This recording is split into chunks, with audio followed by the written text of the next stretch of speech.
Chapter 761, Old Acquaintance, I. Lijing Town. Lijing Town was now the largest town by the lake.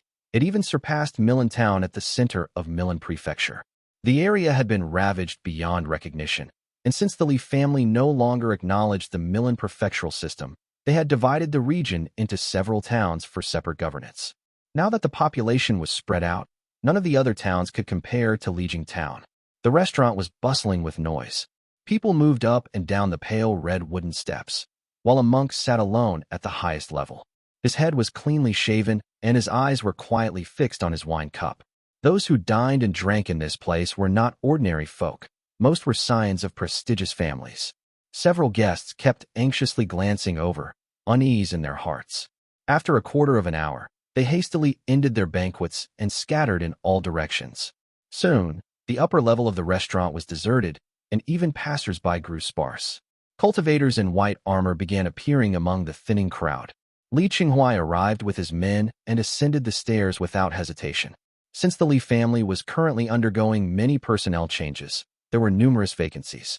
As both his cultivation and age had reached the necessary threshold, Li Qinghai now served under his cousin Li Qingliao. As the direct son of Li Shiji, he was someone Li Qingliao frequently relied upon. But just as he entered the building, he was promptly stopped by a middle-aged man in white robes. The man had a rather handsome face and had the calm demeanor of someone in his middle years. And Siwei's presence was imposing, and his expression was serious as he spoke softly. "You are of the Qingdu bloodline, young master. It's not appropriate for you to go in person. Allow me to meet him instead." Chongyuan stood behind Siwei, dressed in black, his brows slightly close-set and his eyes flickering with unease and suspicion. Li Qinghai clasped his hands in acknowledgement and nodded, letting the two of them proceed. When they climbed the crimson steps, they saw the monk still seated at the table, which was now filled with fine wine and meats. It seemed he had gathered them from the hastily abandoned tables nearby. It was an awkward sight. He didn't eat. He only poked at the food with his chopsticks and stared blankly into space. When he saw the two approach, Siwei clasped his hands and spoke in a soft tone. "Greetings, master. I am Siwei of the Li family. I wonder, master." The monk had slightly short eyebrows. Though his face was clean and bright, and his hair completely shaven, there was still a faint trace of a hardened, resolute air about him. He gently tapped his jade chopsticks together and finally spoke. "Siwei of the Li family. Quite capable indeed." His voice was hoarse, carrying a hidden chill that did not show on the surface. Siwei grew suspicious at his cryptic reply and asked, "Forgive my ignorance, master. I cannot grasp your Zen words." "What do you mean?" The monk poured himself a drink and replied quietly. "They once said Li Tongya and Li Xianxian were so ambitious that they seemed like wolves in human skin. I never believed it, but looking at the outcome now, perhaps it wasn't so unbelievable after all." The wine let out a chime as it splashed into the jade cup, and Siwei could detect the disrespect in his words and felt displeased, replying curtly, "It seems this master has heard some rumors, but the times shift, and the mandate of heaven changes hands. A single judgment cannot define the outcome." The monk let out a cold, dismissive laugh at the mention of the mandate of heaven and asked, "Who is in Jingming to you?" Siwei's expression darkened at the question. After a moment, he replied, "He was my elder brother." A cold wind suddenly swept through the building as a young man in white robes appeared. He raised his sword-like brows slightly. "I am Li Shijuan. Greetings, master monk." Though the Li family did not follow the Tao of Buddhism, they could still roughly judge a person's strength. Li Shijuan could feel the monk's heavy and oppressive presence. He carried a clear sense of threat. A trace of wariness rose in his heart. The monk remained seated and replied hoarsely, "Su Mu of the Five-Eyed Temple. Greetings, fellow cultivator." "It's him." Li Shijuan was familiar with the name. A few days ago, they had captured two people, and the old Taoist Fu Yuan of Mount Shaoshi had clearly been influenced by the Five-Eyed Merciful One. It seemed this monk had deliberately released him to probe for information. That monk's name had been mentioned, and it was indeed Su Mu. Li Shijuan spoke with a faintly cold tone. "Master monk, your methods are impressive indeed. Borrowing the bodies of cultivators to spy upon others." Su Mu waved his hand dismissively and replied calmly, "A mere trick, nothing more." He stared at Li Shijuan's brows and eyes for a moment, as if trying to recall something, then spoke. "I once entrusted something to your esteemed family. I wish to meet Li Xianxian. Is he still alive?" Li Shijuan remained silent for a moment, then gestured to Anhuai, who quickly departed toward Chengdu. Master Monk Su Mu pointed to the seat opposite him and smiled. Shijuan, please have a seat for now. He continued, even in the north, I heard of Li Tongya. He did great things. Such a pity that he fell in the end. Grudges and debts, aren't they all meaningless in the end? Li Shijuan stayed guarded, wary of any hidden intent in his words, and chose not to reply. Su Mu, undisturbed, pulled a copper sword from his sleeve. Its cold gleam illuminated his face as he spoke softly. In our youth, he and I once crossed blades. Back then, I still had a worldly name. He flipped the sword over and said in a quiet voice, You Mujian. At that moment, the restaurant fell utterly silent. It was so quiet one could hear a pin drop. The atmosphere turned eerie. Qinyang stood to the side, every hair on his body standing on end. It felt as if he were balanced on the edge of a blade, caught between advancing and retreating. Li Shijuan's expression remained calm. He placed one hand on his sword and spoke softly. So it's you, senior. Su Mu didn't respond, and the atmosphere sank into heaviness once more. Creak. An old man hurried up the stairs. Li Xianxian was holding an axe-shaped Dharma artifact that hadn't been used in decades. His robe was slightly disheveled as he stared intently at the two figures. Clang. Li Shijuan had already drawn his sword. The long blade angled toward the ground as he positioned himself protectively in front of the old man. His other hand had crushed a jade talisman, and his eyes were locked on the monk before him. Su Mu let out a sigh and replied, It's been a long time. Taoist Xianxian. And you are? Li Xianxian was stunned by the voice. He stared closely at the monk's eyes and brows. There was something familiar about them. After searching his memory twice over, he finally matched them with a cultivator he once knew. Shock surged through him, and his lips trembled slightly as he said, You've actually returned. The sharper the advance, the swifter the retreat. The strength of a blade lies in how it is concealed before it's drawn. Su Mu sat quietly, his gaze fixed on the copper sword. The cold, radiant gleam cast a pale light on his clean, white face. He said hoarsely, In my youth, I wielded my edge recklessly, left my family in anger, went to the northern frontiers, slew devil cultivators, honed my swordsmanship, walked thousands of miles on foot, and crossed the Taiyang. I poured all my emotion into the sword and cast everything else into emptiness. Now, looking back at the past 100 years, my eldest brother perished, consumed by endless schemes. Our family was extinguished. My second brother sacrificed himself to stop a formidable foe, burning to death when his cover was blown. My youngest brother sought immortality to survive, only to be slain by our enemies. Chapter 762, Old Acquaintance 2. At that moment, hair slowly began to grow atop Su Mu's head, and his body grew broader and more imposing. He looked more and more like his prime, yet his eyes never left the sword in his hand. I, Su Mu, have pondered what Senior Tongyao once said for many years. Now that I believe I am ready, I've come back to reclaim my sword. Crack. Heavy white mist burst from all 5 of his orifices, sweeping through the restaurant. Buds sprouted from the wooden stairs only to quickly rot away. The steamed chicken on the table twitched twice, grew feathers, cried out twice within the white mist, and crumbled into dust. Li Shijuan drew his sword and swept the white mist rushing toward them aside. He then lifted both companions and sent them outside the restaurant in the same breath. Qinyang, being farther away, was merely brushed by the edge of the mist. A few threads from his gray robe's hem drifted loose and fell. White mist surged out with each breath Yumujin exhaled. Though it stopped flowing from his 5 orifices, it still billowed from beneath his robes. He spoke coldly. I wonder how much of Li Tongya's true teachings you've inherited, Shijuan. Li Shijuan sheathed his sword and formed a seal with one hand, suppressing the surging mist. He replied calmly, There are many mortals here. Master Monk, please take this duel with me to the lake. Yumujin narrowed his eyes slightly, drew his sword, and stepped forward. He vanished and reappeared over the lake in an instant. Li Shijuan followed a step behind, his figure also appearing above the water as snow began to fall from the sky. Yumujin reversed the copper sword and rested it at his waist. The blade was thick, rounded, and dull-edged, but it glowed with a dim yellow hue. White mist surged toward it, gathering into a swirling, flowing mass. He spoke, This sword is called Copper Cash.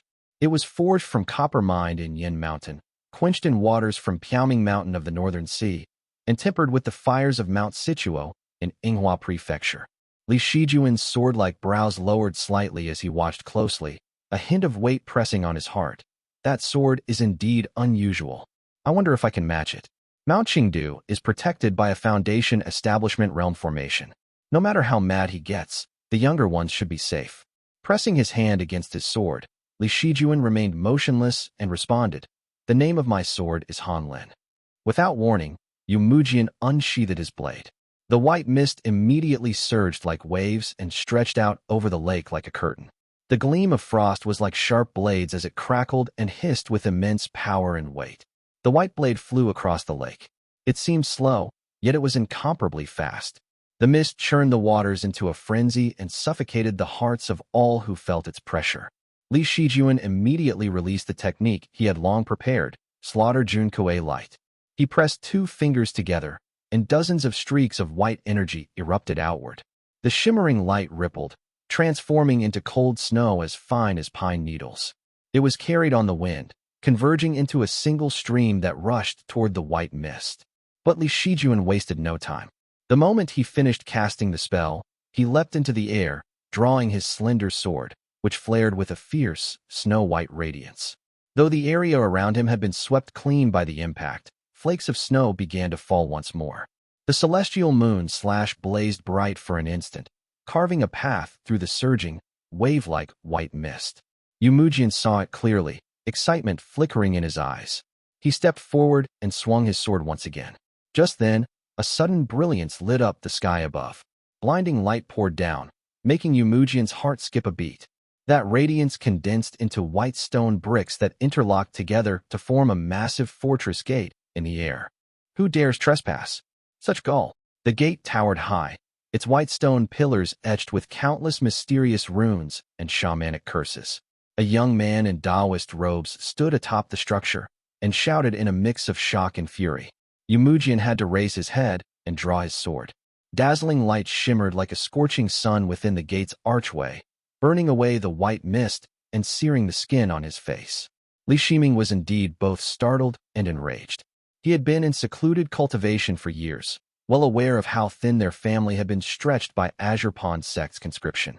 So he occasionally kept watch, and Li Shijuan had long prepared methods to summon him if needed. Now, for the first time, Li Shijuan's summoning method had awoken him. He had rushed out only to see white mist churning over the lake and a Buddhist cultivator drawing his sword on his younger brother. Fury ignited within him, and a deadly intent surged forth. He mobilized the vast reserves of his Qi without hesitation, unleashing his cultivation without concern for depletion. Each white stone within the radiant origin pass began to glow. The blinding white at its center shone with searing intensity. Yu Mujian, suddenly under attack, remained calm and simply reached out. He pulled a long cloth from his sleeve and gave it a shake in midair.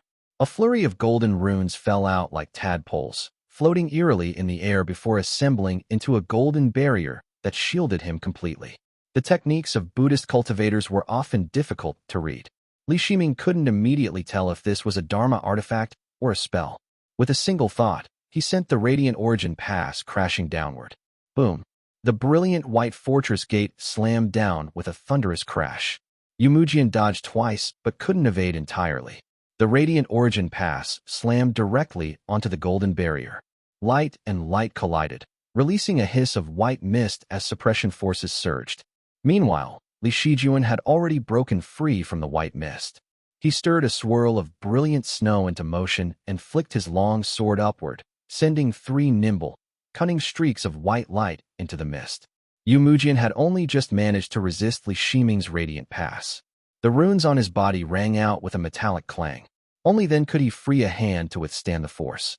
Halfway through a spell seal, he had to frown and halt. He swept away the white mist in front of him with his sleeve and caught a streak of flowing light between his fingers. The white sword light writhed violently in his grip, letting out harsh, grating screeches. Before he could react further, his other hand flicked out, capturing another streak. Only then did he have the chance to draw the copper sword at his waist. A surge of white mist burst out, forcing both streaks of light away.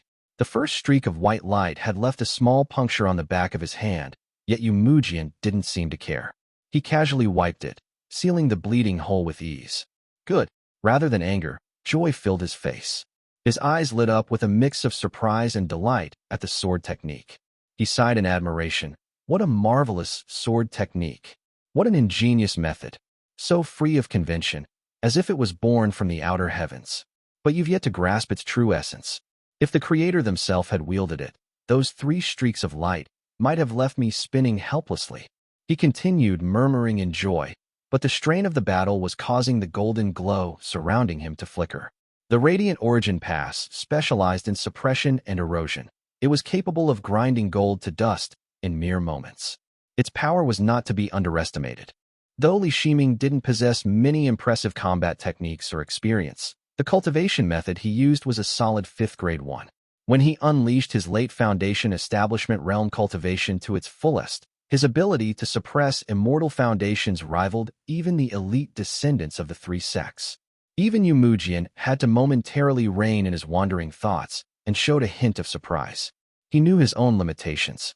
That golden rune barrier was no ordinary spell. It was one of Five-Eyed Temple's top techniques, and one he had honed for decades.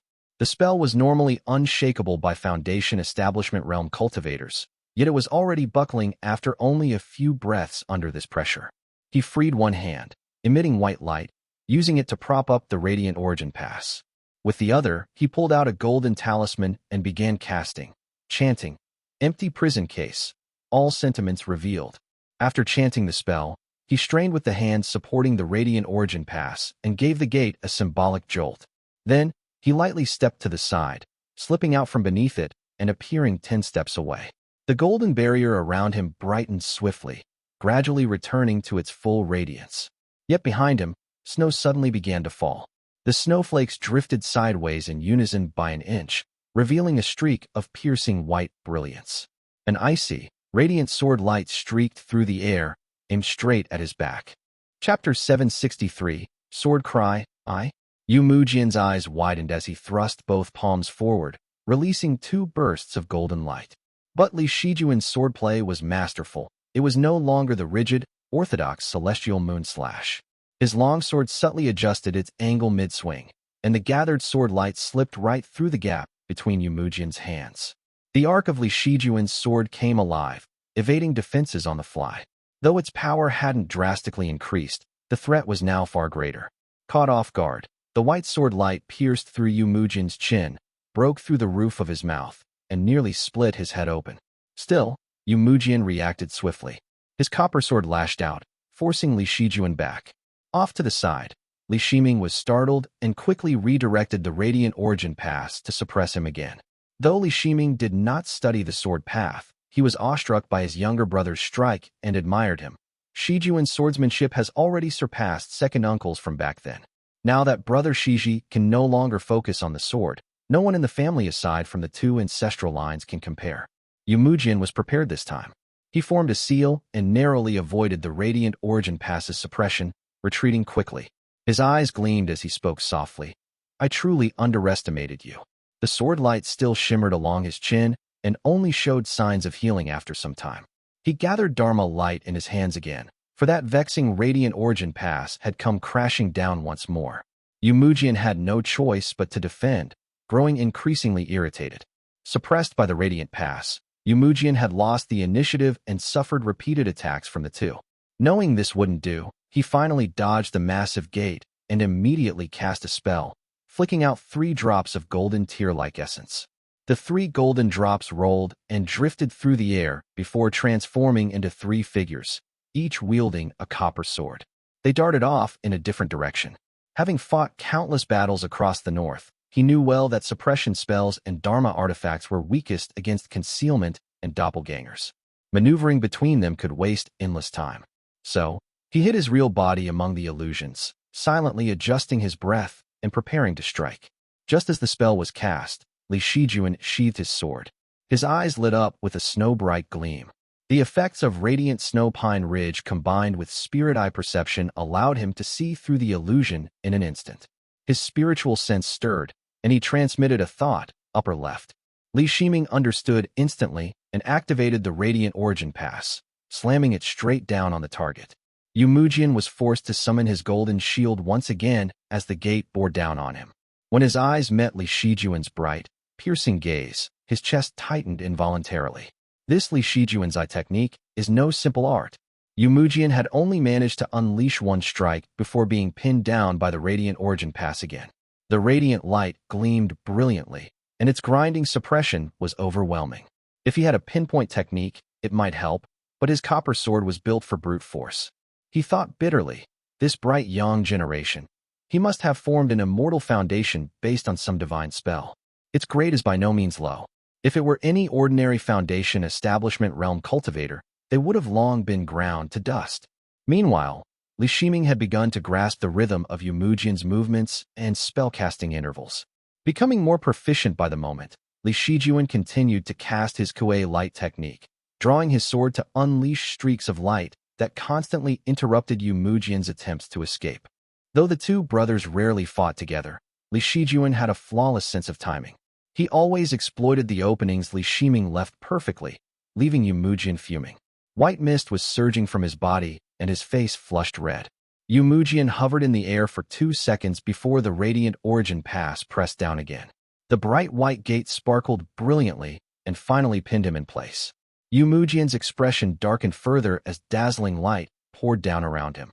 Li Shiming now sat firmly atop the gate, cross-legged, eyes shut tight and hands sealed in a mudra as he focused wholly on suppression. Beside him, Li Shijuan stood in white robes, sword slung across his back. He had 2 fingers pressed together as he formed seals and cast spells. Mount Chengdu's spiritual energy shifted violently. 10 streaks of icy light shot upward, creating a deep blue barrier that cascaded from the sky. Morning mist. Li Shijuan gently formed another seal. A thick gray mist rose over the lake, rapidly spreading and cutting off spiritual scents. Tendrils started to drift toward Yumujian. Li Shijuan had invited him to fight at the lake with a plan in mind. Lu Changdi's heaven-guarding formation of 5 waters had been prepared long ago, but had never been activated. He had saved for this moment to destroy Yumujian in one blow. His hands cycled rapidly through seals, serpent stream, pure essence, grounded. His killing intent surged. Countless serpentine water beasts, condensed from mana, leaped from the lake, their gray-green light flickering. The ground beneath Yumujian's feet seemed to sink, and the Radiant Origin Pass pressed down harder, making escape feel impossible. Yumujian's expression grew increasingly grim. He now realized he had completely underestimated them. I thought Li Shiming was just an ordinary foundation establishment realm cultivator. I underestimated this suppression technique. And now, I've fallen for Li Shijuan's scheme and walked straight into a formation. If I don't bring out my real power, I'm in real trouble. He sat cross-legged in midair. He formed a lotus seal before his chest as golden runes barely held around him. Golden patterns rose along his face. His eyes sparkled, releasing twin beams of dazzling golden light as he solemnly chanted. Suxikong bestowed the true form through empowerment, illuminating Vajra and womb realms. Sumu has attained it, and today beseeches to embody it. I command. He chanted rapidly, but each word was solemn and forceful. The spell he uttered transformed his eyes into a brilliant gold. He extended both arms forward as his back arched and flesh pulled away, revealing 2 more golden arms. By command, I attained the true form of Suxikong. The upper half of his robes exploded open, revealing a muscular torso. Golden light shone from each side of his chest. 2 more eyes opened coldly and stared ahead. The long strip of cloth that had once unfurled golden runes now wrapped itself around his waist, slowly turning to gold itself. Yumujian's 4 eyes all focused forward. His rear 2 arms shot upward, veins of gold flaring as they pushed the Radiant Origin Pass away. His other 2 arms gripped his sword and pointed it directly at Li Shijuan. Li Shijuan's expression gradually turned grave. He slowly drew his sword back and braced himself. Sumu is, after all, a master monk seated beside the 5-eyed merciful one. He's bound to have hidden cards. Buddhist cultivators often rely on borrowed power from each other. Judging by this appearance, he's drawing on external force. Yumujian had fully manifested the true form of Suxikong. His hair and beard had vanished, and he now resembled a golden-bodied Arhut. His eyes gleamed like molten gold as golden lacquer covering his eyelids and face. He thundered, voice like crackling thunder. Ha! The cry echoed like dragons roaring and tigers howling. stirring mountains and seas. Both Li Shiming and Li Shijuan staggered. Yumujian forcefully pushed with both hands, blasting white mist from his mouth as he shoved the radiant origin pass away. White mist and golden light entwined, his gaze sharp and blazing. He said, "Draw your sword." He had placed his copper sword at his waist. All four hands now gripped the hilt and drew it inch by inch, releasing a narrow stream of golden light. A fierce sword aura erupted, intertwining with the runes on his body and stirring the lake into waves. So all this time, despite the intense battle, his copper sword had never truly left its sheath. It had been so seamlessly forged with the scabbard that no one had noticed. No wonder every swing carried immense weight, but lacked sharpness. It was a concealed blade all along, thought Li Shijuan. Yumujian's expression was ice cold, the golden light on his body blazing like fire as it flowed into his sword. He paid no heed to the radiant origin pass descending again and said deeply, "I have entered Buddhism and severed ties with the Yu family. This sword is for severing worldly attachments, to return a favor once shown by a senior. A sword that was concealed for years, today, it shall move." His eyes grew even brighter as he slowly drew the sword. Li Shijuan stood still in midair, tightly gripping his own hilt. The final formation of the heaven-guarding formation of 5 waters, the layered flow, emerged. Deep blue water surged and gradually surrounded him. Provoked by Yumujian's sword aura, Han Lin, Li Shijuan's sword, was already eager for battle. It let out a sharp screech as it vibrated in his hand. Li Shijuan stared quietly down at his foe. He swallowed a pill and said nothing. Chapter 764, Sword Cry 2. The grand formations atop Mount Qingdu and nearby peaks flared to life, some bright, some dim, but their lights weaved together to release waves of energy. Li Shiming felt as if blades were cutting across his face, but with Yumujian's sword aimed straight at his brother, how could he back down? He steeled himself, reversed his mana, and caused the radiant origin pass to erupt in brilliance as it descended with increasing force. Clang! Golden light exploded skyward, dispersing clouds and mist. The radiant origin pass rang with a sharp sound as the radiance at its center pulsed once, then dimmed. A tidal eruption of golden sword chi burst forth from within the gate, like mountains collapsing and seas roaring. Boom! The sword chi howled through the center, causing the plaque atop the gate to tremble violently.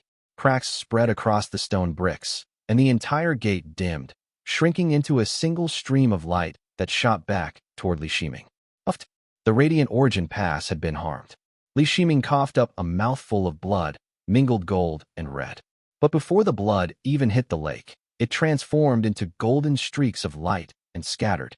He had no time to worry about his injuries. He immediately pulled out talismans and sent them flying to chase after the escaping light. Li Shijuan poured all his cultivation into his sword. The lake beneath his feet had frozen into solid ice. His pupils reflected only the golden sword aura. This was the culmination of the golden Arhut Suxikon's lifetime of sword cultivation. He felt the talisman seeds in his chi sea stir and erupt with pure chi. His mind grew sharper than ever before. Countless profound meanings surfaced in his heart, and his consciousness seemed to fall into a mirror, where he beheld a green sword resting on stone. A man in a bright white robe stood alone atop an ancient, weathered city. His features were radiant and transcendent. A sky-darkening fire phoenix streaked through the heavens like a comet. The man calmly drew his sword, and a wave of cyan-white iridescence burst forth. That cyan-white sword image gradually appeared in Li Shijuan's eyes. He sheathed his sword with his pale and glowing hand. He summoned another. Clang! A sharp screech rang out as a cyan-white sword burst forth from the mountains and soared through the air to land in his hand. The sword tassel swayed in the wind. It was the Chengshui sword. The moon-white sword light lit up once more, and the gleam across the lake suddenly dimmed. Golden light erupted from several miles away, accompanied by the rumble of collapsing stone. Yumujian stood in midair, staring blankly. Li Shijuan stood silently opposite him. Yumujian slowly lowered his sword. After standing for 2 seconds, his expression shifted and he abruptly said, "I have no regrets." Countless cracks spread across his face as the words left his mouth. His body held together for a single moment before shattering into countless fragments that scattered across the sky. The fragments turned to streams of light that turned into ash that drifted down like settling mist. The dim yellow copper cache lost its radiance. It dropped, split into two pieces, and after half a spin, sank swiftly into the lake below. Li Shiming sensed Li Shijuan's flickering and unstable qi. Without time to hesitate, he rushed to his side, only to see wind and snow churning as blood trailed from Li Shijuan's lips. He quickly supported Li Shijuan into the mountains. It was only when he fed Li Shijuan a Wanglin blossom that his complexion began to shift for the better. A faint red line ran across his waist. He had clearly been pierced by sword qi. Blood still rising in his throat, Li Shijuan rasped, "Earthview, bloodstone." Li Shiming hastily took out the blood-glowing jade stone from his storage pouch and handed it to Li Shijuan. Li Shijuan used his palm like a blade and sliced off a small portion. He then tore his own abdomen open. His internal organs were broken and mangled. He placed the bloodstone inside, pressed his palms together, and spat out a mouthful of black blood which pierced the jade with dozens of tiny holes. After panting for a few moments, life gradually returned to Li Shijuan's face. He asked, "Is Yu Mujin dead?" Li Shiming took half a second before realizing he needed to respond. At the very least, that physical body should be dead. His face was drenched in sweat as he hastily asked, "How are you?" "I should be fine with the Earthview bloodstone." Li Shijuan's face was pale as paper. He leaned against a green boulder, using his mana to bind his fragmented organs together. Yet his eyes were shockingly bright, and he smiled. "Shiming, there should still be a sword immortal's remnant or inheritance hidden within the Chengshui sword." "Inheritance, whatever. Just stop talking first." Li Shiming had no mind to listen to any more. He rummaged through his storage pouch and piled out several pills, muttering, "Every time I emerge from closed-door cultivation, something has already gone wrong at home. I've been feeling uneasy for days. Focus on your recovery." Li Shijuan nodded, took a few pills, and sat down cross-legged, closing his eyes to heal. After more than 10 seconds, Li Xianxian came rushing over, calling out, "Shiming, Shijuan, are you both all right?" "Still holding on," Li Shiming quickly replied, then gradually regained his calm. He followed Li Xianxian out to reassure him, and noticed the elder holding two broken halves of the copper sword. Copper cache was still dripping wet from the lake. The fracture was smooth as a mirror. Su state, Great Void. Golden clouds swirled auspiciously within the pitch-black Great Void, white mist curling around them. A massive golden figure sat upright at its center. The figure had 3 heads, 6 arms, and countless faces. The golden lacquer adorning it shimmered as it was surrounded by murmuring Sanskrit chants.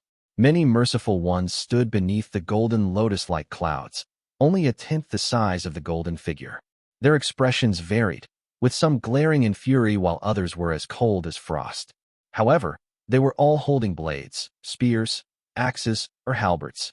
All the merciful ones stood frozen, their lotus-formed hands motionless in the golden mist. Their sacred weapons shimmered coldly, drawing the eye irresistibly toward them. Suddenly, a merciful one opened its eyes, 3 on its face and 2 more on its chest. They were all glaring wide with faint anger flickering within them. Its arms, arranged in a lotus posture, dropped swiftly as it began divining with measured movements. Sumu is dead. He felt a flicker of anger. Sumu had been one of the few successful converts. He had been an exceptional manifestation of the true form of Suxikong in the way of emptiness. A true Arhut he could rely on, and that was only part of it. Sumu also possessed a profound swordsmanship. He was a cultivator from Jiangnan, and likely at the Sword Essence realm. He had been the perfect pawn, yet now, he had died so suddenly and uselessly after being sent south to sever his past. That Li family, they possess enough power to prevent even the true form of Suxikong from reincarnating. The 5-eyed merciful one's 3 facial eyes flared with fury, while the 2 on his chest remained icy cold. The Lotus Dharma artifacts on either side descended from above his head to his sides. After a brief moment, he murmured inwardly, "The few golden core realm cultivators of Jiangnan have already departed for the outer heavens." This was not interference. This is the perfect moment to divine fate. Maha is also nearby. I must see what kind of mandate of heaven this person carries. Ideally, I can take him for myself. His regret slightly eased. Golden patterns began to form across his face. His 5 eyes slowly closed as he began calculating with folded fingers. Chapter 765, Great Supreme Chan, I. The 5-eyed merciful one twisted his fingers to seize Su Mu's fate and calculate. His vision turned hazy, and soon, a great lake emerged before him. The rippling blue waters of the lake formed the outline of a crescent moon. Towering peaks surrounded the lake. The islets within were either sealed by thunder or lush with verdant grass. The scenery was as tranquil and clear as moonlight. He studied it carefully and thought to himself, this should be Moongaze Marsh, one of the ancient 7 lakes and 4 marshes. Now it's merely Moongaze Lake. The water mansion of the 5 water virtues, the authority over lakes and marshes, no longer manifests, and thus it has declined to this state. As he continued his deductions, he suddenly caught sight of a young man in white. The youth had sword-like brows and starry eyes, while his body was cloaked in frost and snow. In his hand, a green-white sword radiated a piercing light. Just then, a voice called out by his ear, "Li Shijuan." The 5-eyed merciful one studied his face. His heart stirred as his eyes burned with desire. He then revealed a look of joy. This is good. A face as if carved, his brow cold and sharp, his heart pure and bones of ice. Adept at severing mortal ties, he's cold as winter snow and utterly merciless. He suits my way of emptiness even more than Su Mu. I lost a copper sword, yet gained a blade of frost. His heart surged with joy, thoroughly satisfied. And to think this man killed one of my arhats. To kill and create karma is the greatest kind of karmic link. I don't even need to go through great lengths to sever his fate and convert him. There's already cause for him to fall into my hands. The merciful one scattered the divination, formed hand seals, and chanted incantations. Radiant light burst forth from the back of his head as he observed carefully from the great void. He reached into his robes with a golden lacquered arm and retrieved a small copper sword. The copper sword had already snapped in two. Holding it in his palm, he began to chant. In this place, the first boundless life is born of the great void. The 5-eyed one seeks the cause of the broken sword, to fulfill the fruit of my Tao lineage, and bring salvation to all beings. Golden light shone from the merciful one's face as his eyes grew hazy. Soon, Li Shijuan's face appeared before him, and he couldn't help but nod slowly, to divine him so easily. Indeed, someone with no background or entanglements. Good. The 5-eyed merciful one was a seasoned and ancient being, and had attempted reincarnation twice already. His divination arts stemmed from the extremely effective prophetic techniques of the late Zhou dynasty, but if one miscalculated when it came to a true monarch, it could very well cost one's life. He was experienced enough to be well aware of the taboos. First, he used Su Mu to calculate the fate of the Yu family, then conducted further deduction at Moongaze Lake. Aside from Li Tongya, who had killed a Maha and whose parents' fate remained obscure, the rest of the Li family were ordinary enough that drawing their names revealed their faces. Then there is no need to worry, thought the 5-eyed merciful one. The youth's complexion was pale, and his eyes were tightly shut. He must have suffered greatly at Su Mu's hands. The merciful one found this entirely reasonable, and the finger that had rested on his middle digit gently lifted. Rumble. The merciful one felt like the heavens themselves had collapsed beside his ears. A burst of golden white sparks exploded before his eyes, sending pain slicing through his heart like a drill. In the span of a single held breath, the back of his head turned icy cold, as though a pair of massive hands had reached into his soul and forcefully yanked it upward. Whoa! Once again, he felt both spirit and flesh shatter. Something misty spilled down his face, leaving his limbs limp. His soul seemed to fly from his body, yet also felt trapped within. Hallucinations flickered before his eyes, alternating between light and dark, and then he lost all consciousness. Within the mirror's world, they finally arrived. Lu Jiangxian materialized in midair like mist. The azure sword in his hand let out a faint cry, easing the tension in his heart. Chi Buzi and the Water Mansion Immortal official had obtained numerous Foundation Establishment realm techniques, many of which included spell arts. For instance, Li Shiji's Dawn Dew Gathering technique came with 6 supplementary spells, 3 secret techniques, as well as a footwork technique, escape spell, and other spell types. There was everything one could need. He had originally been revising these one by one within the mirror world. Azure Pond had many techniques and spell arts, so modifying the techniques was simple enough. Remove the head and tail, repackage them, and they could be granted freely. But the spell arts were far more conspicuous, since most had been created by Azure Pond sect and had its own distinct personal flair. Some were even famous. One glance was all it would take to recognize them. He had no choice but to select a few spell arts of suitable grade, cross-reference them, and make careful edits.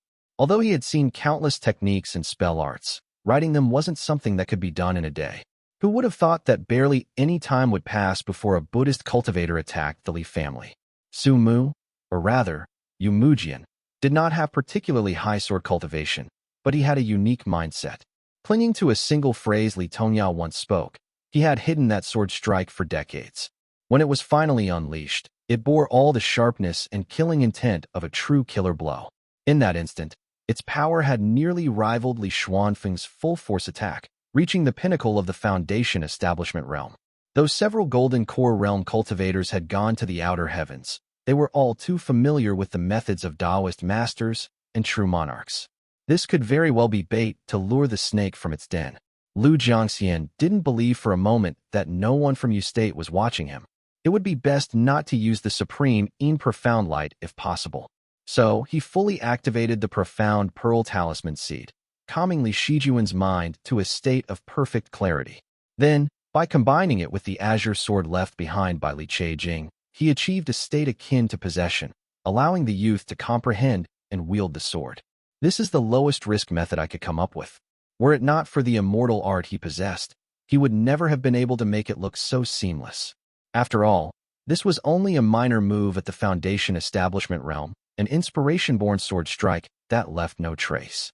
Li Shijuan also carried a talisman seed within him, which theoretically should have concealed anything unusual. Since everything seemed under control, Lu Jiangxian had paused his work to assist. But the Merciful One's divinations had begun tracing their way back, testing each step cautiously. Lu Jiangxian watched coldly and thought, even the Jinlian Maha back then couldn't detect anything wrong. What can a mere little Merciful One possibly see? Sure enough, a few seconds later, the five-eyed Merciful One boldly began his divinations. Lu Jiangxian's heart stirred, and an idea struck him. He rapped the table, and an endless white jade palace from years past appeared before him. Now, the intricate incantations etched around the hall were no longer mere decorative script, but true spell forms calculated using metallic essence and immortal arts. They were enough to mesmerize any who laid eyes on them. Even his immortal seat was different. It had been remodeled from an altar. It was majestic and imposing as it stood high above the ground. Below it, endless white mist poured forth, forming countless shifting shapes. This white mist had come from years of observing Purple Mansion realm breakthroughs and Golden Core realm cultivators battle. Combined with immortal arts, it truly contained the wondrous nature of metallic essence.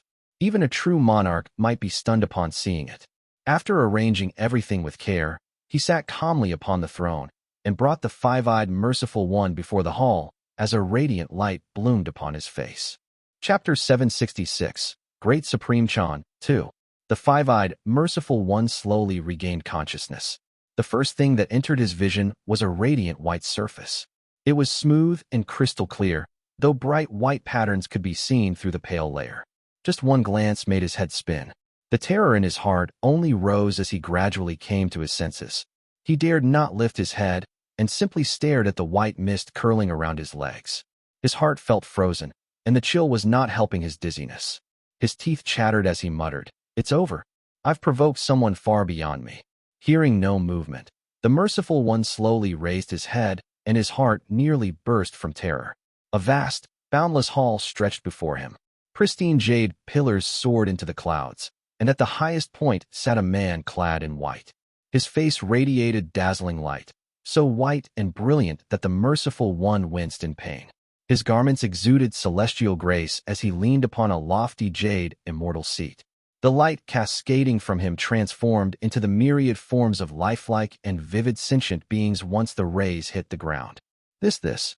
His eyes felt like they were on the verge of bleeding, and upon seeing the immortal seat soaring into the heavens, his heart went hollow. Only one thought remained in his mind: an immortal? Lu Jiangxian gazed at the five-eyed Merciful One on the ground. He rested one hand gently on the jade seat, composed and unhurried. This was the second time someone had divined his true form. But he was no longer the Lu Jiangxian of the past. He had risen far above that. Moreover, what stood before him now wasn't the Maha Jinlian who briefly could trap him, but merely a Merciful One of the way of emptiness. He was no better than a fish slab falling into his hand. He gestured discreetly, and a golden radiance bloomed in his palm. Morning mist churned and thoughts flickered within it. Bit by bit, the Merciful One's memories surfaced, each idea from his mind laid bare. I'll just wait and watch, thought the Merciful One. Lu Jiangxian remained silent, as if cultivating in seclusion. The Merciful One trembled on the floor for a moment, his terror far beyond its limit. When he looked up, he was struck again by the blinding brilliance of the immortal seed above. It was vast and overwhelming, so he could only lower his gaze to the floor again. He squirmed on the ground for a moment, legs pressed together as he slowly scooted backward. Yet the hall held no other scenery aside from the radiance. It was so still that there was not a sound to be heard. He felt like he had moved for a long time. Then he glanced around. Nothing had changed in any direction. He was still kneeling in the exact same spot, putting on a full display of fear and dread. The Merciful One could only say in a sorrowful tone, "This humble cultivator greets the exalted immortal. I have sullied the immortal hall through my intrusion, and am stricken with shame and dread." At last, a cool and indifferent voice descended from above, echoing through the hall. "What era is this now?" That one line sent thunder through the Merciful One's heart, and he immediately concluded, "He's not searching my soul. That must mean he's a righteous immortal. And to ask about the state of the world, he must be an immortal from before the heavenly upheaval. Such divine power, yet ignorance of worldly affairs. There must be a flaw. Most likely, he has been sealed in this hall. That's the only reason for such a question." He spoke in a low voice, reporting to the exalted immortal, "The Wei dynasty has been gone for over 1,700 years." A pause of silence from above, then another question followed. "Where is Li Qianyuan?" The Merciful One felt a chill run down his spine. Trembling, he replied, "The great ancestor of Wei has long since fallen. In Mount Luoxia, a true monarch stands just a step away from attaining the bright yang fruition." Lu Jiangxian glanced at his palm. The memory was already half recovered. He asked again, offhandedly, "I see the fruition attainments of old left hanging. Do you know where they've all gone?" The Merciful One was stunned by the question. Understanding dawned, and he thought, "I've heard that even Dharma masters cannot perceive whether the fruition attainments are occupied.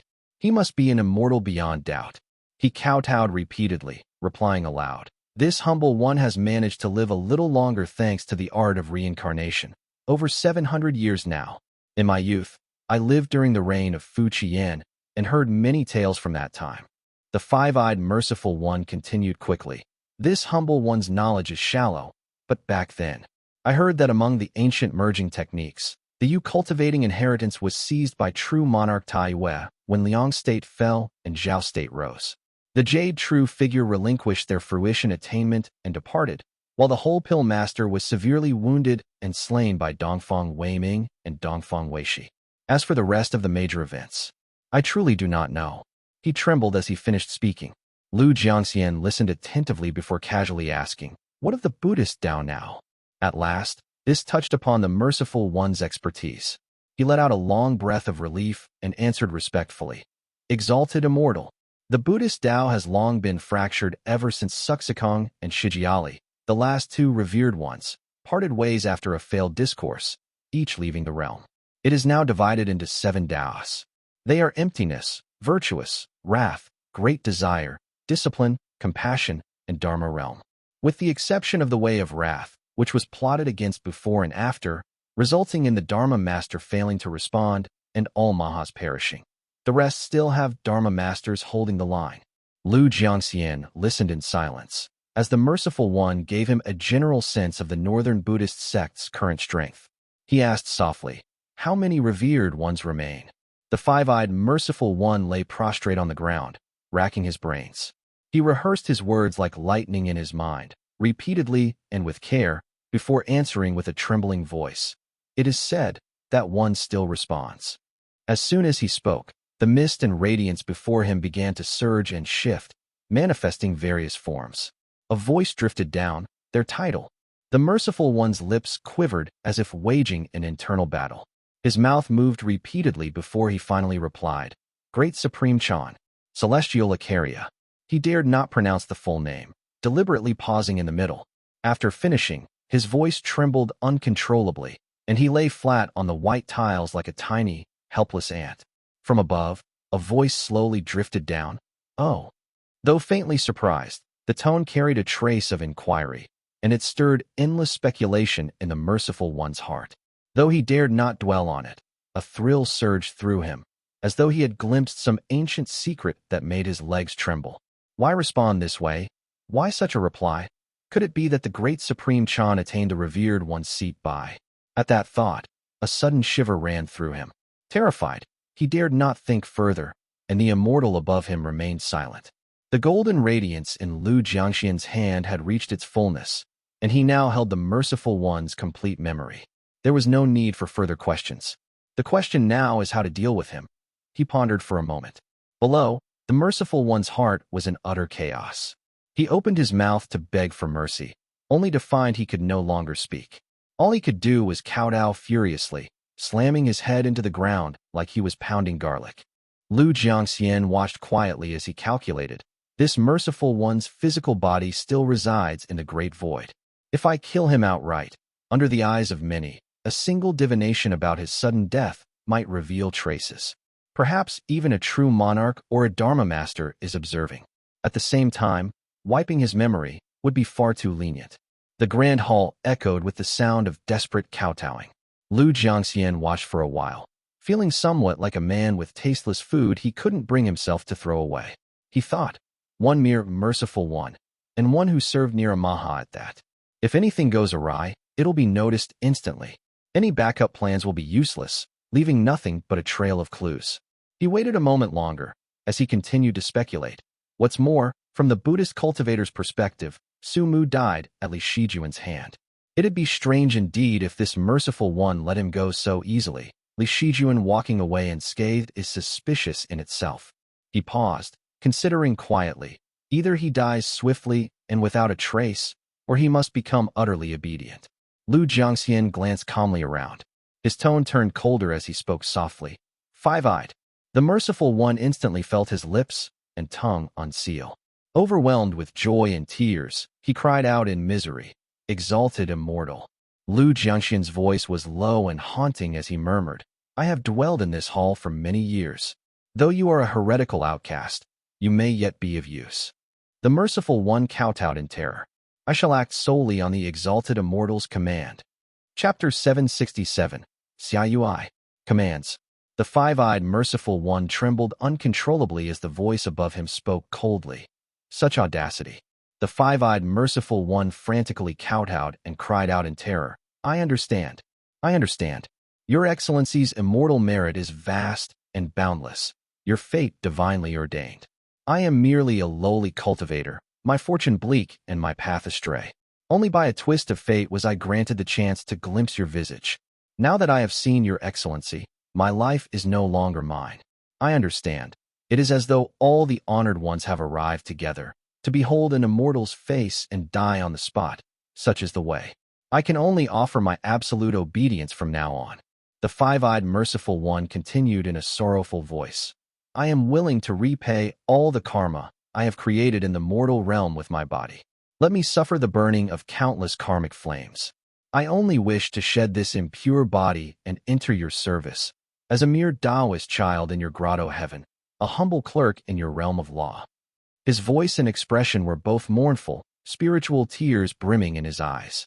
Lu Jiangxian could not help but sigh with admiration, truly worthy of being called the merciful one and a Buddhist cultivator. What a silver tongue he has. His voice was soft as it echoed in the air, completely ignoring the torrent of words from the five-eyed merciful one. I left a chess piece in the mortal world, yet you meddled with unnecessary hands and feet. If you leave even a trace in the future, I will do far more than simply burn you with karmic fire. The five-eyed merciful one realized the crucial moment had arrived. He could only wish he could rip out his own heart to prove his sincerity as he cried out, Exalted immortal. Exalted immortal. I still have some tricks left. I will see to it that this matter is handled perfectly. I swear you will not need to worry in the slightest. Should anything go awry, I will accept the deepest pain and torment, and never again be reborn. But unexpectedly, a beam of radiant light descended from above, piercing straight into his mind. The voice of the white-robed immortal overhead echoed ethereally. Today's oath shall bind your very soul. Lustrous light flowed in Lu Jiangxian's hand, as bright yang essence flickered. The five-eyed, merciful one dissipated before him like smoke on the breeze. The pale moon-colored palace gradually faded, and the dark sky returned once more. The memories of the five-eyed, merciful one flowed into him, and Lu Jiangxian examined them carefully, twice. The five-eyed, merciful one's mortal surname was Xiao. He had once been a minor cultivator in the northern Tifo state who practiced a devil technique. Back then, the merciful one had served the Hellion family as a retainer under the rule of Emperor Zhou, Fuqian. That Fuqian was quite the enlightened ruler. Under his reign, the Taoist, devil, and Buddhist Daos coexisted in balance, each flourishing in its own right with a place to thrive, muttered Lu Jiangxian. The five-eyed merciful one had broken through to the Foundation establishment realm during Fuqian's reign. He remembered the sky dimming and the heavens running red with blood. Trees and stones wept along the roads, and the people were filled with dread. The old ancestor of the Hellion family had barely shown himself before something snatched him away, leaving only a terrified and panicked scream behind. The merciful one hid underground for 3 months.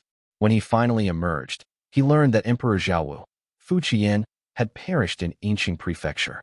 The crown prince, Fu Kedangle, had ascended the throne and welcomed 7 sacred statues into the capital. The merciful one was then constantly hunted because of his identity as a devil cultivator and nearly lost his life. He quickly abandoned his Tao lineage and switched to the Tao of the Buddhist cultivator. Unexpectedly, his nature suited this Tao perfectly, and he gradually rose to the position of the merciful one. The man valued his life above all else. Even after becoming a master monk with numerous reincarnation techniques, he rarely left the north, doing as he pleased within the confines of his five-eyed temple. He had 700 years of memories, yet 400 were spent in indulgence and pleasure. One day, on a whim, he decided to travel south. But as soon as he reached Su State in Jiangbei, he happened to run into Duanmu Kuei, who had come to Jiangbei in search of something and had once encountered an immortal. When he saw that Duanmu Kuei was only in the late stage of the Foundation establishment realm while he was already the merciful one, he laughed 3 times in scorn. He never expected Duanmu Kuei to strike him down with a single book, reducing his body to pulp and completely destroying his merciful one vessel. From that day on, he never dared cross the river again. 700 years of cultivation. Most of the merciful one's memories were of Buddhist cultivator methods. But having cultivated for 7 centuries, he had studied both devil techniques and immortal techniques. The devil techniques needed no elaboration, while the immortal techniques were mostly ancient methods. Lu Jiangxian skimmed through them. The boundary between devil and immortal arts was unclear during the transitions between the Liang and Zhao dynasties. Techniques of the Purple Mansion realm and Golden Core realm Tao often had all sorts of dual cultivation and consumption methods appended to them. No wonder the five-eyed merciful one classified the Purple Mansion realm and Golden Core realm Tao under devil cultivation as well. He quickly changed focus and examined things more closely. There were 3 other celestial phenomena in the merciful one's memories similar to the fall of Emperor Zhao, a true monarch figure, not to mention several other suspected instances.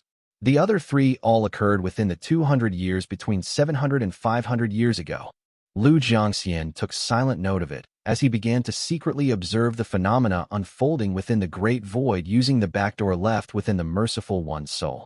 The five-eyed merciful one awoke in a daze from the Great Void, his hand seal only halfway formed. It felt as if merely a second had passed, yet he felt as though he had lived through another lifetime. Golden light sparkled and lotus flowers descended before him. For a brief moment, he was stunned. But when he felt the faintly smoldering mana deep within his soul, he realized that everything just now hadn't been an illusion. A deep bitterness welled up within his heart. "What's the matter?" The red-skinned, green-eyed merciful one beside him asked casually, though his tone was laced with mockery. "Lord Five-Eyed suddenly awakens, so surely fate has stirred, and you've stumbled upon some great opportunity. Come now, tell us all about it." Though the other merciful ones remained perfectly still, each holding their Dharma artifact, like a dense forest of statues, the five-eyed merciful one knew that his brief pause had not gone unnoticed. They were all watching him. What frightened him more was the Mahan known as Zhalu, seated in the Great Void behind him. Though Zhalu was currently observing Su State through a form of 1,000 eyes, should anything unusual occur, the Maha would surely turn his gaze, and that would make his situation far worse. But he remained calm in the face of danger, pretending to hurriedly stow away his small copper sword. As expected, the red-skinned, green-eyed merciful one laughed heartily and mocked. So it turns out your Arhut died. But as soon as those words were spoken, he silently praised the move. Indeed, most of the prying gazes immediately retreated in boredom. The five-eyed merciful one merely responded coldly. Xiaolu, what concern is it of yours? The merciful one Xiaolu's dharma ground was adjacent to the five-eyed temple, and the two had always been at odds. They had clashed many times in the past, and the five-eyed merciful one had long resented him. But now, for the first time, he found the fellow useful and deliberately put on a tough but fearful expression. Sure enough, Xiaolu laughed. Your Arhut must have died in Jiangnan, eh? Not even waiting for a reply, he added, Duanmu Kuei has long been dead, and yet you're still cowering like this. What a disgrace to the way of emptiness. That Lord Xiaolu would even keep a useless thing like you under his command? If I had been there, I would have bashed that barbarian's skull in. Not good. His heart cried out in bitter alarm. As expected, the moment Xiaolu's name was mentioned, an eye slowly turned toward them from behind. It stared at the two, and a voice like a ghostly whisper said, Enough of this noise. A guest is arriving. The five-eyed merciful one let out a breath of relief and thought to himself, as expected, the immortal's methods are supreme. My very fate has been handed over to Maha, and my soul has been branded, yet he remains completely unaware. This must be Golden Core Realm technique, at least. But just as he pondered, 100 beams of golden light rose up ahead. A lotus dais floated into the air, atop which sat a child of 5 or 6 years old. The child was delicate and exquisitely carved like jade, brimming with charm.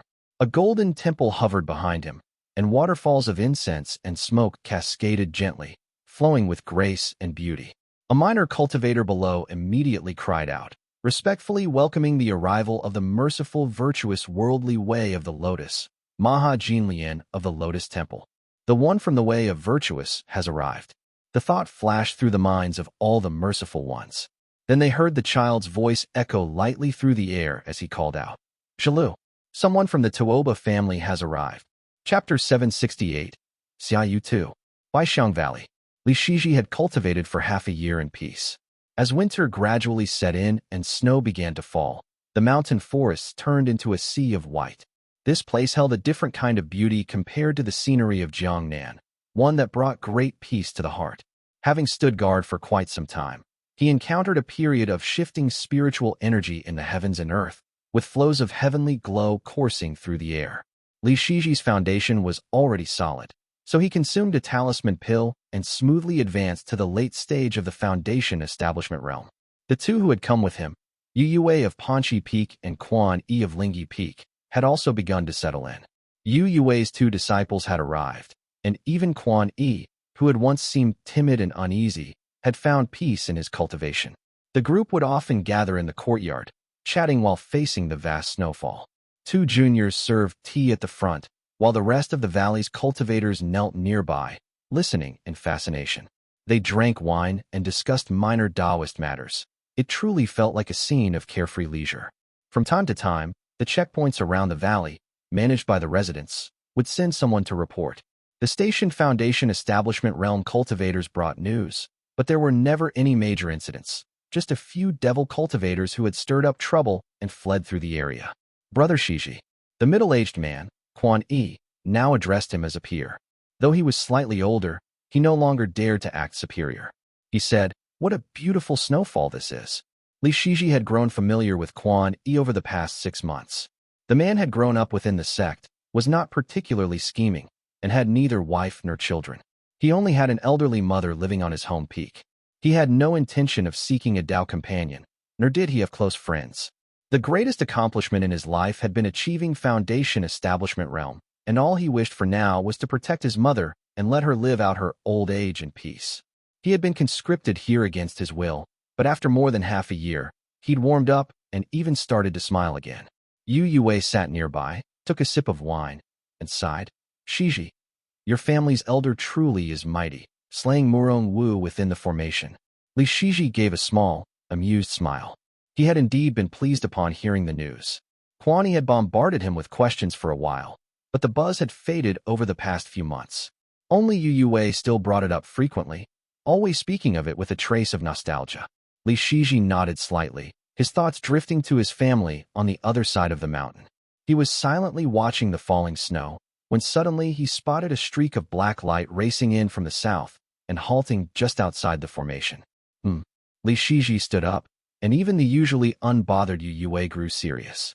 Then came a call from outside the formation. Third young master. Third young master? Wu Xiao is here. I've brought some items.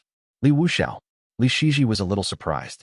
Li Wu Xiao was a serpent demon that had been personally subdued by his father, Li Yuanjiao. Naturally, he had seen this creature before. In fact, according to the family law, he was technically Li Wu Xiao's master. Recognizing him at a glance, Li Shiji flew to the edge of the formation and asked softly, "How are things at home? Why did they send you here?" Li Wu Xiao was travel-worn and brushed the snow off his robes to reveal his ever-unchanging black attire. He answered, "Third young master, the checkpoint just repelled a wave of devil cultivators. There were no major issues. However, Lord Xinghong has taken a Dharma artifact to be reforged and asked me to deliver it to you." Li Shiji nodded and observed carefully. Once he confirmed it was indeed Li Wu Xiao, and after inspecting several command tokens, he stepped outside the formation. Li Wu Xiao stared at him for a moment, and a look of envy appeared on his gloomy face as he said, "You've already surpassed me in cultivation, young master. Truly envious, I am." Li Shiji used his spiritual sense to double-check it was Li Wu Xiao, and then led him inside the formation, replying, "Though your cultivation advances more slowly, you enjoy great longevity. Each path has its own benefits. There's no need to envy anyone." Li Shiji excused himself from the others in the courtyard and returned to his room with Li Wu Xiao, who pulled a folded fan from his sleeve. The fan was deep, dark blue in color and shaped like a semicircle. It had 12 clean, evenly spaced ribs and emitted a faint, otherworldly glow. Hints of multicolored brilliance flickered across its surface, as if infused with the light of heavenly glow. Li Shiji smiled slightly as he took the fan and studied it carefully. Li Wu Xiao explained, "This was seized by Lady Xinghong after slaying someone from the Hellion family. Originally, it had only 6 ribs. It was a magic weapon, refined using souls and blood essence. It could release a gray demonic wind, and perhaps had other uses as well. Later, it was thoroughly remade with the intent of gifting it to you. The blood chi and souls were removed, and it was reforged using cold essence and profound metal. Though its quality dropped a little, it's still a fine piece. It used to be a large fan that could cover half a body. Now, with added ribs and a thicker surface, it's about the size of a person's chest. After much searching, only a bit of heavenly glow treasure could be found, which was then fused into it." After listening attentively, Li Shiji responded gently with a simple, "Good." In his eyes, the artifact was merely average among Foundation Establishment realm cultivators, but its meaning was special. So he smiled and said, "Please trouble yourself to pass on my thanks to Aunt. I appreciate her concern." Li Wu Xiao nodded. "I certainly will. If the young master would give it a name, I can report back accordingly." Li Shiji tested it a little. It wasn't as comfortable in hand as a sword, but it had its own unique strengths. It would be useful for repelling, scouting, and capturing spells. He said softly, "Let it be named Xia You." Li Wu Xiao nodded. Then Li Shiji suddenly recalled something. "When I broke through, Shower had gathered a 6-colored rainbow mist for me. It's still in my storage pouch, but now's the perfect time to take it out, refine it day and night, and fuse it into the fan's surface." As he was still mulling things over, Li Wu Xiao nodded promptly, took out a letter, and handed it to him with a bow, saying, "I shall take my leave now. If I'm away too long and something happens at the checkpoint, I'll end up being blamed." Li Shiji nodded naturally and personally escorted him all the way to the edge of the grand formation. Li Wu Xiao hesitated for a moment, his gloomy face softening slightly as he said, "Now that the old master is gone, I should be by your side, young master. But I've been stationed elsewhere by assignment. Please take care of yourself."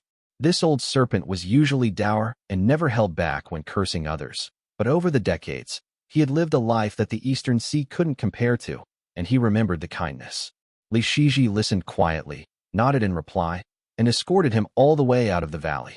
He hung the Xia You spirit fan at his waist, rode the wind back, and read the letter along the way, gaining a better understanding of the situation in the central regions.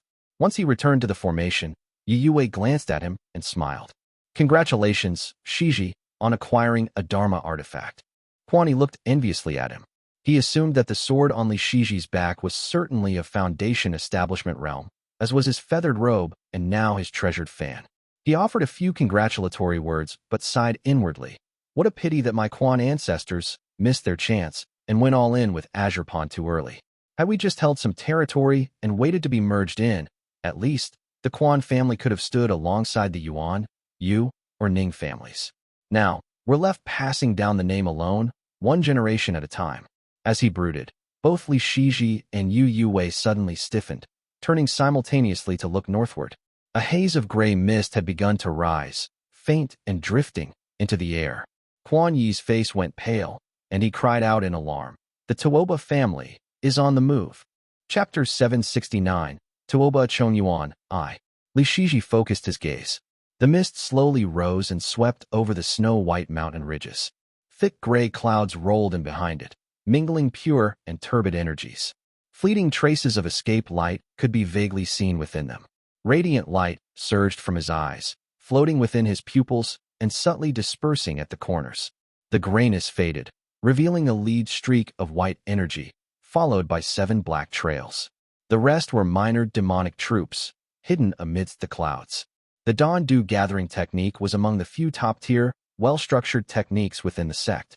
Its only flaw was the difficulty in gathering dew. No news had ever surfaced about its follow-up techniques from Jiangnan, and all fellow cultivators had long given up on it. Thus, few chose to train in it. However, the perception technique it was paired with was highly compatible. So Li Shiji was the first among the 3 to see things clearly, and he sighed inwardly. Quani counted them one by one, his face pale as he replied, "There are actually this many of them." Yu Yue looked on grimly, then studied Quan Yi closely before gently reassuring him. Fellow Taoist Quan, even the Purple Mansion realm Maha of the Great Void are watching.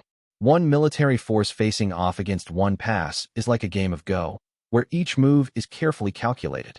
They surely won't allow the enemy to concentrate forces and strike this valley all at once. Yu Yue, after all, was a seasoned cultivator. Normally, he wouldn't speak such blunt truths that might draw trouble. But when he saw the enemy right before them and Quan Yi still wavering, he had no choice but to explain the stakes and steady his resolve. Sure enough, after a few seconds of observation, the 7 streams of black smoke each descended toward different fortress passes, leading groups of demonic forces to fight separately. Quan Yi calmed down slightly, and only one white escape light rode the wind and flew forward from that swirling demonic aura. This light carried no accompanying troops, nor did it emit any demonic chi. It flew cleanly through the mass of black smoke raised by the other devil cultivators, untainted by a single speck of filth. Li Shiji grew wary and thought to himself, that must be a direct descendant of the Tuoba family. Yu Yue also looked grim and spoke up first. I've heard that the Tuoba family's Liang dynasty was founded by orthodox devil cultivators. Back then, Tuoba Xintan established the great Liang state and revered the immortal Tao as the highest truth. Their feathered robes and attire all followed the Wei dynasty. They each raised their Dharma artifacts and ascended into the air. Outside the formation, the white mist surged, and the white light slowly took form. It revealed a white jade chariot, gleaming with bursts of Dharma light. The rolling white mist in front of it was drawn by 2 illusory horned beasts with faintly red eyes. The chariot slowly came to a halt before the formation. Seated atop the chariot was a man with righteous features. His face was square and broad, his brows thick, and his eyes so dark they were startling. His gaze was cold and naturally commanding. He wore a perfectly tailored white robe that had a band of jade-like white around his collar, with platinum gold patterns flowing down. He wore a tall crown and wide belt, and his feathered ceremonial robes exuded immense grandeur. He carried the bearing of orthodox immortal rites, walking on clouds with poise and grace. The Tuoba family had descended from the northern barbarians. After several centuries, their ceremonial attire was even more doctrinal than that of several Jiangnan sects. When he reached the formation, he stepped down from the chariot and spoke in a low voice. Fellow Taoists of the south, come out and meet me. They had a mere chi cultivation realm formation that was symbolic at best. Even the Li family found Foundation establishment realm arrays difficult to set up, So how could the Azure Pawn sect possibly place a major foundation establishment realm formation here? Thus, before cultivators of that realm, the formation would last no more than 7 minutes. The group exchanged glances and flew out of the formation together. The man in white merely frowned when 5 foundation establishment realm cultivators appeared. He paid no attention to Yu Yue's 2 newly advanced disciples, as if they were invisible, letting his gaze pause only on Yu Yue and Li Shiji. He didn't move, nor did the others attack. Instead, they listened as he shook his white sleeve and said in a deep voice, "Shengla Heaven, Tuoba Chongyuan." As he spoke, he drew a golden jade seal from his sleeve, streaked with white and yellow. When he saw that Li Shiji and the others didn't recognize the gesture and remained silent, he chuckled and said, "Chongyuan has long been in the north. Let me show the means of Jiangnan's demonic sex." 5 rays of light surged into the air as soon as he finished speaking. Li Shiji drew his fan with one hand and formed seals with the other, unleashing radiant light. Yu Yue and his 2 disciples joined forces, forming seals to release a sweeping beam of white light. Though Quan Yi had just spoken of retreat, he fought earnestly once battle commenced. Knowing he was slightly weaker than the other 3, he immediately revealed his immortal foundation, his entire body shining with radiant brilliance.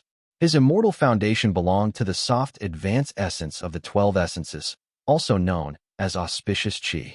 Golden clouds gathered beneath his feet as he pulled 2 golden cords from each hand, wrapping them around his fingers, though he had yet to unleash them. Li Shiji took note for a moment and silently thought, "This Quan Yi always insists on letting us probe first, making a lot of noise but achieving little." Just as that thought passed through his mind, Tuoba Chongyuan made his move. A white wind surged forth with a sweep of his long sleeve, transforming into a beast midair and instantly shattering their spells. Tuoba Chongyuan's expression relaxed as he smiled and said, "You fellow Taoists truly underestimate me.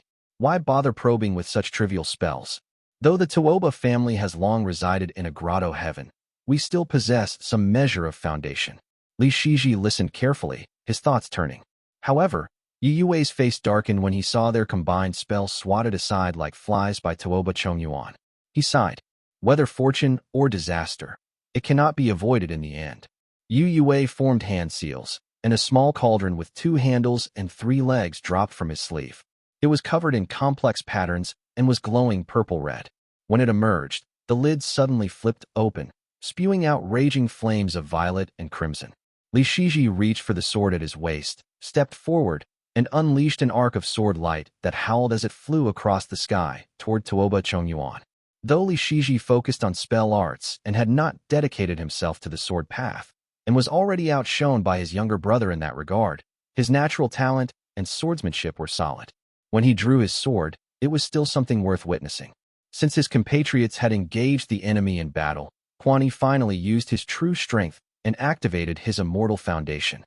Auspicious qi rose as he formed circular hand seals, his thumbs pressed against his middle fingers, which released a blast of yellow wind. The yellow wind stirred and expanded in the air, forming a hazy veil that seemed to obscure spiritual sense. It kicked up snow from the mountains and cast shadows everywhere, prompting Li Shiji to tighten his grip on his sword and think, "This spell is indeed effective against ordinary foundation establishment realm cultivators. It would even be quite potent. But against someone like Tuoba Chongyuan, even without perception techniques, it's probably just a minor nuisance at best." As for Yu Yue's 2 disciples, they were even more pathetic. Reaching foundation establishment realm at 60 had already pushed them to their limits. What proper spells could they even cast? The 2 spells they managed to send drifted lazily through the air, not even warranting a blink from Tuoba Chongyuan. Chapter 770. Tuoba Chongyuan 2. Tuoba Chongyuan simply formed 2 seals in the air, leaving golden markings behind. A casual sweep of his sleeve reduced the spells to ashes. Li Shiji took the opportunity to observe and silently noted, "This man's Dharma robe is no ordinary garment. There's definitely something profound about that sleeve."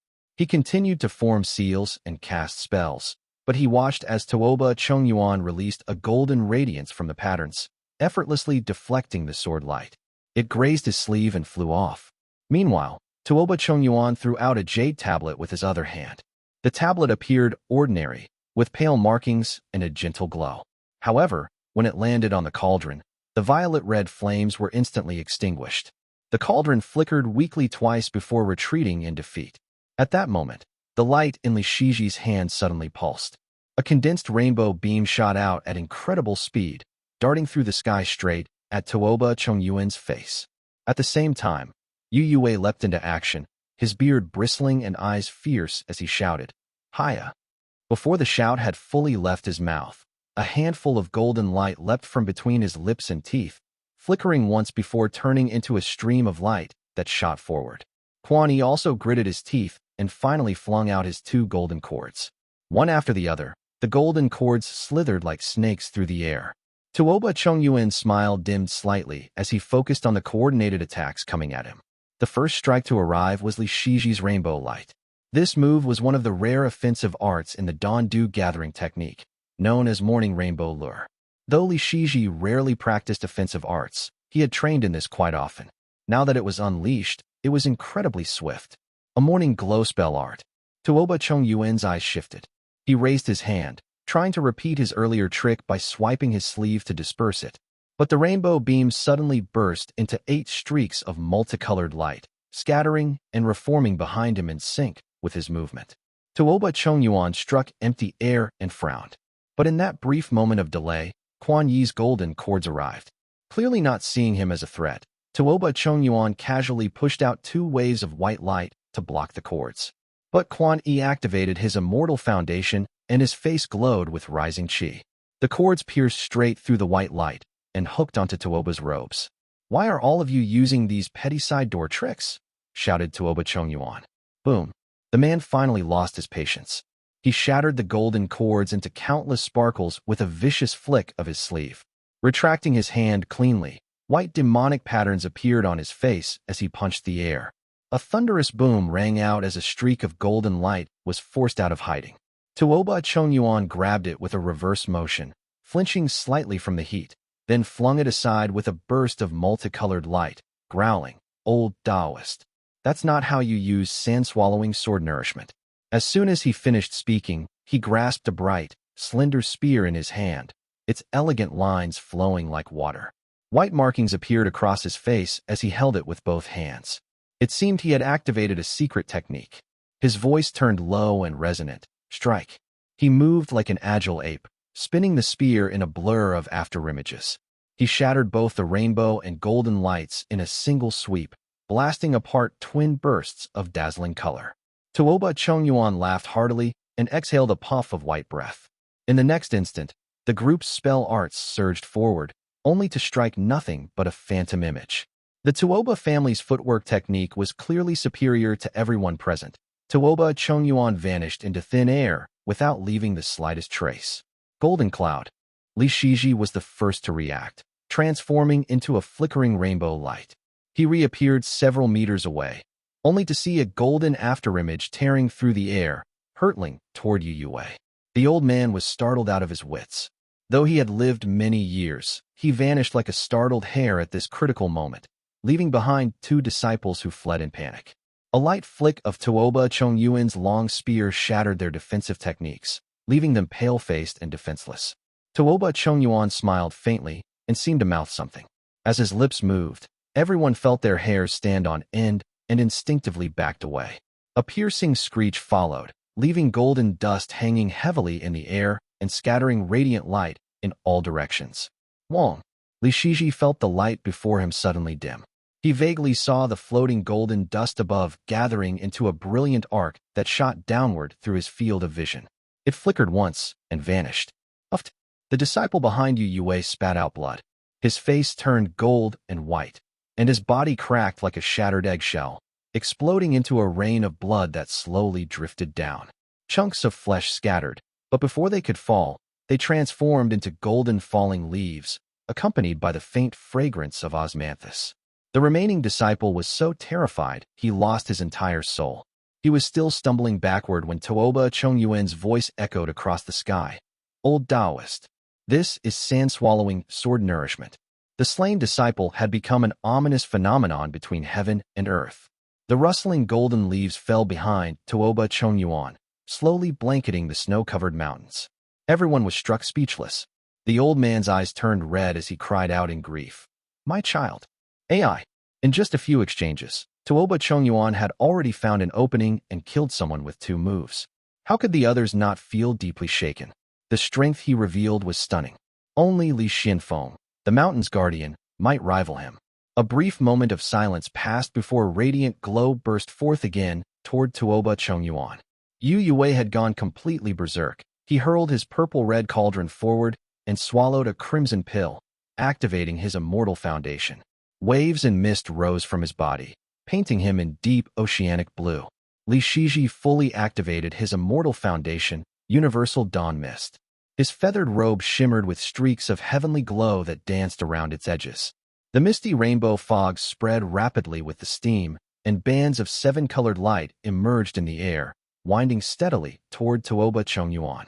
Tuoba Chongyuan spun his spear to block their attacks, moving with practiced ease, as if he was strolling through a courtyard. He said softly, So, the 2 of you have finally revealed your immortal foundations. At this point in the battle, no one could stop Tuoba Chongyuan from speaking as he pleased. Raising an eyebrow, he continued, Very good, very good. The Tao of the Purple Mansion Realm and Golden Core Realm truly has some connection to my own. What a curious and amusing display. Yu Yue's remaining disciple gritted his teeth and rode the wind, casting spells from the side. Quan Yi, however, was momentarily stunned. He stared blankly at the golden leaves drifting down from the death phenomenon of a Foundation Establishment Realm cultivator. Only after a second did he snap out of it and join the other 2 in their assault. Tuoba Chongyuan narrowed his eyes and chuckled lightly. At last, he revealed the seal from earlier and said softly, Watch closely, everyone. He tossed the great seal high into the air. The interwoven yellow and white light surged upward, instantly filling the entire valley. The golden seal rose dazzlingly, and in a flash, transformed into several large words, Shengla Tuoba. The 2 ancient-style words glowed with dazzling Dharma light, weaving intense color in the sky. Li Shiji felt the brushstrokes seemed familiar, but had no time to ponder it, as Yu Yue cast a jade scissors spell that struck the seal. Boom. The impact only caused the seal to sway slightly. The intertwined yellow and white light descended from the sky and transformed into a deep-colored barrier. The bright barrier shimmered as yellow and white light flowed across it like ink, enveloping an area several kilometers wide in all directions. Rumble. The barrier closed with a thunderous roar. Yu Yue's face turned grim, and Quan Yi's expression shifted to regret as he cried out in alarm. This is bad. We should have left long ago. Chapter 771, Formation Seal. Everyone. Dark radiance surged from Tuoba Chongyuan's body. He appeared especially luminous within the formation formed by the Great Seal. The spear in his hand emitted a fearsome edge. Quan Yi's expression turned grim, his heart cold as ice, as he shouted, So that's your skill. Not even 100 exchanges and you've already resorted to this Dharma artifact. How insidious. If you intended to kill us from the start, you needn't have gone through all this. Tuoba Chongyuan remained calm and simply said, You jest, fellow Taoist. The Purple Mansion Realm cultivators outside Shangla Heaven are treacherous and the Maha terrifying. As with all things, caution must come first. Treating every encounter as a life-or-death struggle is the way to preserve one's life. His expression grew solemn, and his words caused everyone's expressions to turn complicated. Yu Yue had long since lost his former composure and said coldly, Fellow Taoists, we are now grasshoppers bound to the same rope. There's no retreat left. Let's stop hesitating and act. Quan Yi remained silent. He extended his 2 golden cords, auspicious qi surging around him. He took out 2 pills from his sleeve and swallowed them, saying heavily, I understand now. There had always been something hidden in Quan Yi's heart that he dared not say. His immortal foundation vaguely sensed fortune and misfortune. He had long suspected there would be no good ending in this valley. He should have fled, but he had been unwilling to abandon his companions, and mindful of dragging his mother into it, he had delayed and lingered. Now that escape was no longer possible, his demeanor became instantly resolute. His entire presence transformed. The pills he had taken burned through his lifespan, but his aura surged more powerfully than ever. Li Shiji did not hesitate. He flipped out a gold-blue pill he had long kept hidden in his sleeve. The pill was called Autumn Convergence Pill, something he had secretly obtained through Yang Ruizhao. Once he had been chased all the way by Dongfang Haiyun, he'd realized early the necessity of preparing life-saving pills. Coming north was even more dangerous, so he had prepared well in advance. Before he departed, his wife had even slipped him an ancient Foundation Establishment Realm talisman, which still rested in his storage pouch. He hadn't used it yet. Such ancient talismans were far more potent than modern ones. Each one consumed was one less remaining. They were exceedingly precious. Once consumed, the Autumn Convergence pill boosted mana and stimulated one's Dao foundation. It not only rapidly restored his mana, but also significantly strengthened his spell arts, at the cost of about 3 years of vital qi and lifespan. Li Shiji quickly swallowed the pill, summoned his rainbow light, and let waves of heavenly glow ripple from his body. Only then did Tuoba Chongyuan grow solemn, raising his long spear to point at them. He declared, "Fellow Taoists, seeking the Tao, preserving life, protecting our nature, let us fight for one final chance." Rumble. Yu Yue's hatred had already driven him to the edge, his lips trembling with rage. He hurled the purple-red cauldron with reckless abandon. Its 3 legs and 2 handles shone with light, and red light burst from the carved patterns as flames erupted from the cracks. It slammed down with a deafening boom. Clang. Tuoba Chongyuan raised his long spear horizontally. The spear's streamlined, elegant form radiated light that held off the engulfing purple flames. Yu Yue had truly gone all in, not caring whether his Dharma artifact would be damaged. He attacked relentlessly and even managed to momentarily stymie his opponent. None of them had any path of retreat, so there were no more probing strikes. Li Shiji was cloaked in radiant light, rainbow mist pouring down like waterfalls. Tuoba Chongyuan's movements were quickly restricted, and spell after spell rained down upon him, striking his Dharma robe and forcing its defenses to ripple. Quan Yi lacked powerful backers, and no one knew how many years of his lifespan he had sacrificed through the pills. It was particularly brutal. Deep yellow tears flowed from his eyes as his golden cords looped tightly around Tuoba Chongyuan's waist and back, binding him with all his might. Blows rained down on Tuoba Chongyuan from all directions, and his breathing grew heavier. He swept his long spear more savagely than before, his eyes shining with a fierce brilliance. Good. Born within a grotto heaven, he lacked for nothing in terms of spell arts. His cultivation methods were also superior to most. The only exception was his spear technique. It was decent, but rather conventional. But even with a few techniques under his belt, something was still missing. Now, the deadly assault of 3 foes was exhilarating. His spirit soared, and his spear danced fluidly through the air, flowing with unstoppable momentum. But Yu Yue had lived over 200 years and was sharp-eyed. He quickly noticed something was off.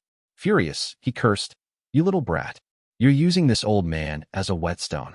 He spat out a mouthful of blood into his palm, and a jade knife appeared. Without hesitation, he plunged it into his own hand, gouging out a talisman. The talisman was small and agile. It glowed with a snowy luster. Blood dripped from Yu Yue's lips as he shouted, "Hiya!" 2 streams of violet flame burst into existence like flood dragons and slithered across the talisman's densely packed runes. Li Shiji's eyes lit up. He could tell this was likely Yu Yue's ultimate trump card. He immediately formed several seals, suppressing the urge to cough blood, and released multiple arcs of rainbow light to restrain Tuoba Chongyuan. Yu Yue guided the 2 violet flames, hesitating for only a brief moment. As a veteran cultivator, he had already discerned something amiss. This jade seal seems formidable. It's surely an ancient Dharma artifact. If I strike it, and the formation wavers, Li Shiji and Quan Yi will surely grow restless and possibly try to escape alone, which would ruin everything. Besides, such ancient Dharma artifacts are often bound to their owner's spirit. If we wound Tuoba Chongyuan directly, there's no worry the artifact won't falter. These thoughts flashed through his mind in an instant. He made his decision without hesitation and hurled the flames at Tuoba Chongyuan. The latter struggled forcefully, paling at the effort and causing Li Shiji to cough blood, and managed to free one hand. But Quan Yi, whose body was surging with auspicious qi, suddenly spat a mouthful of vital blood, visibly withering in an instant. His 2 golden cords surged upward and tightly bound Tuoba Chongyuan's arm, pinning it firmly to his side. Boom!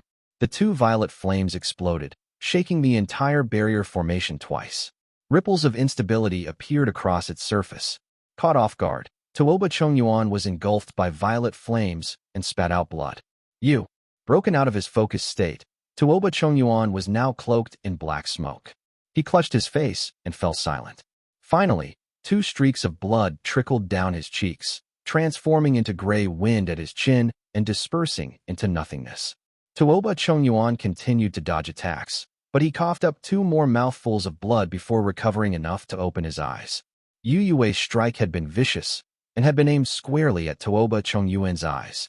Blood streamed from both of them, and the entire formation trembled violently. Yu Yue instantly confirmed his suspicion. At the same time, though Li Shiji had never handled ancient Dharma artifacts before, he saw through it at a glance and said gravely, "This man's life may be linked to the artifact. Right now, it only imprisons, it hasn't attacked. Herding him together is our chance to break free." Li Shiji had already voiced Yu Yue's thoughts before he could speak them aloud. Sure enough, his disciple and Quan Yi both lit up with realization, and a ruthless gleam flashed through their eyes. Tuoba Chongyuan wiped his face and realized that his perception technique had been broken. The world before him was now faint and blurry. His blood stirred with fury. He pointed his long spear toward the group once again, battle intent surging, and said coldly, "Not bad. Come again." Chapter 772, The Battle Under the Great Seal, I. But Li Shiji had already drawn his sword and arrived, several flashes of light flickering and falling, before Tuoba Chongyuan could finish speaking. Quan Yi also retracted his golden cords and struck with a palm imprint of golden light. Tuoba Chongyuan merely raised his spear to block, and the 2 forces clashed. Quan Yi's strike made the long spear tremble. Tuoba Chongyuan shifted slightly, stretching out his ape-like arm to block Li Shiji, only to discover that the man in the feathered robe was still forming a spell gesture. Just as Tuoba Chongyuan's arm touched him, he turned into a misty haze. Rainbow Phantom split. Taking advantage of the moment his opponent's perception technique was broken, Li Shiji split into multiple illusions that scattered in different directions. His true form emerged behind Tuoba Chongyuan, and with a spell gesture, morning rainbow lure surged forth, striking directly at his back. However, Tuoba Chongyuan's Dharma robe was extremely tough. Even after taking a direct hit, his face merely paled further. He dispersed 3 of the illusions with a sweeping motion. His spear shimmered with golden light as it spun and gently flicked against Yu Yue's large purple-red cauldron. Yu Yue was a seasoned cultivator and posed the greatest threat. Tuoba Chongyuan's spear strike was meant to hold the cauldron back. Dark red veins appeared on his arm, and his blood energy churned violently. Clearly, he had suffered a loss, yet the purple flame within the cauldron managed to surge past the lid and lick at his Dao robe. Tuoba Chongyuan felt a slight pain in his arm and calculated silently. This man in the feathered robe is light and elusive. He's not one suited for direct combat. I've already seen through his perception technique. Chasing him down would be a waste of time. The man with the golden cords is weak and cowardly. He's unwilling to confront me directly. The others are mediocre. The most urgent task is to eliminate this old Taoist. He summoned another jade tablet and effortlessly suppressed the flame in the cauldron. He then took 2 steps through the air, his figure lunging forward like a phantom. Yu Yue was unafraid. His beard and hair flared outward as he held a purple flame in each hand. A spell brought flames down like a storm, while violet smoke coiled around him. Hatred flared in his heart as well. This brat's Dharma robe is powerful, and he has many artifacts, along with 2 deadly spells. But the spear in his hand is quite ordinary. Though formidable, he relies heavily on external tools. His spells are lethal, but if we act together, there's still a chance of victory. He conjured flames to block Tuoba Chongyuan's spear. Bluish water mist emerged as his immortal foundation circulated. Water and fire combined, and ferocity twisted his face, suiting his wild appearance. Yu Yue had been born when the Yu family still basked in its former glory. He and several younger clansmen had been among the last generation of geniuses. At that time, the Yu family had not yet splintered and faded into obscurity. The techniques and spells he had cultivated were of the highest tier. Now, as he unleashed his might, water and fire intertwined, making for an imposing display. Yet Tuoba Chongyuan remained indifferent. He merely furrowed his brow and spun his spear to defend. Quan Yi threw out his golden cords to entangle him, while Li Shiji maneuvered to the side with heavenly glow and used rainbow light to assist. Although Tuoba Chongyuan was far stronger than them, having his perception technique broken made it much harder to deal with Li Shiji. His initial strikes often left Yue pale and Quantao spitting blood, yet he still couldn't catch Li Shiji. The three exchanged dozens of moves. Though some on Li Shiji's side occasionally coughed up blood, what were a few mouthfuls of blood when lives were at stake? They relentlessly trapped Tuoba Chongyuan as they wore down his mana. Whoosh! Struck in the back again by the rainbow light, Tuoba Chongyuan gripped his spear with both hands, his expression darkening. His Dharma artifact spun in his grasp as he formed a spell gesture, pressing two fingers together to emit a burst of Dharma light. Strangely enough, though the Tuoba family was a prestigious devil cultivator family, Tuoba Chongyuan only gave off immortal aura during the battle. There was no trace of demonic or blood chi. Even the techniques he used were upright and righteous immortal arts. Naturally, the others wouldn't let him have his way. Almost as soon as Tuoba Chongyuan stopped moving, multiple spell arts rained down. Prepared, he shifted the spell gesture to one hand, while the other reversed his grip on the spear to shield himself. At the same time, his sleeve flared high, releasing a wave of pure energy. The spells blasted their way through it, but the energy wave had drained 40% of their power. One by one, they struck the spear, exploding in dazzling brilliance, sending hues in all directions. Though his face turned a shade paler from the impact, Tuoba Chongyuan subtly smiled, loosening his grip slightly to absorb the force. Then, his pupils suddenly widened. Golden cloud. 3 brilliant beams of colored light abruptly appeared over 10 meters away, leaping forward in an instant. Li Shiji suddenly appeared, flinging out a sleeve full of heavenly glow that dispersed through the air like mist and silk. The man in the feathered robe reached out without hesitation and, to everyone's surprise, gripped the sharp edge of the spear. Vibrant rainbow light rippled from his palm. Floating light gathering. Heavenly glow was naturally good at knocking down and seizing objects. Tuoba Chongyuan's focus had been split, and he had been bombarded by spells, so he naturally had to loosen his grip slightly to absorb the blows. Li Shiji saw the opening and closed in with golden cloud to snatch the weapon. An instant later, Tuoba Chongyuan felt a sudden lightness in his hand. His half-relaxed grip gave way completely. The scene before him spun briefly, and his spear was already in Li Shiji's hands. The spear felt cool to the touch. It was smooth and solid. It was made from extremely tough material, and Li Shiji could feel spiritual energy surging from within. It was a top-grade Dharma artifact, only comparable to his own Qingche's sword. Li Shiji drew back with the spear, but blood instantly split his palm open in several places. His skin was torn to the bone and bled freely down to his wrist. Yet he was already forming a spell gesture with the other hand. His middle and ring fingers curled into his palm, and the rest extended like a cauldron. His face went pale as he shouted, "Senior Yu." Yue was genuinely startled, but he was quickly elated. His eyebrows shot up with excitement as he cried out, "Good!" The purple cauldron immediately surged forward. Even without Yue's orders, Quantao and the other disciples launched fierce attacks at Tuoba Chongyuan, forcing him to lose the chance to take back his spear. A furious surge of indignation, like capsizing in a gutter, filled Tuoba Chongyuan's heart. He was so enraged he nearly lost control of the spell he was about to complete. His brows shot up, and he roared like spring lightning. "How dare you!" White light flared in his other hand, transforming into 6 white ribbons trailing long tails. Astonishingly, he withstood the barrage of spell arts with just a wave of his sleeve, while he threw a strike toward Li Shiji with his other hand. 6 dazzling beams of white light sizzled through the air. Li Shiji barely managed to cast Golden Cloud, part of his heavenly glow escape spell. His figure shifted dozens of meters to the side, forcing the 6 streaks of white light to arc low. Meanwhile, the Dharma seal in his hand was already complete. Calamity, Dispelling Heart Cauldron. The very first spell art Li Shiji had learned after joining the sect was this life-saving technique. Now, a faint cauldron of heavenly glow manifested in his hands as he poured all his mana into it without restraint. He even drew in surrounding spiritual energy in torrents to fuel his spell art. The streaks of white light were astonishingly fast.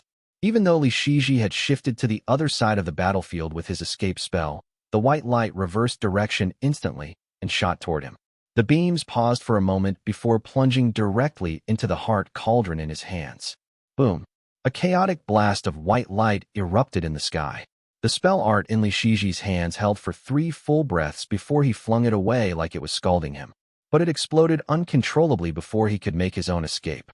The sound of bones cracking echoed loudly as he tumbled downward at an angle, coughing up blood. Chapter 773, The Battle Under the Great Seal, 2. Purple flames poured down like boiling water, dousing Tuoba Chongyuan's head and face.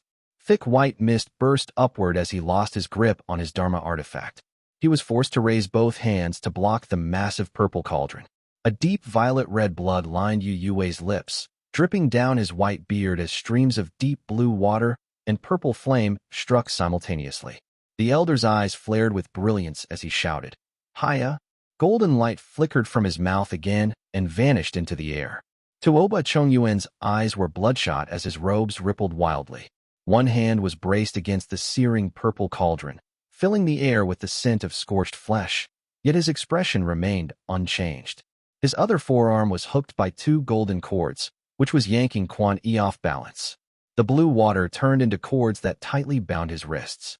The 3 of them worked in concert, not only preventing Tuoba Chongyuan from sweeping his sleeve to dispel spells, but even stopping him from forming a single-hand seal. Crackle, snap. More searing purple flames coiled around his neck, filling the air with the scent of charred flesh. Yet Tuoba Chongyuan continued to crane his neck upward, expression both calm and ruthless, eyes wide as if desperately watching for something. Crack! A loud, crisp sound of bones snapping rang out, as Tuoba Chongyuan forcibly twisted his own neck to a grotesque angle. His white teeth snapped open and shut with sharp cracks as he panted. Clang! His white teeth were freshly stained with blood as he bit down hard on a golden leaf-shaped object. It struggled fiercely between his jaws, producing a grating, tooth-rattling screech that made Yu Yue's expression grow grim. Boom! The golden leaf-shaped object lingered for a moment before crumbling into dust and vanishing. White patterns surfaced across Tuoba Chongyuan's body, and he even had the leisure to laugh. He said, "Old Taoist, I told you, sand-swallowing sword nourishment isn't meant to be used like that." Golden light flickered like threads of mist between Tuoba Chongyuan's lips and teeth. Suddenly, Quantao threw his head back and screamed in agony. The back of his neck was drenched in blood, and he dropped like a bird with broken wings. The golden cord slackened, and Tuoba Chongyuan slowly twisted his dislocated neck back into place, each movement accompanied by loud cracking sounds. The many spell arts surrounding him gradually faded, and gold-red blood flowed back into his wounds along the lines of his skin. He used the great Liang Shengla immortaline art. The markings on his body became clearer, stretching along the contours of his muscles and bones. Only now did a sinister, eerie aura begin to emerge around him. Naturally, Yu Yue couldn't stand by idly. He thrust the massive cauldron forward to strike. Boom! Tuoba Chongyuan gestured gently, and the massive seal in the sky finally responded, crashing down and striking the purple-red fire cauldron with a thunderous bang. Uft! Yu Yue's face went pale in an instant. The cauldron flew back, its brilliance dimming. It hovered midair, unmoving, as he struggled for breath for a long moment. A second later, a pale Li Shiji rose back into the air. One of his arms was swollen with shattered bones and torn muscles, but he didn't care. He swallowed another autumn convergence pill. Taking a single autumn convergence pill usually required years of rest, and if more were taken recklessly, it could shorten one's lifespan by several decades. The limit was 3 at once, or else the immortal foundation could collapse. But given the current situation, there was no time to worry. Li Shiji consumed the pill and waited for his mana to replenish, his gaze heavy and dark. Crack, crack, crack. The massive seal in the sky gradually lost its radiance. Streams of white and yellow light cascaded down like a waterfall and poured into Tuoba Chongyuan's body. Dense, inky black patterns climbed across his form, spreading thick and fast. Though Li Shiji still felt some tightness in his chest, the pill gradually restored him. Watching closely, he confirmed that the surrounding barriers were weakening and dissipating as the seal's glow faded. So, he waited calmly for the right moment. Tuoba Chongyuan finally opened his eyes and glanced at the spear in Li Shiji's hand. His face shimmered with white and golden hues, and his voice rang like a bell and drum. In all these decades, only you have dared to seize my Dharma artifact. Good. Tuoba Chongyuan's expression was neither jealous nor admiring, but rather excited. Yu Yue's face grew increasingly grim, while behind him, Quan Yi wobbled back into the air. A large portion of his face was missing, and his breath was barely a whisper. The spell art from Tuoba Chongyuan had shattered most of his cheek and exited through the back of his neck. Though the vitality of a Foundation Establishment realm cultivator was strong, despair filled his eyes. He floated unsteadily, blood dripping into the air and turning into faint, auspicious mist as it scattered. Yu Yue remained silent. Tuoba Chongyuan's gaze shifted slightly as the purple cauldron reappeared, and the rainbow light shot forth once more. Tuoba Chongyuan extended both arms, but struck with one palm, sending the cauldron shuddering violently. Yu Yue's face turned pale as various streams of mana intertwined in the air. A barely holding on Quan Yi struggled into the sky amid the overlapping lights of magical power. He scanned the area blearily through a half-blinded eye. The great seal above had dimmed, and though the surrounding barrier had thinned, it still stood tall. If only I had known, thought Quan Yi. Quan Yi stood in the center, and a long, muffled sigh escaped his ruined mouth. His immortal foundation was aligned with auspicious qi, a path called Scroll of Fortunate Attainments. He had divined a deadly tribulation awaiting him in the north long ago. But what use was foresight? It was bound to come. Who among those who had ventured to the north would not face no life and death tribulation? In the end, whether it had been foreseen or not made no real difference.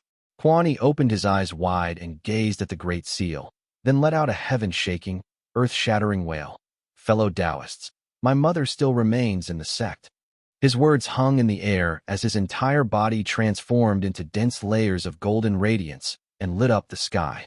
Decades of cultivation in the Scroll of Fortunate Attainment's immortal foundation were, in an instant, converted by some secret technique into a rune-laced burst of brilliance that shot heavenward. The dense glow spread out, falling gently over Li Shiji and Yu Yue and bathing their faces and bodies. They felt like they were standing on clouds as their breaths eased and hearts calmed. All of their Dharma artifacts trembled slightly. Be it the purple fire cauldron, the jade tablet thrown by Tuoba Chongyuan, or even the Xia You weapon in Li Shiji's hand, all were veiled in a shimmering glow.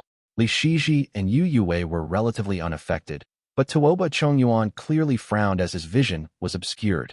His perception technique had already been shattered, and now his vision was clouded by the brilliance born from a lifetime's cultivation. He truly couldn't see clearly. Yu Yue sighed and said, "Let's go." The two exchanged a glance and struck together, seizing this brief moment of Tuoba Chongyuan's distraction and the shrouding of the Great Seal, and directed their combined power at the barrier. Crack! The barrier had already thinned to a mere veil. Their joint attack shattered it instantly, and they shot out of the formation. Realizing this, Tuoba Chongyuan launched his escape light and tread upon white-yellow qi to pursue. Chapter 774, Quantao I. Li Shiji had just stepped out of the grand formation when his eyes, infused with heavenly glow, saw a completely different world before him. Baixiang Valley had once been bathed in a gentle winter sun, its hills lined with maple trees weighed down by snow as soft as white clouds, creating a scene of pure brilliance between heaven and earth. Now, it had turned a dim gray-black, and a hazy gloom stretched as far as the eye could see. Black clouds now rolled through the sky. The snow had lost its luster, and dense shadows blanketed the forests. The Dharma light surrounding the area was now only barely noticeable. Instead, beams of devilish light shot skyward, leaving one dark tail flame after another. Baixiang Valley had been razed to the ground. Several lonely skeletons stood amid shattered tiles. Their heads had been severed and taken to be used as Dharma artifacts. Gray-yellow dust drifted over the surface, and the bone-white remains were still stained with dried blood. What a wretched land of demonic taint. Li Shiji fled swiftly along the mountain pass. A brief glance confirmed that the skeletons belonged to members of the Bai family. When they had first arrived, the old Bai patriarch had expressed endless gratitude. Who could have thought Azure Pond sect would use them to fend off the devil cultivators, and only not a single Bai family member would survive in the end. There was no time to think further. He opened his palm. What had once been a terrifying wound had now sealed like a small mouth, leaving only a few red seams. Li Shiji shook out an exquisitely crafted spear from the sleeve of his feathered robe and gripped it tightly. The spear was already thrashing wildly, its bladed tip flashing incessantly, shedding fragment-like glimmers of light. As Li Shiji soared faster and faster on clouds of heavenly glow, he formed seals with one hand, tapping the spear from the tail to the bright white center, and finally the thin, razor-sharp blade. Each strike lit up streaks of multicolored light. This spear can't be saved. Keeping it will only cause trouble. Judging by Tuoba Chongyuan's eyes, he'll come after me for sure. If I discard it at the right time, it might just save my life. He no longer cared about draining his mana. He layered spell after spell onto the spear in quick succession, sealing it tightly. He let it ride the wind, rapidly forming hand signs and chanting incantations to gather more heavenly glow. Tuoba Chongyuan stepped out of the formation, opened his mouth, and inhaled forcefully. The giant seal in the sky instantly shrank, transforming into the size of a thumb before flying into his mouth. Tuoba Chongyuan's expression lit up, his breath steadied significantly, and the dimness in his eyes began to fade. He swept the area with a quick glance and unhesitatingly abandoned Yu to pursue Li Shiji on radiant light. Second young master. The moment Tuoba Chongyuan exited the formation and swallowed the seal, two streaks of black chi rode the clouds toward him. Two devil cultivators emerged, bowing low and keeping their eyes averted. Second young master, would you have us? Tuoba Chongyuan was rising on the wind. He furrowed his brows, and with a flick of his sleeve, he sent them stumbling backward. He commanded, "Go catch that old Taoist and bring him back." As he ascended into the sky, a chariot rushed through rolling clouds and halted beneath him. Tuoba Chongyuan sat cross-legged in serenity, silently regulating his breath. The chariot beneath him tore after Li Shiji on its own. Ahead, Li Shiji's eyes were glowing with gathered heavenly glow. He cautiously buried the radiance beneath his feet and dove into the heavy mist, only to see black smoke swirling as a devil cultivator hurtled toward him. The devil cultivator held a large shield and was clad in black robes. His narrow eyes gleamed from beneath as he shouted, "You're not getting away, boy."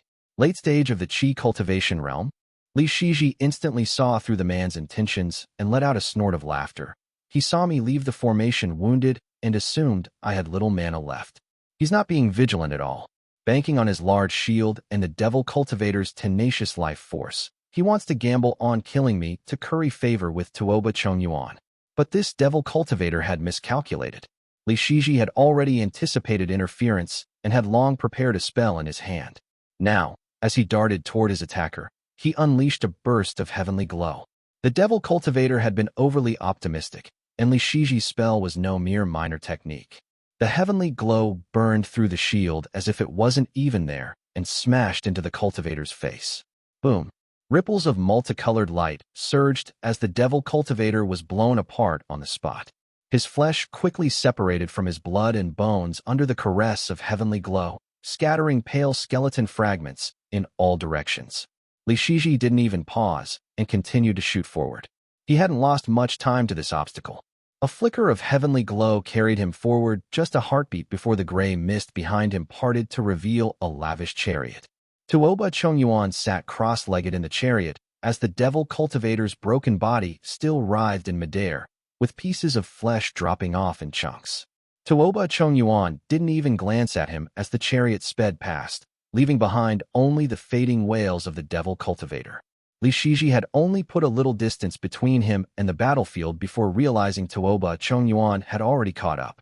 Though his heavenly glow gave him far greater speed than ordinary cultivators, it was still no match for the divine chariot, and he could only let the others slowly gain on him. Tuoba Chongyuan opened his eyes aboard the chariot and called out, "Fellow Taoist." Li Shiji saw that the surrounding devil cultivators had been left far behind and that he was approaching a more open area.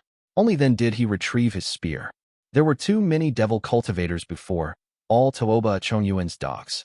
If I threw the spear then, they'd just fetch it, and he wouldn't be distracted. But now, we're in a clear open stretch, I've flown a good distance, and there's no demonic smoke in sight. This is the right time. He tossed the spear into the air and kicked its tail.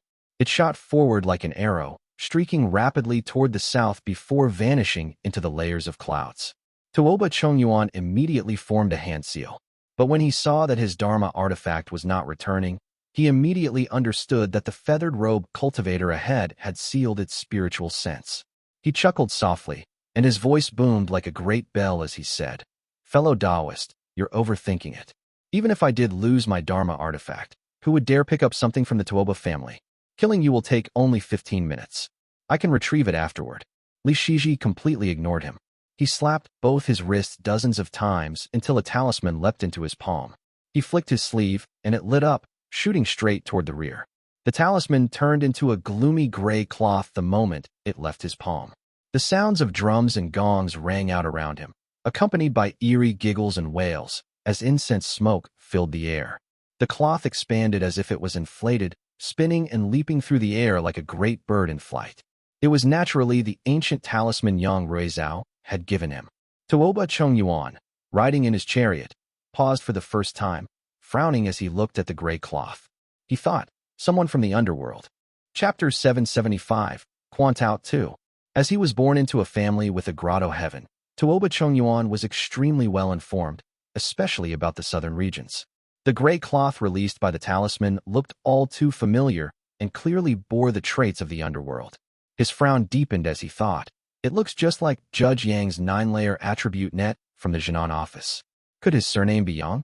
He pondered to himself, and sure enough, the gray cloth delayed him. The spell art he had been preparing in his hand flared to life, 6 streaks of white light striking the cloth from both sides, only to be completely absorbed and vanishing without a trace. It's just an old talisman. No matter. I'll capture him first and ask questions later. He quickly dismissed his thoughts and formed a hand seal. A white-yellow lotus bloomed in his palm, its 9 petals crisp and distinct. It fell into the cloth, which stretched and strained but only showed faint cracks. But Tuoba Chongyuan had achieved his aim. He placed one hand beneath his middle finger and tapped it lightly with his pinky. The chariot roared as it crashed into the cloth, while his figure reappeared beyond it, continuing the chase. This talisman is even better than I expected. Li Shiji felt significantly more at ease having blocked Tuoba Chongyuan twice in a row.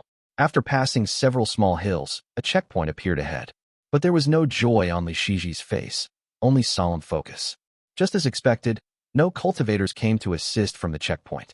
Instead, a glowing grand formation separated the inside from the outside, completely cutting off the road to the south. As expected, said Li Shiji. The commotion between Li Shiji and Tuoba Chongyuan had been quite loud and eye-catching. The chariot racing through the skies must have been visible for kilometers away. Tuoba Chongyuan was clearly not without cunning.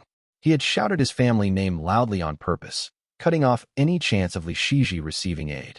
Since the checkpoint was sealed, Li Shiji felt a chill in his heart, though he bore no resentment. He could only change direction and continue fleeing. If they deactivated the guarding formation for me, Tuoba Chongyuan would follow right in. They might lose the checkpoint for no reason, and even risk offending the Tuoba family. If I were them, I wouldn't deactivate it either for a stranger. Instead, closing the gate and staying silent is the safest move. No one can find fault in that. After all, who's to say this isn't just a ruse to trick them into deactivating the formation? He soon passed another small valley, where the formation was likewise in place, guarding the area tightly. Li Shiji could only pour all his mana and movement techniques into the heavenly glow beneath his feet, quietly gripping his final autumn convergence pill in his hand. When he chanced to look back at Tuoba Chongyuan, Li Shiji saw that the great seal above his head had already been summoned. The 4 words Shengla Tuoba shone brilliantly in gold, visible even from a great distance. Chengdu Pass. Chengdu Pass was originally the mountain gate of Xuandu Gate, a minor sect in Su State. However, the sect had been wiped out long ago during the Devil Plague, leaving behind a decent mountain range that had been later occupied by devil cultivators. After the Azure Pond sect claimed the mountain, they stationed men to guard it. Li Quantao, still wearing mourning clothes for his late father, rushed to the mountain without delay. The Foundation Establishment Realm cultivator originally stationed in the mountain was a stranger. He claimed to be from the Yuan family of Mushroom Forest and gave the name Yuan Hu Yuan. He appeared to be quite old, with a pale and aged face, and at first, he didn't speak much. Li Quantao had cultivated within the sect his whole life, rarely leaving his father's peak. He believed himself to be lacking in schemes or social skills, and since he wasn't familiar with the Yuan family, he didn't bother interacting with Yuan Hu Yuan. But after fighting side by side for a while, they eventually found common ground. Yuan Hu Yuan always responded smoothly to any topic, making conversations surprisingly pleasant. Judging by the change in weather, I'd say Baisheng Valley's been struck by devil cultivators. Li Quantao spoke casually, but Yuan Huyuan's face fell. His aged eyes stared into the distance as he muttered vaguely. Baisheng Valley is guarded by the Li family. They say it's the third young master of the Li family, Peak Master Li Shiji of Changtian Peak. Looks like he's in for a rough time. Li Chuantao's face immediately filled with worry as he whispered, "That's true. The Tuoba family has produced golden core realm cultivators. Though their numbers have declined and they're no longer as miraculous, they are still direct descendants of the Purple Mansion realm. They're not someone anyone can provoke. I hope the Peak Master can hold on." His words were clearly biased, which immediately piqued Yuan Huyuan's interest. The old man casually asked, "Now that you mention it, you're also surnamed Li." Li Quantao smiled, but said nothing. He remembered his father's advice well. If someone made conversation feel too easy, they were likely far more cunning. They hadn't known each other long, so he dared not say too much. Yuan Huan was just about to probe further when two streaks of light came speeding from the east, shining brightly in the sky. The two immediately grew alert and looked up. They saw the first streak of light was dimmed, its colors subdued, though a hint of heavenly glow could still be discerned. The second streak was faster and had nearly caught up with the tail of the heavenly glow. The trailing light was white and yellow, with a large seal-like object floating above it. For large characters were clearly visible. The cultivators of Azure Pond had all studied ancient script and recognized the characters as Shengla Tuoba. Yuan Huyuan stared at the heavenly glow ahead, and his heart skipped a beat. A hot emotion stirred within him, and his lips moved involuntarily as he exclaimed, "Shiji? He's actually been chased all the way here." Though Yuan Huyuan spoke without intent, Li Quantao had been listening carefully. As soon as he heard the name, it all clicked. The aura of that heavenly glow was indeed familiar, one he had surely heard of before. "Looks like it's the same Li Shiji who visited my father the other day. My older brother called him a refined young gentleman, so it seems he truly is." Li Quantao paused in surprise, but quickly snapped back to attention. Alarmed, he grabbed Yuan Huyuan by the arm and shouted, "Deactivate the formation. Senior Yuan, deactivate the formation. Deactivate the formation." Yuan Huyuan jolted in place, fumbling inside his sleeve twice before freezing. He stood there dazedly, images of his children and brothers flashing through his mind. His voice trembled in fear as he said, "That's the Tuoba family we're talking about." But Li Quantao tugged harder on his arm, shaking Yuan Huyuan out of his daze.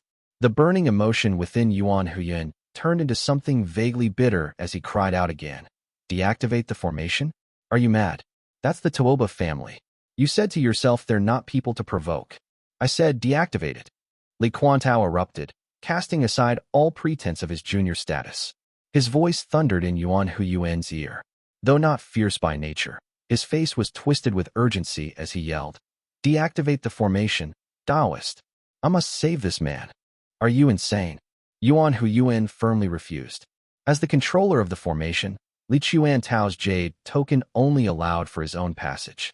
Li Chuantao's eyes reddened with fury as he bit back his temper. "Senior Yuan, this man once did my family a great kindness. Please, deactivate the formation quickly." "What kind of kindness are we talking about?" Yuan Huyuan would not relent, dodging with questions to steer the conversation away. But Li Quantao saw through it, his expression turning cold as he answered, "Very well. If you won't deactivate it, I'll walk out of this formation myself." This was now an entirely different matter. Yuan Huyuan shuddered, overcome with complicated feelings, and exclaimed in shock, "Why go this far? Why?" Li Chuantao's fury burned. His eyes blazed, and he slammed his Dharma artifact into the wall with a sharp clang, leaving a deep dent. He spoke coldly. "My father bore infamy, living in isolation on Fuchin Peak for centuries while he was hated and scorned by all. Only Li Shiji acknowledged the Li family's old bonds and still visited him. When my father attempted his breakthrough, everyone knew it was doomed. In the past, they called him Master Encheng out of gratitude for his pills, but when they saw I couldn't inherit the alchemy Dao and had no benefits to offer, not a single person dared to help for fear of the Qi family. Yet, though the Li family head had just passed, they still scraped together spirit items to aid us.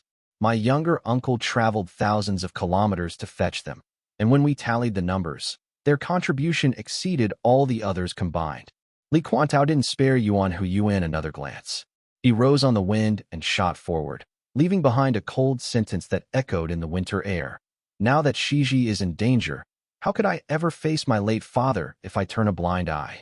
His eyes were wide with rage, and his next words hit the old man like a thunderclap. Old senior, keep your life if you wish. But I, Quantao, am still young, and I'm not yet stingy. In the blink of an eye, Li Quantao was gone as he blurred past the boundaries of the formation. The old man stood there, eyes blank and ice creeping over his body. The winter wind, as if ignoring his foundation establishment realm body, cut through his organs and made him shiver uncontrollably. But his back was drenched in sweat. Yuan's vision turned white.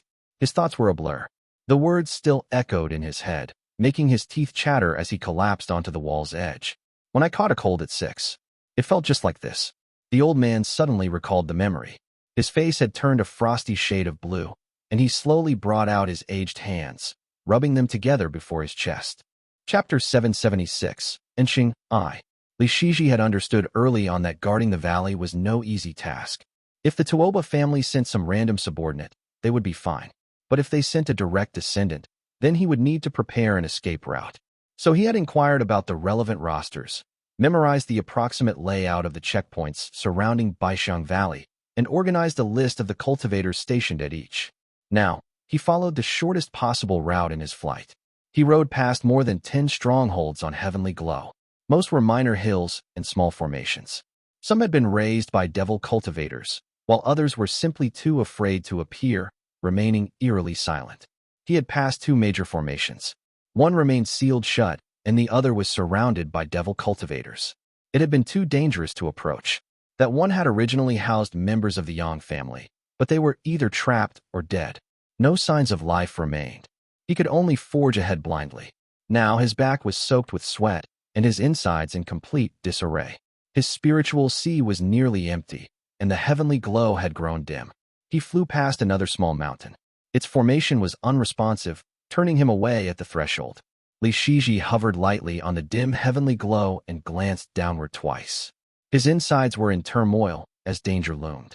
He steadied himself with a spell and thought to himself, more than 10 formations, and not a single one familiar to my family. Is this just ill fortune or deliberate plotting? His heavenly glow was like the very image of a dying lamp. He only had 1 autumn convergence pill left, but he could no longer afford to save it. He quickly calculated, there's only 1 pill left, and Tuoba Chongyuan is closing in. The problem won't be mana exhaustion anymore. I'll be caught before I even reach Mount Bianyan. A cold feeling crept across his heart. Chengdu Pass ahead was most likely under the guard of Yuan, elder brother to his master Yuan Tuan. The two were already estranged. The old man is timid and indecisive. He's eager to keep the peace and please outsiders. Even someone like Yuan Chengdun dared to cut down his own family's finest. There's no hope he'll act with clarity now, thought Li Shiji. Even the younger members of the Qi family found that man's personality to be spineless. Of course, he wouldn't dare confront the Tuoba family. He would hesitate even when the two sides weren't at odds. There was no chance he would open the formation to welcome Li Shiji. So Li Shiji sped up to pass quickly. But unexpectedly, a silvery white ripple of spiritual energy surged outward to meet him from within Chengdu Pass's formation. Peak Master, I've come to aid you. Li Shiji instantly felt a surge of hope.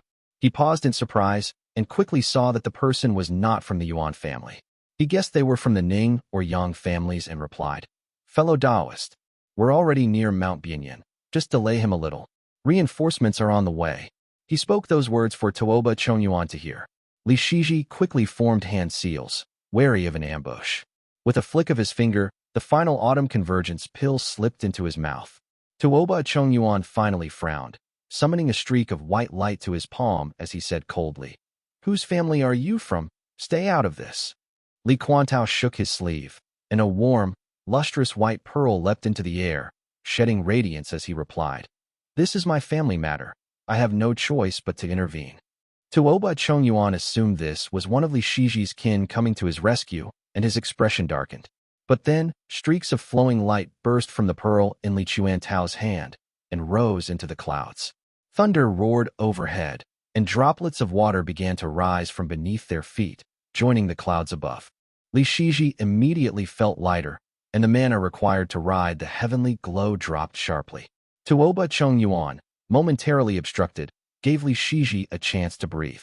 His complexion regained color, but what caught him off guard was the Dharma artifact in the young man's hand. That's the Water Wall Pearl. He's from Encheng's line. Encheng had been nicknamed Water Wall Pearl precisely because of this very artifact. It was an ancient Dharma artifact retrieved from the ruins of the Miphant sect. It was well known throughout their sect. Now that Encheng had passed, this young man was likely his descendant. He's willing to help me? Thought Li Shiji. He had taken every detour through the mountains and planned for every possibility to preserve his life. But he had never expected that rescue would come from someone of Fuchin Peak. But though he was stunned, he didn't slow his hands. The pill's energy surged through him, and he launched a heavenly glow spell art skyward. Tuoba Chongyuan scanned the newcomer with his spiritual sense. Quantao was merely at the early stage of the Foundation establishment realm. He wasn't worth notice, much just like Yue's two disciples. So Tuoba Chongyuan launched an attack with a casual wave of his sleeve. But Quantao was the son of a great alchemy master. He was gifted and well-resourced. More importantly, he wielded the ancient Dharma artifact, the Water Wall Pearl. When he unleashed his mana, streams of gray-white water of the Water Mansion burst forth, merging with the surrounding wind. Water Mansion Dao were rare, even in the southern Jiangnan region, let alone in the north.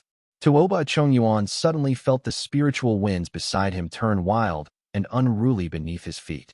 He had to halt mid-air to stabilize himself. Water Mansion, muttered Tuoba Chongyuan. Tuoba Chongyuan's expression shifted at once, and his eyes showed interest. He stared at the glimmering pearl, and a look of realization crossed his face. He still had the leisure to comment. Hearing about it doesn't compare to seeing it.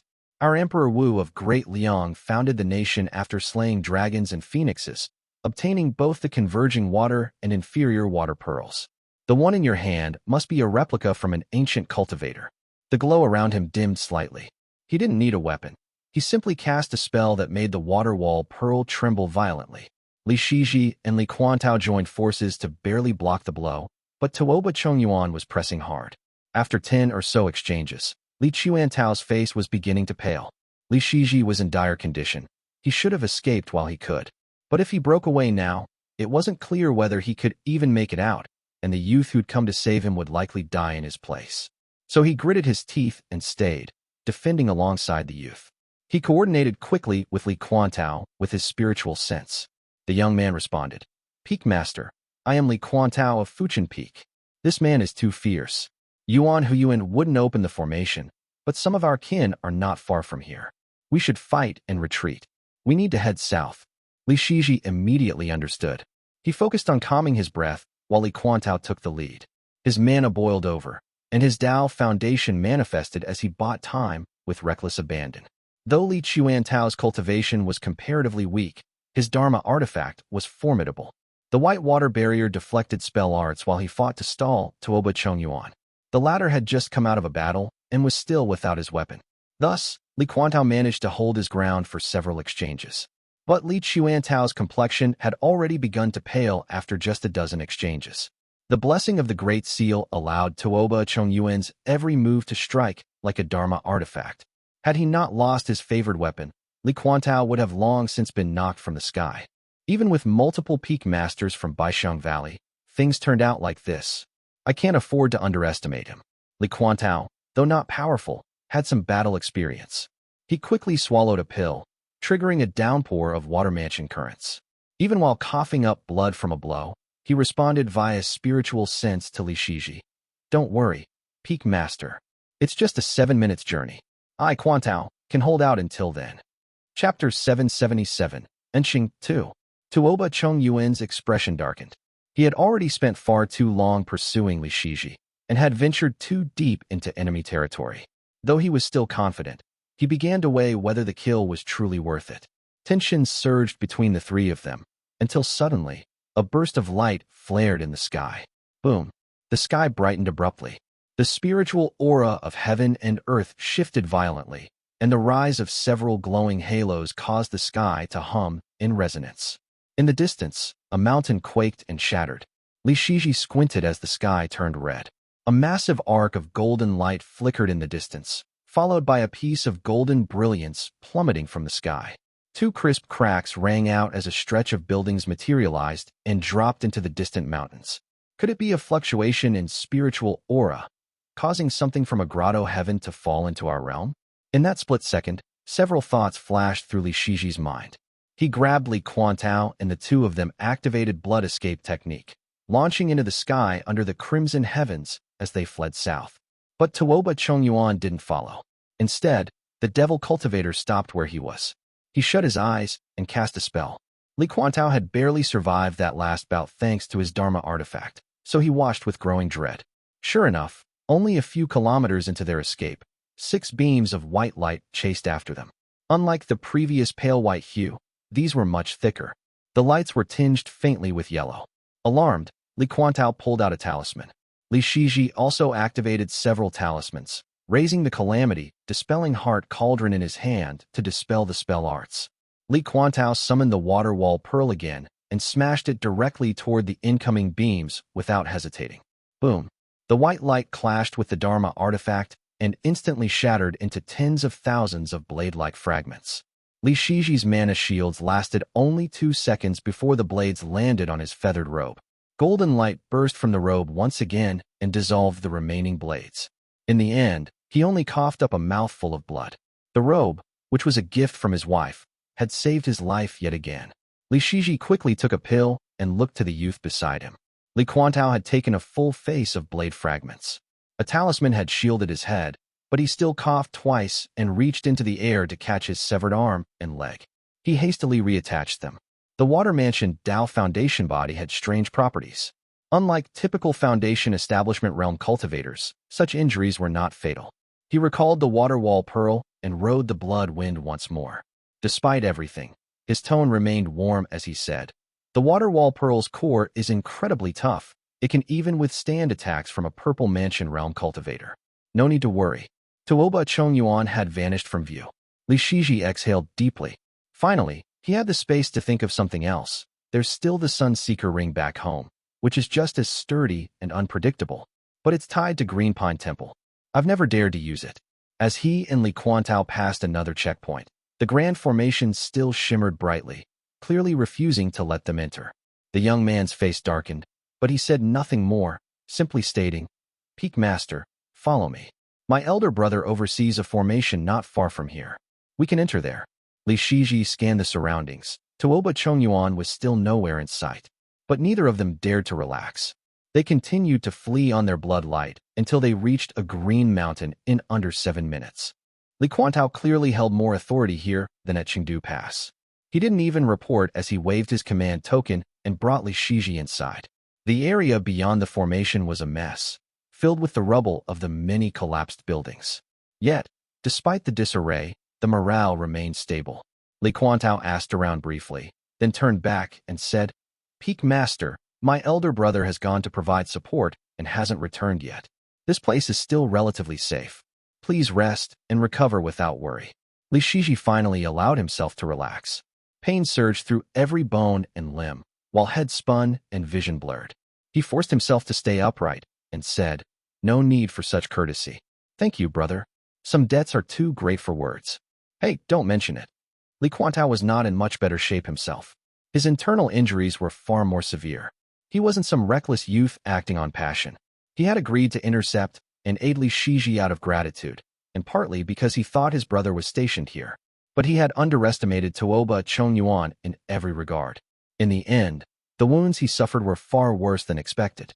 Now, realizing his brother wasn't even in the formation made him break out in a cold sweat. He thought, "Thank the heavens that devil didn't keep chasing. If he had pressed on and my brother wasn't here, both of us, and the entire formation's cultivators, would have been buried together." After fleeing and fighting for so long, both men were thoroughly exhausted in both body and spirit alike. Whatever needed doing could wait until they had healed. Each found a cave dwelling and began silent recovery. Li Shiji sat cross-legged and carefully calculated.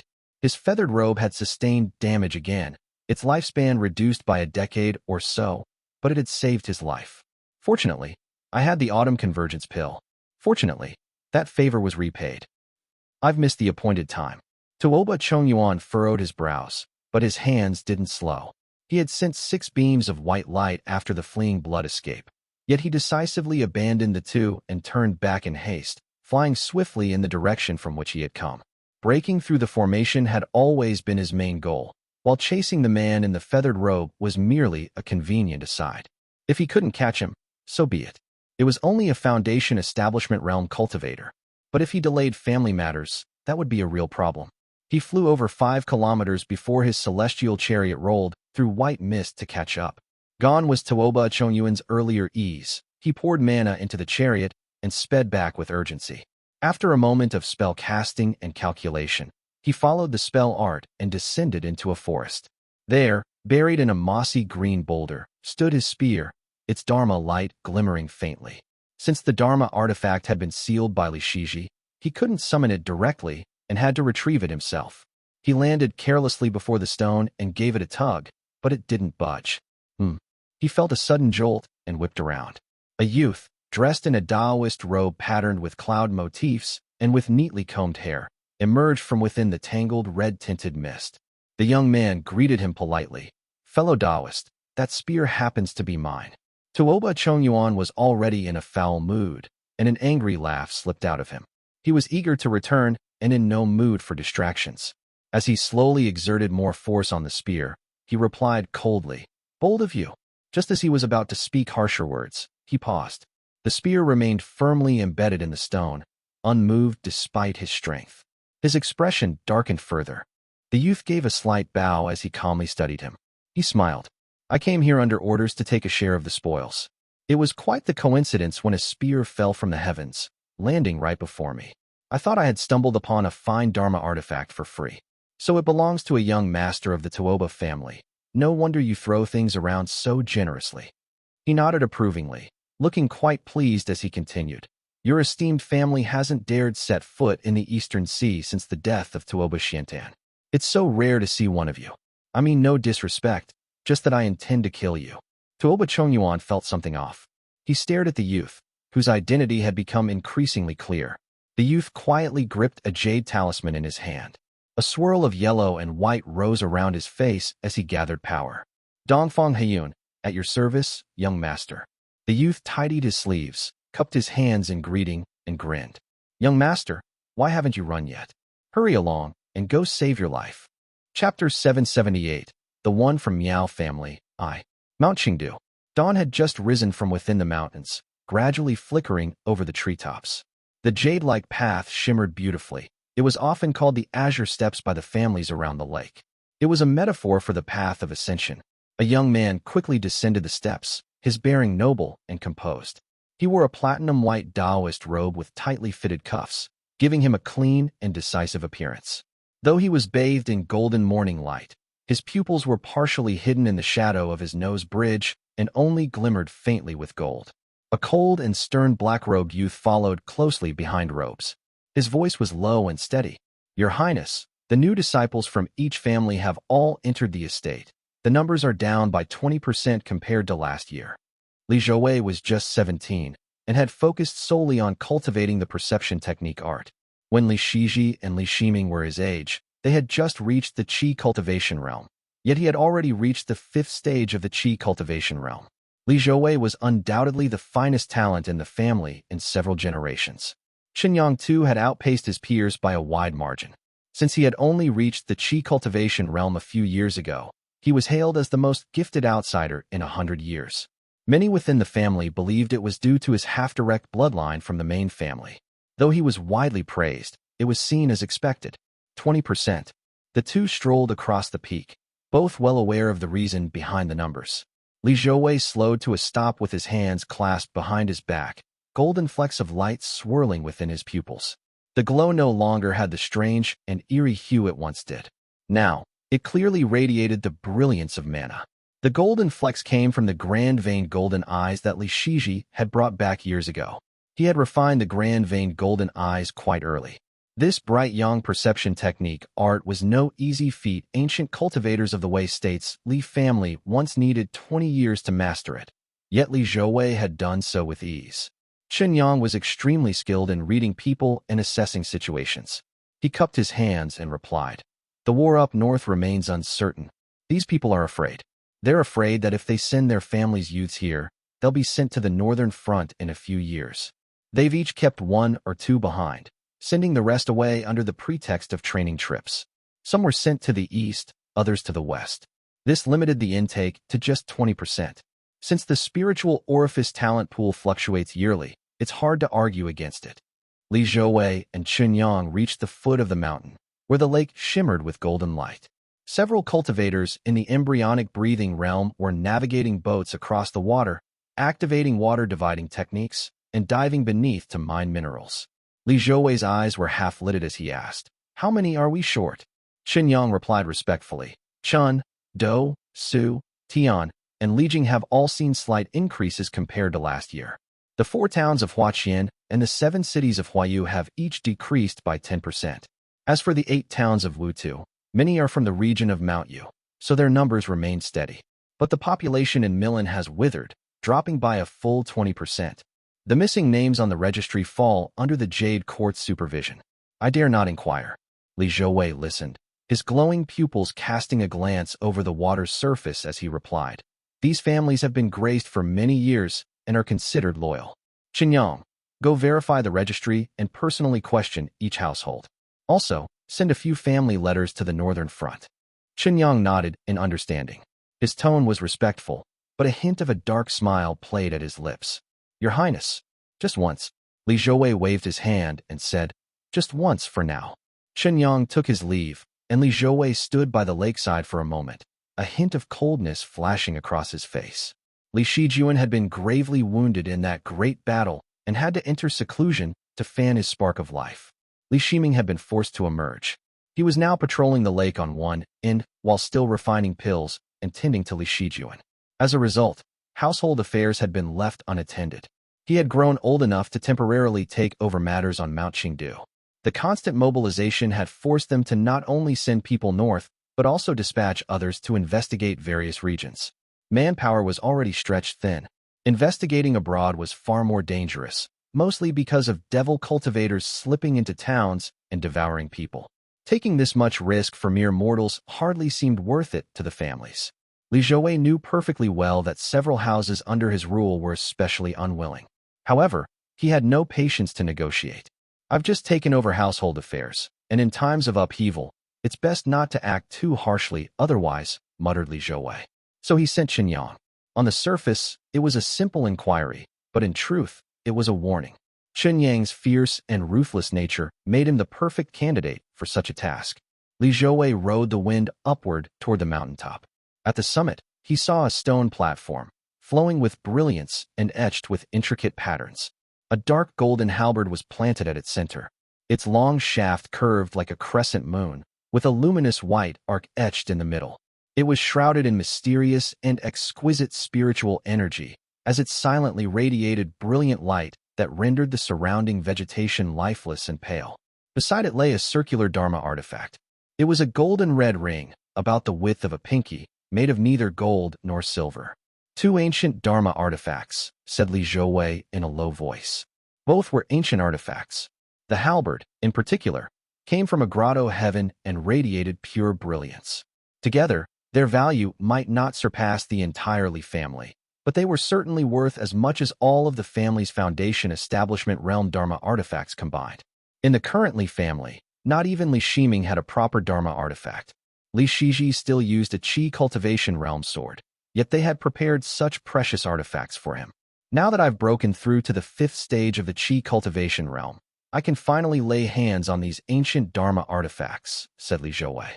Li Zhouwei stepped forward, passing through the formation that veiled the stone platform. Dazzling light flared before his eyes. The halberd had been sealed for 10 years, and the formation surged with bright yang energy.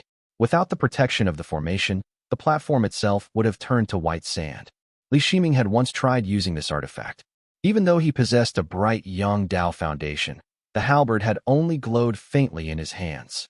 It emitted a few bursts of brilliance and nothing more.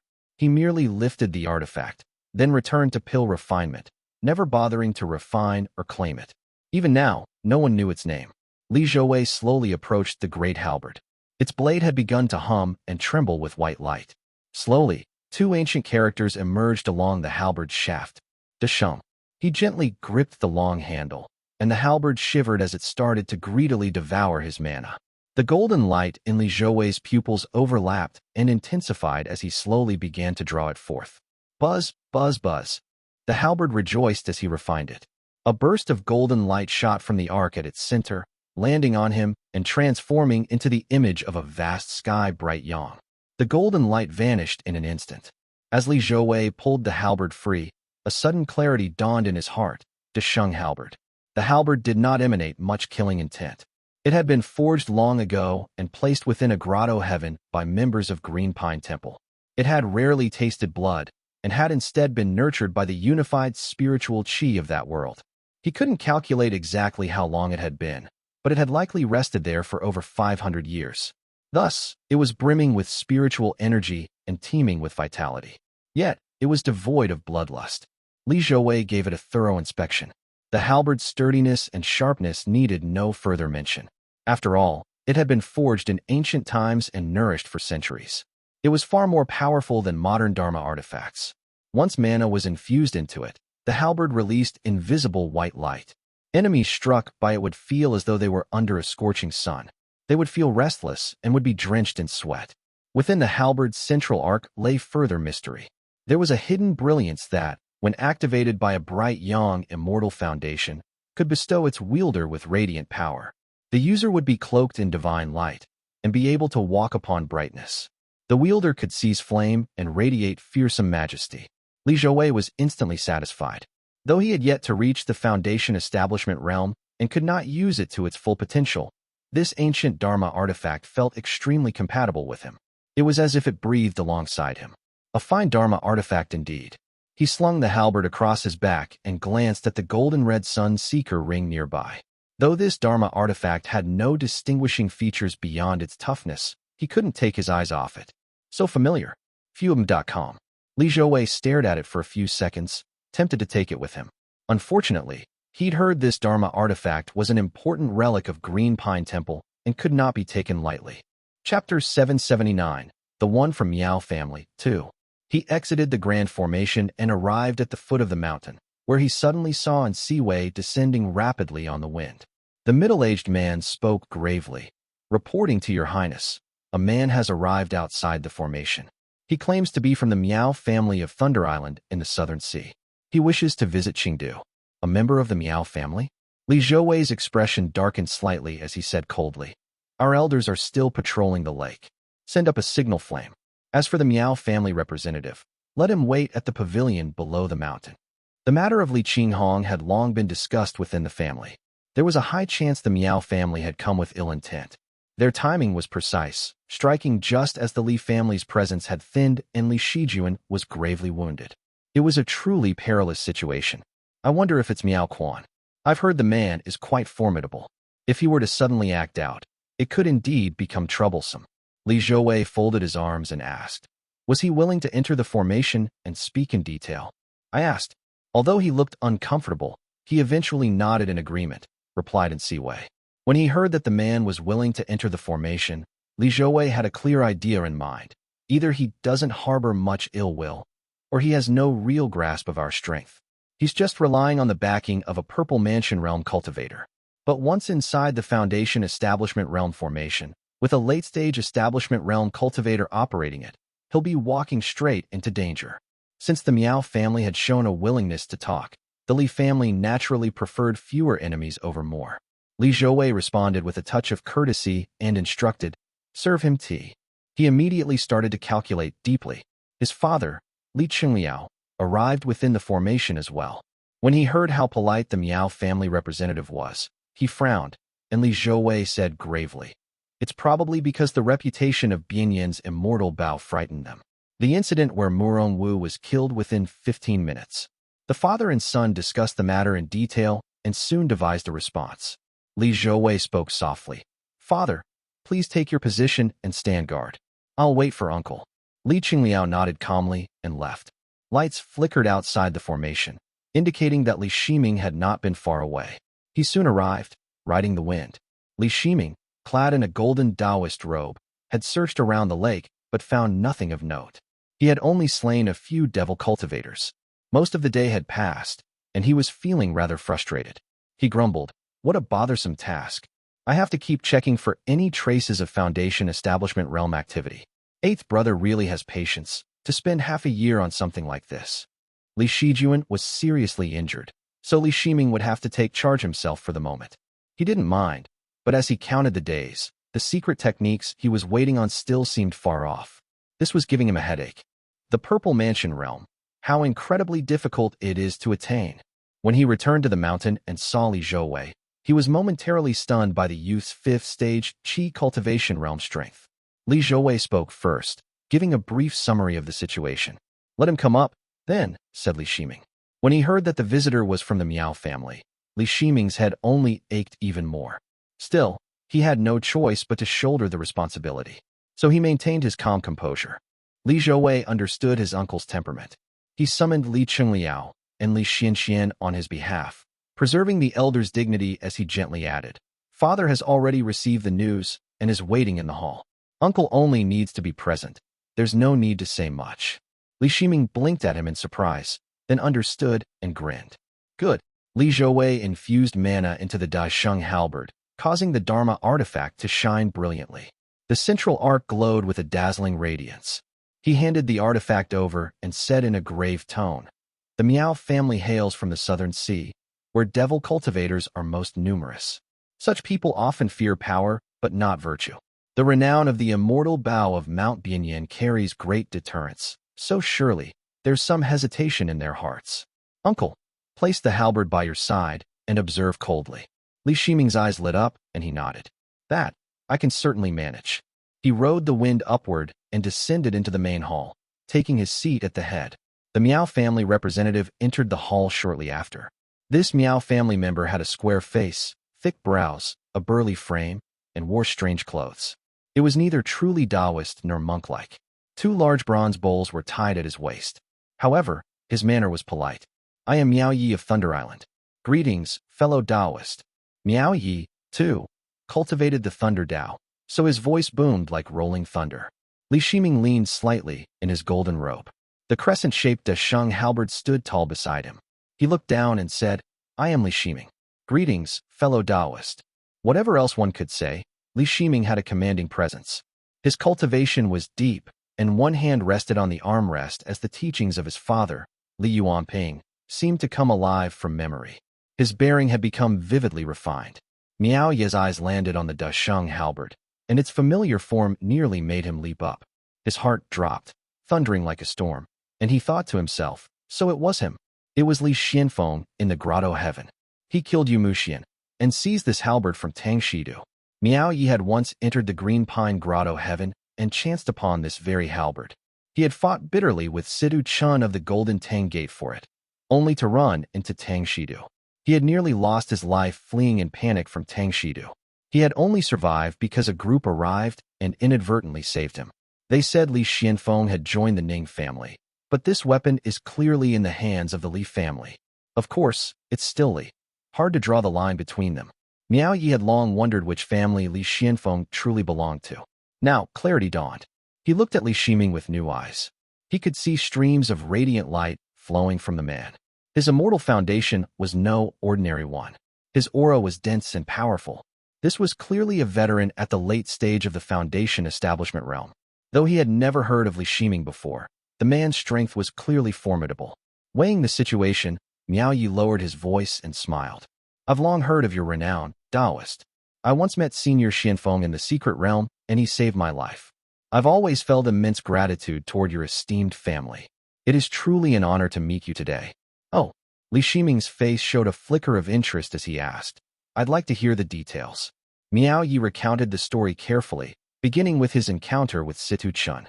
He mentioned the Golden Tang Gate twice, only for the expression of the elderly man nearby to instantly darken. He was clearly displeased by the name.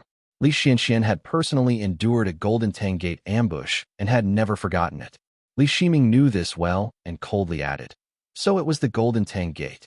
Worry not, fellow Taoist. Situ Chun is dead. He perished in the Eastern Sea."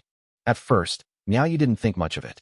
But when he repeated the story a few more times, a chill suddenly crept through his heart. The Li family and the Golden Tang Gate are clearly hostile towards each other. There's been no word of Situation ever since the Grotto Heaven incident. Fallen in the Eastern Sea. Could it be? He was killed by Li Xianfeng too? Chapter 780. True Essence. Thoughts raced through his mind like lightning. Since no one from the Li family had spoken, Miao Yi had no choice but to continue, and said quietly, I came this time to resolve a certain misunderstanding. My family uncle encountered a fairy from your esteemed family in the Eastern Sea and, upon suddenly seeing a senior's Dharma artifact, became overwhelmed with emotion. He's reckless by nature, and when he saw the spear, he couldn't restrain himself. I heard he had a dispute with one of your seniors. I came precisely because of this. freewebnovel.com. Though Miao Yi looked rough, his words showed a shrewd mind. His phrasing was tactful, but the Li family wasn't so easily misled. Everyone knew whether Miao Quan had acted on impulse when he encountered Li Qinghong in the Eastern Sea or had ulterior motives. Li Shiming showed no reaction, and both Li Xianxian and Li Chongliao's expressions only had the thinnest veneer of politeness. Miao Yi let out a quiet sigh and said solemnly, My family uncle was cut down by the head of the Shun family and nearly lost even his demonic core. He has already paid the price. May your esteemed family take some satisfaction from his miserable end, and perhaps not pursue the matter further. Li Shiming stared at him silently, and only spoke after Miao Yi had finished. These words are better said to my aunt. Surely, fellow Taoist, you didn't come all this way just to apologize. Speak your true purpose. Miao Yi could only lower his head and reply. To speak frankly, the spear known as Dua once belonged to our Thunder Island. Long ago, one of our elders left to train in the mainland and ended up with enmity against Azure Pond Sect and Golden Feather Sect. This grudge was rather convoluted. The Golden Feather Sect accused our elder of stealing cultivation techniques, while Azure Pond Sect claimed he harbored remnants of the Lingyu Gate and helped a direct descendant of the Qin family escape. Miao Yi smiled awkwardly. Heaven bears witness that our Miao family has practiced thunder arts for generations. At most, we know a few spells for summoning and directing lightning, though some later called it demonic. Who among us uses blood arts or shamanic spell arts, let alone any high-level thievery? Surely someone was stirring trouble behind the scenes. Uncertain of the Li family's stance toward Azure Pond Sect and Golden Feather Sect, Miao Yi chose his words carefully. Though he was polite on the surface, his implication was clear. They had falsely accused and persecuted his family. The smiling man didn't dare speak harshly before the Li family, but he had undoubtedly cursed both sects behind closed doors. For now, he simply said, I came here today to ask about the origin of that spear. I hope your esteemed family might be willing to share some information. If it came from somewhere else, was my elder's body perhaps found with it? Li Chengliao snorted non-committally and quietly asked Li Xianxian beside him. This matter goes far back. Elder, do you recall anything? Miao Yi immediately grew nervous as he looked at the elderly man. Yet he found it reasonable and thought, that's right. Only by asking these senior elders of the family can I hope to learn anything. Li Xianxian naturally refused to speak first. Instead, he first asked, I wonder what immortal foundation your elder possessed, and what protective treasures he carried. I may have some memory of this. If you could share a few details, perhaps I might recall more. Miao Yi quickly nodded. My elder's name was Miao Dushan, a man of extraordinary talent. He merged thunder arts with devil techniques through his own efforts and established the current Dao lineage of Thunder Island. He likely carried several precious devil techniques, and his mount was a creature called the Conchio Python. It was large in size and skilled in manipulating water currents. He also had a spirit artifact called the Heavenly Crimson Pearl, blood red in color. It should be no larger than a palm. The records of it have long been lost. I can no longer recall its exact form. Though the speaker had no special intent, the listener paid close attention. Li Xianxian, who had witnessed the events himself, grew alert. He clearly remembered that the Durua spear had been found in a snake demon's cave. That very demon cave lay beneath their feet and was connected to Mount Qingdu. It was precisely where the Qingdu cave dwelling now stood. Back then, we acquired several items, 2 manuals, 1 spear, and a single pearl. The Blood Dharma manual was claimed by Chang Yun of Golden Feather Sect, while the River Mountain Sutra still rests unread in the treasure vault. As for the blood red pearl, it was found on the snake demon's remains. Zhang Yun claimed it was a demon core and left with 2 items. Li Xuanchuan's pupils widened, and his mind roared like thunder. It wasn't a demon core. How could it possibly be a demon core? Waves of shock surged through his heart. The truth he'd suddenly uncovered left a bitter taste. He had heard the account directly from Li Tongya, and even remembered the exact conversation between them. Chang Yun and my uncle each chose one item. Chang Yun, being slightly stronger, picked the demon core first. At the time, the Li family had barely owned any Dharma artifacts. Li Tongya was merely a novice cultivator then, with a battered artifact of his own. How could he have recognized the worth of a Foundation Establishment Realm artifact? A demon core from a Foundation Establishment Realm creature. How could that possibly compare to the Durua spear? Later, as the Li family acquired more Foundation Establishment Realm Dharma artifacts, and saw Li Wuxiao's demon core, they knew it merely emitted a cold aura. It was never on par with a real Dharma artifact. The family often explained its uniqueness as the result of a failed Purple Mansion Realm breakthrough. But after hearing Miao Ye's words, how could Li Xianxian not understand now? Of course, no wonder Chang Yun was so composed. He quietly walked away with a Purple Mansion Realm spirit artifact. The things in that cave weren't left by a snake demon at all. They were remnants of Miao Dushan, guarded by the Conchio Python. Even the claim that Chang Yun had come to retrieve the Blood Dharma manual, it likely wasn't Golden Feather Sex at all. It was Miao Dushan's personal manual. He took the most valuable item and left behind the Durua spear, which clearly pointed to their identity. Of course, the Miao family would eventually come looking for answers. If not for Qinghong's overwhelming strength and fortunate timing in encountering Miao Quan, she likely would have been attacked outright. Her life would have been in danger. And once a grudge like that took root, who would care about right or wrong anymore? If we had clashed with the Miao family's Purple Mansion Realm cultivators, there wouldn't even be a chance to speak. A fleeting thought flashed through his mind, and he couldn't help but feel a heavy gloom settle over his heart. Chang Yun wasn't even the foremost among Golden Feather Sect's younger generation back then, nor was he yet one of the cultivators closest to Purple Mansion Realm. But his methods were already clear to see. He surpassed Xia You by a good margin. As Li Xuanxuan's thoughts circled, he noticed Miao Yi still staring blankly at him. Li Xianxian hesitated, then asked first, "Has your esteemed family come for the Durua spear?" Miao Yi hesitated for a moment before answering. "Not exactly. We've searched for our elder for centuries. Our first wish is to retrieve his body and spirit shell to return them to the island. Second, we hope to find the whereabouts of the heavenly Crimson Pearl. As for the devil techniques and Dharma artifacts, those are merely a regretful loss. After all, it's a Purple Mansion Realm spirit artifact. No family would easily give that up." Li Xianxian fell silent for a while, unsure how to respond. He could only say quietly, "Fellow Taoist, I cannot say." Miao Yi didn't seem surprised. His eyes stayed fixed on the elder as he spoke quietly. "I understand your meaning, elder, but I cannot report back to my family without some cause or context. They will inevitably grow suspicious of your esteemed family." Fearing that Li Shiming might erupt in anger from his seat above, he deliberately emphasized urgently, "A Purple Mansion Realm spirit artifact. Our Taoist patriarch greatly values it. Were it not for the North-South conflict, the other family's watchfulness, and poor timing, the old master would have come in person long ago." Chapter 781, True Essence, 2. Li Shiming's eyes narrowed. Sensing the tension, Li Xianxian hurried to interject wearily. "Are you familiar with our family's celestial moon sword, fellow Taoist?" Miao Yi nodded. "I've heard of it slightly. Durua was won in a wager by one of our elders in the Qi cultivation realm. As for the rest, our family dared not lay hands on them." Li Xianxian stroked his beard gravely. "If you do not believe me, I have no proof to offer. Durua is currently in the hands of Qinghong.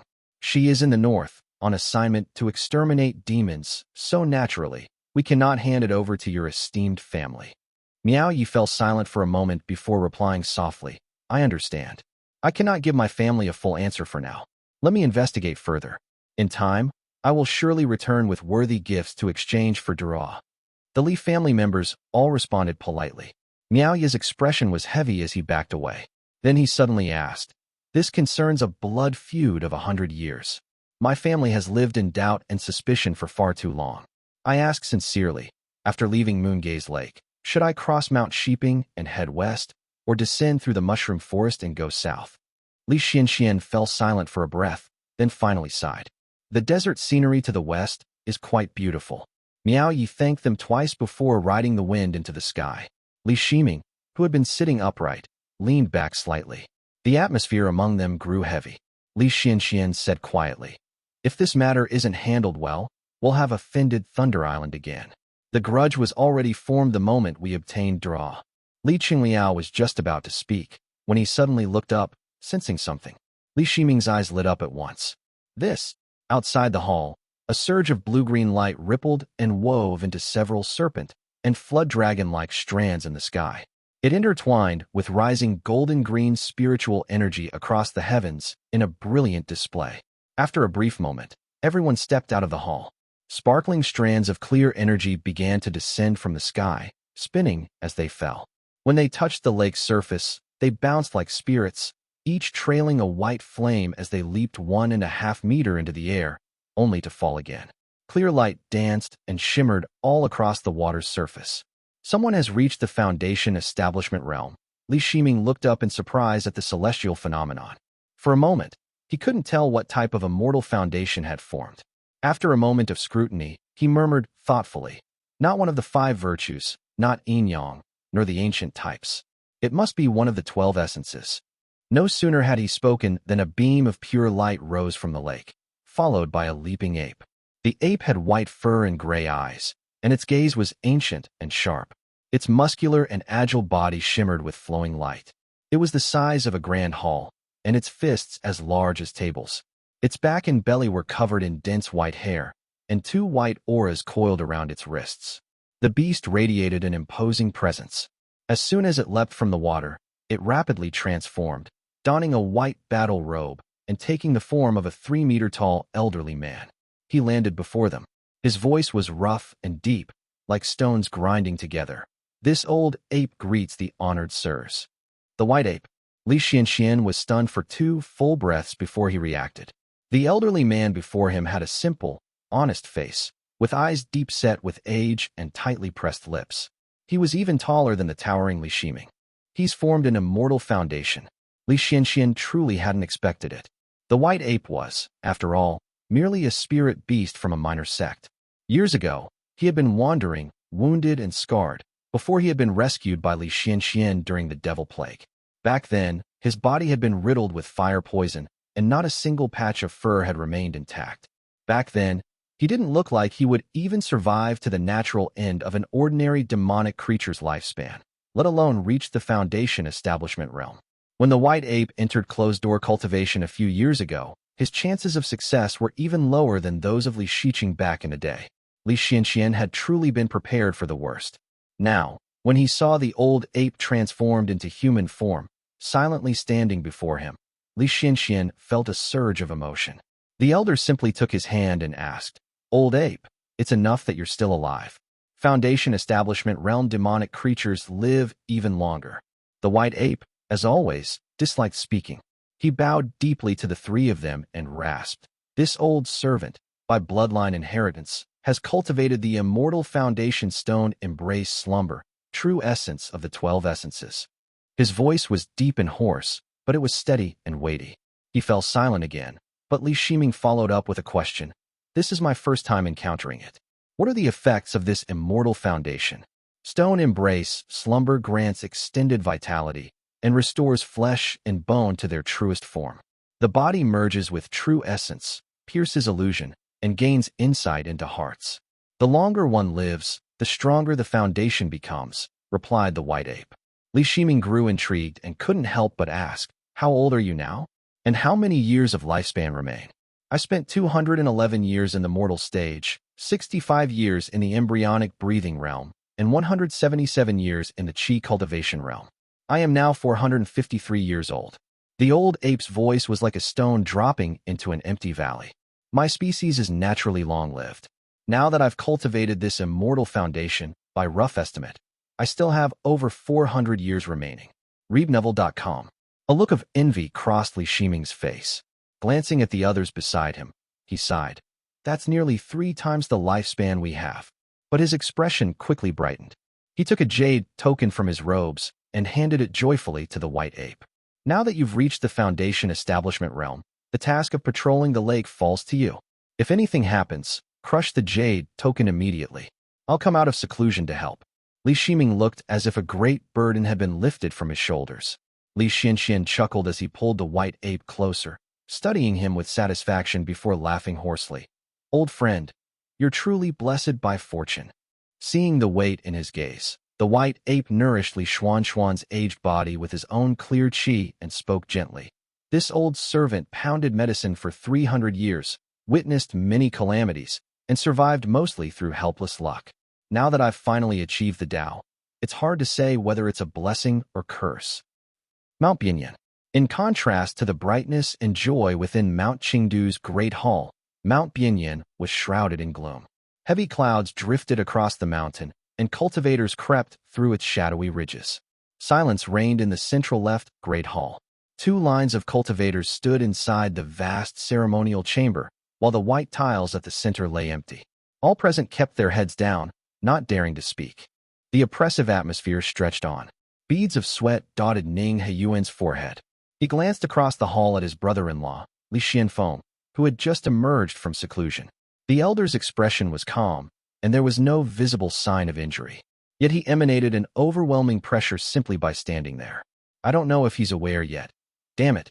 Why did Tuoba Chongyuan come in person? It's clearly not time yet. What are the other Purple Mansion realm cultivators thinking? Baixiang Valley. At the head of the hall, Qi Zhiyan remained silent. At last, Ning Yuan couldn't endure the silence any longer and spoke. "Reporting, my lord. The second young master of the Tuoba family, Tuoba Chongyuan, personally led an assault on Baixiang Valley." As soon as he finished speaking, the elder across the hall slowly raised his head. Though his face did not look fierce, his eyes were like 2 arrows of dark light, piercing through the hall and silencing everyone within. Chapter 782, Heavenly Gilded Helm, I. Li Xianfeng had recently been summoned and rewarded personally by the Purple Mansion realm elders of Azure Pond Sect and Golden Feather Sect. He had been encouraged to continue striving. Everyone knew that Baixiang Valley had been under the protection of his juniors, so no one was willing to speak up first. On the other side, the man known as the Long Sky Halberd, Tang Shidu, had no intention of stepping forward now, even though he was usually happy to stir up a bit of commotion and nursed past grievances with Li Xianfeng. He didn't believe himself to be weaker either. He tilted his head to glance at Yusu, the brocade dark mouse, beside him. Ning Yuan simply continued, "Baixiang Valley has fallen. The surrounding regions, like Kunyuan Mountain and New Mountain, have been thoroughly plundered. A large number of devil cultivators have moved southward, flooding the wilderness up to Lake Xian and further south into Shao family territory in Lishao Prefecture, as well as the areas around Mount Yu and Yuyuan. The defenders of Baixiang Valley failed to hold their ground and suffered heavy losses. Li Shiji of Changtian Peak fled to Chengdu Mountain. Yu Yue of Panchi Peak escaped to Lake Xian. Quani of Lingyi Peak was killed by Tuoba Chongyuan. His body was destroyed and Dao extinguished. None of the remaining cultivators survived. After he finished reading the message, the crowd began murmuring among themselves. Li Xianfeng showed no sign of anger as he suddenly spoke. Lake Xian is quite far. Baixiang Valley is over 500 kilometers from Chengdu Mountain, with several intact formations along the way. Why did they only manage to escape once they reached such a distant place? Ning Yuan understood that his brother-in-law was asking a rhetorical question. Tang Shidu let out a cold laugh and was about to interject, but Ning Yuan quickly answered first. The 2 peak masters passed through many checkpoints, but the cultivators stationed there feared Tuoba Chongyuan's power and dared not go out to receive them. Li Xianfeng nodded and said in a deep voice, "Those who lost Baixiang Valley must be punished, but unfortunately, the casualties are too severe. There's hardly anyone left to be held accountable. The 2 peak masters are among the elites of the Foundation Establishment Realm cultivators. It's remarkable they survived the pursuit of the devil cultivators. The others who couldn't enter the defensive formations perished along the way." Li Xuanfeng's words caused mixed expressions among the cultivators. Qi Zhiyan grew increasingly troubled. He could clearly hear the implication. Seeing the hesitation in others, he tried to subtly reassure them. What Xianfeng says is true. The guards at the checkpoints must also be punished. But the immediate priority is to send people to Baixiang Valley to rebuild the Great Formation. He made no mention of the fallen ruins near Baixiang Valley. Those had likely already been divided within the Great Void. The Azure Pond sect had just lost a major conflict, and their share had been significantly reduced. It was barely enough to supply the chief family, let alone be distributed to others. As soon as those words fell, Tang Shidu and the others, who had been watching coldly, grew restless. They were all cultivators who were over 100 years old, and they could all vaguely sense the shifting tides of this grand game. Given the current situation, it was clear that none of them would get a share of the ruins near Baishang Valley. Going there would only mean offending the Tuoba family for nothing. Who could say how many tricks Tuoba Chongyuan still had up his sleeve?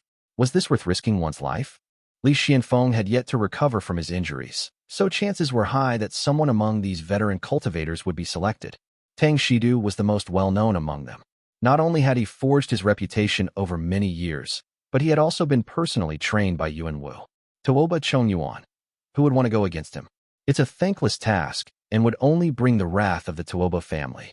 Qi Jian glanced around and, as expected, asked, Senior Shidu? Tang Shidu could only cough and step forward. But at this point, he had no room for tact, and had to respond quietly. Yuan Wu Peak is currently short on manpower. I cannot manage matters alone. Qi Jian scanned the crowd and spoke softly. Fellow Taoist Ning You. A middle-aged man stepped out from the crowd and cupped his hands in greeting. He looked unremarkable, with 2 bulging gourds tied to his waist and vine armor glowing with Dharma light. He was Lingyu Rao of the Jiachuan Lingyu family, known in years past as the Rousey Scorpion and once a guardian of the Southern Sea for Azure Pond sect. A century ago, Lingyu Rao had been a well-known cultivator, and his father, Lingyu Xia, was even more renowned. However, Lingyu Rao had always guarded the Southern Sea and rarely returned inland, so after 100 years, few still remembered his name. Qi Jian was about to issue orders when he suddenly paused. The great void split open before him, and a golden rune flew out and landed in his palm. Qi Jian closed his eyes for a second, carefully absorbing the rune's message. Then he suddenly laughed aloud. When he reopened his eyes, they were full of joy as he declared, Let all my fellow Taoists be informed. Tuoba Chongyuan has had his Dharma robe torn and his physical form shattered. He perished violently in Baishang Valley. Only a single wisp of his soul remains, and is likely returning to Shungla Heaven for reincarnation. The news caught everyone off guard. Tang Shidu let out a sigh of relief. Joy naturally lifted his spirits, and unable to suppress his curiosity, he asked, Congratulations, my lord. May I ask which high cultivator was responsible? Qi Jian laughed heartily. It was the Eastern Sea Dragon clan. Perhaps Ding Yuan, the dragon's son, was drawn in by the situation in Sioux State, and somehow crossed thousands of kilometers straight inland. Sioux State is vast, and yet he happened to run straight into Tuoba Chongyuan. How could a dragon kin spare a member of the Tuoba family? He beat him to death on the spot. He even snatched his lifebound seal. It might even be displayed as decoration in the palace of the dragon clan. Qi Jian was in high spirits, enjoying the drama and not minding the chaos. He even added a few mocking remarks, to which Ning Heyuan quickly flattered, Congratulations, my lord. Qi Jian replied with a cheerful smile. Tuoba Xiantan killed the true hornless dragon's 7th son, Dongfang Tianai, to forge his Haho Profound Pearl and Water Wall Treasure Pill. The dragon clan hate them to the bone. Now that they've caught someone from the Tuoba family, flaying him alive would hardly be an exaggeration. Qi Jian nodded with a smile. If Tuoba Chongyuan was dead, the Tuoba family would likely retreat, and the eastern threat was naturally resolved. So how could he not be pleased? Now in a leisurely mood, he added, You should still refer to him as the true monarch of profound breath of Tianqing or Emperor Wu of Liang. After all, he was a true monarch. Though now dead and his Tao extinguished, calling him by name directly might yet bring misfortune. Outwardly, he chatted casually about the Liang dynasty's tale, but inwardly, he began speculating. Taoist Master Yuan Xiu sending that rune reply so suddenly was clearly unexpected. Perhaps the Dragon Clan's move was brilliant, catching both the Purple Mansion Realm cultivators and the Maha off guard. It's odd though, since the established rules still hold, it definitely wasn't the Purple Mansion Realm cultivator who had struck. Lost in thought, he grew silent. One by one, the others withdrew, and the great hall gradually emptied. Ning Heyuan and Li Xianfeng returned together to their cave dwelling, each lost in their own thoughts. Ning Heyuan was the first to speak. How are your injuries now, brother-in-law? Li Xianfeng was more concerned about Li Shiji's condition, but didn't wish to ask too directly. He waved his hand and replied, I've taken the treasured panacea that was delivered. It's worked well. There's no need to worry. Li Xuanfeng's injuries had resulted in him being summoned by the Purple Mansion Realm cultivators, and the Ning family had personally provided a healing treasure. It was a dream swamp grass, far more precious than the Huashang fruit Li Tongya had received years ago. Chapter 783, Heavenly Gilded Helm, 2. Li Xuanfeng's appearance had even regained a youthful glow after taking the herb. Ning Heyuan noticed and felt much more at ease. He then said solemnly, "Brother-in-law, there's something suspicious about Tuoba Chongyuan's death." Li Xianfeng certainly understood and responded quietly. Of course there's something strange. Perhaps even the Purple Mansion Realm cultivators couldn't foresee it. Ning Heyuan nodded and said, "The spiritual currents in Su State are in disformation now. The Great Void is crowded with Purple Mansion Realm cultivators and Maha. It's impossible to calculate anything clearly. That's why all the Purple Mansion Realm cultivators are playing their games. But how did Tuoba Chongyuan just happen to run into a dragonkin? Moreover, Shunla Heaven isn't some ordinary force. The Tuoba family must have demons stationed in the Great Void. Even if the current state of Su State is obscured in the Void, surely they can still sense the vitality of their own juniors, can't they?" Li Xianfeng stared heavily at the jade table. A young figure suddenly appeared in his mind. He had specifically asked about Li Shiji's situation and had once met Dongfang Heyun in the Northern Sea. Perhaps he was the one who acted. Dongfang Heyun was the first breath exhaled by the Dragon Monarch during his core formation, so his origins are beyond prediction. Once a Dragon Monarch is involved, not even all the Purple Mansion Realm cultivators and Maha combined can make accurate calculation. But speculation would do them no good at this point. Li Xianfeng asked, "How is the forging of the Dharma artifact progressing?" The Murong family's heavy armor bears many traces of devil cultivators. It's hard to smelt, and we still need more than half the allotted time, Ning Heyuan replied. He expressed further concern for Li Xuanfeng's injuries, and soon took his leave. After seeing Ning Heyuan off, Li Xianfeng returned to his cave dwelling and sat cross-legged. He took out a jade bottle from his robes. Inside the jade bottle was the gung metal triple qi pill bestowed by Yuan Xiao. Even through the precious container, holding it felt like gripping a blade's edge. The Qi and Ning families keep checking on my injuries and have sent such a valuable pill. It's clear they want me to recover quickly and begin working for Azure Pawn Sect again. Li Xianfeng paused, then tipped the vial to let the pill inside fall out. Golden light flashed, brilliantly lighting the room in radiant white. The celestial pill hovered gently in the air, as if inspecting its surroundings. Golden white light flowed along the pill's patterns, and the cave was instantly filled with a fragrant aroma. The sound of clashing metal echoed loudly, while crimson, earthy patterns appeared on the walls, and gold and silver powder swirled up from the ground.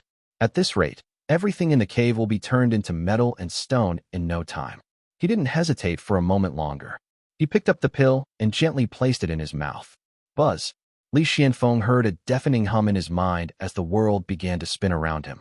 The moment the pill entered his mouth, it vanished, turning into golden light that coursed through his body and swiftly settled in his qi.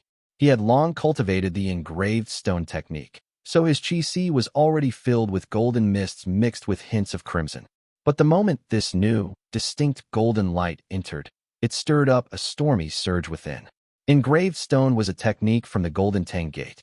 Its qi could break formations, cleave mountains, destroy enemy Dharma artifacts, and pierce defenses with precision. The more enemies slain, and the more blood refined it, the stronger it became. He had perfected the engraved stone long ago. As an immortal foundation, it empowered his body, turning it to metal and stone, as well as controlled baleful qi in harmony with his strength to move mountains.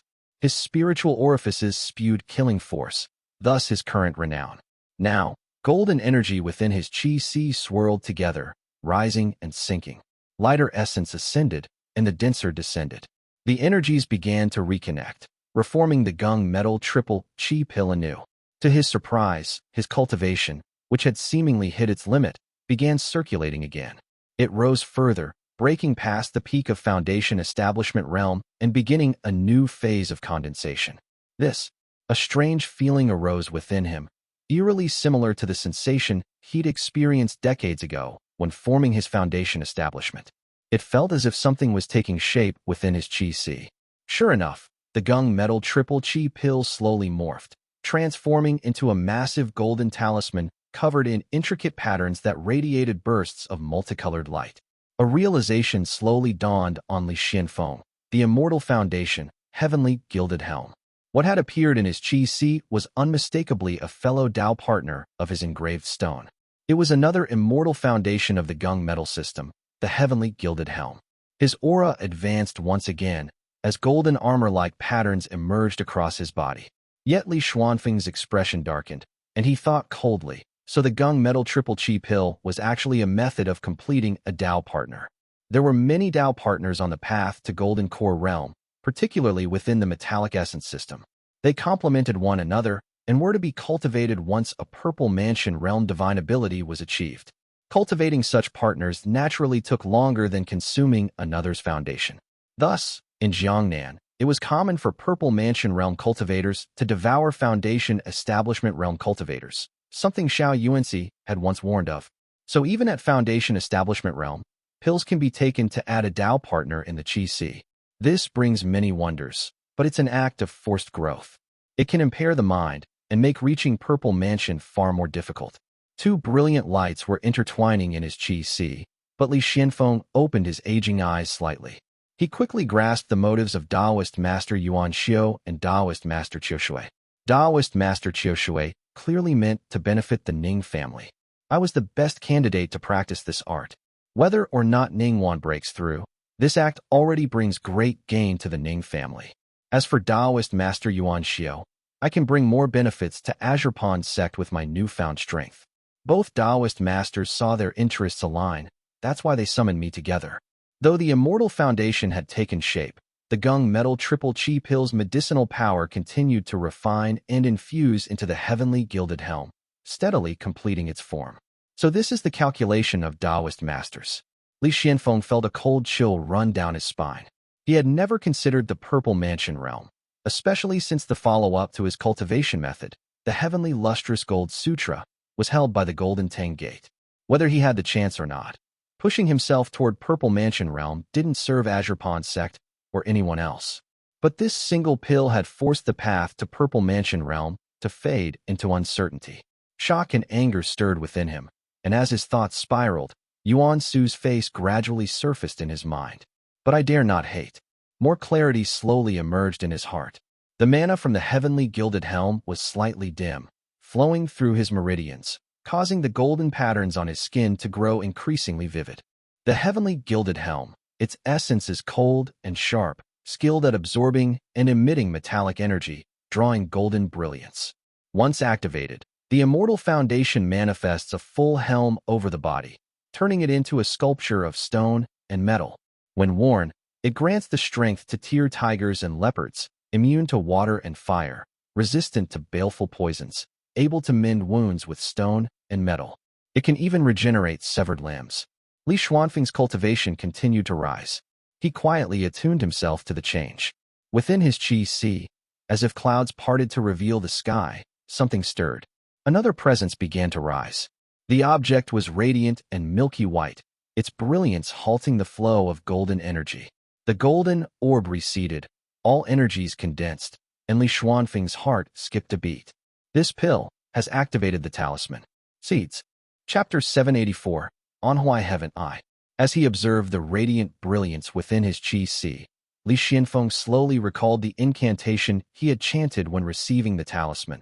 I, Li Xianfeng of the Li family, respectfully invoke the profound light Dharma, guardian of fate and peace of mind. I vow to cultivate in accordance with the Tao, to speak and act in timely merit, to uphold truth and vow, and when the talisman burns, to surrender this body unto the Yin realm. A response came from within the talisman seeds. To this Li Sion, forsake passion and impulse, halt error and fault, and sever evil at its root. We bestow the profound light Dharma to inspire a path of cultivation, from mortal to sage, beginning to end. First by abstention, then by ascension to truth. The Li family had long pondered the talisman's response. The full scripture was lengthy, with parts stating fate immutable, unseen by ghosts and gods, referring to how even Purple Mansion realm divine arts could not deceive it, and serenity by nature, peace of heart, referring to the talisman seed's power to still the mind. So what the Li family had pledged was, to speak in timely merit, uphold vow and truth, and upon the burning of the talisman, surrender the body to the Yin realm. Li Xianfeng had once quietly spoken with his suspicious and fierce nephew, Li Yuanjiao, who had said, "In the early days, our family didn't grasp the true situation. We took pills from the markets.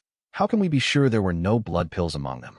Uncle once broke through using a pill, but no one knows its origin." Li Xianfeng understood what his nephew left unsaid. Our family forbade the use of blood sustenance, which was a rule passed down from second uncle. He once spoke of the immortal mirror's people-centric path, feeding on the mortal world. It was all a rejection of blood-based cultivation. If that's true, then the pill I took back then must have been a blood pill. So why did the mirror show nothing? They hadn't dared to continue the conversation and had instead silently preserved the family's teachings. But now, seeing the white light rising in his qi, Li Xuanfeng's heart finally sank. I have committed my share of wrongs, so this punishment is rightfully mine. The soft white light shone gently down on his golden talisman-like immortal foundation. It illuminated the pure from the impure, splitting them apart. A profound light emerged from within the talisman seeds. The profound light was dense with runes as it leaped upward, then sank into the immortal foundation. The golden glow shattered at once as spirit energy dispersed. The qi trembled violently as a searing, bone-piercing pain rippled through Li Xianfeng. His vision dimmed slightly. The talisman seed within his qi seemed on the verge of breaking free into the void. It no longer rested at the bottom of his qi, but leaped repeatedly in midair. When the talisman burns, the body is offered to the Yin realm. Li Xianfeng felt as though 10,000 silver needles were vibrating in his mind. If this talisman seed truly flew off into the void, it would take all his cultivation with it. Offering the body to the Yin realm was no mere poetic phrase. In that brief moment, his mana and essence qi surged wildly into his qi, forming torrents that nearly emptied his reserves. Lines of alchemical script were engraved onto the talisman seed. As his life teetered on the edge, a heavy and awe-inspiring presence seemed to descend into his qi. The talisman seed immediately halted and hovered quietly atop the qi. His essence qi and mana surged anew, flooding his limbs and bones. The immortal foundation heavenly gilded helm solidified from illusion to reality, as it fully formed once again in his qi. Li Xianfeng sat in silence, with his eyes closed. The talisman seed still floated uneasily within his qi, as if it had been suppressed by some unseen force. It was hovering in place and refusing to sink down again. He steadied his breath and slowly opened his eyes. The baleful winds still circled within the cave. When he felt the restrained talisman seed within him, Li Xianfeng murmured to himself, "To keep the vow, to keep the vow. If I can use this body for one more deed, I may yet redeem my sins." His expression remained calm, betraying no emotion. The golden stone gathered of its own accord before him, forming a mirror that reflected Li Xuanfeng's face. It was the face of a man in his mid-30s. His long hair was jet black, his eyes were filled with baleful intent, and his features were fierce and bold. All his wrinkles and white hairs had vanished. The newly formed immortal foundation had renewed his youth, restoring him to an image of himself from years ago. This was the face I had when I first left home, back when second uncle was still alive, and Xianling had yet to perish. Li Xianfeng gazed at his reflection and felt a faint sense of comfort. I've killed too much, and even practiced blood sustenance. I doubt I have many days left. If I still bore that vicious old face, I'd surely frighten them. But if I pass into the underworld like this, at least my father and brothers will still recognize me. Great Void. Lu Jiangxian had been staring at the descending ruins of the cave dwelling for quite some time, silently calculating in his heart. He hadn't expected Li Xianfeng to run into trouble first. It was Lu Jiangxian's first time witnessing someone under the talisman contract ingest a Dao foundation. The talisman seed had been triggered before he even activated it, instantly leaping out of the man's qi to devour all of his essence and mana. It had been ready to return to the mirror. Had Lu Jiangxian not noticed in time and suppressed the talisman seed's instinct, he would have been forced to watch Li Xianfeng die and bear witness to the seed flying back to the mirror. The talisman seed truly does have a certain instinct. Once the hidden life contract is activated, it breaks from its bearer and returns to the mirror. Lu Jiangxian's earlier doubts began to ease. It seems the pill Li Tongya took back then must have been refined by some Eastern sea demon and escaped the talisman seed's detection. Otherwise, the seed would have fled his body just like today. The one who forged this mirror clearly intended it to act as a detector. In the eyes of the talisman seed, ingestion is ingestion. There is no room for excuse. It will take your life immediately. Li Xianfeng. He quickly withdrew his gaze and turned his attention once more to the descending ruins. Now that several true monarchs were missing, and with you cultivating having cleared the path, the Buddhist cultivators had grown visibly restless. There were far more Buddhist cultivators in the Great Void than southern Purple Mansion Realm cultivators, so they held the upper hand within these ruins. In the Great Void, Yuan Xiao, Qiu Shui, and other Taoist masters wore grim expressions. Taoist Master Chengshui of Profound Peak Gate was present, as was someone from the Purple Smoke Gate, hovering in the air in their signature violet robes. As one of only 2 immortal families in Yu State with Purple Mansion Realm status, the Yuyang's Chuan family beside Changshao Gate had also sent someone.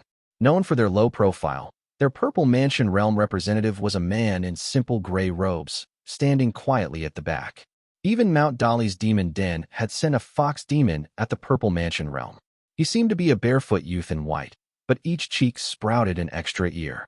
His cultivation was already at the late stage of the Purple Mansion Realm, and he listened absent-mindedly with a tilted head. Snowji Gate still remained sealed in seclusion. Changshao Gate was at war with Hengzhu Dao Gate, while Crimson Reef Island was clashing with Great Shokue Temple. Naturally, none of them had sent delegates. Shao Shooting had been stationed in the Northern Sea, and the Shao family had no other Purple Mansion Realm cultivators, so they too were absent. Expressions among the cultivators varied. Taoist Master Chengshui wore a rare look of satisfaction. Clearly, his disciple Kong Tingyun from Profound Peak Gate had reaped significant benefits within the ruins. Her Golden Mountain Dharma artifact was especially effective against Buddhist cultivators, so she was truly a fish in water now. Taoist Master Qiushui looked much more composed. Since Chang Yun was in seclusion, Golden Feather Sect had sent Zhang Duanyin in her place. She was a female cultivator, but clearly not Zhang Yun's equal. Her performance was merely passable. Chapter 785, Anhuai Heaven 2. Among all the cultivators present, the middle-aged man seated to the north wore the darkest expression. It was so heavy it seemed to drip with suppressed fury. His robes were ethereal and majestic, much like Tuoba Chongyuan's. Clearly, he hailed from Shungla Heaven. Tuoba Chongyuan had been attacked precisely when the ruins of the Dongning Palace descended. The Great Void had been in turmoil, but he had reacted within just a quarter of an hour. But by then, most of Tuoba Chongyuan's life force had vanished. When the man traversed the Great Void and manifested back in the world, all he managed to preserve was a single wisp of Tuoba Chongyuan's soul. That wisp was missing more than half its essence. Even if it reincarnated, it might no longer be Tuoba Chongyuan. Outwardly, he maintained appearances, claiming to his demonic allies that his soul was intact, but only he knew the bitterness buried deep in his heart. The one who struck is frighteningly powerful. Even though Chongyuan had fought multiple battles and used most of his trump cards, he still shouldn't have died in just 15 minutes. That level of strength is simply beyond Foundation Establishment realm. The Tuoba family had lost all face, so how could he not be filled with a mix of fury and fear? He had also broken the rules, and now the ruins were out of reach. Rage burned within him, but there was nothing he could do. For this person to strike with such perfect timing, they must have been stalking Chongyuan for a long time. The Dragon Clan clearly hasn't let go of their grudge against my family. Their plotting must have begun back in Dai Commandery. Yet, he couldn't discern which branch of the Dragon Clan had appeared. Based on their expressions, not even the Maha could figure it out. This only laced his rage with dread and fear. Could Beijia and Xiang be involved too? But why would they target someone so junior? The Dragon Clan had once run rampant and made many enemies. The Tuoba family was merely one of the more prominent targets. He'd thought that the Dragon Clan wouldn't be so persistent after so many years, but he had been met with a crushing blow the moment he stepped out. Back then, the 9 sons of the true hornless dragon were known for their troublemaking. They would do everything from besieging true monarchs to harassing imperial heirs. At their peak, they had more than 10 dragon monarchs. If not for internal strife and a lack of Dao embryos, the Four Seas dragon palaces could have rivaled the demon courts. But they were all too unruly, drawing the ire of both immortals and demons. Suppression, both open and hidden, had reduced their numbers. Now, Only 2 sons remained, and one was missing. Even the dragon clan had lost the northern sea. Beijia had fled eastward, lying low to lick his wounds and focus on thunder cultivation. Surely, he wouldn't be stirring trouble again. But who can say for sure? Emperor Wu once said, "The 9 sons of the true hornless dragon are wild and wanton."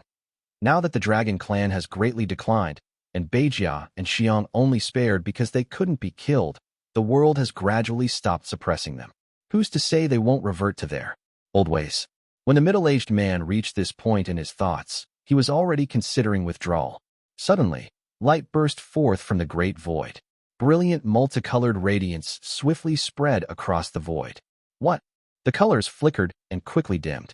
Several Maha began forming spells to divine the cause, but soon looked at one another and shook their heads, halting their incantations.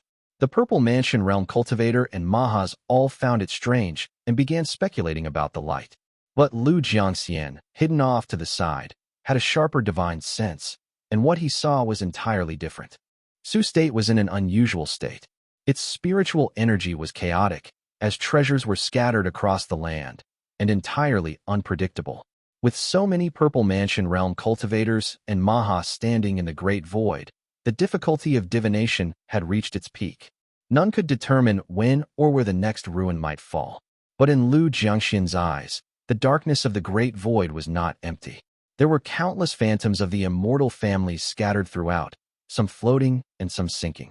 Some were firmly anchored behind the great void's veil, while others trembled on the verge of collapse, unlikely to last much longer.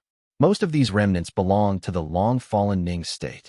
Lu Jiangxian spotted 2 particularly solid illusions at the highest points. Having read the memories of the 5-eyed merciful one, he had some understanding of these ancient matters. One emitted multicolored light, so it must be the Wanglin heaven of the Wanglin upper sect. The other, surrounded by a celestial blue glow, belonged to the royal family of Ning state, the Anhuai heaven. These 2 grotto heavens were exceptionally stable. No amount of turmoil caused by a few Purple Mansion Realm cultivators and Maha could bring them down. Lu Jiangxian himself could only barely perceive them. But among the many ruins that might descend, one stood out. It was the former royal palace of ancient Ning state, the Great Ning Palace. Despite its ruin, much of it still exuded imperial grandeur. Its soft golden radiance flitted over jade pools, white mists, and golden feathered robes. The colored light just now had burst from this very place, an arched portal the size of a doorway, through which faint glimpses of a vibrant world could be seen. Clearly, something within one of the ruins had activated it, triggering a connection to the great Ning Palace that had caused the colored light to flash briefly through the great void. A grotto heaven. Though no true monarch has made a move, an Anhuai heaven of Ning state won't descend yet. But the ruins that have fallen include the great Ning Palace, and it holds an entrance into that grotto heaven. His heart trembled slightly, and everything before him suddenly became clear. Judging from this, even if Su's state is too chaotic to divine due to so many upheavals, the Purple Mansion Realm cultivators and Maha must already know there's a hidden grotto heaven in the ruins. That's why they're all gathered here. How could so many Purple Mansion Realm cultivators and Maha gather for mere Dao lineage disputes or a few fallen ruins? Clearly, they knew the great Ning Palace held a gateway to Anhuai heaven. All their scheming, all the sacrificed cultivators from north and south, all the spiritual energy upheaval, everything had been to shake the great Ning Palace into revealing itself. Their true ambition was undoubtedly what lay hidden within Anhuai heaven. Ning state's Anhuai heaven had never been discovered. Who could say how many treasures that were useful to both Foundation Establishment Realm and Purple Mansion Realm cultivators were hidden there? Yet, if so many powerful figures were converging, there had to be something even more incredible. Countless thoughts surged through Lu Jiangxian's mind as his thoughts rapidly crystallized. So this was the plan all along. Who knows how long it's been in preparation? You state has around 100 Foundation Establishment Realm cultivators. Not a lot. Azure Pond sect won't lose much. Seems most of the lives sacrificed will be the rapidly trained Northern Devil cultivators. Lu Jiangxian had observed the Great Void for a long while, and now his doubts were finally resolved. There will be a great struggle within Anhuai heaven. It won't just be Li Xianfeng entering. If Azure Pond sect wants to seize more benefits from within the grotto heaven, they'll need more powerful cultivators. In the battle to come, Tang Shidu, Yu Su, Ling Yu Rao, They'll likely all have to earn merit by taking those pills and entering the grotto heaven to fight. He watched quietly and thought, Anhuai heaven isn't like Mirage Mirror heaven. The Green Pine Temple's grotto heaven belonged to their own Dao lineage. They divided its treasures politely, and everything was predetermined. But Anhuai heaven is where the three great paths battle to the death. After 100 years, Lu Jiangxian finally wasn't someone caught in the storm. This time, he was keeping pace with, and was perhaps even a step ahead of, the Purple Mansion Realm cultivator. A fire stirred in his heart. If I must send someone into the grotto heaven, only Li Xianfeng will do. Now that I can roam the great void in spirit, even if I can't break into the grotto heaven directly, I can still accomplish far, far more. Chapter 786, The Story of Tuoba. Li Shiji stayed in Fuchin Peak's territory for several months until his injuries finally stabilized. His rainbow-pierced skyway technique was especially adept at dissolving foreign mana within his body, making it highly effective for healing. Once he took a closer look, the worst damage was no more than a loss of a dozen or so years of lifespan. The Azure Pond Sex pills were remarkably potent. Back when his father Li Yuanjiao had relied solely on his own mana to heal, a single injury could force him into seclusion for years. But Li Shiji began to see results within just a few months after taking the medicine. He had intended to continue his secluded healing, but unexpectedly, someone came looking for him. Li Quantao had sent someone to pay a visit. It turned out Yu Yue was seeking him. Li Shiji was slightly surprised. But since he had just escaped a deadly calamity with the man, there might be urgent news. He hurriedly came out of seclusion, only to find Li Quantao already waiting outside the formation. He was about the same age as Li Shiji and always had a smile on his face. Li Shiji was grateful to him and thanked him once again, then said softly, Quantao, you're also a Li. So from now on, consider yourself my own brother. Li Quantao, with his strong arms and bold air, replied, That's best. Brother Shiji, there's no need to stand on ceremony. The two of them left the cave dwelling together. After a moment's thought, Li Shiji asked first, Quan Yi of Lingyi Peak was killed by Tuoba Chongyuan and left his mother behind in the sect. He asked us to look after her. Quantao, do you know anything about what's going on at Lingyi Peak? Li Quantao was surprised and praised. Fellow Taoist Quan was truly a filial son. Once I returned to the sect, I'll. Li Shiji didn't want to trouble him and quickly waved his hand, saying, I only mean to inquire about her well-being. I owe him a debt and should visit in person once I return to the sect. He declined firmly on this matter, secretly staying alert in his heart. I should have someone check on Quan Yi's mother first. The world is often cruel to the weak. If I return years later and find that the old woman has suffered mistreatment, then I would be at fault. As they chatted, they arrived at the front courtyard. Yu Yue was in the yard, clutching his sleeves as he coughed.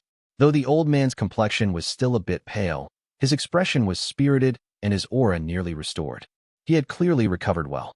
The older the ginger, the spicier it is. Truly, a veteran cultivator of great renown. Seems this fierce battle didn't damage his core at all, thought Li Shiji.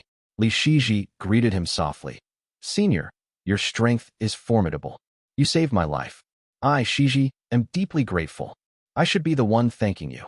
Yu Yue's dispirited expression stemmed more from grief over his two disciples than physical injury. As he spoke of it, gloom clouded his brow, and he sighed. If he hadn't gone after you, I might not have made it out alive. But you, to escape while being hunted by him. That's truly remarkable. He paused, choosing not to waste time on mutual courtesies, and said quietly, Young friend, Tuoba Chongyuan is dead. Li Shiji had already heard some things over the past few months. How sharp was he? When he heard that Tuoba Chongyuan had been slain by someone from the Dragon clan, he immediately understood. So Dongfang Heiyun really did catch his fish, thought Li Shiji. Li Shiji already had a hunch when Tuoba Chongyuan claimed to be Emperor Wu and founded a nation by slaying a dragon. He feared that if Dongfang Heiyun acted too soon, he might get dragged into it. But that guy was shrewd, so he probably lay in wait near the spear or the carriage. He understood clearly but didn't show it. He only nodded and replied, Serves him right. Yu Yue chuckled quietly and shook his head. I used to worry Tuoba Chongyuan might come back for revenge, but it's better that he's dead. By the time he reincarnates in a few decades, the grudge will have mostly faded. Having been hunted by that man, Li Shiji had a good understanding of his character and said softly, He didn't strike me as the type to plot revenge in secret. Yu Yue smiled, nodded slightly, and drew a large purple cauldron from his sleeve. He placed it at the center of the hall with a loud thud, and a wave of heat surged forth. The cauldron had 2 handles and 3 legs. Its surface was adorned with intricate patterns. Purple flames encircled its rim. Yue patted it with some reluctance and said quietly, "That's what I thought too, but take a look." Li Shiji followed his gesture and looked closely. He saw faint marks etched on the cauldron. The uneven and rugged marks appeared to form 4 bold, sweeping characters that were sharp and powerful. Shimla Tuoba. Yue shook his head helplessly and sighed.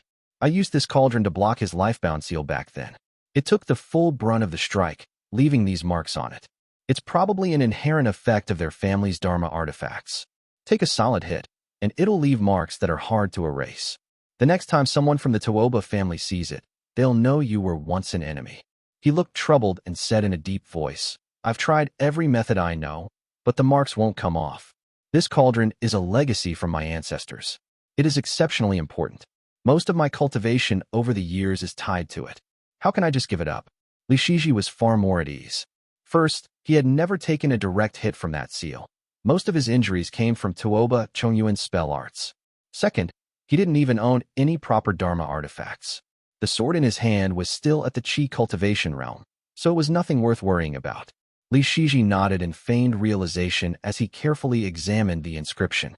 The sense of familiarity surged up once again, and he thought to himself, "How strange. I had this same familiar feeling the first time I saw these characters." When he saw Li Shiji frown in puzzlement, Yue asked a few questions, and Li Shiji replied, "I just feel like I've seen this mark before." "Oh." Yue stroked his beard and asked, "Then perhaps your esteemed family has records regarding the imperial seal? I'd like to hear the details." Li Shiji responded, and Yue, who seemed quite patient with him, put aside his own concerns and smiled. "Emperor Wu, Tuoba Xiantan, possessed an imperial seal. It's also the only remaining Dharma relic after Shungla Heaven offered 2 pearls in exchange for the protection of a true monarch. Everyone in the Tuoba family is fond of carving seals, and I've heard they all model them after the imperial seal." Li Shiji frowned as he looked at the marks again, and finally recalled where the sense of familiarity came from. When he had returned home once and met his father, he had glanced at the name inscribed on the profound patterned bottle. It was Li Qianyuan of Wei State. The calligraphy was similarly vigorous and flowing, fierce and bold. It was at least 70% similar to the marks left on the cauldron.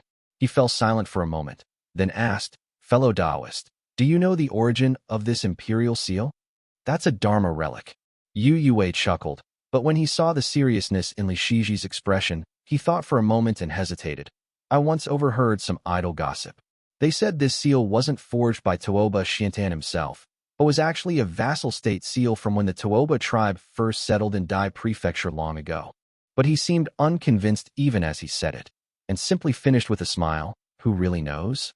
Some say Tuoba Xiantan fell out with Mount Luoxiao and was actually killed by someone from there. Others say the Tuoba family's rise was all just a scheme against the Dragon Clan." He sighed and shook his head. "Tales from the late ancient era outnumber official histories 100-fold. Though my family lineage is long and second only to the Yuan family, even our records from that time are vague." Yue gave a faintly sardonic smile and said, "No matter how much we guess, Tuoba Xiantan is already dead. There's really nothing left to figure out." Chapter 787, Feathered Robe, I. Yue could only worry on his own. Li Shiji didn't understand artifact refinement and couldn't be of much help. Azure Pawn's sex path of artifact refinement had also withered since the deaths of those who had inherited Yuan Wu's mantle, such as Tang Shiqing, Yu Xiuxian, and finally Yu Muxian. There were simply no skilled artificers to be found. The old man wore a troubled expression as he lugged a large purplish-red cauldron around. He glanced at Li Shiji and said, "Shiji, the fallen grotto heaven is called Dongning Palace. A few Purple Mansion realm cultivators have already sent people in. Judging by the timing, I hear that gates like Crimson Reef and Xiaokuei, who usually don't make moves, will arrive soon as well." Li Shiji nodded, putting on a look of serious attention as Yue mumbled, "These days, this old man can hardly see the full picture. Crimson Reef and Xiaokuei are constantly battling in the outer seas, and cultivators fall every month. Meanwhile, some Purple Mansion realm elders seem to be turning back north to involve themselves in Mount Binyan matters. Hard to grasp, truly hard to grasp. The old man sighed heavily, then sat down in confusion. Meanwhile, Quantao looked at the two and said, Ning Palace. It was once a cave dwelling for many cultivators of Ning State. Ning State was the homeland of Taoist master Donghua, Jiangquan. The Jia, Jiang, and Li families from Ning State were Golden Core realm immortal descendants. So many things must have been left behind. With the Wanglin sect and Prince Ning, it's bound to be tempting. Yue thought even further, but their acquaintance was shallow, so he didn't say much to Quantao. He only nodded lightly and muttered, Yesterday, I received word that my nephew, Yu, has died. No one at home is willing to claim the body, so I have to go. The Yu family was in such disarray they might as well have been enemies. Yue showed no emotion when he spoke of his nephew's death. He merely let his eyelids droop, exchanged a few pleasantries, tucked the cauldron into his robes, and rode the wind away. Once the old man left the courtyard, Quantao stepped forward and said quietly, Brother Ji, the Yu family is full of selfish and cruel people. Even though Yue is older, that doesn't mean he's any better. Be cautious. When Li Shiji glanced at him, Li Chuantao's expression turned serious as he added, Do you still remember the matter of Morong Xia, Brother Ji? Your family must have records. The Yu family acted without shame as they openly and righteously rounded up people with mana, built numerous corpse mounds, and even constructed a grand hall where Morong Xia devoured humans day and night. Though all the families suffered under Morong Xia and understood that the Yu family had no choice, they still laughed, never tried to hide it, and even worshipped him from start to finish. Quantao shook his head and said grimly, Truly disgraceful. Li Shiji knew this matter as well and nodded slightly. Quantao continued, Besides, Yuxia's death is also tied to Yue. Rumor has it that he was deliberately harmed in a family feud. If someone can kill even his own brother, how can he be trusted? Yuxia was clearly made into a pill for cultivation by Qi Wei. Li Shiji's expression sobered, but he couldn't say it aloud.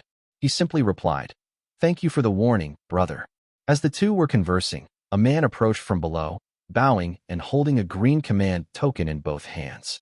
He respectfully said, Sirs, a celestial order from the upper sect. Azurpon sect had many ways of delivering orders. If a foundation establishment realm cultivator brought one, it would be a solemn matter. But now, they merely sent a token, and not even a messenger. It was clearly a sign of discontent. Li Shiji stood, brushed his sleeves, accepted the token with the proper gesture, and channeled mana into it. When it shone green, he uttered, Li Shiji of Chongyuan Peak is to return to the station at Baisheng Valley within 3 days and follow further orders. Mount Yin Pass. Mist hung over Mount Yin Pass as black-robed cultivators descended on the wind. The cultivators below quickly greeted them. Li Wuxiao, as usual, wore a stern expression and said little, simply riding the wind downward. As soon as he landed, he found a burly artifact smith dressed in red, with clinking metal tools hanging from his body, standing atop the wall and looking out. It was none other than Chu Minglian. Chu Minglian had been refining artifacts in the city for the better part of this period. He had ties with the Li family and was known for his hearty and generous nature, which had helped him blend in well. When he saw Li Wuxiao land, Chu Minglian looked over in interest and asked, Fellow Taoist Wuxiao, why haven't we seen you visiting Lingyu Laning lately? And today you've returned so quickly. The garrison of Lingyu Laning from the Lingyu family was not far from Mount Yin Pass. Her mount was a white-hooked serpent. Li Wuxiao often claimed he hadn't seen such a beast in years and would go there to visit frequently. Everyone understood what was really going on but refrained from teasing him. They were privately curious and constantly tried to pry out gossip, but Li Wuxiao was tight-lipped, which only made them more intrigued. Li Wuxiao kept a straight face and only replied, Greetings, Master. Devil cultivators have been rampant lately. I fear missing orders, so it's unwise to leave the formation. Li Wuxiao then drifted away on the wind. Chu Minglian watched, slightly puzzled, and after wandering around the pass for a while, he saw another woman flying in before the formation. The woman had a lovely appearance and was at the mid-stage of the foundation establishment realm. She wore a light jade-green Taoist robe that glowed with brilliant Dharma light. It was clearly not an ordinary item. Her long black hair flowed like a waterfall and was pinned with several hair ornaments. She was quite beautiful. The woman bowed and spoke gently. I am Lingyu Laning of the Jiachuan Lingyu family.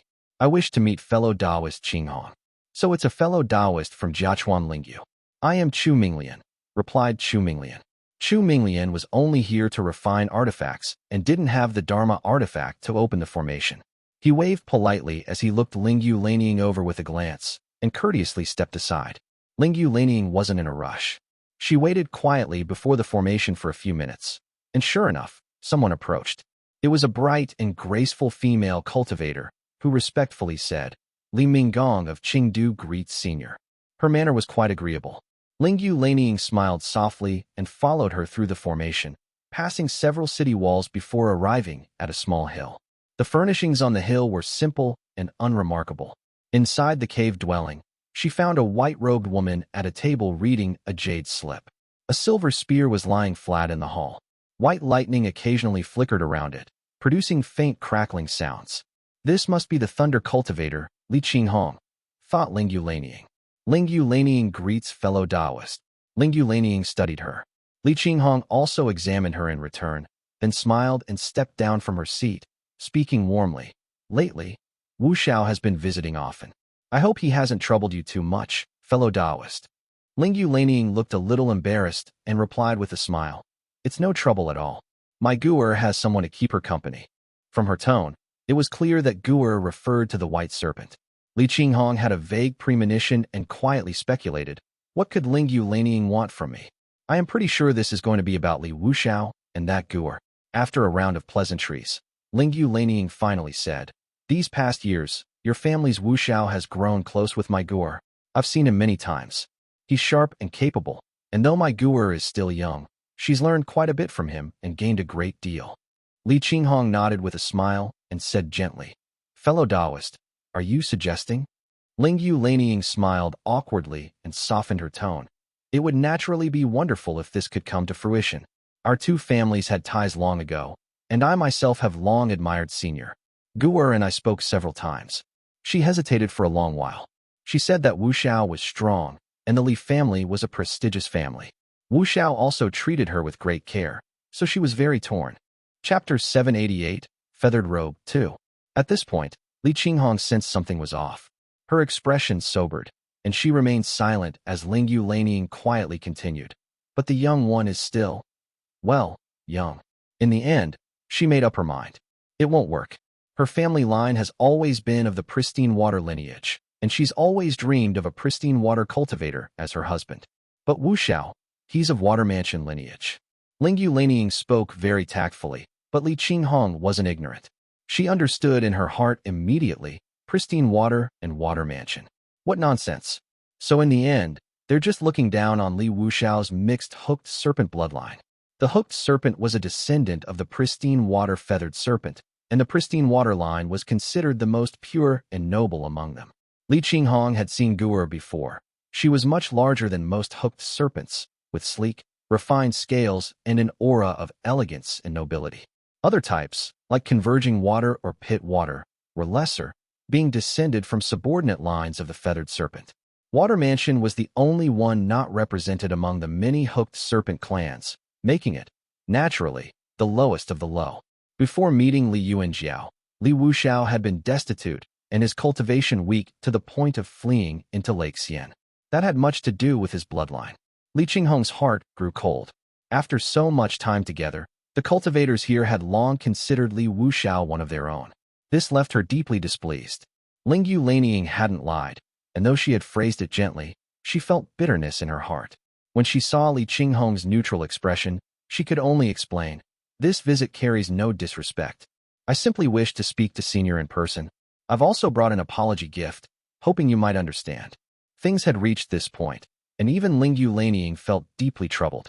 The hooked serpent Guer at her side was the only daughter of a revered and powerful elder serpent within their family.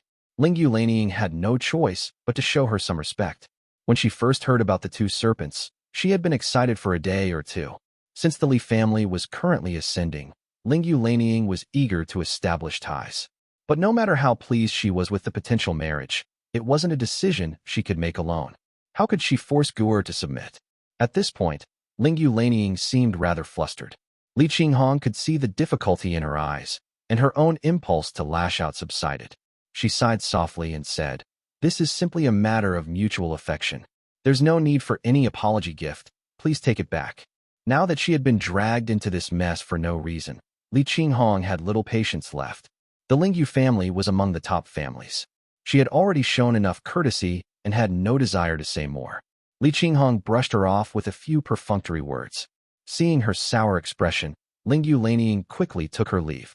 Just as Li Qinghong was about to summon Li Wuxiao, Li Minggong hurried over and said respectfully, "Aunt, Master Chu has finished crafting the feathered robe."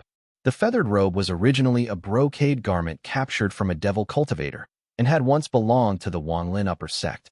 Chu Minglian had taken a liking to it and spent a long time modifying it, incorporating every rare material he could find. After much effort, it was finally complete. Oh, Li Qinghong's eyes lit up.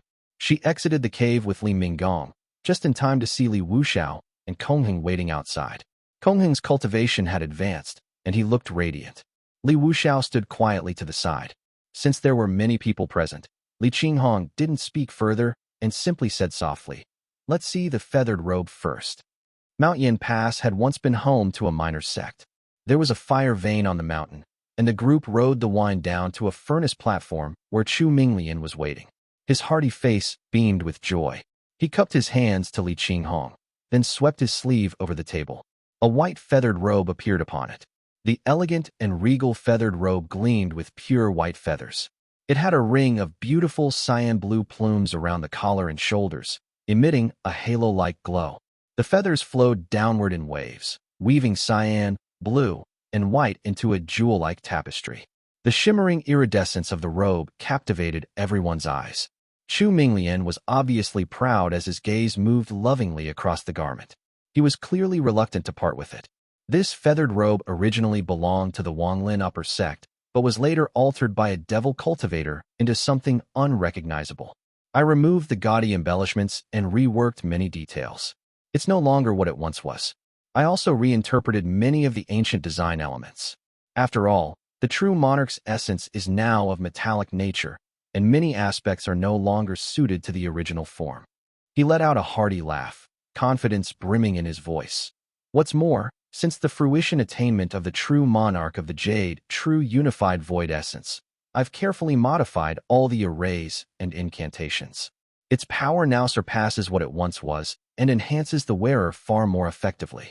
Chu Minglian's expression turned serious as he declared, "I may not match Tang Shicheng of old, but the foundation of this feathered robe is excellent. In its current form, it's absolutely on par with the Dharma robes of the direct descendants of Azure Pond and Golden Feather sects." This feathered robe was certainly not of the same class as the Xia You spirit fan, but even resting on the table, it radiated an aura that stirred the soul. Li Qinghong picked it up gently, her face alive with joy. As for its defensive abilities, those go without saying. It can easily withstand casual attacks from an ordinary Foundation Establishment Realm cultivator. If you, Qinghong, actively channel your mana into it and reinforce the surface, its effect will rise to the next level. Chu Minglian explained. First, the cyan plume. This robe retains techniques from the Wanglin sect of old. The devil cultivators who obtained it had no idea how to use them, and so they lay dormant for years. If you channel mana into the 32 tail feathers, they will emit cyan light, like a thunderous and swift bird soaring to the sky. Whether flying through the heavens or diving into the sea, the effect is formidable. Second, the tranquil frost. The robe incorporates materials like cold metal and ice jade. The moment you put it on, Qinghong, it will produce a calming, icy aura.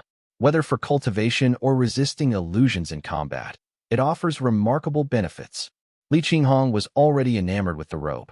The cyan, blue, and white hues of the feathers flowed through her hands and past her pale wrist. Chu Minglian chuckled and said, "I also crafted a technique called Imperial Plume. The robe's 32 cyan tail feathers can now be released all at once, each trailing radiant light. Every feather flies like an arrow. It will be extremely effective against numerous enemies."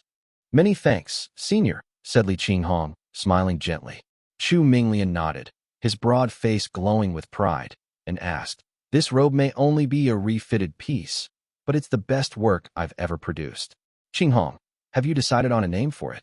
Li Qinghong gave a slight nod, watching the colors flow across her palm and the soft swaying of the cyan tail feathers in the wind. After a moment's thought, she replied, let's call it Cyan Sparrow Plume. Chapter 789, Having a Child, I. Li Qinghong accepted the feathered robe and thanked Chu Minglian. Though the old man had been sent by the Ning family and his compensation would be handled by them, Li Qinghong still took out a storage pouch from her sleeve and slipped it into his hand. Chu Minglian naturally refused, but Li Qinghong softly said, Senior Chu's artifact forging skills are superb. My family may have further need of your expertise in the future. Our families have also long been connected. Please, accept this. Chu Minglian hesitated for a moment, but ultimately tucked it into his robe and took his leave. As Li Qinghong escorted him out of the hall, golden light rippled twice in the northern sky before gradually fading. She calculated the direction. It was exactly where the ancient ruin had descended. She thought, the ruin has most likely already been divided, and the scraps others couldn't be bothered to carry are now left for the ordinary disciples of the various sects. It was not just Li Qinghong. This was something all the nearby cultivators had grown used to. Year after year, whenever a grotto heaven appeared, it would always be divided among the major sects, and common cultivators would never get a share. She looked closely and saw that the golden light flared up at that spot, streaking through the air with a trailing blaze, gradually growing larger as it neared, until it stopped before her. It was a woman in a Xiang-style robe, her Dharma robe shimmering, holding a golden orb in her hand. She stopped before the formation and said with a smile, Is Qinghong within the formation? Kong Tingyun of Profound Peak has come to visit. Sister Tingyun. Li Qinghong paused only slightly before understanding. Profound Peak must have had a stake in the unidentified ruin as well. Now that Kong Tingyun had reached the late stage of the Foundation establishment realm, she had naturally been sent there. Kong Tingyun had just returned from the north, yet her aura was steady and her attire neat. She looked nothing like someone returning from a battle. Rather, she seemed like someone who had just broken through in cultivation. As always, she was warm and friendly. She landed inside the formation and spoke with a sweet smile. I had sect duties here, and when I heard that you were stationed nearby, I came to see you as soon as my tasks were done. Li Qinghong dismissed the others, pulled her inside the cave dwelling, and said, It's been years since we last met. You've truly changed a lot, Tingyun. Kong Tingyun now carried a more dignified and refined air. Perhaps she had just emerged from secluded cultivation, for while her brows and eyes still danced with a smile, her clothing and the glow of her mana emanated a sharp intensity. I did come upon a fortunate opportunity, but my feelings haven't changed. Qinghong, don't treat me as an outsider. Kong Tingyun smiled and shook her head, sitting beside her and lowering her voice. There were too many people earlier, so I couldn't speak freely. I said it was sect business, but in truth, it was that fallen Doning Palace. I saw many people and many things inside. It was just a few months, but it felt like years. Li Qinghong nodded gently, and Kong Tingyun continued. My family's power once lay between Su State and Ning State. It was only after our family's upheaval that we moved to Jiangnan, so I know a bit about such matters. I gained some benefits in Doning Palace, and heard a few things as well. She spoke in a low voice. Qinghong, do you still remember wrathful Mahafahui? When Li Qinghong heard that name, her expression turned solemn as she replied, Of course I haven't forgotten. Li Tongya had died because of him. Li Qinghong was not the only one who still remembered, but who in the Li family didn't remember? Kong Tingyun continued earnestly. He had cultivated through 9 lifetimes, and was just one step away from attaining the Dharma Master, but he fell at Mount Bianyan. Wrathful Tao already had a scattered lineage, and it swiftly declined afterward. But while I was there, I encountered a monk and gathered some information from him. He said that in his earlier years, Wrathful Tao had a loyal, merciful one who returned from Mabe. He had been ambushed and seriously injured, but he had managed to escape and vanished. Li Qinghong sharply met her gaze, her heart skipping like a lightning strike. Was this truly gathered intel? Or is Changshi using Tingyun's mouth to send me a warning? Either way, it made little difference. Changshi had tried to show goodwill to her family more than once. Li Qinghong quickly expressed her thanks, but Kong Tingyun waved her hand and said gravely, No need to thank me, Qinghong. That's not the only issue. There's more trouble. First, a monk of the Way of Emptiness fled into your family's territory and was slain. He was one of the 5-eyed merciful one's arhats, someone who was valued greatly. Taking a life is the primary karmic tie. I fear they may come seeking trouble because of it. Second, there's a merciful one in the north. His Dharma name is Nuzi. He seems to have set sights on Senior Xianfeng. He's silently observing from the shadows. Though there are many Purple Mansion realm cultivators around, so he dares not act, but it's still unsettling. Taken together, this meant that 3 merciful ones had their eyes on the Li family. Li Qinghong felt a heavy weight in her heart and bowed in thanks. Many thanks for the sect's warning. This favor will be remembered. Kong Tingyun waved her hand and replied, "There's also good news. Years ago, your family inquired with mine about the bright Yang spirit item. I hadn't heard anything until now. I finally came across a bright Yang Purple Mansion realm spirit item, the Radiant Sky Stone, in Doning Palace." The Li family had inquired about spirit items several times. The Chui family had initially pointed them to the Ning family's channels. Li Xianfeng asked once and had indeed acquired a certain item called Xia You Anhuai in the Eastern Fire Grotto Heaven. But he had long traded that spirit item to Taoist Master Pu Yu from the Outer Sea in exchange for Winter Cold Qi to help Ning Wan with her breakthrough. That item had then fallen into Taoist Master Pu Yu's hands, whose sect was elusive and untraceable, leaving them with no further leads. Li Qinghong was instantly invigorated. She quickly met King Tingyun's eyes and asked, "Did it fall into your hands, sister?" Kong Tingyun shook her head regretfully and spoke in a low voice. "I was in a dangerous situation at the time and only caught a brief glimpse." The hexagonal white stone shimmered brightly, with light and flame intertwining around it, making the surrounding mist glow orange from the heat. It was definitely the Radiant Sky Stone. The Radiant Sky Stone was fiercely contested, but in the end, it fell into the hands of Yu Fuzi from Changsha Gate. Li Qinghong fell into silence, while Kong Tingyun raised her brow and said quietly, "This person has some strength, and he also bears a grudge against me. But right now, I have no idea where he is." Kong Tingyun's meaning was faintly revealed, but Li Qinghong's heart sank. Relations between the Changsha Gate and Profound Peak Gate were far from cordial. In fact, Li Qinghong herself had killed a member of Changsha Gate before, though it had yet to be discovered. Kong Tingyun clearly hadn't considered retrieving the item through trade, as she likely believed the Li family had nothing that could tempt Yu Fuzi. Yet Li Qinghong couldn't just follow along with that view and remain silent. Kong Tingyun said softly, "Yu Fuzi is a direct descendant of Changshao. That sect has 2 Purple Mansion realm cultivators, and one of them is likely watching from the Great Void. It will indeed be difficult. I've passed on the message. If your family has allies who might be able to try, you'll have to judge for yourselves." Li Qinghong softly thanked her. It was clear that Kong Tingyun was referring to Xiao shooting. But the Xiao family had become increasingly low-key in recent years and rarely appeared in public. Xiao shooting had long been absent from Jiangnan, and the Xiao family tended to avoid entanglements. So, it was very unlikely that they would offer support. After chatting a little longer, Kong Tingyun took her leave on the wind. Li Qinghong escorted her out, then returned to her cave dwelling. After some thought, she quietly began to write a letter. Chapter 790. Having a child, too. The Li family household. Winter snow fell with a soft rustle.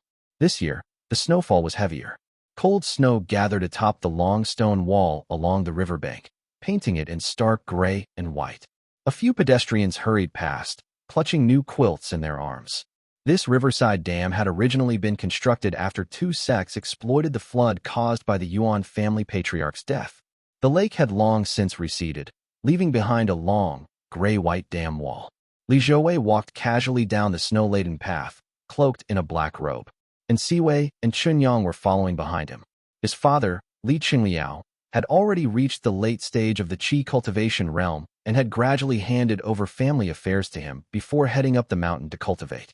Though Li Zhouwei had yet to formally inherit the patriarch's position, the responsibilities of the household had already fallen to him. The Li family had already begun separating secular family affairs from the immortal matters of Chengdu in previous generations. This was the trend under the likes of Li Yuanping, Li Yuanjiao, Li Shiqing, and Li Shijuan. But now things had changed. Since Li Shijuan was severely injured on Mount Chengdu and Li Shiming in seclusion, authority now rested with Li Zhouwei. Li Qingliao had relinquished power, and even the affairs of the central hall were now handled by Li Zhouwei. He handled it all with composure. Each day, he would sit briefly in the central hall, with his brush sweeping like a dragon. Dozens of complex family affairs would be resolved in mere moments. Then, with a flick of his robe, he would return to Mount Chengdu, never wasting time. Now that he had been cultivating for some time, He even had moments to observe the livelihoods of the common people by the lake. Golden light shimmered faintly in his eyes. A small blue bird was perched on his shoulder. It was the manifestation of the Dharma artifact Azure Manifestation, a gift from Yuan Tuan. The spirit bird conjured from it appeared lifelike and animated. How have the arrangements for the 7 remnant families gone? Li Zhouwei asked softly, arms folded across his chest. Xinyang promptly responded. They've been assigned to various towns and are following orders. As families with a history of wrongdoing, they've been quite diligent, though their status is ranked below that of the other families. The remnant families Li Zhouwei spoke of were, of course, the families left behind after the fall of the Yu family. All of them had been relocated to the southernmost reaches of Mount Yu, where they would be left to compete and struggle against the various tribes. And Siwei responded calmly, reporting to the heir, the 7 families now all identify themselves with Nanzhong Mountain in the southernmost part of Mount Yu. They each claim to hail from Nanzhong and no longer mention their past. Smart enough, Li Zhouwei replied casually. He noted the name Nanzhong and pondered. They could be a useful group, not afraid of offending others, and born in a savage land. That place is treacherous. If we give them just enough favor, they won't be wiped out, and will still serve as a check on the inner families. From in Siwei's line, they all claimed to be from Nanzhong. Li Zhouwei understood that the 7 families were consciously forming a united front. First, to contend with the native Mount Yu tribes, and second, to carve out a place in the silent struggles among the prestigious families across various towns. After a century, the Li family had already splintered into factions.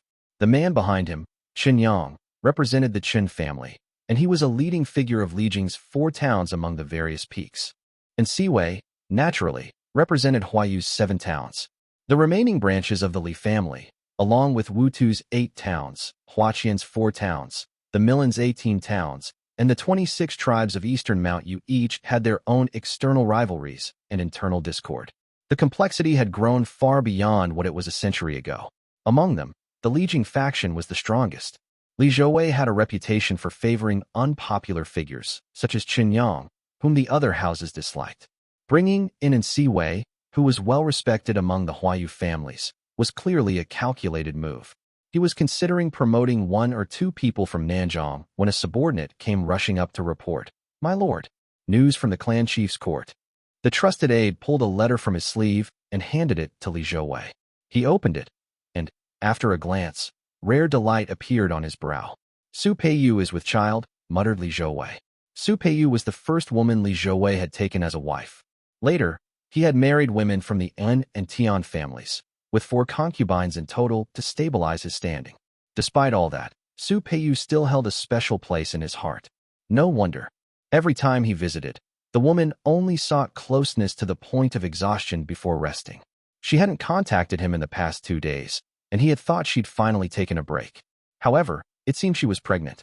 He tucked the letter away, dismissed the 2 aides, and rode the wind to Li Jing Mountain, landing in the jade-like courtyard of the central hall. The guards on both sides immediately bowed as Li Zhouwei strode straight into the hall. "Greetings, Your Highness." The white-armored palace guards on either side all fell to their knees in unison. Jade halberds and swords clinked crisply as they arranged themselves neatly, their voices echoing in perfect harmony in the hall. Li Zhouwei's boots rang coldly against the floor. Unlike his father, Li Qingliao, who would pause to let the guards rise, he walked straight to the end of the hall before his voice finally floated back. "You may rise." After a few more steps, he soon arrived at the rear hall. His father, Li Qingliao, had only 1 wife, so this place had always been empty. Now, however, it had become lively, with handmaidens often hurrying through the corridors. Su Peiyu's building was nearby. When Li Zhouwei entered, a physician stepped forward and bowed respectfully. "Congratulations, Your Highness. Lady Su is 1 month pregnant." The physician lifted his eyes slightly, but heard no response. He only saw the gleaming jade boots standing motionless before him. "They say the moods of lords are hard to read, and indeed it's true," thought the physician. Sweat trickled down his forehead as the man before him finally spoke. 1 month. Li Zhouwei's tone turned cold. He had visited Su Peiyu several times this month. As a cultivator, how could he not tell whether she was pregnant? He was starting to suspect this man's medical skill was poor. His diagnosis was pure nonsense. "My lord." Just then, Su Peiyu hurried up to him. Li Zhouwei glanced at her belly, and his expression softened somewhat. He dismissed the sweating physician with a wave and carefully examined Peiyu's complexion. Sure enough, though she seemed spirited, there were dark circles under her eyes. Her essence qi was subtly waning, and her cheeks were much thinner than usual. Li Zhouwei said nothing and followed her into the hall. Golden light flowed in his eyes as his expression grew darker. It's been less than 10 days, yet the child already shows signs of being a month along. Su Peiyu was still unaware, chattering on and pulling him to talk about this and that. Li Zhouwei responded calmly, trying to reassure her. The woman stared keenly into his eyes and murmured, I've often felt dizzy and sluggish these past few days. My whole body feels drained of blood and qi. I nearly fainted a few times. I might need stronger medicine. I'll take care of it. Let's first have an elder examine you, replied Li Zhouwei. A sense of foreboding rose in Li Zhouwei's heart. He scrutinized her once more, then slowly turned and strode out. He soared into the air, leaving her behind still waiting in the hall. Only after Li Zhouwei vanished from sight did Su Peiyu's expression finally show traces of fear. She felt as though all her essence qi was draining into her womb. As she sat blankly in her seat, a faint dread rose in her heart. Each time she had lain with Li Zhouwei, a fragrance like peonies would intoxicate her senses, nearly causing her to lose her mind. Only after he had been gone for some time would she slowly feel fear again. Yet the moment he returned to the hall, she would rush out to greet him, overjoyed. His Highness is divine and mighty, capable of ensnaring hearts and souls. Those golden pupils, he doesn't seem human, but more like some demonic creature. How could a human bear the child of a demon? What logic is there in that? He might devour me without hesitation, truly like a demon. Su Peiyu dared not tell anyone, even to her own family. She only said the pregnancy was good news. But now, her legs grew cold. It felt as if a great stone had settled in her womb. It was so heavy she could barely breathe. Chapter 791, Molten Fire Dao I. Li Shiming secluded himself atop the peak for several months, comprehending the contents of the Radiant Essence scripture. It contained a total of 9 secret techniques that would be planted into his immortal foundation to nurture divine abilities. At present, I have only managed to cultivate one, thought Li Shiming. Once he cultivated the first secret technique, Bright Yang, a golden mark appeared on his Radiant Origin Pass, enhancing his mana circulation by half and slightly boosting his overall strength. Though the 9 secret techniques differed slightly, there was no fixed order. Any of them could be cultivated first. Since Bright Yang could solidify his mana and was broadly useful, Li Shiming chose to cultivate it first. While successfully cultivating a secret technique was a good thing, Li Shiming did not pause and immediately started on the second, but his expression soon turned grim. When he tried to condense the second secret technique into his immortal foundation, it clashed with the first, Bright Yang, making the difficulty soar by a full 50%. I thought it would take just over a century to complete all 9. But even centuries may not be enough. His heart sank.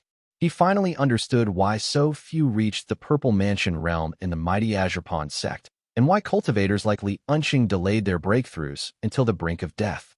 What's worse, as more secret techniques are cultivated, the repulsive forces will compound, making it nearly impossible to complete even one more. Then I'll have to bet on a mere 5 or 10% chance to break through. He ceased his spell arts and rose from the jade throne within his cave dwelling, where the spiritual energy was the densest in his entire family. The throne, brought back from Mount Wu, was the finest cultivation artifact. Its radiance illuminated his face, but made Li Shiming squint slightly. Time had flown like a snap of the fingers, and though he was nearing 60, his face, lit by the luminous jade, still looked like that of a young man. Li Shiming examined his train of thought twice before pulling out a jade slip.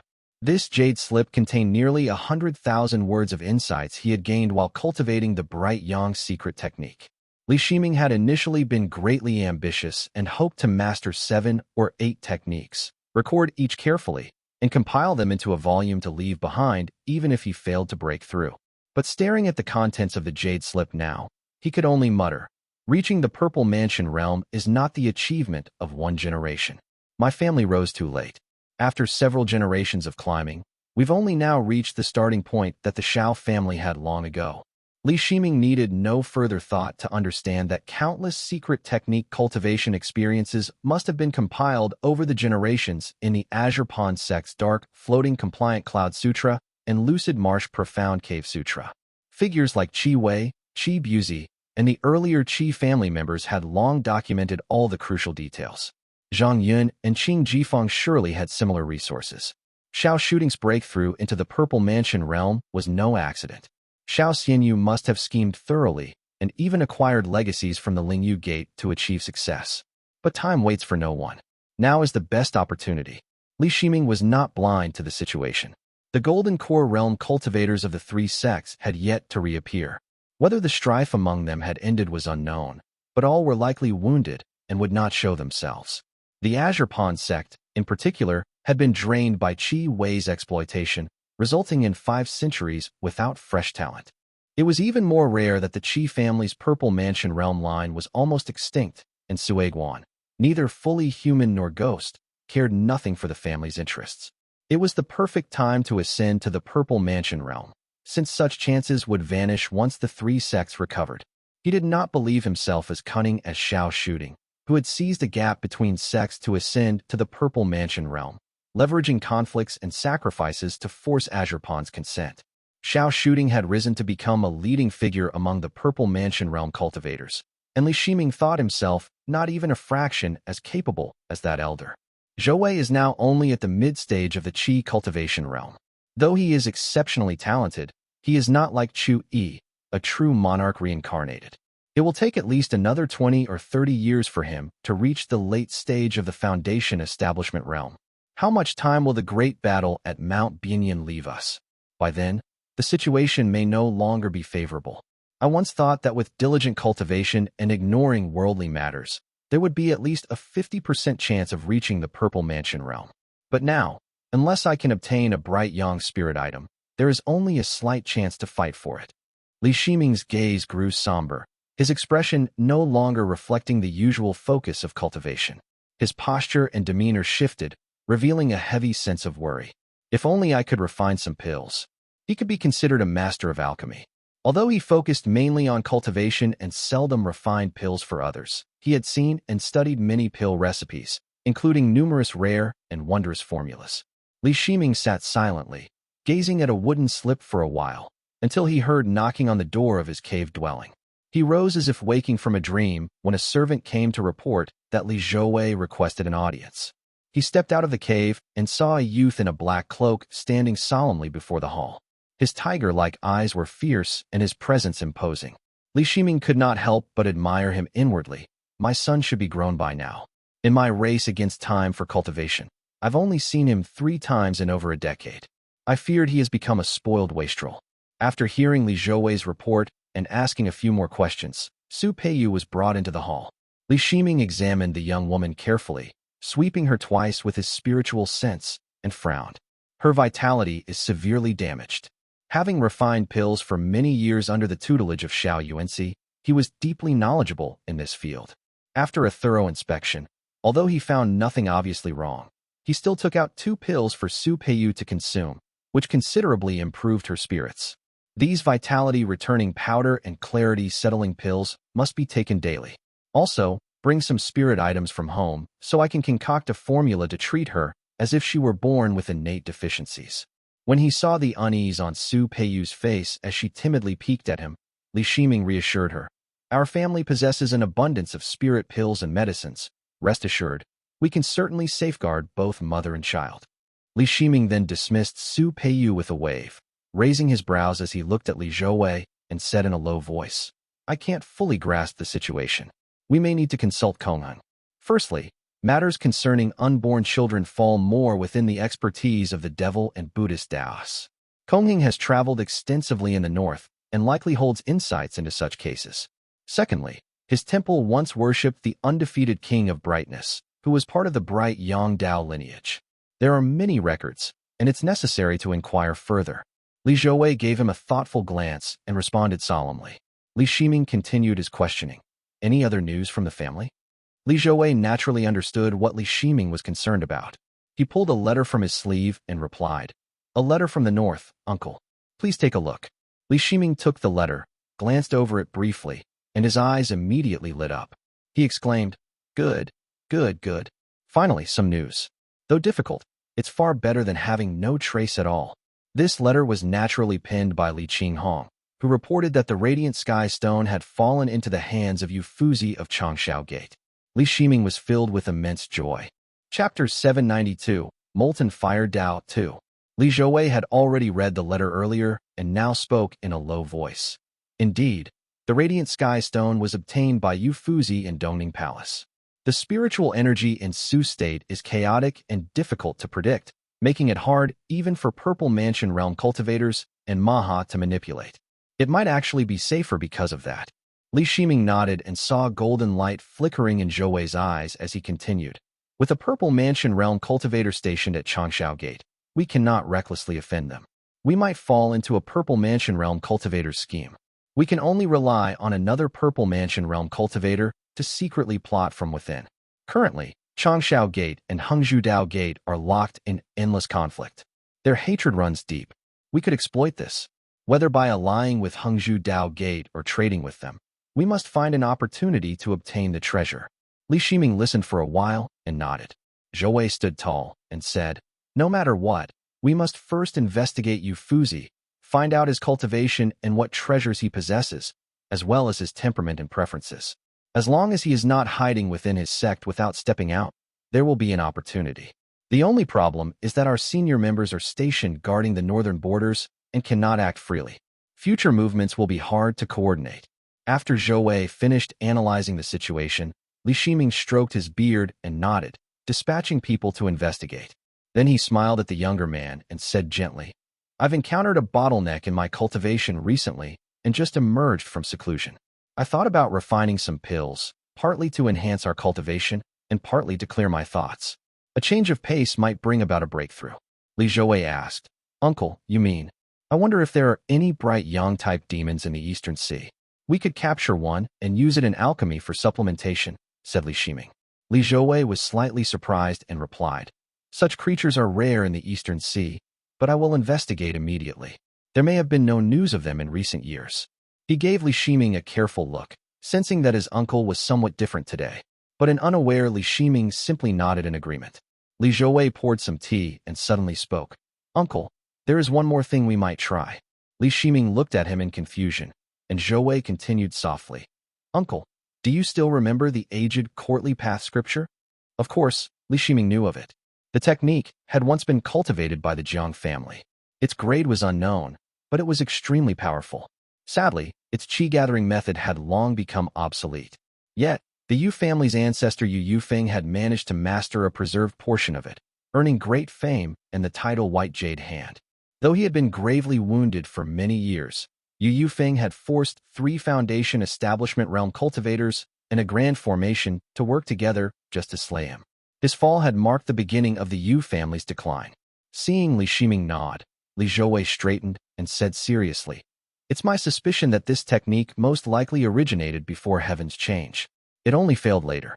Now that the true jade has returned to its place, perhaps it can be tried again. If the qi-gathering method works, our family will gain another Purple Mansion realm technique.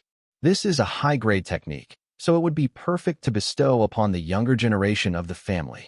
Thanks to the fortune of Mirage Mirror Heaven of the Green Pine Grotto Heaven, the Li family's embryonic breathing realm techniques now ranked among the best of all families. They boasted 2 4th-grade 6 chapters seeking immortality manuals and the Scaled Beasts Inquiry technique, as well as the impressive 5th-grade insights of Taiwa. However, when it came to Qi cultivation realm and Foundation establishment realm techniques, the family was less well-stocked.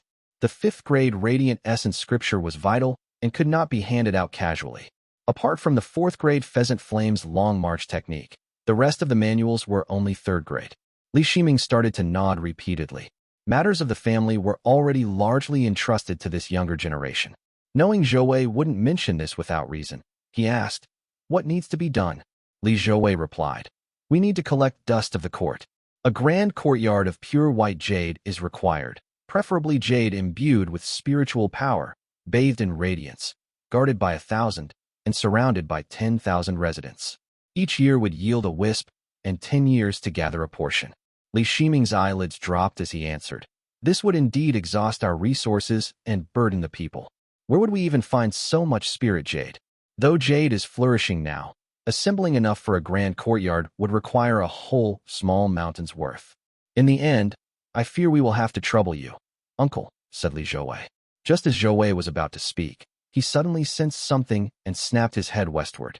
He saw a patch of fiery clouds about 5,000 kilometers away, a vague crimson hue floating at the horizon like a rising star. A brilliant light swept across the sky, dispersing distant clouds and leaving only the flickering bright hue on the far horizon. A solemn young voice emerged. I, Tu Longjian of the Slaughter-June Gate, have today achieved the Purple Mansion realm and attained the Molten Fire divine ability. I shall rebuild the Slaughter-June Immortal Gate at Quantao Mountain. 3 months hence, I will consolidate the Wu Kingdom and establish a county capital. Fellow cultivators are welcome to attend the ceremony. All cultivators of the Slaughter Kuei Dao lineage are welcome at Quantao Mountain to aid in the reconstruction of the sect. Although the voice had faded by the time it reached them, its vibrant and confident tone remained clear, with the fiery glow at the horizon pulsing in response to his words. Tu Longjian has attained a divine ability. How magnificent! Li Shiming suddenly lifted his head to look at the hazy fire virtue glow of molten fire at the horizon. Since Tu Longjian's words could reach here, Quantao Mountain must not be far from Moongay's lake and was likely near Yu State.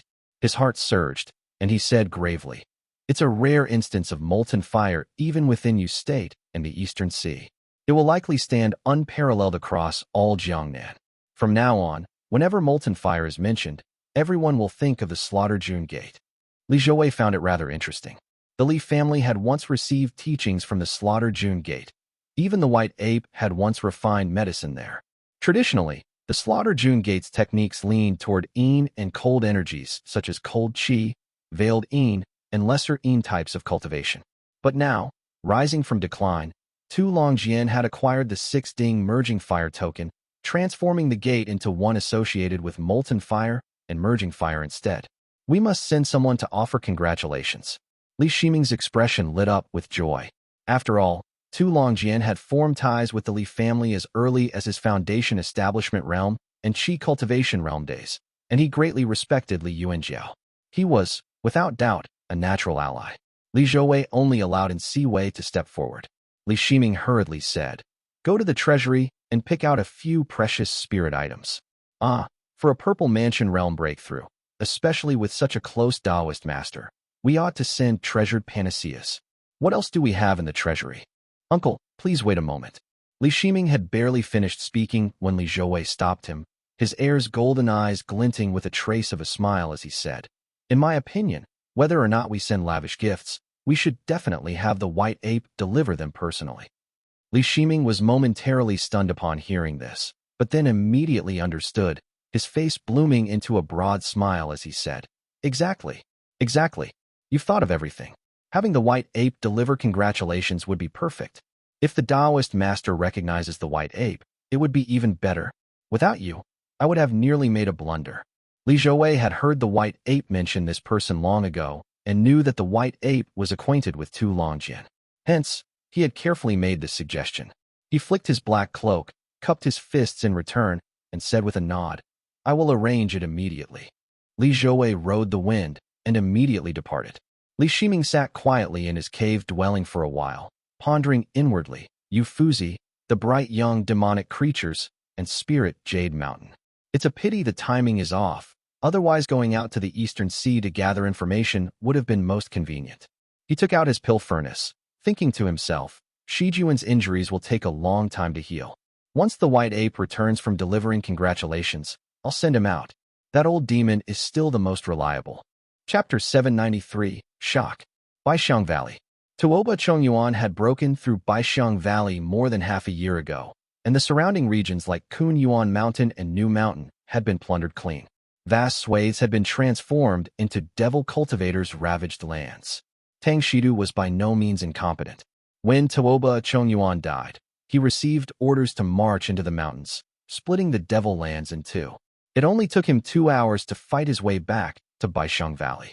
The famed Changtian halberd had not been used for years, but once it was unleashed, it instantly slew over 10 devil cultivators. Wherever the halberd struck, death and soul annihilation followed, with no chance for escape. Clad in radiant white armor and dripping with the blood of devil cultivators, he stood his ground, planting his halberd with overwhelming might. He felt immensely pleased with himself. "Where is Li Shiji?" Tang Shidu glanced at the jade slip and casually muttered. The agreed time was within 3 days, yet there's no sign of him. Tang Shidu had only just fought his way into Baixiang Valley, and it was already the last day of the 3-day deadline of the rather forced arrangement. He needed no deep thought to guess it must have been orchestrated by Qi Liangzhe and others of the Qi family. Although he feared Li Xianfeng somewhat and wouldn't deliberately target the Li family, he also wouldn't show mercy. Since Qi Liangzhe had handed him leverage, Tang Shidu naturally had his own plan. He muttered, "If he still hasn't arrived, just note it down and send it to the main hall." He wasn't foolish enough to play the villain himself. It was better to let the Qi and Li families deepen their hatred.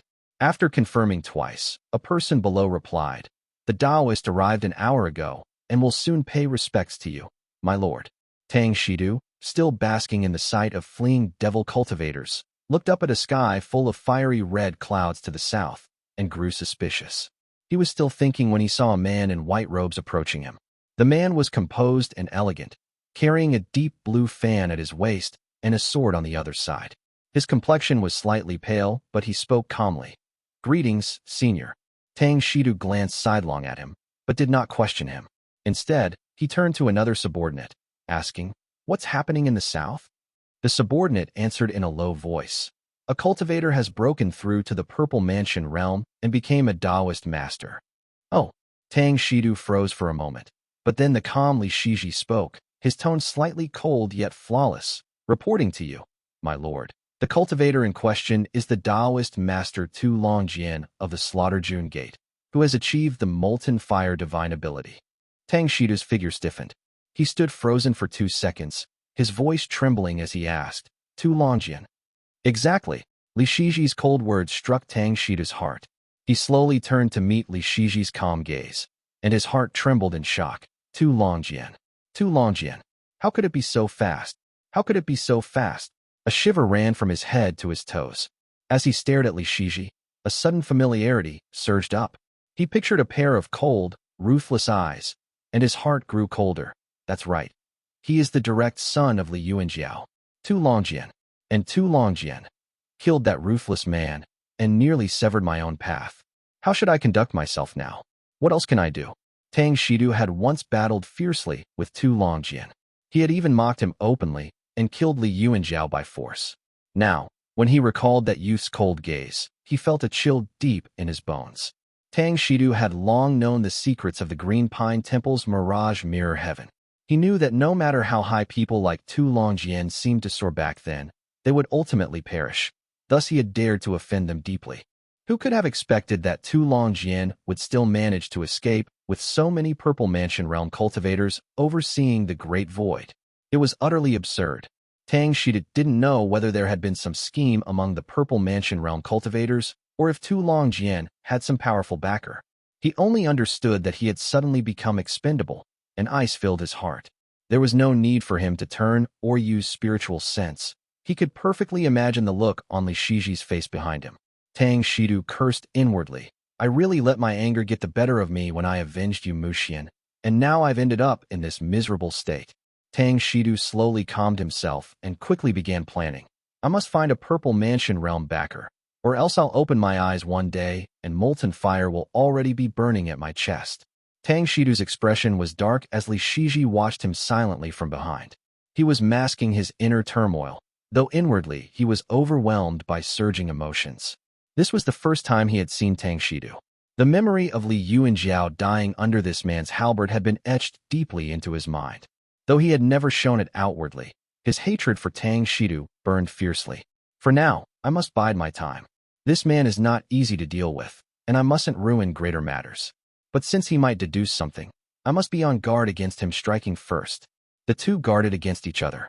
They showed no changes on the surface nor exchanged any words, yet they were both silently calculating the other's intentions. Quantao Mountain. Quantao Mountain lay at the junction between Wu and Yu states. Tonghua Prefecture, held by the Chun family of Yuyang, lay to the north. Beyond that rose the southern foothills of Mount Dali, and it was only about 5,000 kilometers from Moongaze Lake. This area bordered the southern territories of the demonic creatures. Countless large and small demonic temples and shamanic kingdoms dotted the land further south, paying tribute to the demonic clans and serving as pasture grounds for great demonic beasts. Chongyuan Mountain had once been the stronghold of the slaughtered June Gate. It was originally treacherous, remote, and desolate terrain that was covered in cold iron and frigid stones, linking the shamanic kingdoms between Wu and Yu. Now, the mountains were shrouded in hazy red mist that glowed and drifted between the ridges. The once frigid stones had transformed into a blazing crimson, sparking showers of fire. From afar, the entire mountain range seemed wrapped in a luminous, fiery glow. The cultivators of the shamanic kingdoms congratulate the Taoist master. Beams of Dharma light soared from the red mist, halting respectfully before the mountain, filled with awe at the crimson fog. After waiting a long while, a fiery wind finally swept down from the mountain's peak. The wind coalesced and spiraled until it formed a man in black robes. He was flanked by roaring gray-red and hazy flames that intertwined into waves of scorching winds. He stood before the mountain and spoke loudly. Tu Longjian greets you all. As soon as his voice rang out, the cultivators were struck with terror, all falling to their knees as they cried out in fear. Taoist master, you humble us. We dare not accept such a title. This Taoist master was, of course, Tu Longjian. Despite many hardships and the destruction of his gate in his youth, he retained a youthful spirit, always addressing fellow cultivators as equals, regardless of their cultivation level. When he was still at the Foundation Establishment realm, Qi Cultivation realm cultivators had merely felt uneasy at his courtesy. Now that he was a Taoist master, none dared let him address them as peers. Pure fear filled their hearts. The black-clad Tu Longjian gazed at the group of cultivators and said softly, I am here to rebuild the slaughtered June Gate. When the devil plague swept through, our disciples fled and scattered, and their whereabouts are now unknown. If you encounter any slaughtered June Gate's disciples or those of our Dao lineage elsewhere, please guide them back to the gate. I will surely repay your kindness. The crowd timidly agreed. Tu Longjian nodded and turned to head back into the mountain, leaving the cultivators dumbfounded. No one had expected that he would neither demand tribute nor speak of power consolidation. He had only made a strange request before departing. Some among them wished to pledge allegiance to him, but none dared step into the red mist. After exchanging uneasy glances, they finally scattered like the wind. Barely a few seconds later, a bright light appeared before the mountains and a Taoist master manifested in the sky. It was a man with a kind, gentle appearance and willow leaf eyes, though his voice was deep and weighty as he said, I am Chang Shao. May fellow Taoist Tu Longjian reveal himself. Before he was even finished, another figure appeared in the sky before the mountain. It was a woman in a simple, ancient Taoist robe, holding a parasol. She glanced coldly at Taoist Master Chang Shao, but then said softly, By Hengxing of Hengzhu, Tao Gate congratulates the Taoist Master on achieving divine ability. Chapter 794, Visitation and Gift, I. Both Taoist Masters revealed themselves at the same time. Taoist Master Chang Shao glanced at Taoist Master Hengxing with a faintly amused smile. Tu Longjian emerged from the red mist and looked up at the two purple mansion realm cultivators in the sky. He was neither humble nor arrogant as he said loudly, I am Tu Longjian, courtesy named Junjian, and I have cultivated the Molten Fire divine ability. Greetings to the two esteemed seniors. Taoist Master Chang Shao, with his willow leaf eyebrows and deep cultivation, seemed rather kindly disposed toward Tu Longjian. He had both hands clasped behind his back and spoke mildly. So it is Taoist Master Junjian. To have attained the Purple Mansion realm at such a young age, your talent is truly extraordinary. We are deeply impressed. Though he spoke politely, Taoist Master Chang Shao himself was not very old. Known for his skill and decisiveness, he was one of the fastest cultivators to ascend to the Purple Mansion realm. Standing to the side, Taoist Master Hengxing was displeased by Chang Xiao's words and looked coldly at him, making her stance clear. It was only when she turned to Tu Longjian that her demeanor softened. She spoke in a gentle voice. Congratulations, Taoist Master Junjian. I am Taoist Master Hengxing of Hengzhu Dao Gate. Our two sects lie just across the mountains from each other. Let us stay in close contact going forward. Taoist Master Chang Shao did not show overt hostility toward Hengxing, but he remained silent with his hands behind his back while the latter spoke. Tu Longjian could see that the relationship between the two was strained, so he refrained from siding with either party and simply replied, I have long heard of both your great names and should have come to pay my respects sooner. However, I have only just made my breakthrough and still have much to comprehend regarding my divine abilities, so I remained in the mountains. Both Purple Mansion realm cultivators caught the underlying meaning of his words. Changshao merely smiled without speaking, while Hengxing nodded and said, Since you've just entered the Purple Mansion realm, you should take your time to understand your divine abilities. When you're free, Taoist Master Junjian, you might consider heading north along the Great Void to visit Mount Bianyan. Though Tu Longjian had never left the mountain, he was not ignorant of the world. He had heard that Mount Bianyan was a battleground between immortal and demonic cultivators, with Purple Mansion realm cultivators clashing against Maha. He had long wished to contribute in some way, so he replied solemnly, Understood. His words caused subtle changes in the two Taoist masters' expressions. Hengxing nodded in farewell and vanished, and Taoist Master Changshao spoke again. Taoist Junjian, you and I share a bit of fate after both escaping from the game board. I am a few years your senior, so allow me to offer you a word of advice. Tu Longjian remained calm, his expression unchanged by the words. He responded clearly, Senior, please enlighten me. Changshao looked at him quietly. Fellow Taoist, whatever you seized along the way, or whose favor you received, none of that matters now. After stepping into the Purple Mansion realm, the gains and losses of earlier moves on the chessboard are no longer important. But there are still a few items that must be accounted for. First is the Purple Mansion realm spirit artifact. Ordinary ones are of no concern, but the 6 Ding merging fire token is a great treasure, and the Guo family will not compromise on that. Tu Longjian nodded slightly, as if he had anticipated this, and offered a word of thanks.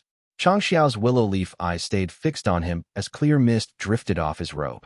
He spoke softly. The jade box from Green Pine Temple is missing 2 items. You know where they are, don't you? Tu Longjian's eyes flickered slightly, but Changxiao continued calmly.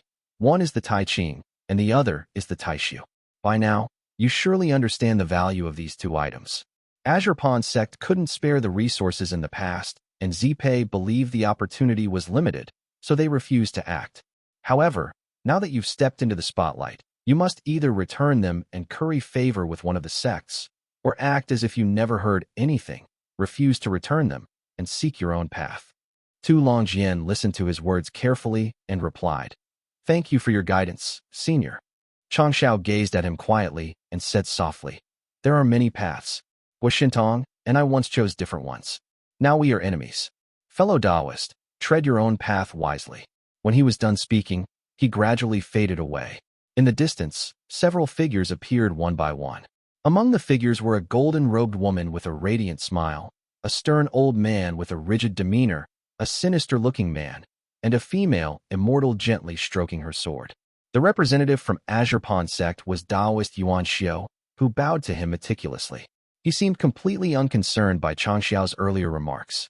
After a few polite words, he took his leave. The rest were from Golden Feather Sect, Purple Smoke Gate, Profound Peak Gate. Most of the 3 sects and 7 gates had arrived, all speaking with reasonable courtesy. Only Snow G Gate and You Cultivating Sect were absent. Snow G Gate has sealed its mountain for nearly 200 years, so their absence is understandable. As for You Cultivating Sect, they too have shut their gates. The few Purple Mansion realm immortal families under their jurisdiction are busy with their own troubles, so it's unlikely they could spare the time to come. Neither of the 2 Purple Mansion realm immortal families of You State showed up. Perhaps their Purple Mansion realm cultivators were away from home. Tu Longjian stood there for a moment longer, and seeing no further appearances, finally descended back into the red mist. The cave dwelling within the mountain was entirely red, with even the tables and chairs tinted crimson. It was spacious, with several luminous spell pearls embedded in the ceiling. Tu Longjian entered, drew a black and red command token from his sleeve, and spoke to it. Senior, did you hear all that? The command token flickered twice, releasing several strands of gray flame that circled in the air twice before returning to the token. Tu Longjian pressed 2 fingers together and placed them to his lips, fingertips facing inward just level with his nose. A faint light shimmered in his eyes, and a stream of gray wind rose between his fingers. He gave a soft command. Unruly molten fire. Take human form. The gray wind swirled once through the cave, swept up the 6-ding merging fire token, and upon landing, transformed into a gray-robed man. His eye sockets were deep, his cheeks were sunken, and his figure was small and lean. Once he stood firmly on the ground, he took a deep breath and exclaimed joyfully, "Nothing beats being human." Senior Gua. Tu Longjian was in no mood for chatter. He gave him a heavy look and asked in a low voice, "Is there still anything you're hiding from me?" The gray-robed man plopped down casually into a seat, took a large gulp of tea, and chuckled. "You've probably guessed most of it. Even with fate on your side, you wouldn't have made it this far so smoothly without help from the Purple Mansion Realm cultivators." Tu Longjian silently stared at him. The gray-robed man shrugged and said, "Changxiao tried to hint at it, but I'll tell you straight, it was Crimson Reef Island." Tu Longjian's expression darkened bit by bit as he growled. "So, the 6-ding merging fire token was deliberately delivered to me by Gua Hongyao, and all your promises and schemes, Gua Air, were at the will of Gua Shintong. Embedding your soul into the token was also a way to plot against me." Gua Air burst into laughter as he replied, "Nonsense. Gua Shintong hasn't been seen in years. He could be dead in some forgotten corner. Crimson Reef Island says his soul lamp still burns bright with no signs of weakening. But who knows if that's even his soul lamp? As for Gua Hongyao, she doesn't even have half an ounce of cunning. She wouldn't know intentional from unintentional. She's just another pawn sacrificed in factional strife. The east and west reefs of Crimson Reef Island are constantly at odds. By letting this spirit artifact fall into your hands, clearly one faction hopes for my return to unify them. As for which one, I haven't the slightest clue." Tu Longjian remained silent, but Gua Air continued. "Their calculations were precise. Either I seize your body, or gain a powerful ally through gratitude. There's no downside for them." The gray-robed man took several more sips of tea, delightedly savoring its taste, and said cheerfully, "Tu Longjian, I truly mean you no harm. Once I've formed a real body and unified Crimson Reef Island, what problem couldn't the two of us solve together?" Chapter 795, Visitation and Gift 2. Tuoba Prefecture. Li Qingliao stood atop drifting clouds, his feet treading on shimmering currents of air. The white ape, now transformed into an old man, silently rode the cloud beside him. When news of Tu Longjian breaking through to the Purple Mansion realm reached them, the Li family had deliberated carefully. Given the current instability of the area, Li Shiming was not suited to make an appearance, and Li Zhouwei had yet to reach the Foundation establishment realm. It seemed more proper for the family head, Li Qingliao, to go instead. Moreover, Li Qingliao had grown up within the family and had never seen the outside world. He had spent his days in secluded cultivation. Now, since there was nothing urgent at hand, he was quite pleased to venture out. He was looking forward to the experience. The Yuyang's Chun family of Tuoba Prefecture was below his feet. It had many mortals and was vibrant with life. Having governed his own household for many years, Li Qingliao nodded in approval at the orderly buildings and well-kept courtyards. The Chun family was also a renowned great family. Setting aside the Yuyang's Chun family, Lingyu Gate had once borne the same surname. However, the two had different origins. The Yuyang branch had lived here for generations, while the founder of Lingyu Gate had seemingly migrated from Ning State. It was the same with the Li family. Rumor had it there was another Li family in Wu State that had lived there for generations, while the Moongaze Li family was thought to be a remnant lineage from the north. However, the Chun family's position was far better than that of the Li family. As long-established locals, they had kin in nearly every sect. Though they had only one Purple Mansion realm cultivator, they maintained good relations with all major factions.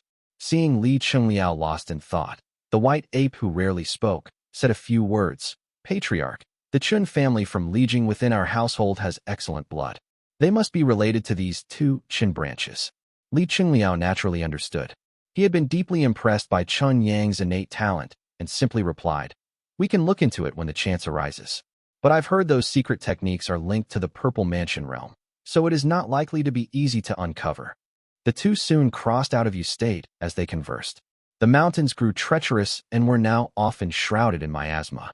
The forests became tall and shadowy, with demonic qi rising skyward from time to time, accompanied by roars and howls. Quantao Mountain lay on the southern border. Though neither the man nor the beast had visited before, they recognized it at a glance. It was unmistakable. Quantao Mountain glowed crimson amid the encircling green miasma, sending red light soaring skyward. The phenomenon from a purple mansion realm breakthrough had yet to fully dissipate. Deep in the night, the mountain top was clear of clouds, but it was surrounded by a distant haze of crimson mist, with cultivators flying in and out in great numbers. It was an exceptionally lively scene. The two cultivators halted at the foot of the mountain, where a proper gate had already been erected. They stood before it in a disciplined manner and were promptly invited to ascend. As they walked up the path, everything was orderly and clearly organized by function. Though the cave dwellings were somewhat crude, the effort put into them was evident.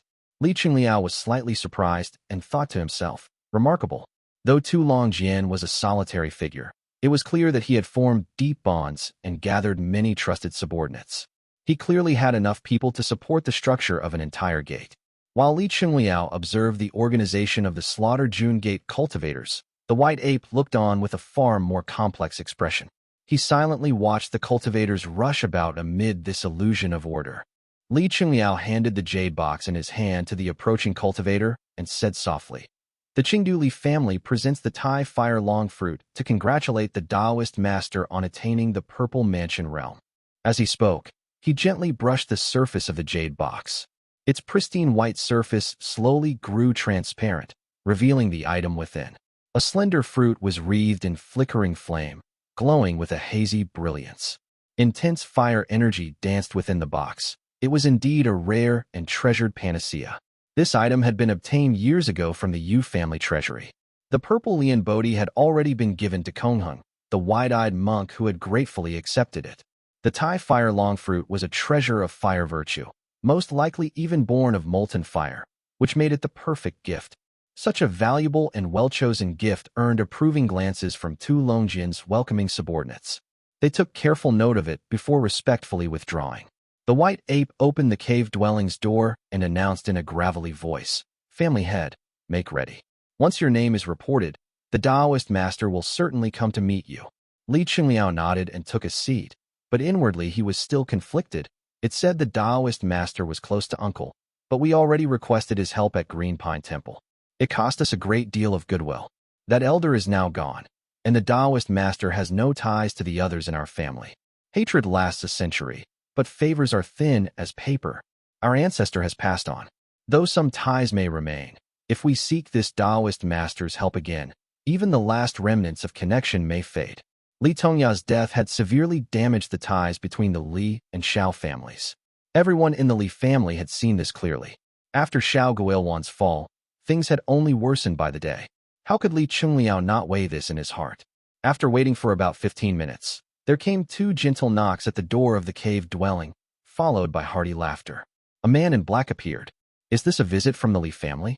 A black-robed youth with a hearty smile and a crisp, well-fitted outfit emerged before Li Qingliao. Deep crimson patterns adorned his cuffs as he strode confidently into the cave dwelling. "Junior greets the Taoist master." Tu Longjian had a youthful appearance, with a plain and ordinary look. Only a faint haze at the center of his brows hinted at something unusual about him. He was cordial and easygoing, perhaps due to his newly acquired divine ability, without the aloofness typical of most Purple Mansion cultivators.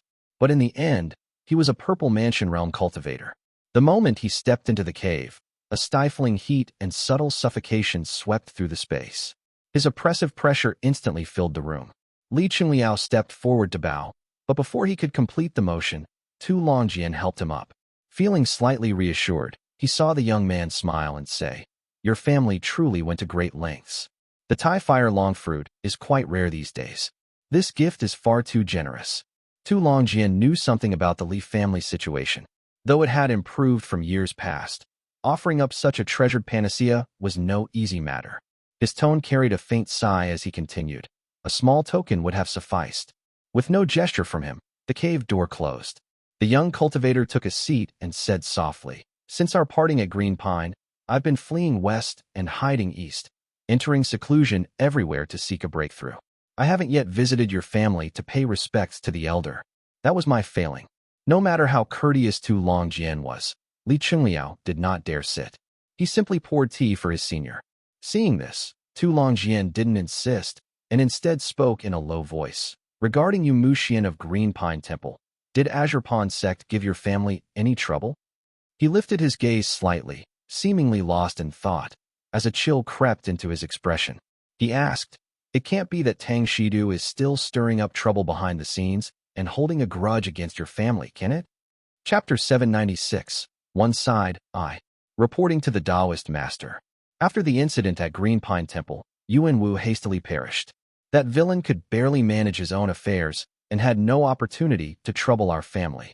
Li Qingliao answered respectfully. Tu Longjian nodded slightly, resting one hand on the table as he spoke. Yuan Wu was rash and venomous. He certainly suffered before his death. Yuan Wu Peak has always been a mess. His temperament was such that even his own people feared him.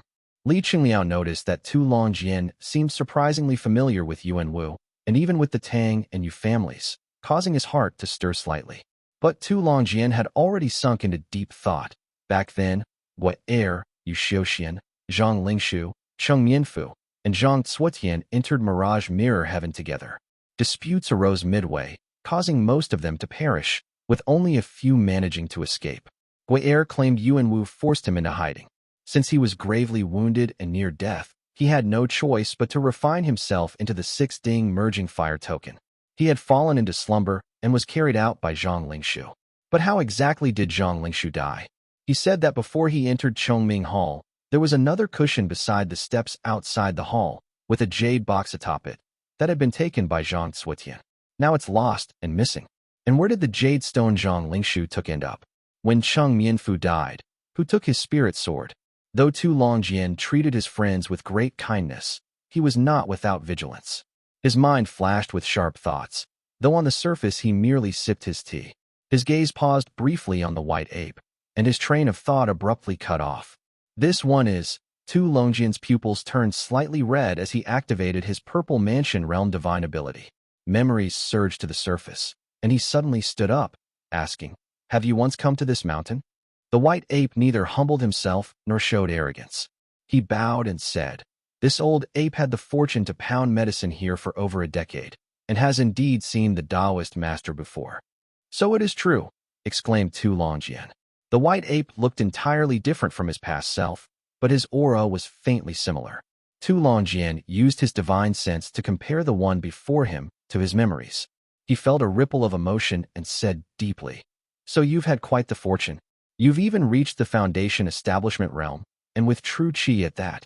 Why don't you tell me about it?"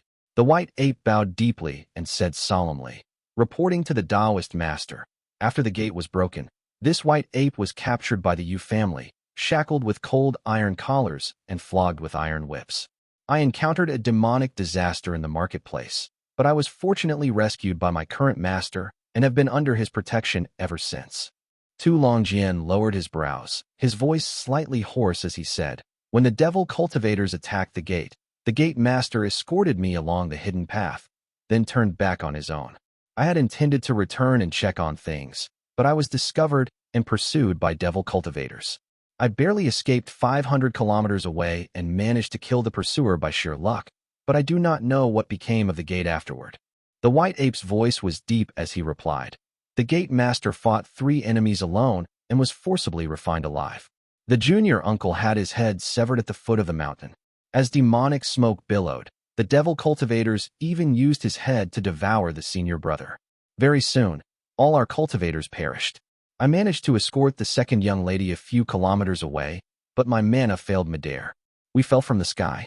I shattered half my body, and the second young lady also perished. I lay in the mud for a long time. Fortunately, since the devil cultivators were rampaging and scattering the demon beasts, no demonic creature came to eat me. I clawed my way out with my hands, drank a few mouthfuls of muddy water, and dug a cave to survive by sheer luck." Tu Longjian remained silent for more than a dozen breaths. When he spoke again, his voice was choked. "What about my father?" At this point, the white ape's voice could no longer remain steady, as a hoarseness crept in. The guardian's body was tough and well-liked by the devil cultivators. They carried him across the mountains while he was still alive. As I lay dying below, I heard the devil cultivators laughing and drinking as they divided up his flesh. Their voices only disappeared once they reached the horizon. Tu Longjian closed his eyes. Li Qingliao felt his heart pounding wildly and the soles of his feet burning. Blood rushed to his head, and a hazy brilliance flickered twice in the Taoist master's palm before extinguishing. Sensing his discomfort, Tu Longjian forced the abnormal phenomena to fade away. Only after a full 15 minutes did Tu Longjian open his eyes and speak softly. I understand. You'll come with me into the mountains. Point out each place. You and I will use divine methods to see if we can find any remains. The white ape glanced at Li Qingliao, who nodded his consent. Only then did he follow Tu Longjian out. The young Taoist master left behind only a single instruction. Qingliao, wait here. Soon, someone will invite you up to the mountain feast. Li Qingliao saw them off. Only then did the sweat pouring down his face begin to subside. When he looked down, he saw the blue stone beneath him flickering faintly with red light. Molten fire and valley water. They are already extremely rare today. Their power is daunting, especially in the hands of a purple mansion realm cultivator. He would have liked to remain inside the cave dwelling, but the heat was unbearable, since it even forced his mana to evaporate and scatter. Unable to endure it, he stepped outside in just 2 strides and patiently waited before the stone gate. Li Qingliao paused for a moment, and sure enough, someone rode the wine down, showing great respect as he said politely, "The banquet on the mountain has been prepared. Fellow Taoist, please proceed to take your seat." Li Qingliao naturally understood that Foundation Establishment Realm and Qi Cultivation Realm cultivators had to take their seats early at grand occasions like this. They would often wait 3 to 4 hours before the Purple Mansion Realm cultivators made their appearance. The current situation is unusual. There will likely be fewer Purple Mansion guests this time. As he pondered silently, he saw a group descend through the wind ahead of him. They all wore brilliant green Dharma robes and dazzling white jade crowns, while carrying extraordinary Dharma artifacts. Immortal envoys from Azure Pond sect, presenting treasured panaceas and spirit artifacts, to congratulate the Taoist master. When he heard the announcements ahead, Li Qingliao realized these were cultivators from Azure Pond sect. Each was youthful and spirited, and spoke elegantly. Their graceful leader was likely someone from the chief family. Li Qingliao did not rush to take his seat, but quietly observed from a corner. As the leader sat down and eagerly spoke with a boy beside him, Li Qingliao's gaze was instantly drawn to the youth to the Qi family member's left. The youth exuded a wild, unruly air, with one hand resting on the table and one foot propped on the nearby seat's cushion. His expression was careless, his eyebrows sharp and long, and his eyes slightly narrow. If he were to look serious, he would appear quite fierce. He found the youth's face vaguely familiar, so Li Qingliao feigned looking for a seat and walked past their table, catching the Qi family member's laughter. "Yuanqin, your cultivation has made great progress these past few days. Truly worthy of being the son of the immortal Bao." The words floated softly into Li Qingliao's ears, and he immediately reacted, his heart surging with both joy and shock. "It's him." The careless youth scanned the seats, as if searching for something, and casually said, "The old man refuses to teach me real skills, so what's the point? Brother Fubo, we might as well talk of other things. Chi Fuju has gone to the northern cave dwelling ruins, and here we are, stuck eating and drinking." His words made Li Qingliao's heart sink. Chi Fubo's expression instantly darkened as he set down his jade cup, his voice lowering. "You're right, Yuanqin. But even now, the main branch holds 9 peaks among the 36. It won't be easy to surpass him. I tried the plan we discussed, but my uncle does harbor some doubts about him." Chapter 797, One Side 2. Afraid of being discovered, Li Qingliao quickly moved away. A white mist gradually descended on the banquet, muffling all conversation. Only once he reached the far end did he cautiously look back. He saw the white mist slowly enveloping everything. He accidentally locked eyes with the youth's arrogant, venomous gaze through a gap in the clouds. The carefree youth was idly stirring a few spirit fruits with a pair of jade chopsticks. Li Qingliao's heart skipped a beat. Fortunately, the youth didn't seem to notice him. He was merely lost in thought, his lips moving slightly, his expression sharp, before soon looking away. As the mist thickened, Li Qingliao moved toward the banquet seats. That piercing gaze was still vivid in his mind, leaving a chaotic mix of emotions in his heart. Mount Bianyan. Li Xianfeng had just exited seclusion. As he sipped a cup of tea in the grand hall, Ning Hian hurriedly approached. Ning Hian drew close, but was startled by the sight of the middle-aged man before him. It took him a careful look to realize it was Li Xianfeng. When he took in the sharp brows, fierce aura, and the faint platinum radiance emanating from the latter's body. He quickly congratulated him. Congratulations, brother-in-law, on your great advancement in strength. It's as if you've regained your youth. Li Xianfeng was still unaccustomed to his current appearance. He lowered his brows slightly, but even with no expression, his face exuded a vibrant and fierce spirit. He replied, "No need for courtesy. How long have I been in seclusion? Has anything happened?" "Less than half a year." Ning Heyuan quickly said quietly. Tang Shidu seized the opportunity after Tuoba Chongyuan's death to launch a surprise attack on Baisheng Valley, reclaiming most of the lost territory and even pushing in a few kilometers further north.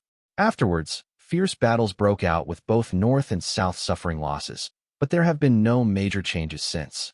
However, over the past few months, the devil cultivators have suffered repeated setbacks, losing many cultivators. Several cave-dwelling ruins have also fallen from the sky. 2 of them are quite large, covering 50 kilometers each, and have drawn many to fight for their opportunities. Li Xianfeng nodded lightly.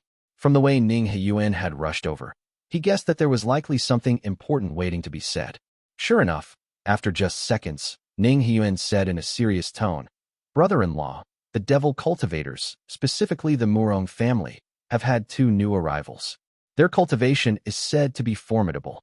It's likely that the devil cultivators will push south again within the next 2 months. Qi Jian has asked me several times about you. He may be plotting something." Li Xianfeng was in no hurry. Instead, he changed the subject and asked, "How goes the reforging of the spirit armor?" Ning Heyuan suddenly realized and answered, "Of course, it's ready. I'll have someone bring it to you right away." After giving a few instructions, Ning Heyuan turned back and said, "Brother-in-law, in the past half-year, Jiangnan has gained 2 new Taoist masters." Ning Heyuan described them both. Tu Longjian naturally needed no introduction, while the other was an immortal cultivator from Wu State's Anhuai family, who had attained the Purple Mansion realm. Since they were located on the far western edge of Wu State, near the Great Western Plains, there had been little commotion about it. With Tu Longjian's breakthrough, certain people surely aren't sleeping easy anymore, said Li Xianfeng. A faint smile broke through Li Xuanfeng's somber expression. After all, this was rare good news for the Li family. Gaining another allied Purple Mansion realm cultivator could save several lives and help avoid many future humiliations. Reporting to the Taoist, "My lord summons you." Members of the Qi family arrived swiftly just as he finished speaking. Before their words had even faded away, 2 men approached, carrying a suit of platinum-colored armor that shone brilliantly with a faint layer of whitish glow. Though the armor had yet to be named, Li Xianfeng had specifically instructed that many bright young treasures be used in its forging, most of which he had personally exchanged for. It had drained more than half the wealth of his storage pouch. Li Xianfeng didn't have time to examine the armor carefully. He simply stored it away and strode out. Ning Heyuan closely followed, and together they rode the wind to land before the main hall. Qi Jian was studying a map when he saw the 2 arrive. He casually gestured, prompting Ning Heyuan to tactfully withdraw. Qi Jian then warmly approached Li Xianfeng and asked, "What kind of immortal foundation have you obtained, Taoist?" Li Xianfeng nodded slightly on the surface, but inwardly his thoughts sharpened. Either Qi Jian knows exactly what type of gung metal triple Qi pill it was, or there is definitely a shared understanding among Azure Pawn sect's true core members regarding this matter. "It is the heavenly Gilded Helm," replied Li Xianfeng. Qi Jian nodded in satisfaction and said joyfully, "As expected of a true master, the heavenly Gilded Helm is exceptional. Combined with Senior Xuanfeng's archery, those devil cultivators surely won't return alive." Li Xianfeng cupped his hands in acknowledgement. Qi Jian pulled him forward and lightly circled a patch of forest on the map. "This is Chengshui Tomb, once the royal mausoleum of Ning State. The terrain is flat, but the spiritual energy is dense, making it ideal for setting up formations. That's why the Murong family's devil cultivators are stationed there. This time, since more devil cultivators have descended from the Murong family, it must be Senior Xianfeng who breaks through. You'll take the forces I've selected and advance upriver. I've already ordered Tang Shidu to attack from another side, and Yu Su will cut them off from the south." His gaze was fervent as he said in a low voice, "Tuoba Chongyuan made us suffer a great defeat. Now it's time to strike back." Li Xianfeng immediately understood it wouldn't be an easy task. He sighed inwardly and asked, "May I ask which forces I am to lead?" Qi Jian smiled at him. "Troops from Mount Yen Pass." These cultivators have fought many victorious battles recently, earning considerable merit while sustaining the fewest injuries. Li Qinghong, Lingyu Lanying, and others among them are outstanding Foundation Establishment Realm cultivators. Li Xuanfeng's heart grew cold. He thought to himself, so they mean to send all the Foundation Establishment Realm cultivators of my family into battle. Well, better they serve under my command than under Tang Shidu or Yusu. At least I can protect them somewhat. Besides, once I take on this task, I likely won't need to leave seclusion for at least another year or two. Studying the map carefully, he saw that the three forces would neatly encircle the devil cultivators. Even if the devil cultivators broke apart and fled, they would only collide with Yusu's troops, ensuring the Foundation Establishment Realm cultivators mobilized from Mount Yen Pass would not be placed in undue danger. At least Shi Jian doesn't want to see his forces wasted pointlessly. That's why he's entrusted the Li family's Foundation Establishment Realm cultivators to me. As for Li Shiji, now under Tang Shidu's command, it was the old trick of forcing mutual support. Glancing at his own roster, Li Xianfeng saw it indeed included quite a few members from the Tang and Yu families. After discussing a few more details with Qi Jian, Li Xianfeng nodded in agreement, took a command token, and rode the wind outside. Ning Hiyuan had been waiting before the hall for some time. Li Xianfeng didn't waste words.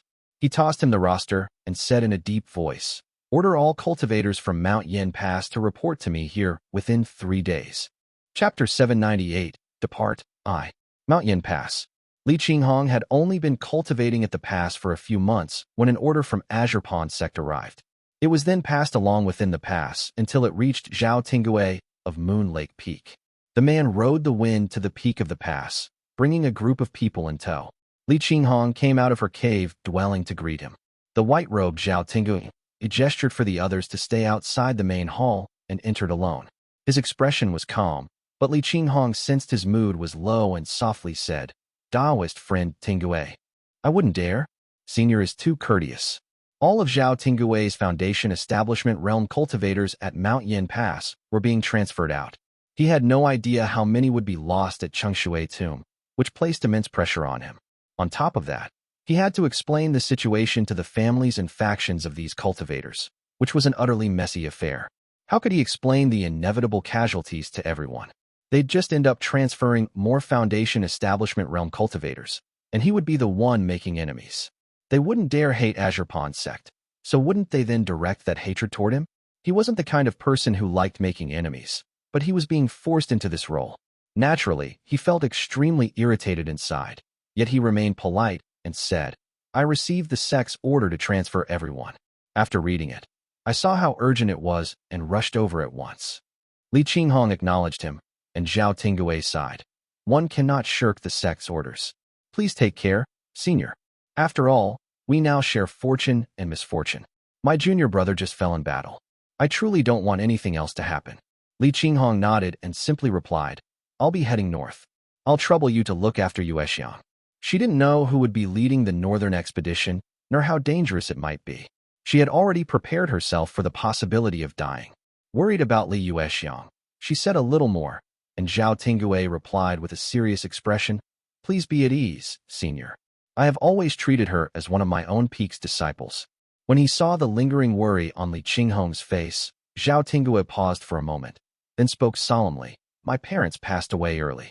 Though I do not claim to be a good person, I've always regarded my peak's disciples as my own siblings. Since I've promised your esteemed family, I will certainly keep my word." Li Qinghong let him speak.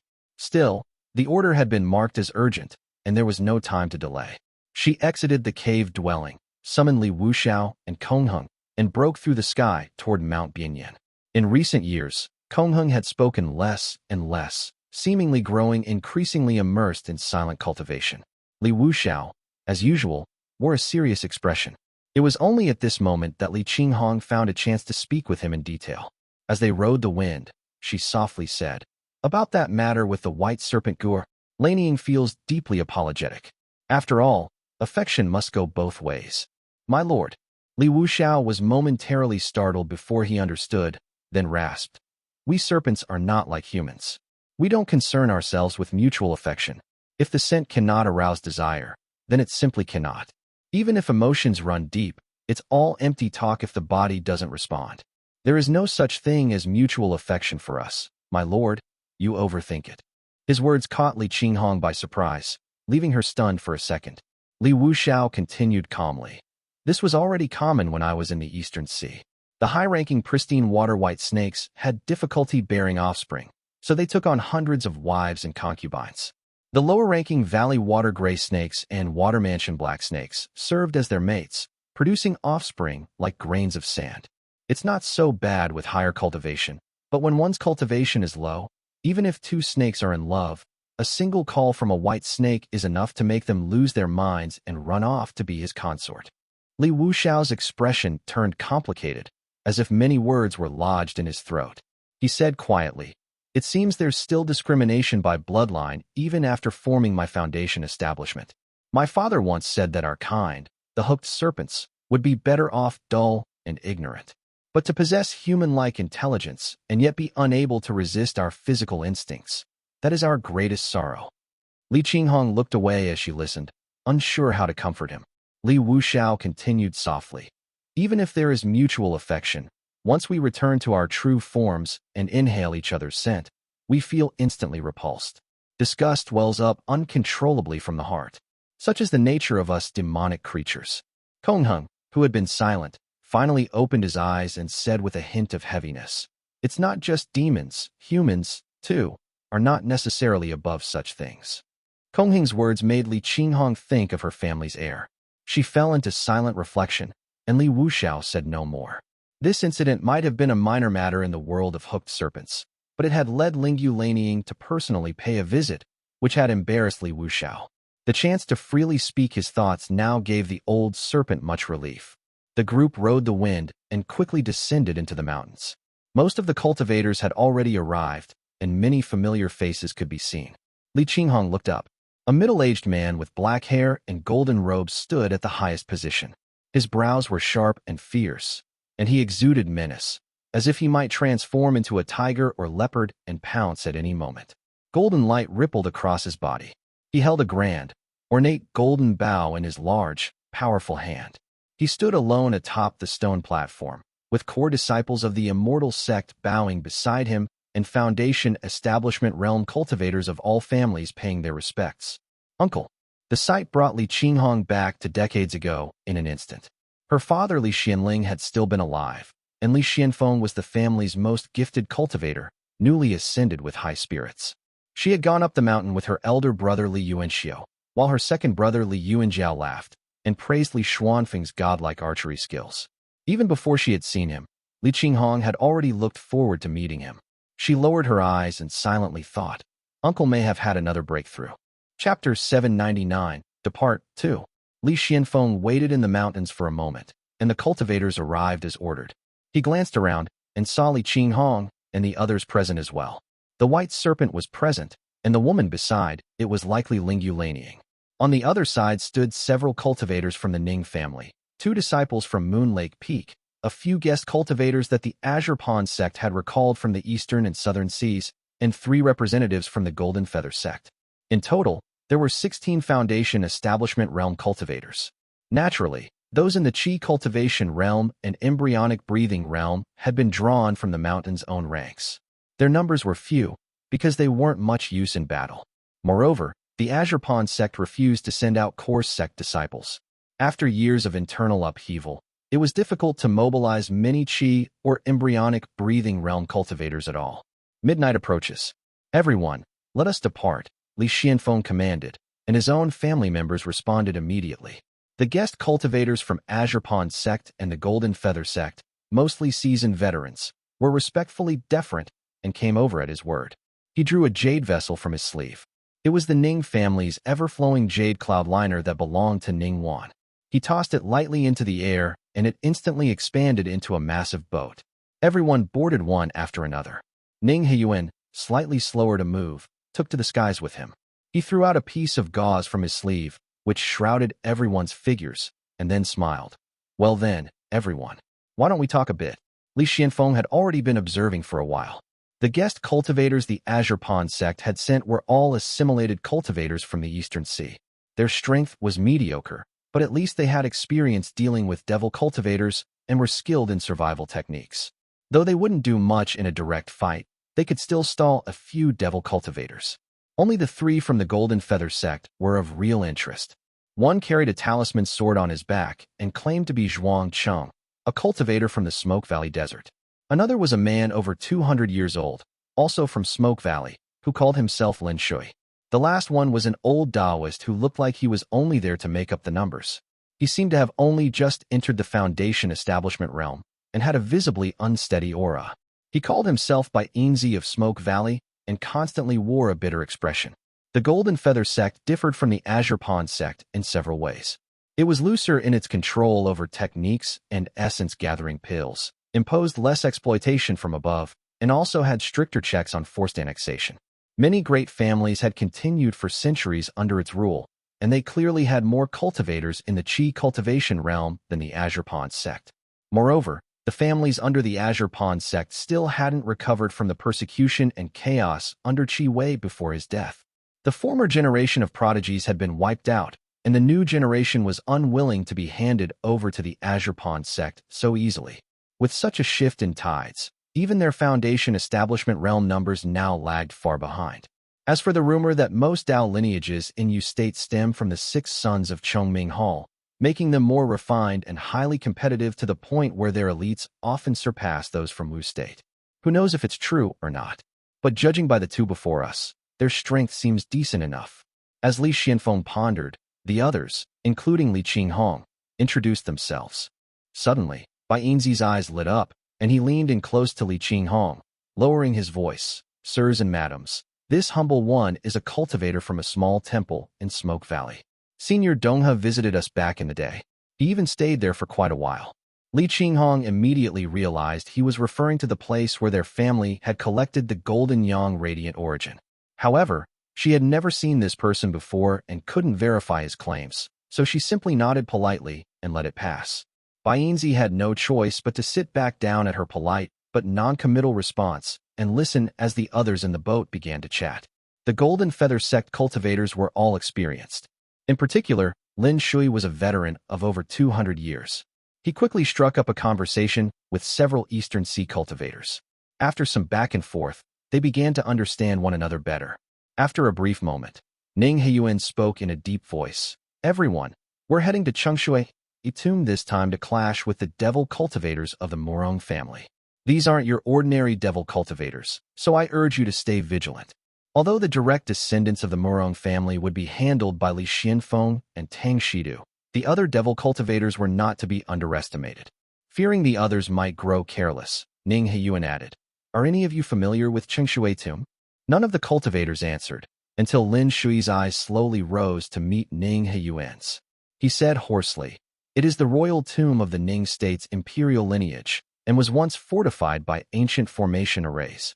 Several centuries ago, Duke Su of Su State broke through the formation in alliance with local clans and looted all the spirit treasures within. It's probably just a hollow shell now, but the spiritual energy inside remains rich, and since the local sects that once held it fled overseas, it's become the perfect place to hold and trap the devil cultivators." Ning Heiyuan nodded and said, "Senior, your insight is impressive." Lin Shui gave a faint chuckle and replied, "I once trained there in my early years. There are rumors that a grotto heaven lies hidden within Ning State, and someone once entered it through Chengshui tomb. However, I cannot say whether it's true or not." Ning Heiyuan was genuinely startled. What he thought was mere flattery now seemed to carry real weight. Still, he offered a non-committal response. Such rumors do exist. Lin Shui stroked his beard and said no more. But Zhuang Cheng, the one with the talisman sword on his back, spoke in a deep, steady voice. After all, Duke Su died suddenly not long after breaking the formation. There must be strange evils lurking within Chengshui tomb. If those devil cultivators exploit it, we'll be lucky to suffer only minor losses. If the tide turns, the consequences could be far worse. Lin Shui nodded approvingly and said, "Fellow Taoist Zhuang is absolutely right. Su State's immortal cultivation began its decline from that very point. It weakened by the day, until even the once glorious Golden Tang Gate fell into decline.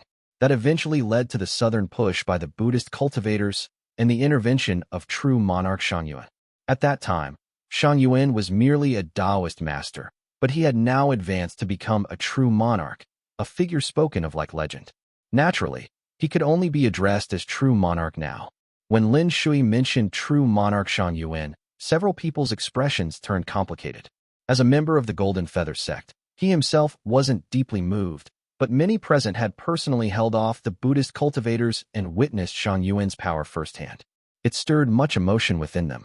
Ling Yu Laniying nodded lightly as she listened, the jade-green hairpin swaying behind her. She spoke gently.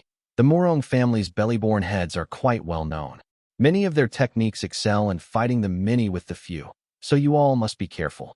As they conversed, Li Qinghong remained silently observant. She soon noticed the mist outside the boat growing denser.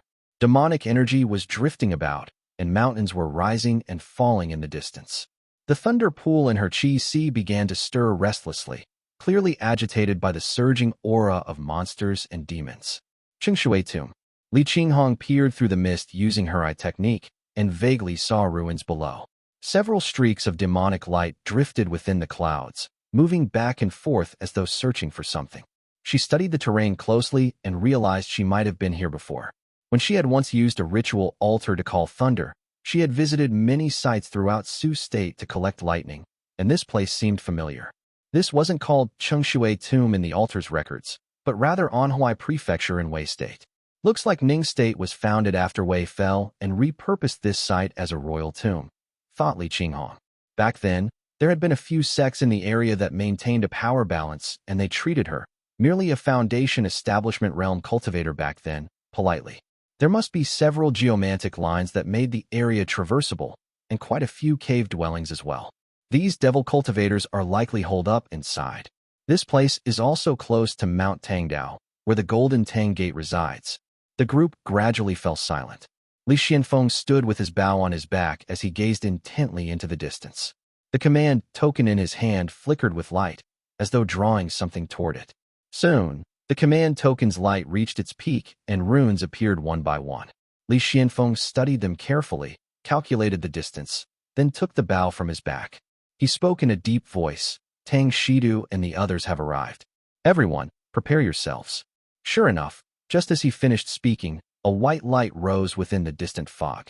A massive white human head floated into the sky, its enormous bluish-black eye sockets wide open, while two bloodshot red eyes peered out from within.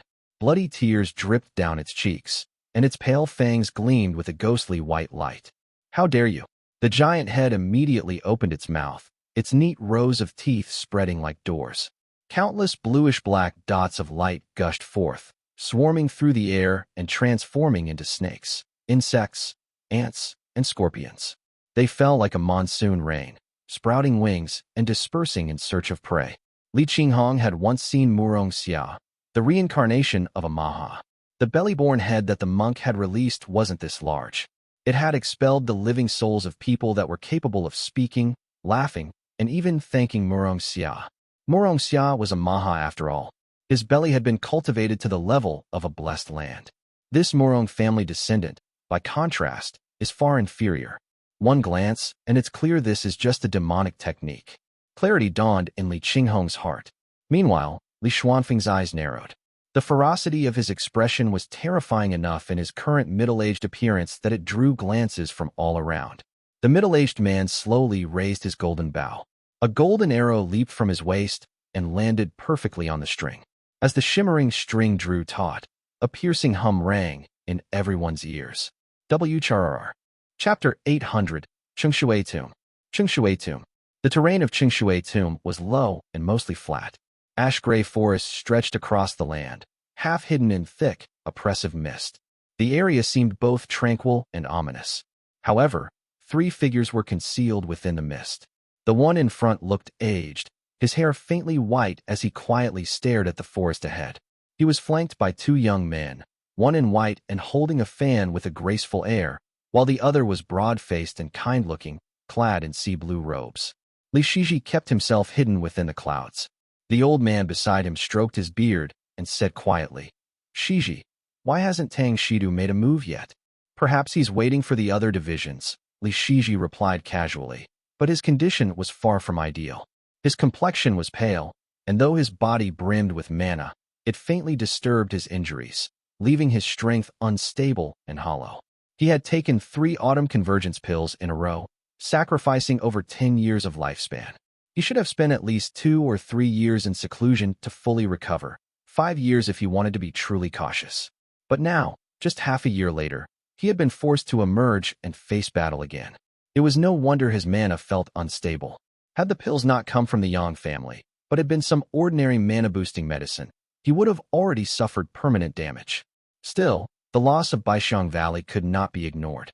A swift order from Mount Bianyan had summoned the majority of cultivators to Chengshui tomb. Li Shiji had not been the only one summoned. Yu Yue and Li Quantao had been dispatched. Li Quantao chuckled inexplicably at his words. I really don't know what Tang Shidu is thinking, putting the 3 of us out on the fringes. I thought he'd keep you right under his nose and send you to the thickest knot of devil cultivators, just in case something unexpected happened. Yu Yue only stroked his beard without speaking, but Li Shiji understood clearly in his heart. Tang Shidu is probably racking his brain, just trying to survive. He has no time to scheme against me. If I die and provoke the wrath of my family, they might bring all their past and present grudges to a Taoist master, who could exterminate him into ashes with a single palm. No one would dare raise a word in his defense either. After all, Tang Shidu no longer had any backing. Taoist Master Yuan Xiu and Taoist Master Yuan Wu were barely on civil terms, so they were unlikely to stand up for him. Who else in the Azure Pond sect would dare speak on his behalf? In that sense, it was misfortune wrapped in fortune. As long as the 3 of them stuck together and didn't face the Morong family's direct descendants, their safety should be assured. As the trio stood in silence, a white light suddenly shot into the sky from nearby. The command tokens at their waists flared brightly, and a thunderous boom rolled through the sky. Boom! How dare you! A roar erupted as black clouds swirled like a vortex in the sky. A surge of demonic energy burst from the earth, dragging a torrent of darkness into the air that swirled in all directions. Then came a shrill, piercing shriek. Azure Pond rats. I haven't even come looking for you, and yet here you are, throwing yourselves at my door. Li Shiji and the others exchanged glances and soared toward the commotion. They saw Tang Shidu in full, glowing spirit armor, standing in front of the heart of the demonic cloud. 6 long, radiant white branches manifested in the sky, orbiting the white light around him in swift flight. A sweeping motion of his halberd scattered the demonic clouds before him. The white light radiating from his body was dazzling and intense as he said coldly, I am Tang Shidu. I've come to exchange a few pointers. Tang Shidu was a veteran cultivator with years of renown. His techniques and mastery of the halberd were both formidable and refined through plentiful battle experience. He only needed a single strike to shatter a large swathe of the demonic clouds in the sky, scattering them in all directions. Below, the 3 each engaged a devil cultivator, remaining close enough for mutual support.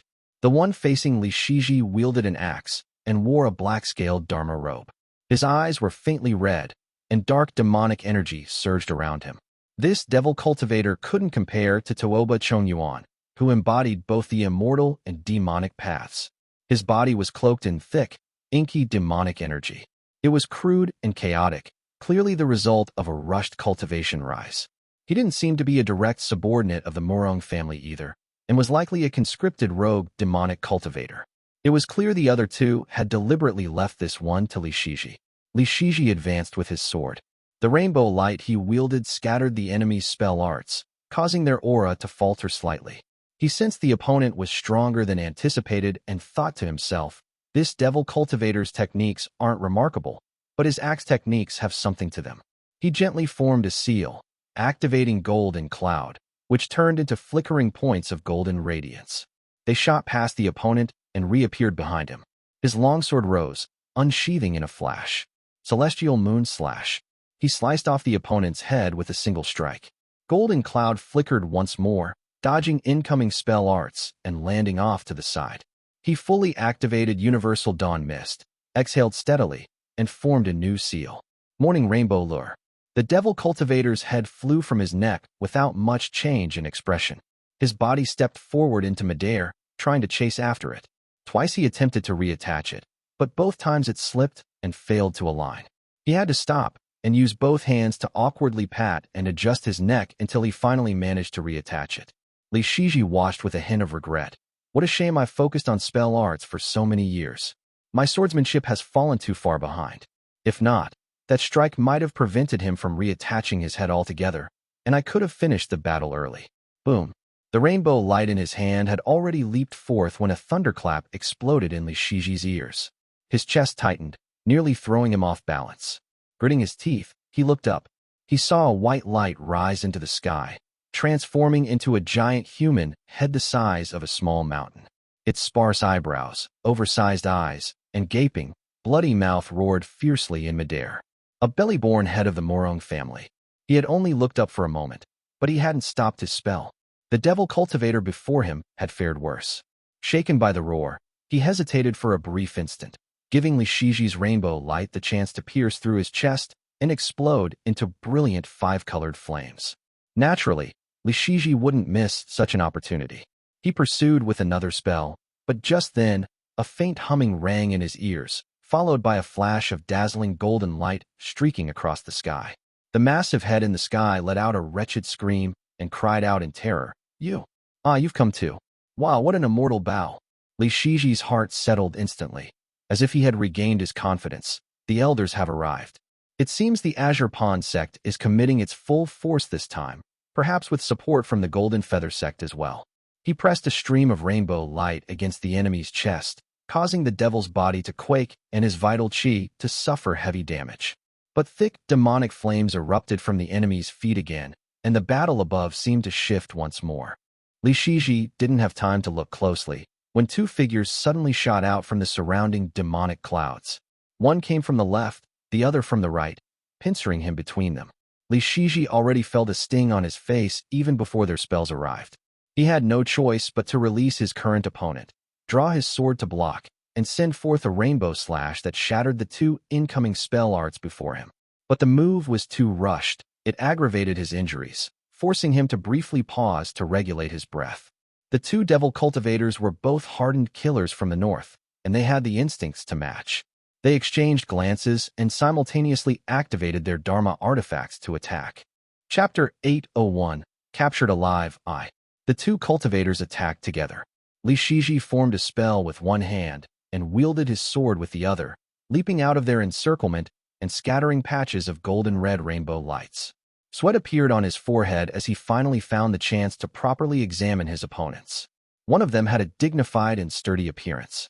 He was neatly dressed and held a dark purple-black jar densely covered with intricate white patterns. His eyes were wide, filled with uncertainty. The other man had a fierce and greedy look. He was taller than his companion and wore a black robe. Layers of white mist continuously drifted from him, coiling around him like agile serpents. When he saw Li Shiji easily escaping their encirclement, the devil cultivator holding the jar transmitted a hasty message using divine sense. "Fellow Taoist Chiao, this person is difficult to deal with. You're familiar with the local situation. Do you know anything about him?" The ears of the burly devil cultivator stepping on the white mist twitched. His aggressive gaze swept over Li Shiji's robe without hiding his intentions, and he replied darkly, "Brother Gu. Judging from his appearance, he's probably from the Azure Pawn sect. He has many treasures, and it seems he's injured. You and I, let's seize this opportunity and rob him." Devil Cultivator Gu nodded slowly. Both of them were devil cultivators summoned from the region of Su State. They were not trusted retainers of the Morong family, so they had always intended to make a significant profit. When they saw Li Shiji in poor condition, their greed immediately started to rear its head. Li Shiji calmly regulated his breath and transmitted a mana message. Li Quantao and Yu Yue had already suppressed their devil cultivator opponents and had spare attention to observe him, relieving him greatly. But the two devil cultivators before him allowed no openings. Devil cultivator Gu finally made the decision to throw out his purple-black jar. A burst of gray smoke emerged from it and was swept forward by the wind toward Li Shiji. Rainbow light shone from Li Shiji's hand as he activated his defensive spell, Dawn Wind Stabilizer. Two arcs of rainbow light rippled outward like waves on water. The heavenly glow Dao lineage wasn't known for defense, and Li Shiji's technique was already one of the rare respectable defensive arts in the Dawn Dew Gathering Technique Manual. His injuries made his spell appear dimmer than usual. It should have dispersed the enemy's attack outright, but now it merely pushed back the gray smoke, temporarily restraining the opponent's momentum. Li Shiji was inwardly startled, his heart sinking. These two aren't ordinary devil cultivators. But devil cultivator Chiu had already lunged forth on white mist and instantly appeared before him. He combined 2 clumps of white mist in his hand and forcibly ripped through the rippling rainbow light. The white mist sizzled on contact with mana. It was seemingly designed to neutralize enemy spells, as it instantly turned mana into ashes. The Dawn Wind stabilizer only briefly delayed him as his hand shot directly toward Li Shiji's chest. Li Quantao, who was observing the situation from the side, immediately sensed something was wrong. His heart skipped a beat as he shouted, "Senior Yu!" His shout rang out like thunder. Yu Yue activated his immortal foundation to the fullest, shaking out 2 purple-red flames from his sleeves that intercepted the devil cultivator facing Li Quantao. A massive purple-red cauldron hurtled through the air, instantly forcing the 2 devil cultivators into disarray. Li Quantao tapped his chest and spat out a radiant pearl. The pearl released dazzling streams of light, dispersing the demonic clouds into a few small dark patches. Clear droplets rose from beneath the pearl and merged into the clouds. Water wall pearl. Clang. Cultivator Chiu's attention suddenly shifted away from Li Shiji, eyes widening in surprise. Devil cultivator Gu similarly lost his composure, excitement and greed surfacing on his face as he cried out, "What a powerful Dharma artifact! Could it be an ancient relic?" A water mansion ancient Dharma artifact. The water wall pearl's power was astonishing as it nearly dispersed the spirit winds under their feet. The bright and lustrous white pearl hovered silently in the air. It was clearly extraordinary. Rather than fear, the 2 devil cultivators felt joy, as their attention was immediately captured by the artifact. As both devil cultivators momentarily froze, Li Shiji felt the pressure ease. Li Quantao stepped forward, gripping the artifact and shouting loudly, "Brother Ji, I'm here to help you." Yet, at that moment, both devil cultivators erupted in sudden fury. Devil cultivator Chiu's black robes billowed violently as white mist uncontrollably surged from his 7 orifices along with bursts of blood. The mist spiraled like a storm across his shoulders and back around his face. At the same time, devil cultivator Gu bit off the tip of his tongue, spitting out a mouthful of blood. The jar in his hand flashed with crimson light, expanding several times in size. Gray smoke burst forth like competing snakes racing forward. So decisive. Northern devil cultivators. Both devil cultivators simultaneously used techniques that burned their own lifeblood and vitality without hesitation. Gray and white mists swept forward together, startling Li Quantao greatly. Focused entirely on aiding Li Shiji, Li Quantao hadn't anticipated their sudden and nearly suicidal attack. He hastily threw out the water wall pearl to intercept the incoming mists. Li Shiji naturally wouldn't stand idle. Gathering his mana, he drew his sword swiftly, a brilliant sword light erupting from its sheath, aimed sharply at devil cultivator Chiu's back. A loud explosion echoed. The shattered waves of gray and white mist caused intense pain in Li Shiji's eyes, causing tears to stream down his face. His sword seemed to have struck something, but devil cultivator Chiu had vanished into the white mist. A pale Li Quantao staggered back several steps. The water wall pearl had saved his life again, absorbing nearly 60% of their combined attack. The pearl continued hovering, still as radiant as ever. But the strength belonged entirely to the artifact, not Li Quantao himself. Despite the pearl absorbing most of the damage, Li Quantao had clearly suffered significantly from the strike. So, he quickly recalled the pearl. Li Shiji moved swiftly to his side with a flash of golden cloud, spreading a sleeveful of heavenly glow. He noticed devil cultivator Chiu's astonished expression, blood still visible on his cheeks due to excessive mana consumption. Devil cultivator Chiu questioned suspiciously, "The Li family of Lijing?" Li Shiji was uncertain how Chiu recognized him, but judging by the mention of the Li family of Lijing, it likely concerned events from years past. His expression grew solemn, but he remained silent. Devil cultivator Gu, disappointed in Chiu's hesitation, immediately started to curse. "Chiu Ji, you damned idiot. Why hesitate at this critical time? Hurry up and seize that artifact. There'll be nothing left for us when others gather." Chiu Ji glared darkly at him, secretly harboring distrustful thoughts. "There's only one artifact. How could the 2 of us share it? I've fought with this family before. They're strong. I also heard they're a sword immortal clan. They might have hidden trump cards. I should have tricked old Gu into blocking those talisman's swords." Better if he dies without a corpse, so I can naturally take the artifact. It's a perfect outcome. But since things remain unsettled, I must first kill one person with full force. Sinister and terrifying white mist surged violently in his hands as he recklessly fueled them with his vitality. Chapter 802. Captured Alive, 2. Even as he observed the pair closely, Li Shiji noticed dozens of immortal lights approaching from the south. His heart quickened slightly. There are many immortals that are certainly coming. It might not leave Mount Yin Pass, but perhaps my own family, or even the Yang family, will arrive. The heavenly glow in his hand shifted slightly as he thought. It didn't attack the two cultivators, but instead soared upward through layers of clouds toward the dozens of approaching immortal lights. However, this brief delay caused Li Quantao to instantly spat out blood. His strength was modest, since he was only at the early stage of the Foundation Establishment realm. He relied entirely on the ancient Dharma artifact in his possession. Though the water wall pearl could block most attacks due to its indestructible nature, the two devil cultivators before him were cunning. Their increasingly tricky spells caused Li Quantao to repeatedly cough up blood.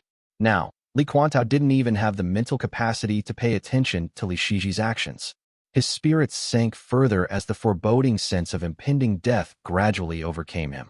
The water wall pearl had enabled Li Encheng, at the early Foundation Establishment realm, to evenly battle Qi Wei, a direct descendant of an immortal sect at the late Foundation Establishment realm. Yet in Li Chuantao's hands, it was merely a defensive artifact. This disparity in mastery filled Li Quantao with bitterness. I truly fall short of my father in every aspect. Li Shiji saw no one arriving to assist them, so he reactivated his mana to face the enemy. But it only took a few exchanges for Li Quantao to be badly injured, forcing Li Shiji to look toward Yu Wei for help. However, his heart sank. Yu Wei had initially been fighting two alone, but he now faced yet another devil cultivator. The elderly man was overwhelmed and unable to offer assistance. His face darkened, but he then heard Li Chuantao's faint, thread-like voice in his ear. Brother Xi, the Yu family can't be trusted. Yu Wei covets my artifact, so he'll deliberately watch passively. He won't help. Li Quantao had always been strongly hostile toward the Yu family. Li Shiji could only silently sigh, drawing his sword again as he stood protectively in front of Li Quantao as the two devil cultivators launched another assault on them. Go! Li Shiji judged that, given his talisman seeds and talisman chi, he could endure longer than Li Quantao. If they fled, Yu Wei would be forced to act, willing or not. He transmitted using divine sense. I'll hold the artifact and escape. Heavenly Glow excels in escape arts, so these two devil cultivators likely won't catch me. Boom. But before he finished speaking, the gray and white mist hurriedly withdrew like frightened rabbits. The surrounding demonic energy scattered completely as a deafening rumble and dazzling white light stunned everyone present. Li Shiji immediately activated his perception art, clearly seeing Qiu Ji's pale face convulsing violently. A silver-white spear tip pierced through Qiu Ji's chest, forcing trails of black smoke into the air. A burst of purple lightning exploded from dark clouds, causing Qiu Ji to scream. Devil Cultivator Gu stared in shock. His scalp tingled and his legs weakened. When he heard a thunderclap, he retreated dozens of feet in panic. Though briefly weakened by lightning, Qiu Ji was extraordinary. He immediately transformed into white mist and reformed into a skull-like head. Unable to flee, he threw himself toward Li Quantao. Boom. The skull-like mist was extremely fast, but the crystalline purple light moved faster, instantly intercepting it. This is... Li Quantao paled, not yet reacting fully, as the purple light transformed into a female cultivator in an azure-purple feathered robe who landed gracefully before Li Shiji. Her eyes were a hazy purple, and she held a silver spear. Li Qinghong coldly stared at the white skull, muttering, Qiu Ji. She lifted Qiu Ji by the neck, leaving everyone utterly astonished. Even Yu Wei was shocked. His devil cultivator opponents exchanged quick glances before immediately fleeing. Qiu Ji, having been shattered by the lightning, took 2 full seconds to reform half his body in the air. His upper torso hung helplessly in the woman's grasp, his expression filled with extreme terror. His trembling lips appeared to be muttering pleas for mercy. The purple brilliance in the almond-shaped eyes of the woman seemed sharp enough to pierce right through him. Hatred gradually surfaced in her gaze, filling Qiu Ji with dread. It's her, that female cultivator from the Leaf family. So it's already come to this. If I'd known she hated me so deeply, I would have killed one of her relatives back at the market. Despite being shielded by thunder, it wasn't easy for Li Qinghong's physical body to pierce through the corrosive, demonic qi. Bright crimson blood trickled down her wrist, yet she only felt satisfaction in her vengeance. Qiu Ji, eyes filled with blurry purple lightning, could only cry out in terror, "Milady, you are." Boom. Purple lightning instantly crashed down on him. Qiu Ji screamed in agony as a delicate hand closed tightly around the white mist of his body. Li Qinghong's red lips parted slightly as she said coldly, "Old bastard, after so many years, I finally caught you." Her melodious voice echoed through the air. Although this particular corner of the battlefield only had few devil and immortal cultivators, everyone present shuddered. Qiu Ji's face was a mask of despair as he thought, how could it be this sudden? How could she be this ruthless? He didn't believe himself entirely helpless against Li Qinghong. But the unexpected ambush and Li Qinghong's resolute killing intent had resulted in his current miserable state. Nearby, Devil Cultivator Gu was frightened nearly to death. Though Qiu Ji's strength was slightly inferior to his, he'd lost all ability to resist so quickly because of the ambush. Which Devil Cultivator wouldn't fear a woman bathed in lightning like this?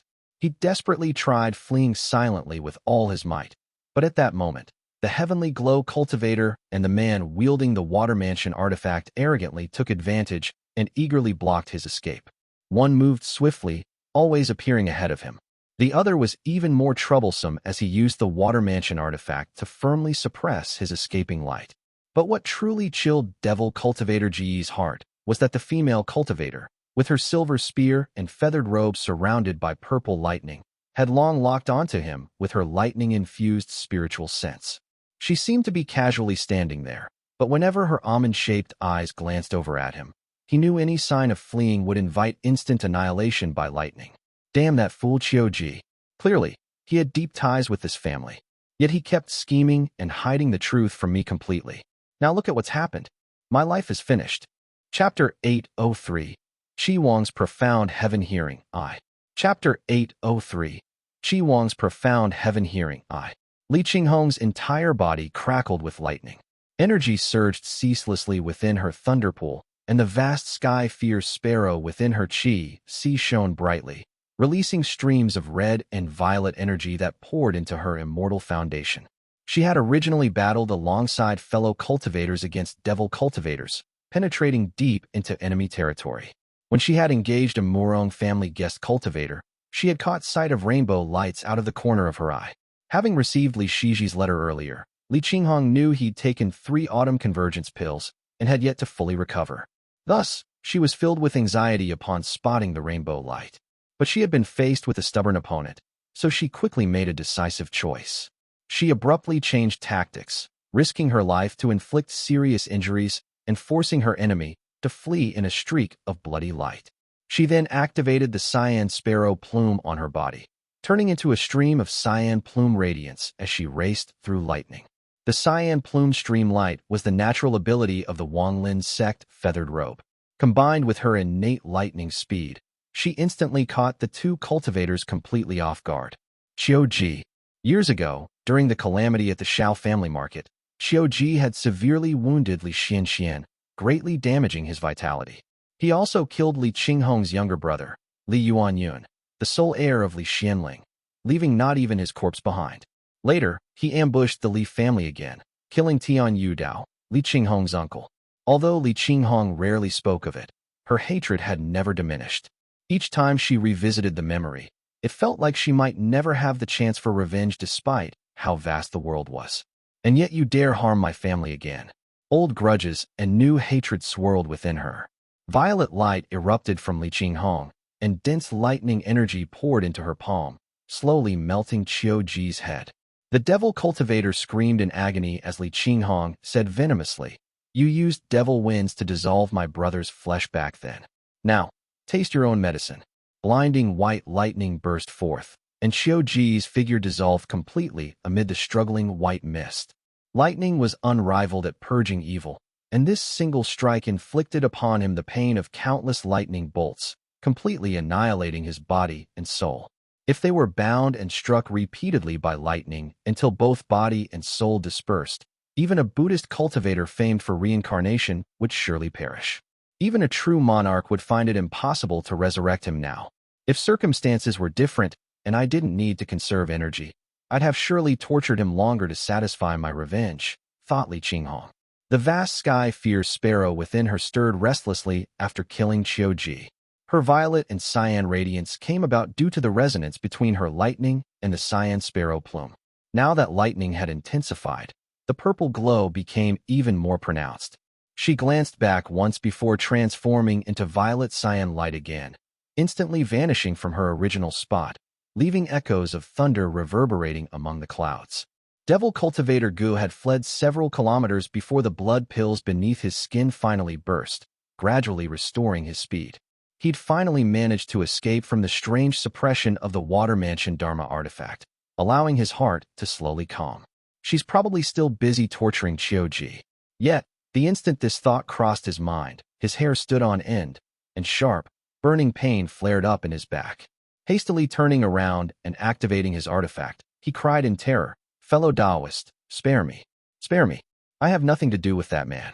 Don't ruin my century-long cultivation." Boom.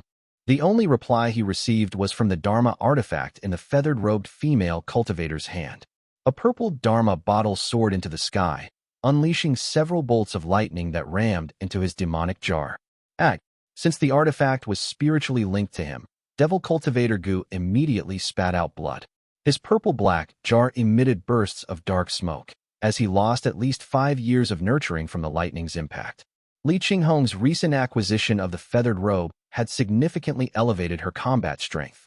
Empowered further by talisman qi, lightning flickered around her. She left no room for him to escape as her spear thrust toward his chest, enveloped in lightning. Boom! Thunder roared again, and Li Shiji watched the flickering purple radiance within the clouds. He suddenly felt short of breath as relief flooded through him. Li Quantao asked blankly, "Is that Senior Qinghong?" "It's Aunt," replied Li Shiji. Li Quantao smiled faintly, shaking his head as he spoke. "Thunder arts truly excel at purging demons. Senior Qinghong's strength is impressive. I greatly admire her." Li Shiji felt similarly astonished. Qiuji was not weak. He had surpassed many Foundation Establishment realm cultivators from prominent families. Even if Li Shiji had not been severely injured, he could only guarantee defeating Qiuji. Killing him would be difficult. Yet Li Qinghong, empowered by thunder arts, had killed him within a few moves. Li Shiji felt both joy and concern. Firstly, Aunt's strength has clearly grown. Secondly, I fear she's injured and was forced to activate the vast sky-fierce sparrow. The vast sky-fierce sparrow was a talisman qi specialized in combat. Li Shiji had no doubt Devil Cultivator Gu would fail to escape, yet he remained worried about Li Qinghong's injury. After briefly adjusting their breathing, Yu approached them. Though Li Quantao held grudges against him, he greeted Yu politely. Li Shiji hid his doubts, silently thinking, how injured is Yu really? He was formidable against Tuoba Chongyuan earlier, but something seemed off just now. The 3 devil cultivators battling Yu weren't like Qiuji or Gu. They were just ordinary Foundation Establishment realm devil cultivators spawned from blood scripts. They shouldn't have troubled him so severely. Li Qinghong's recent lightning strike instantly frightened away many devils, causing Li Shiji to question the true strength of those 3 devil cultivators. His mood darkened further. Since they were in poor condition, they dared not linger. They rode swiftly on the wind and followed the direction of the purple light for dozens of kilometers. Li Shiji's heart chilled when he sensed several devilish lights pursuing him. The difference in numbers is too great. We've traveled dozens of kilometers and have only seen demonic qi and no immortal lights. Our cultivators aren't weak. It shouldn't be like this. It seems enemy reinforcements have arrived. After pausing briefly, they saw the purple light returning. Li Qinghong appeared solemnly, holding a cracked demonic jar in one hand, while the other refined a black orb with intense purple lightning. Blood stained the corner of her lips, and she finally relaxed upon seeing them.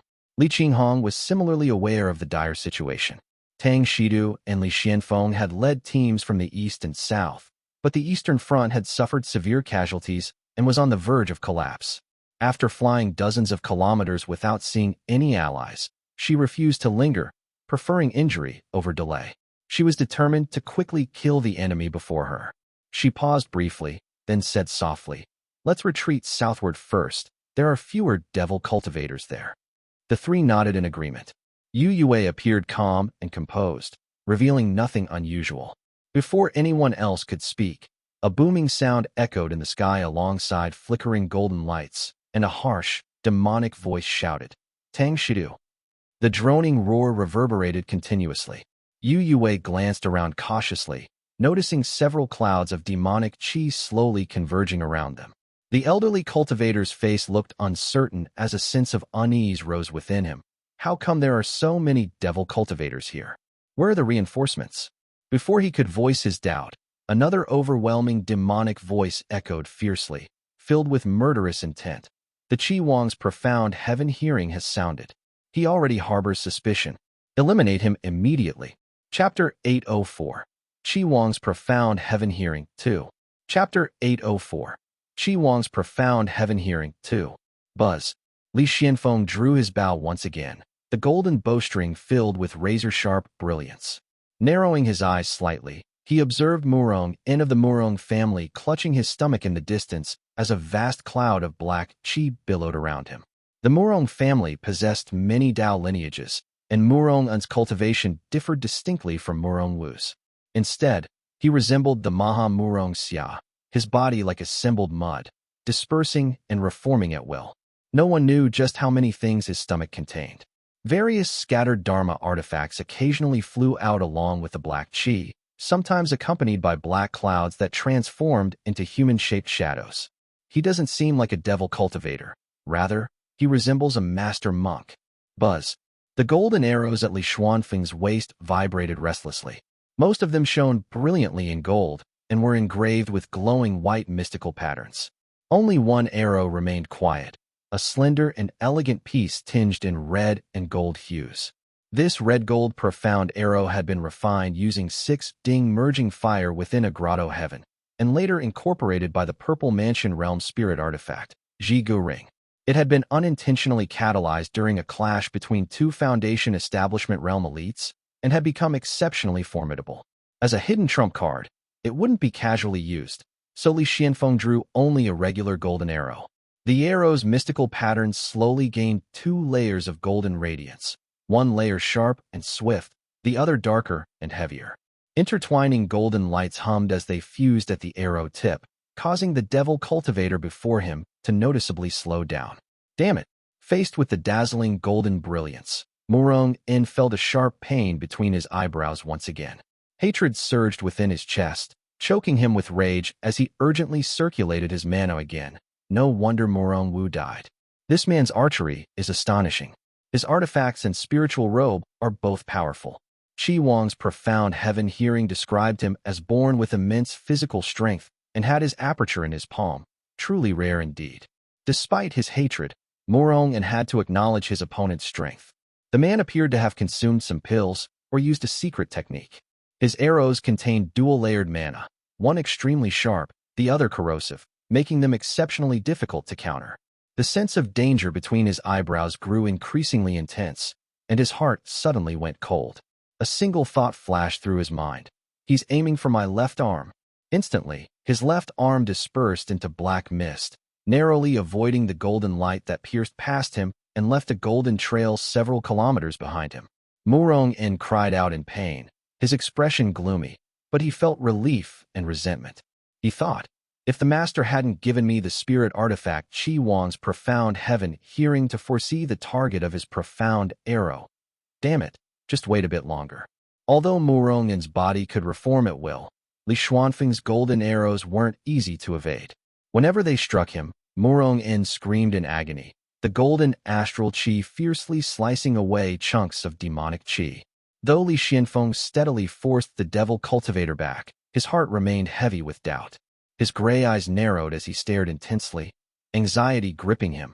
There should have been 2 devil cultivators here. Where's the other one? Li Xianfeng felt something off. They had exchanged nearly 100 blows. Murong N's demonic body was mostly shattered, and yet despite his pitiful cries, he had no intention of retreating. What is he waiting for? Thought Murong N. Li Xuanfeng's eyes narrowed in suspicion, and he cast a cold glance at Tang Shidu. Had this man not constantly guarded against him, hesitating and holding back from fully confronting the devil cultivator opposite them, how could this demon still be standing? Master monks were naturally adept at manipulating others' minds. Murong-in had easily caught on to Tang Shidu's hesitation and cautiousness, so he deliberately avoided fully attacking Tang Shidu, instead constantly targeting Li Xianfeng, wary of his spiritual arrows. Li Xianfeng glanced grimly at the cultivators amidst the fog. His subordinates were faring slightly better.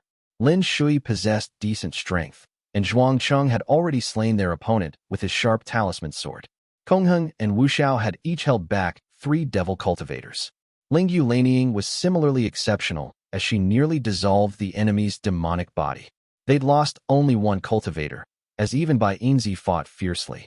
Qinghong went toward Tang Shidu's side. Li Xianfeng looked toward the distant battlefield, taking in the falling immortal lights and raging demonic qi. Ominous premonitions filled his mind. Though he had the advantage here, Tang Shidu's forces had already collapsed. There were scarcely any immortal lights left amid the rampant demonic clouds. What a reckless arrangement. I wonder how Shiji is faring. Qinghong must have gone to aid him, muttered Li Xianfeng. Li Xianfeng slowly drew his golden bow back once more, his eyes growing dark with suspicion. His naturally fierce expression, coupled with the menacing glint in his gray eyes, became even more intimidating. Something's wrong, very wrong. His heart felt like a stone slowly sinking into a lake. Golden light silently rose from his arms as a terrifying suspicion formed in his mind. Tang Shidu. Why had Tang Shidu's forces collapsed so swiftly and completely? Was he truly holding back solely out of wariness toward him, even in such a critical mission? Tang Shidu was renowned as the wielder of the Changtian halberd. Even when he was restrained, he should have been formidable. Yet, his fighting was sluggish, as if he weren't truly there at all. Li Xuanfeng's eyelids fell as a chilling thought formed in his mind. It was one so shocking that it could shake every cultivator and nearly break Mount Yin Pass. Tang Shidu is afraid. He fears Tu Longjian. He fears. His golden bow froze momentarily in midair as streams of light emerged across his body. Opposite him, Murong-un's demonic aura and bloody radiance suddenly stalled. A crisp ringing sound echoed from his chest, and the devil cultivator erupted into a deafening roar. Tang Shidu. Tang Shidu. Clang. A piercing mana whistle resonated as a flash of golden white emerged from endless darkness. It shook countless mulberry leaves from trees, whipping flesh and bones from tombs into the sky, only to have them rain down again. A long-prepared platinum halberd tore through thick layers of clouds. Its golden brilliance, akin to the first rays of dawn dispelling evil, surged forward like a golden pill bursting from endless mist, stabbing fiercely forward. The halberd churned the wind and clouds, manifesting 12 smaller platinum branches. Powerful mana surged along the weapon, its aura elegant and smooth, reflecting the accumulated might of countless years. Golden light climbed upward, illuminating pale-colored soft armor and sturdy arms, and finally revealing Tang Shidu's calm, yet ruthless face. His slender fingers were tightly wrapped around the halberd's white handle. The halberd was pointed straight at Li Xianfeng. This strike had been gathering strength for who knows how long. It had emerged like silent golden lightning slicing through the night, abrupt and sharp, even quicker than Murong-un's roaring voice.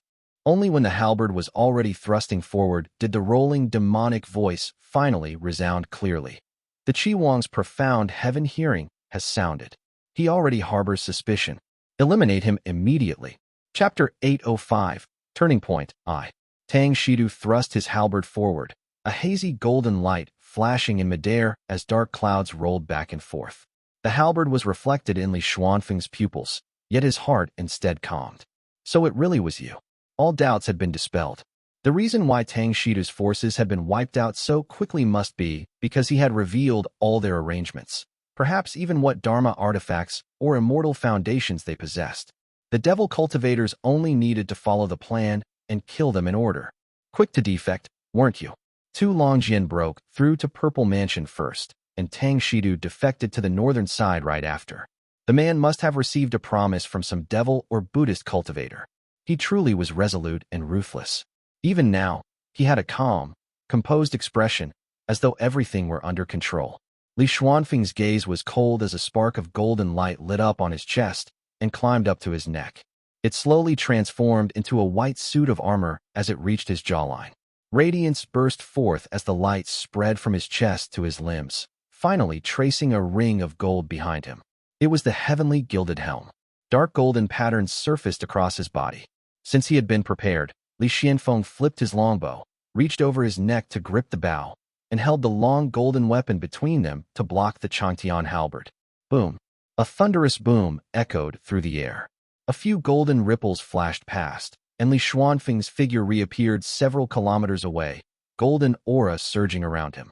Blood glinted once more in his pupils as he coughed twice. Tang Shidu was not weak at all, and his innate ability for cultivation was top tier. If it hadn't been for Yuan Wu blocking his techniques and preventing him from reaching Purple Mansion Realm, he would have been far more formidable by now. Even so, his years of accumulation were by no means trivial. Even with preparation, Li Xianfeng suffered a light injury from that charged blow. 2 mouthfuls of golden powder spilled from between his lips and teeth, drifting through the air, scattering in a hazy golden shimmer. Tang Shidu did not pursue him immediately. He gazed at Li Xianfeng deeply, his voice a little hoarse as he said, "Fellow Taoist, listen again." Murong In transformed into billowing black mist that surged forward.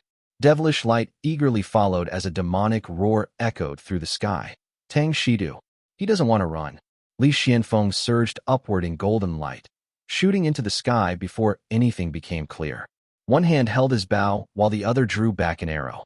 Mana surged as his deep voice rolled through the clouds. Tang Shidu, you've joined the Northern Devil Dao and ambushed me. Are you not afraid that the Taoist masters will settle accounts with you later? Li Xianfeng had no interest in a war of words. He merely needed to make sure the message was heard by all the cultivators on the battlefield. Above all else, the priority was to spread word that Tang Shidu had defected to the devils.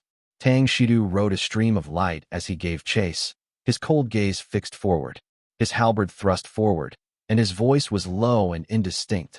Li Xianfeng, I joined the Northern Dao. Only Yuan Xiu bears me hatred here.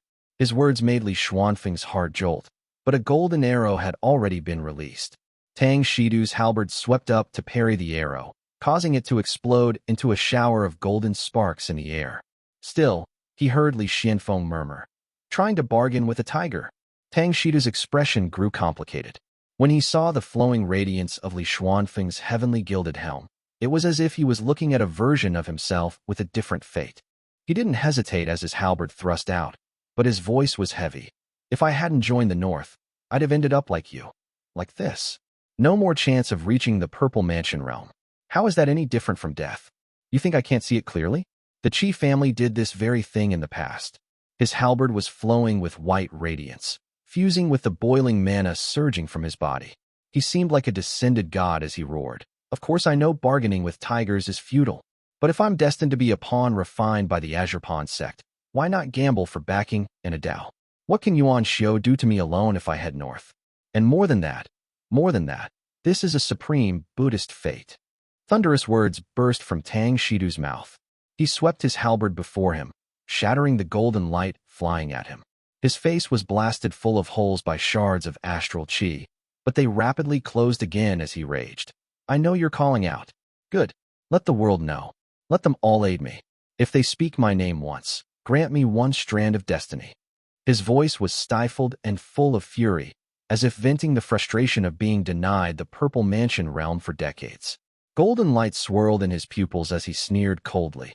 Li Xianfeng, you consumed a human pill. Do you even know that? You and I both committed blood debts for the demonic sect. Don't talk to me about falling into devilry. The North sucks marrow, while the South carves flesh. How are they different? While they argued, Li Xianfeng had already fired dozens of arrows that turned into countless golden white streaks. His 2 immortal foundations surged to the limit, as he relied on his own strength to suppress both Tang Shidu and Murong In, painting a vast stretch of sky gold in the process. Murong In remained unhurried, silently activating the spirit artifact within his body to influence Li Xianfeng before him. His voice echoed in Tang Shidu's ears. Tang Shidu, Qi Wang's profound heaven hearing has rung thrice. The killing karma is dense and the demonic seed revealed. The chance to transform karma and rise is right before you. For just a dozen of the Foundation Establishment Realm cultivators' deaths, Lord Jilian's promised seat of the Merciful One is near. But he did not expect Tang Shidu to cast a resentful and vicious glance at him as he snapped coldly, "Shut up. You." Murong In froze for a moment, only to see Tang Shidu glaring at him like a venomous snake. "You think I don't understand? This kind of turn is a great karmic opportunity for the Buddhist Tao. What Maha wouldn't want me?" Layers of golden light exploded from his body as all kinds of emotions flashed through his pupils. His halberd could now intercept arrows at a greater distance, even though the shock left cracks across both hands. Still, he extended his arms and slowly walked forward. A dark golden hue appeared in Tang Shidu's eyes, streams of radiance flowing across his body. Murong Un's expression grew grim as he let his hands fall to his sides, watching coldly as Tang Shidu climbed step by step. Tang Shidu rasped, Tu Longjian. Tu Longjian was born with destiny. Fine then. 30 years of cultivation, and he drives me to desperation. 50 years of struggle, and he becomes a Taoist master. His fate is good. I began cultivating at 6 years old. I schemed tirelessly to please Tang Yuan Wu for mere scraps of secret techniques. I've carved flesh from my own body for the sake of cultivation, endured sword and blade piercing my meridians every day under Yu Muxian. Still, I never once thought of becoming your enemy. His halberd shone with dazzling white light. Li Xianfeng calmly broke Tang Shidu's halberd arts with 2 arrows. Unfazed, Tang Shidu pushed through the golden astral chi and asked softly, "But why?" Li Xianfeng. As those words left his lips, golden light burst from him like flames, burning away the devil mist. Tang Shidu swept his halberd forward, knocking aside the golden bow, while his other hand suddenly reached out to grab Li Xuanfeng's throat. Boom! The platinum glow of the heavenly gilded helm on Li Xuanfeng's arm burst forth. Li Xianfeng caught Tang Shidu's wrist. His piercing gray-black eyes met Tang Shidu's gaze, and he said nothing. He simply held his breath and locked his hand in an icy grip. Tang Shidu slammed into a hardness as cold as iron. His breath wouldn't settle as it swelled chaotically in his chest. Li Xianfeng felt no fear, but Tang Shidu, on the verge of ascending to the Merciful One, grew increasingly frantic. In Li Xuanfeng's eyes, the Tang Shidu now turning to Buddhism began to resemble someone else entirely. Much like his time at Jinhui Temple, those same questions echoed across time and slithered into his ears once again. Chapter 806, Turning Point, 2. Li Xuanfeng's hatred was a cold, still thing. Increasingly intricate, profound lines began to glow on the arm gripping Tang Shidu's wrist.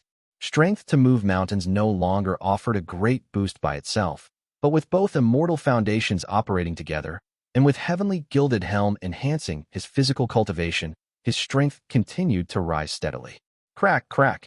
The snap of bones echoed audibly in the air. Li Xianfeng squeezed until Tang Shidu's face twisted in agony. The malice in his eyes sharpened. But in the end, he said no more, and only murmured, "Li Xianfeng.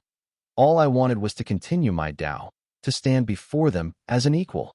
Li Xianfeng did not respond. Golden light gleamed in his eyes, and the heavenly gilded helm on his body matched them in brilliance. Sharp, dazzling mana flowed from the engraved stone, and golden light shone behind him. He had served as abbot of the Ning family for many years. He had snuffed out countless lives with his own hand. He had no lack of secret techniques. When he ignited his essence and lifespan, his 2 immortal foundations erupted with radiance. His sheer might had reached terrifying heights. Yet, Tang Shidu's aura kept climbing. His shattered wrist turned to pulp between Li Xuanfeng's fingers, yet it quickly reformed into a jade-like hand. His pupils flickered like stars in the dark clouds. He freed his halberd from the golden bow and swept it across his body. Li Xianfeng leaped backward into the air, raised his bow, and notched several golden arrows. Wum. Tang Shidu only watched him draw his bow, making no move to stop him. He allowed him to gather strength. Meanwhile, the white glow of his own halberd grew ever sharper as it rose to point into the sky. Li Xianfeng was now in the best condition of his life, the strongest he had ever been. 5 golden arrows rested simultaneously upon his bowstring. The piercing hum of the arrows, amplified by his mana, traveled dozens of kilometers. The entirety of Chengshui tomb fell silent. Hiya!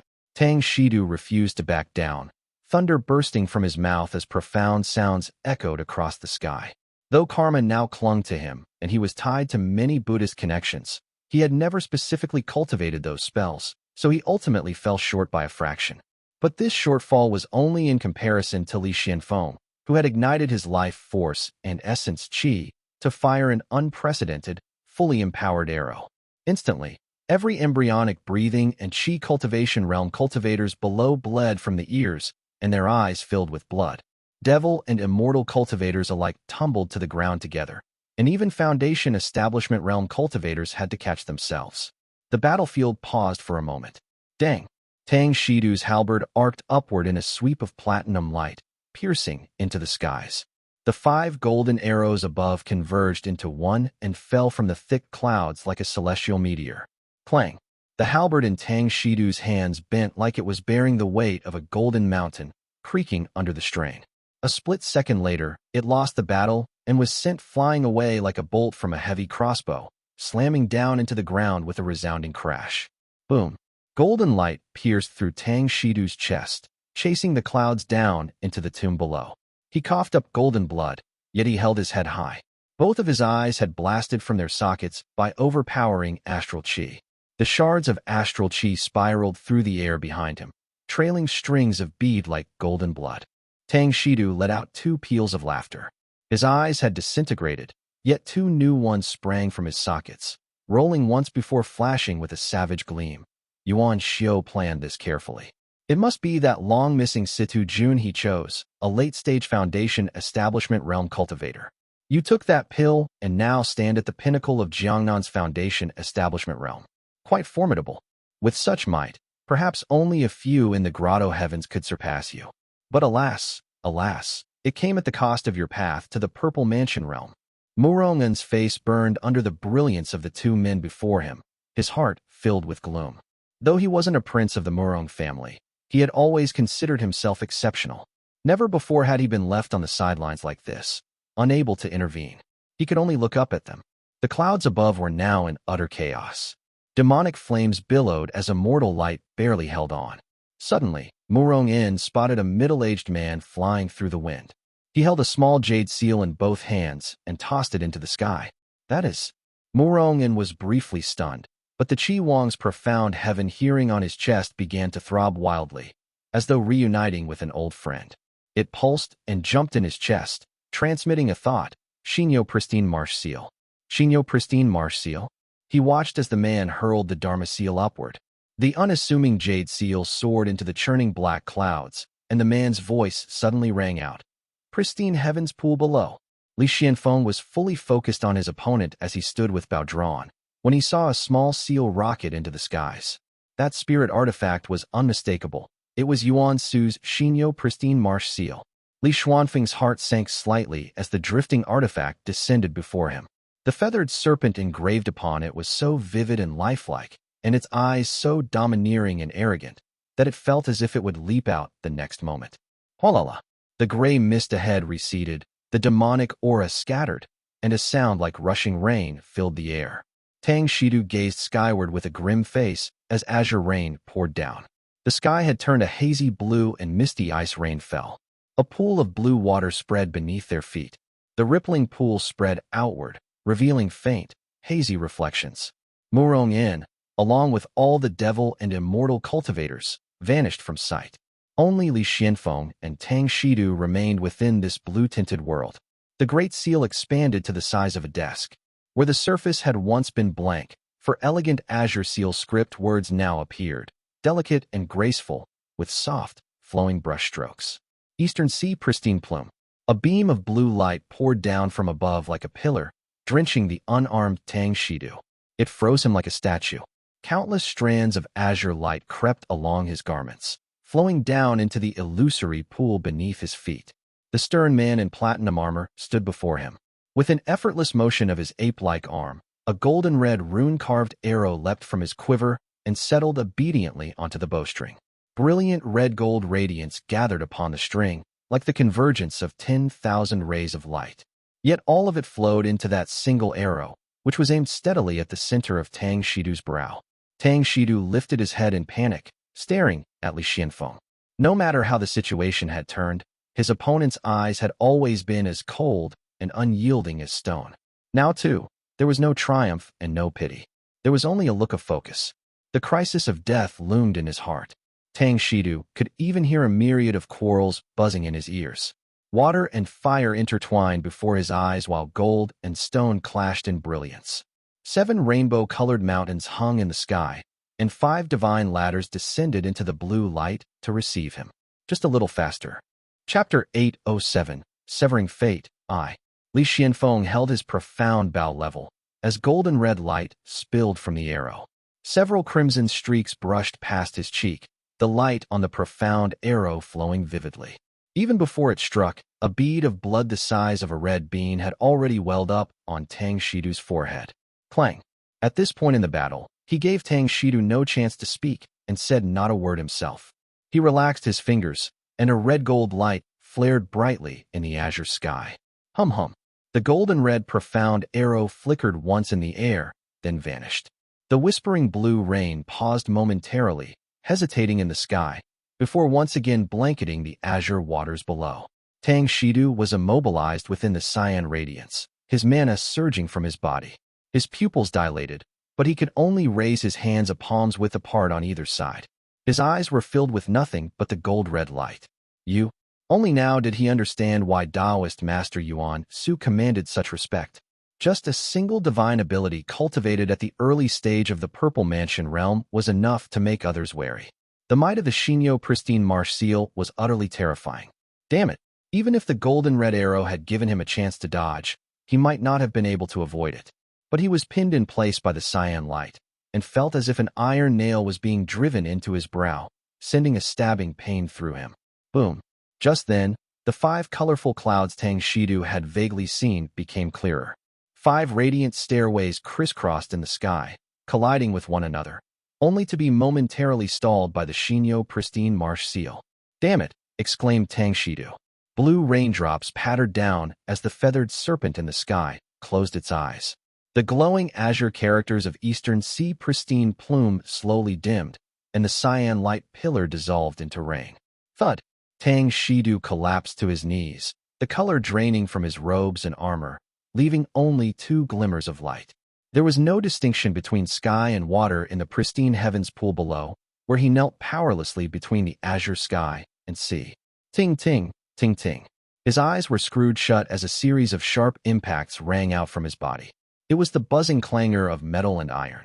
A line cracked open across his face with a crack, releasing a howling golden wind that peeled away 2 shriveled strips of flesh. His magical body seemed like an overinflated hide, splitting apart bit by bit along lines of golden light. Tang Shidu slowly opened his mouth wide, and golden-red brilliance gushed from his lips, ears, and nostrils and erupted into dazzling color in midair. Cough, cough, cough. Li Xianfeng coughed repeatedly as thick golden dust fell softly from between his lips and teeth. Dark blood flowed from his eyes, turning into round, gleaming golden beads that rolled off his cheeks with soft clinks. Yet his hands did not stop. 5 golden profound arrows leapt up once again, falling into his palms in sequence. The azure light before him began to twist and distort. Li Xianfeng felt a sharp pain in his eyes as a hazy brilliance descended from the heavens. Everything before him fragmented into a blur, revealing boundless, ethereal golden clouds. Figures of varied expressions sat within them. There were men and women, some smiling enchantingly, others glaring with fury, others still rejoicing with delight. This hazy light was merely the ladder by which the Mahas, the merciful ones, sought to receive Tang Shidu. It brushed gently across the heavenly pool, but much of its power had been diminished by the Xia pristine marsh seal, so it only drifted softly down over the 2 of them. Tang Shidu's shattered flesh slowly reformed, while Li Xianfeng, who was only lightly grazed, heard his spirit armor emit sharp, grinding noises. His entire body felt as if it was being pierced by 10,000 blades, and he felt his mana draining into a bottomless void until utterly depleted. His eyes were half closed, filled only with blood-red light. A deep voice echoed amid the blurry sounds around him, as if spoken by 10,000 in unison, calm and serene. Have you seen clearly? The voice gently reverberated through the air. A wave of warmth welled up in Li Xuanfeng's heart, and for some reason, He felt tears rising to his eyes. The chorus of 10,000 voices continued to echo, growing sharper with each repetition. Tang Shidu forced his eyes open. I've seen it clearly, seen it clearly, seen it clearly. The voice from above settled into the space, harmonizing with its own echo, as though he stood in a grand hall of chanting voices resounding all around. You have overcome poison and endured envy, suffered 10,000 blades and the torment of karma. Now, you cast off evil and embrace righteousness with full awakening. A single gleam of golden light returns to your heart. You may now enter my Buddhist Tao.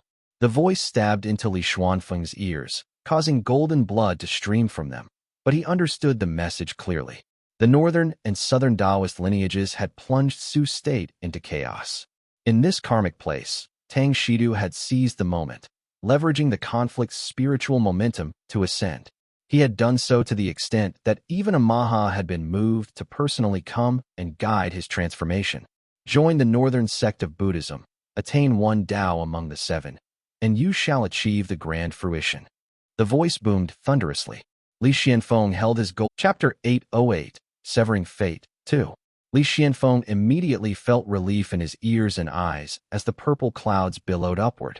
He recognized the purple-robed female cultivator in the sky as none other than Taoist Master Zipei of the Purple Smoke Gate. This Taoist master had old ties with Taoist Master Yuan Su.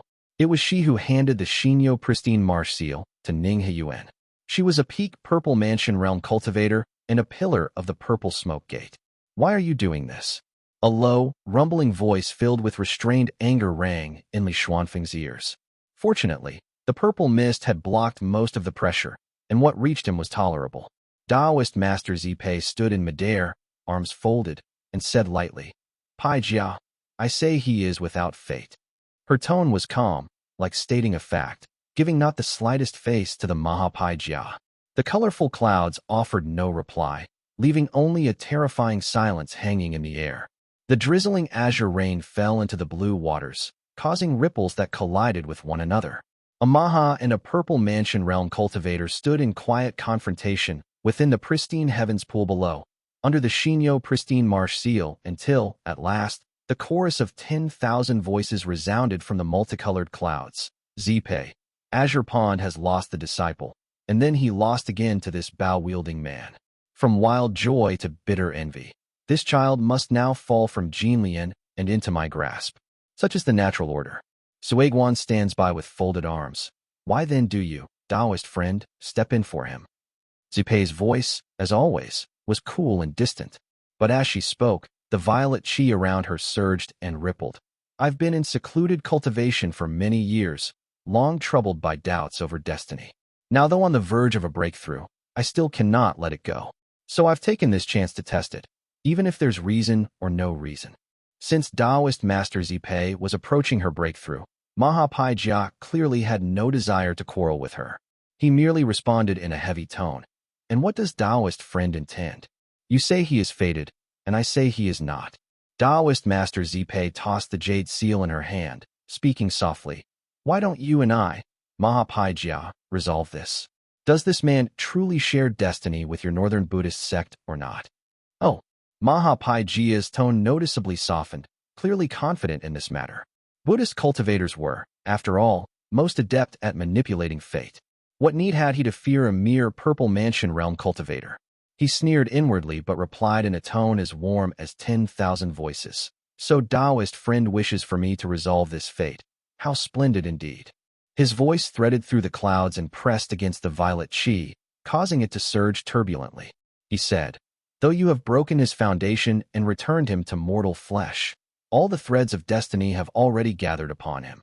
As long as he lives, ascending to the merciful one's seat would take but a moment.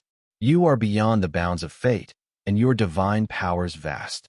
So long as you do not kill him, then in 6 seconds, he shall be guided by countless forces and take his place among the merciful ones. Very well. Taoist Master Zipei nodded, but then she asked, and if he does not? Maha Pai Jia's voice paused briefly and grew more cautious as he asked, what does the Taoist master mean by that? I shall take back the Qi Wang's profound heaven-hearing, replied Taoist Master Zipei. She stared quietly at him. The rainbow clouds around Maha Pai Jia roiled heavily, and after 2 seconds of silence, his resounding voice echoed. This honored one would gaze upon that volume, the Taishu Violet Qi Manual. For the first time, a mocking smile appeared on Taoist Master Zipei's face. You have always been insatiably greedy, you bald old monk. Even if I could give it, would you dare to look? Mahapai Jia was not angered. His voice seemed to slowly relax, as if he trusted her even more, and he hummed in reply. Then let it be the purple essence radiant canopy. Taoist Master Zipei gave him a deep look and nodded slightly. I will not strike him. If he cannot ascend to the Dharma realm within 6 seconds, then let it be deemed he is without fate. Mahapai Jia nodded softly, and in that moment, a streak of violet light leapt from Zipei's hand toward the colored clouds. The dense purple aura that had silently filled the pristine heavens pool below rose as one and crashed into the clouds. Boom! She struck without warning. Violet light and energy surged forth together, slamming into the multicolored clouds and disrupting the Maha's spiritual connection. But Mahapai Jia was not alarmed. He was delighted as he said, I have long awaited for this, Taoist master. It was clear Mahapai Jia had anticipated this. Golden rays rose from within the colored clouds, swirling and surging, forcefully dispersing the boiling violet clouds and causing waves to ripple through the great void. You simply seek to hinder my Dharma realm. In the end, this is but a duel of techniques. Think you can block my spiritual connection for 6 seconds? You truly underestimate me, said Pai Jia. The chaotic drone of chanting swirled through the sea of clouds. Violet light rose like a sun and burst forth with a boom. Maha's words came to an abrupt halt, leaving only the purple radiance overwhelming the skies. Finally, the flowing golden light revealed its true form. A golden figure of a man emerged in the sky, shrouded in hazy violet smoke. Hundreds of radiant gazes beamed from him. The chant of 10,000 voices continued without interruption, while lotus petals drifted down in a shower of soft pinks. Taoist Master Zipei stood gracefully in her flowing purple robes, hands behind her back, watching in silence. She raised a slender hand and pushed, causing the Xinyo pristine marsh seal before her to blaze with brilliance, sending waves of pristine water light rippling and spreading through the air. In her hands, the Xinyo pristine marsh seal was a far cry from when Ning Yun wielded it. Its cyan brilliance flew out with 9 trailing flames, contracting into a massive formation in the sky and slowly pressing downward. The Maha's true body, along with his multicolored clouds, was sealed within. A full second passed before there was movement. The pounding within made the seal tremble ceaselessly. A sliver of golden light burst forth as Mahapai Jia coldly growled. Good. Taoist Zipei, your strength has truly grown.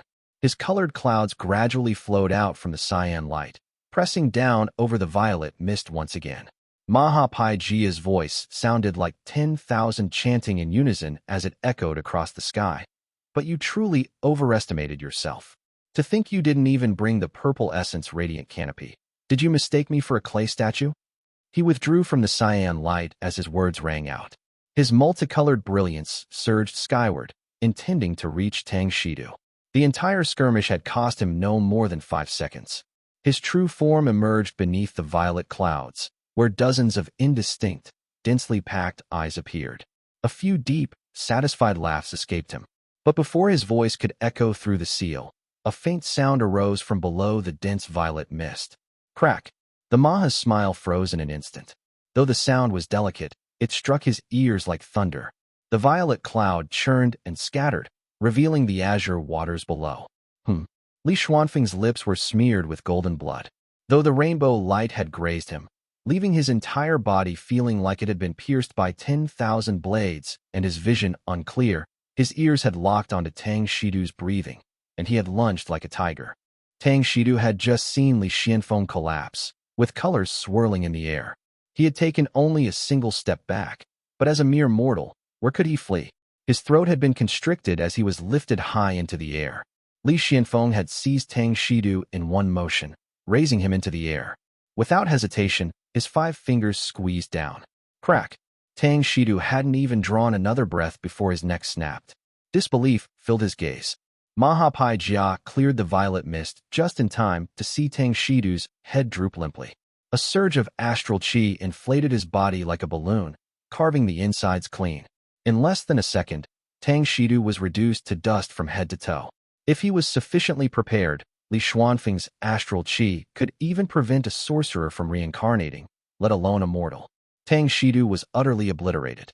Mahapaijia needed no explanation as he took in the scene. The illusionary pristine heavens pool conjured by the Xinyo pristine marsh seal fell utterly silent. Even the soft sound of rain had vanished, leaving only the whistling of golden wind echoing through the clouds. Mahapaijia's smile slowly faded. He finally understood why the violet qi had remained so heavy. It had merely been to veil everything below.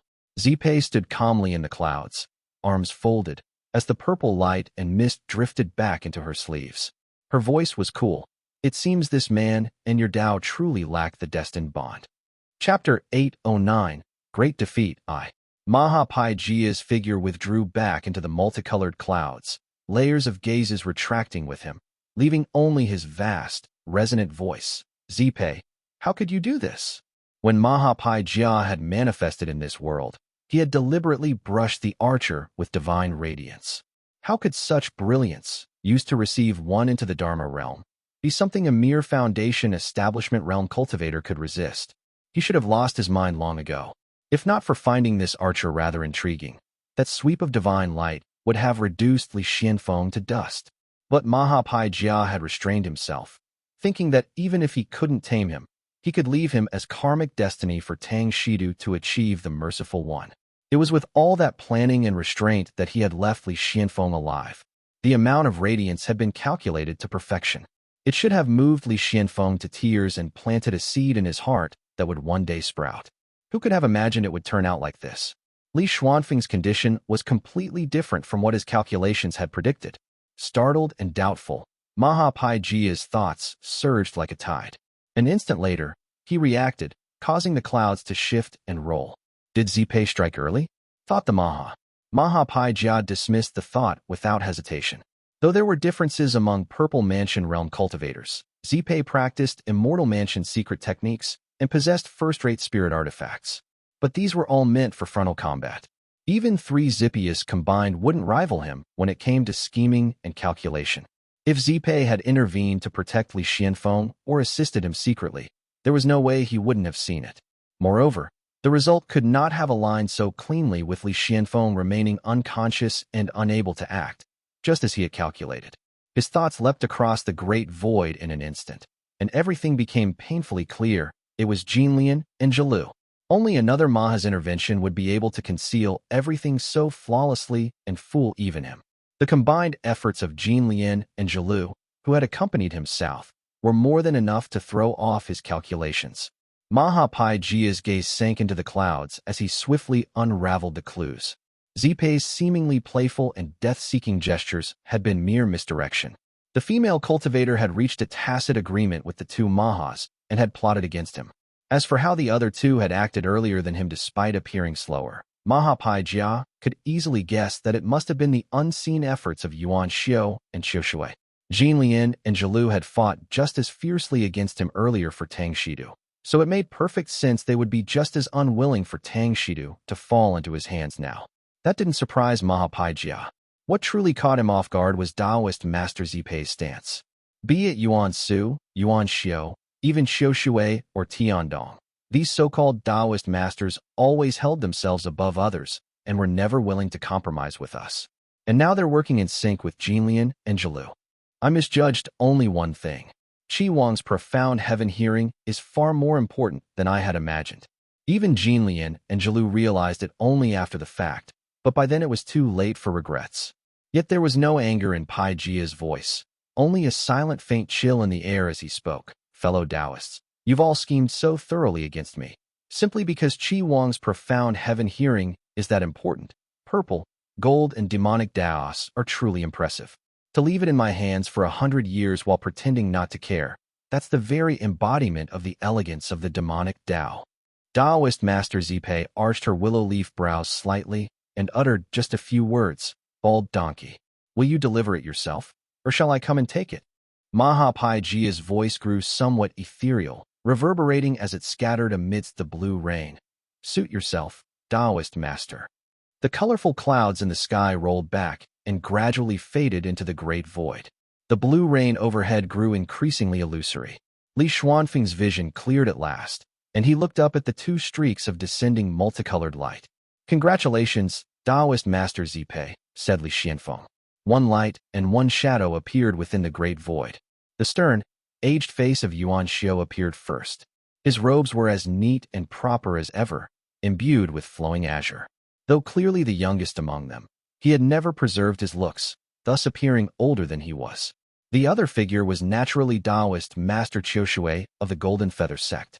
The female cultivator swept her sleeve, casting a burst of golden light that suppressed Li Xuanfeng's injuries before she finally spoke. Qi Wang's profound heaven hearing. Fortunately, not too many complications arose. Taoist Master Zipei nodded, showing Zhang Qiushui a rare bit of warmth as she said softly, "Pai Jia is still young. He's still unseasoned compared to those two old bald donkeys, Jinlian and Zhilu." Catching him off guard made things easier to manipulate. Taoist Yuan Xiu beckoned, and Li Xuanfeng's golden bow shot into his hand.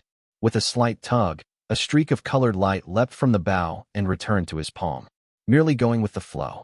Yuan Xiu flicked his wrist with a trace of distaste and shattered the colored light. When he withdrew his hand, the golden bow floated back into Li Xuanfeng's grip, neither heavier nor lighter than before. It seemed no different to the eye. Li Xianfeng understood. When he had exited seclusion, this bow had just been repaired and handed to him by Qi Zhiyan. It had surely been tampered with beforehand, so that it could be used in the scheme against the Maha. Tang Shidu had long been seen through. Nothing more than a pawn. Azure light sank fully back into the seal as the three Taoists conversed. The pristine heavens pool beneath their feet faded, revealing once more the sinister demonic qi of Chengshui tomb. Using the mana he had just stabilized, Li Xianfeng rode the wind and stood firm above a swamp of glistening rainwater. The demonic aura rolled through the air, and the Azure Pond sect cultivators were nowhere to be seen. Li Xianfeng, as he looked into the distance, searching for traces of his kin, a sinister shout rang out. A surge of thick, demonic qi swept forth, shrouded in pitch-black magical light. Murong En burst forth from the depths of Chengshui tomb. Moments ago, he had fought within the seal and naturally targeted the Azure Pond sect cultivators. He had crushed them all and was now brimming with pride. When he saw Li Xuanfeng's dull armor, his faint breath, pale face, and nearly depleted mana, he immediately burst into laughter. "And what can you do now?" Though Murong didn't know what had transpired within the seal, Maha Pai Jia's radiance had just retreated, and it was almost certain that Tang Shidu had entered the Dharma realm. Since Li Xianfeng had survived, he was likely on their side now. Though Murong had formed his own conclusions, he remained cautious, merely rising on the wind and observing from afar. Li Xianfeng, noticing that he didn't seem to see the three Taoist masters standing before him, lowered his head slightly in silence. He understood the demon was finished. Since Maha Pai Jia agreed to hand over Qi Wang's profound heaven hearing, Murong En must have been abandoned. As expected, Taoist Yuan Xiu glanced at Murong En and nodded. Qi Wang's profound heaven hearing. Taoist Master Qiushui smiled faintly and spoke gently, "I'll do it." A faint smile lingered on her face as her red lips moved slightly, as though casually summoning a household servant. Her voice was crisp and gentle. "You demon, come here." Chapter 810, Great Defeat, 2. Li Xianfeng watched closely as Murong En seemed to suddenly hear something. He tilted his head as if listening intently. A red-gray glow flared behind his head. The demon had taken on human form. His thick brows rose, his eyes widened, lips pressed tight, and he scrambled forward, tripping and crawling in his panic. The three Taoist masters watched in silence. Murong En solemnly lifted his robe and performed a deep ceremonial bow. Forming his hand into a blade, he drew twice across his chest, then reached into his chest. He fumbled briefly before yanking out a dark, blackened heart. In obedience to the immortal command of the honored Taoist master, the heart still billowed with demonic qi. Murong En clutched it tightly, as though it weren't his own, then quickly drew a blade from his waist. One hand held the heart aloft, the other forcefully plunged a knife into it. Squelch! A gray wind swept through the sky, rustling with eerie whispers. Li Xuanfeng's heart skipped a beat as he saw the wind blow in from the east. The few remaining plants at his feet bowed low. It was a sign of someone's fall. Murong En nonchalantly took his own life as if it were only natural. Even after tearing out his heart, some awareness remained in his mind. Murong hastily reached into his body with 2 fingers, retrieved a pearl-sized azure orb, and wiped the demonic aura off of it. He then knelt respectfully and offered it up with both hands. Zipei gently beckoned with her hand, and Qi Wang's profound heaven-hearing flew into her palm. She lifted it for a close look. Beside her, Murong's demonic body began to collapse, yet he maintained his respectful posture. Black mist, thick as a waterfall, poured from his body and spilled into the air. Qi Wang's profound heaven-hearing. After 100 years, it is finally back in our hands. None of the 3 Taoist masters cast a single glance at him. Demonic mist drifted beneath their feathered robes and jade boots, shrouding Chengshui tomb in darkness. Boom! A sudden thunderclap split the sky, illuminating the surroundings. 3 beams of multicolored light stood atop the demonic clouds. Yet, the once arrogant and unbridled devil cultivator lay dead like a dog, silent and unnoticed. Li Xianfeng looked down in silence as rain poured from the sky. Beneath his feet, Chengshui tomb had already turned into marshland when Taoist Master Zipei used the Xinyo pristine marsh seal. Now it was a flooded expanse, rippling with dark light. Thunder roared across the sky. He watched the 3 beams of multicolored light flicker in and out of the white lightning. Murong's demonic aura still clung to his spirit boots. As thunder crashed again, he suddenly heard Taoist Yuan Xiu's deep voice. The one that fell is the great Ning Palace. The geomantic lines of Chengshui tomb shifted without rest. Water veins surged, and water droplets formed everywhere in the dark cliffside cave dwellings. Rain pattered down without end, pouring furiously into the depths and vanishing into the black underground. Li Qinghong took a medicinal pill and adjusted her breath for a while until her complexion visibly improved. Li Shiji and Li Quantao were both in poor condition, and the elder Yu Yue looked equally grim. They were currently in a corner of Chengshui tomb. Li Qinghong had fought her way out through waves of demonic qi, fleeing all the way to this subterranean ravine before things slightly stabilized. She had once sought thunder essence here years ago and had leased a cave dwelling in the area for her family. Now, when the group fled into this ravine, she led them to that same cave to take refuge. Fellow Taoist Qinghong, we're in serious trouble now. Yu Yue's voice was hoarse, but he was only stating what everyone already understood. Tang Shidu's betrayal may have been within the calculations of certain Purple Mansion realm cultivators, but the extent of the damage was unknown. However, what was certain was the blow it dealt to the allied cultivators. He had revealed the deployment of their forces to the devil cultivators. Over a dozen Foundation Establishment realm cultivators had been picked off one by one, and their forces had been nearly annihilated. The reinforcing devil cultivators had surrounded Lingyu Laning, Zhuang Cheng, and several others. The outcome of the aerial clash between Li Xianfeng and Tang Shidu remained unknown. But Murong had descended on devil winds, and those who were already struggling stood no chance against him. They had suffered a heavy blow and scattered in all directions. We don't even know how many might still be alive, said Li Qinghong. Li Qinghong closed her eyes. Kongheng was a Buddhist cultivator of the ancient ways. He was not offensively strong, but he should be able to survive the chaos. Li Wuxiao, on the other hand, was much more uncertain. Whether he could escape was unclear. She didn't believe Tang Shidu could defeat Li Xianfeng, but she was worried that Li Xianfeng might linger after killing him and get swarmed by the devil cultivators. But even setting aside his condition, returning to rescue him would likely only lead to more deaths. Since she had gone to rescue Li Shiji, she hadn't been caught in the encirclement nor encountered Murong. The fact she managed to break through and escape with a few others was already a stroke of luck. There was no going back now. As she pondered all this, she heard Yu Yue speak in a low voice. Have any of you seen Yu Su bringing his forces this way? According to the Azure Pond Sect's plan, Li Xianfeng and Tang Shidu should have joined forces to rout the devil cultivators, while Yu Su would lead troops north along the only remaining southern path from Chengshui tomb. He would be perfectly positioned to cut off fleeing enemies and support the two. But when the cultivators fled south, they encountered devil cultivators everywhere. The more they fought, the more enemies appeared. They had been forced to hide in this location, yet not a single trace of Yusu's forces was anywhere to be seen. Li Shiji slowly opened his eyes and said quietly, "Do you recall that the Murong family was supposed to have 2 members present? Yet we only saw Murong in. Where did the other one go?" A chill settled in his heart as he continued. I'm afraid Tang Shidu leaked information and Yu Su was likely ambushed on the road. Perhaps he even defected. In any case, that force is probably scattered. If that's true, Mount Yin Pass is in grave danger. Li Shiji pointed to the south. Yu Yue stood up and walked to the cave entrance. When he saw columns of demonic smoke rising over Mount Yin Pass in the distance, he waved his sleeve and returned inside, saying hoarsely, Shiji's guess was dead on. Li Quantao finally realized where the missing Murong family devil cultivator had gone. After a moment of silence, he suddenly realized that the southern road was entirely overrun by demonic forces and murmured, if Mount Yin Pass falls, heading south is a dead end.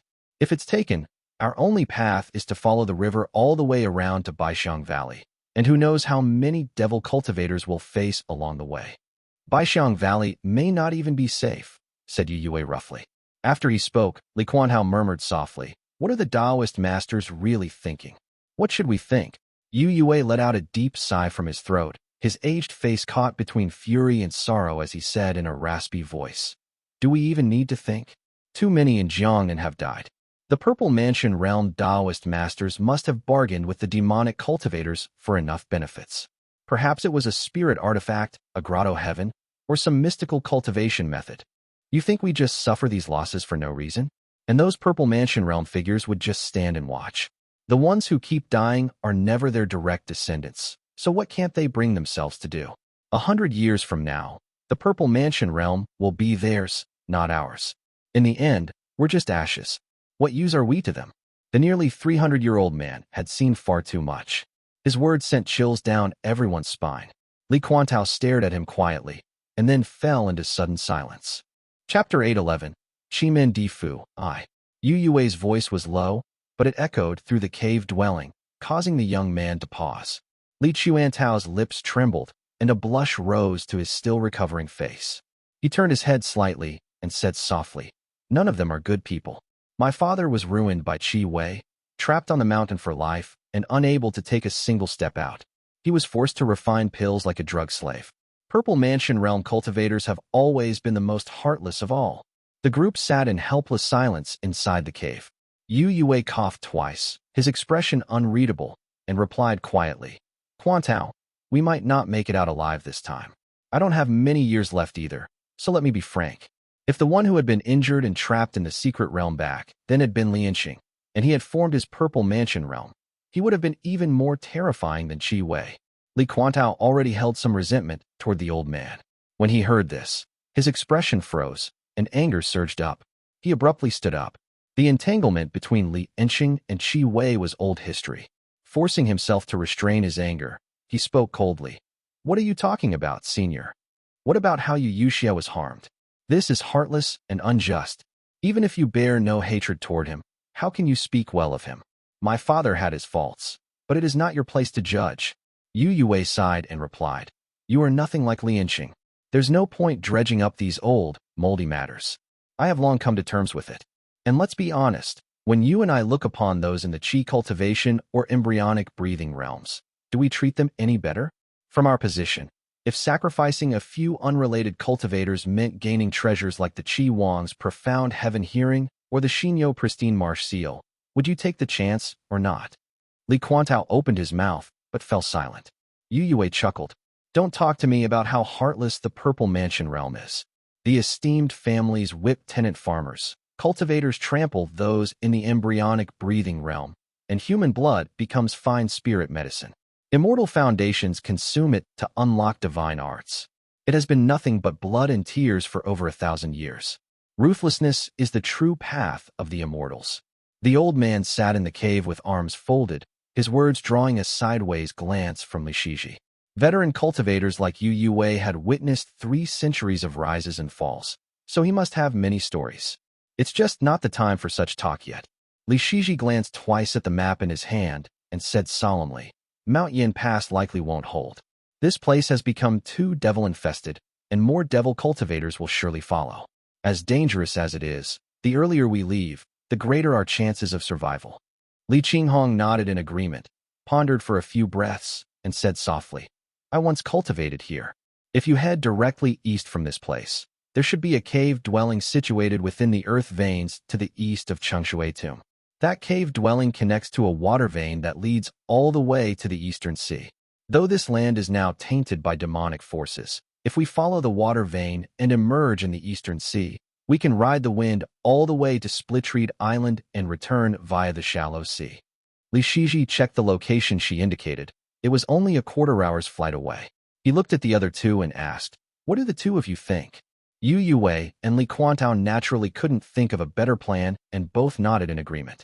As the group left the cave dwelling, Li Quantao muttered, "It's a pity we don't have a single stealth Dharma artifact among us. Otherwise, we wouldn't need to go through all this trouble."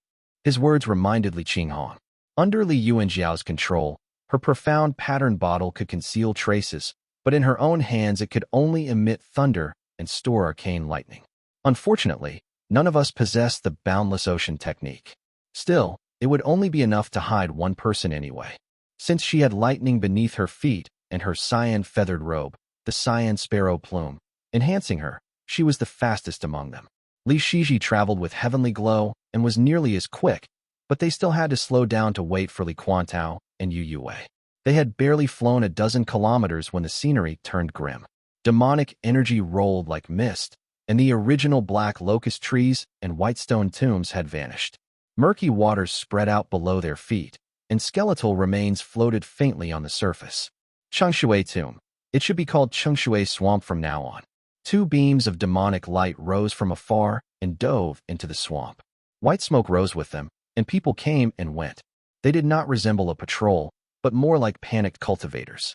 Several devil cultivators streaked northward through the clouds on wind. They passed just half a kilometer from the group, leaving thick black mist in their wake. Li Shiji's heart stirred at the chaotic scene. He exchanged a glance with Li Qinghong. Both of them had noticed something unusual about the devil cultivators, and thought, a good opportunity. They skimmed across the water's surface, weaving past the tips of locust trees jutting out, covering most of the distance before finally encountering two Qi cultivation realm devil cultivators. Did a few lords arrive just now? For Morongun to die like that, and for there to be not a single whisper of news. The two devil cultivators were flying east while conversing intently. One looked suspicious, and the other replied, "Hard to say. All I heard is that Tuoba retreated, and someone from the Hellion family arrived. Even the lord from the Shalu family showed up despite the tough situation. Don't you think it's almost certain that there's another treasure involved?" The Foundation Establishment Realm cultivators had concealed themselves, of course, so these low-level Qi cultivation realm cultivators didn't sense a thing. Li Quantao glanced at them and sent a voice transmission through mana. "Shall we capture them for questioning?" Yu Yue gently shook his head. They were deep in hostile territory and were only a few kilometers from the cave dwelling. They didn't need unnecessary trouble, so they flew past without drawing attention. The dark water rippled as Li Qinghong came to a stop at one spot and examined it carefully. Though Chengshui Tomb was now completely flooded and the terrain unrecognizable, her spiritual sense probed the depths and quickly confirmed it against her memories. She had found the cave entrance. The place was a wreck. The stone steps and steel at the entrance had been shattered and submerged. The black water concealed the bottom, so there was no telling if any devil cultivators were inside. Li Qinghong and the others closed their eyes to probe further, only to sense that the two devil cultivators they had passed earlier were slowly catching up and hovering over the same stretch of water. One tall and one thin, the two were chatting animatedly. The taller one, who had first spoken, looked puzzled and asked, "Which lord from the Shalu family came?" "Supposedly the Bo Lai King, Shalu Fu." The short devil cultivator responded with a nod, and the other man's expression immediately changed, showing caution as he asked quietly, "Apologies for troubling you, fellow cultivator. I was sent on an errand earlier and haven't had a chance to ask around. I just wanted to know, does this lord consider himself a hoodie tribesman, or does he align with the northerners?" The other devil cultivator raised his head, smiling faintly. The first cultivator immediately understood and hurriedly passed something over, at which point the other chuckled and said, "That's easy enough to answer. Bolai Prefecture lies within Qi State. All of this lord's trusted aides are northerners." "I see." The devil cultivator's eyes lit up as he replied, "Then we should respectfully refer to him as Gao Fu, and definitely avoid mentioning the Shalu family." "You're right. It all depends on his temper, but it's best to err on the side of caution." Chapter 8:12. Chimen Difu too. When he heard the nervousness in their exchange, Li Shiji needed no further confirmation. This Bo Lai King Gao Fu was very likely a Purple Mansion realm cultivator. Tension stirred in his heart as he thought. More and more powerful cultivators are arriving from the north. It's vast up there, nothing like Jiangnan. Everyone exchanged glances, then looked to Li Shiji. After all, capturing techniques were a specialty of his heavenly glow art. No one present could match him in that regard. Even if they were just Qi cultivation realm cultivators, it was still best to act decisively. Li Shiji understood at once. 2 streaks of rainbow light leaped forth with a flick of his sleeve, diving into the water and darting forward like swimming serpents. The 2 devil cultivators were standing still when suddenly, rainbow light surged from beneath their feet. Startled, they shot upward, but there was no escaping Li Shiji's preparation. The rainbow lights captured them in an instant. A white mist immediately enveloped the 2 devil cultivators. They were both tossed about, and their Dharma artifacts knocked from their hands by heavenly glow. When their vision cleared, for Taoists stood before them. For Foundation Establishment realm cultivators. The 2 were so terrified the world spun around them. They exchanged a glance and began kowtowing frantically, begging for mercy. But Li Qinghong had no intention of wasting time. 2 bolts of lightning danced in her hands and locked onto their brows. She was ready to strike in an instant. Ignoring their panicked faces, she waved her hand to separate them and asked sternly, "How many cultivators are in the cave?" "My lord." The 2 devil cultivators couldn't see each other, preventing any chance of coordinating answers. Faced with a Foundation Establishment realm cultivator skilled in thunder arts, and already missing 6 of their 7 souls, they didn't dare lie.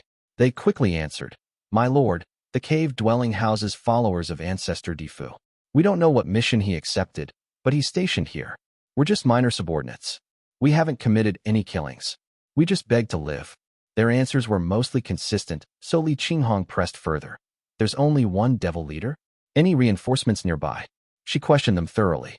Although there weren't many major devil cultivators in the area, this Ancestor Difu appeared to be a formidable one. He was an old devil cultivator who had wandered through Su and Yu states for years, with unfathomably deep demonic arts. However, with 4 cultivators on her side, Li Qinghong wasn't afraid of a single devil cultivator. But if a fight broke out and drew the attention of others, that could be trouble. After a moment of thought, she asked, "What else do you know about this devil? Where is he originally from?" Ancestor Difu's surname is Chimen. He's a devil cultivator from Zhao. Word is he offended someone powerful in Zhao, so he's been roaming around Su and Yu states ever since, replied one of the devil cultivators. Chimen. Li Qinghong pressed them with a few more questions. Chimen wasn't a renowned clan in the north, which put her a bit at ease. Li Shiji asked softly, "That Bo Lai King, has he already entered the Great Void?" "Reporting to my lord, he most likely has," replied one of the devil cultivators. Yu Yue made a swift decision and said gravely, "We can't delay any longer. Strike now, kill him, and flee toward the Eastern Sea. If we hesitate, we'll surely lose our chance." With their decision made, 2 bolts of lightning tightly bound the captives. Li Qinghong took them and descended first on lightning, with the other 3 cautiously following her. Glimmers of light quickly rose from the dark waters. Li Qinghong soon spotted the glow of mana-based illumination and, on closer look, realized it was merely a low-tier Qi cultivation realm formation. She had brought the captives down with her in case the formation was tough and required deception to bypass. Unexpectedly, this Chimen Difu, despite being a long-time Foundation Establishment realm cultivator, was so penniless he still used an early-stage Qi cultivation realm formation. Then again, it makes sense. If he's just using a temporary spot to rest for a month or 2, why waste high-grade formations? Reflecting on it, Li Qinghong realized that even she, with a notable background, was still using Qi cultivation realm formations. Chimen Difu wouldn't be any better off. It's just that I've seen too many direct descendants. It seems I've gotten used to a higher standard. Since they were no longer needed, 2 lightning bolts burst forth and reduced the devil cultivators to ash. Li Qinghong raised her Durwa spear and struck directly at the formation with one thrust. Boom! A white bolt of thunder exploded underwater, sending the black swamp water rushing in with a deafening roar. Behind her, Li Shiji summoned a beam of heavenly glow to hold back the waters, then swept his sleeve to erase all noise. Thus, The surface of the swamp remained still, mirroring the dark clouds above like a mirror. There was no trace of Foundation Establishment realm activity that could be detected. "Who's there?" An old voice rang out in alarm and confusion. It was clearly Chimen Difu. Fierce black wind surged along the earth veins as the formation shattered like an eggshell, alerting the old devil. As a Foundation Establishment realm cultivator, Chimen Difu clearly hadn't built the formation for defense. It was only an alarm. Once the group broke through, a vast subterranean chamber came into view. 2 devil cultivators had been guarding the gate, but now they leaped to their feet in terror. Their blood-colored light hadn't even turned into escape light before Li Qinghong's group was already upon them. Boom! 2 blasts of Dharma light shot toward them. A purple flame dragon roared and obliterated one into black smoke, while a bolt of lightning struck the other, turning him to ash. Huff! As dark clouds rolled through the cave, the remaining Qi Cultivation Realm devil cultivators screamed and fled inside. Li Qinghong's feathered robe lit up, streaks of blue-white light and thunder falling with her spear. She was blazing bright and unstoppable. Yu Yue also understood the moment's urgency. Water and fire lights surged from his body, and a violet-red cauldron flew out, summoning 2 purple dragons that swept through the black mist. Li Chuantao's water wall pearl lifted a curtain of white water that instantly dispersed the black fog, revealing an old man with a dazed expression. With Li Qinghong and Yu Yue striking in tandem, and Li Quantao and Li Shiji assisting from the flanks, their combined strength was enough to shock even a newly reincarnated Tuoba Chongyuan. Though they were all injured, they had prepared well. Their assault was enough to shake the whole cave dwelling, sending stones crashing down. Chimen Difu, garbed in black with snow-white hair, looked every bit the aged devil he was. He held a strange black ring in his hand, and his robes glimmered faintly with black light. His aged eyes were filled with terror and confusion. He nearly coughed up blood on the spot. Purple flame dragons and crackling lightning intertwined before him. One side was blazing fire, and the other dazzling thunder. Either one demanded his full strength, yet they came at him without warning. The spell he had just activated was instantly scattered. Though he had wandered Su and Yu states for years and seen much, even he was caught utterly unprepared and nearly froze on the spot. What esteemed Purple Mansion realm bloodline have I offended? Or have I fallen into someone's trap? How did it come to this? Chapter 8:13. Shichong, I.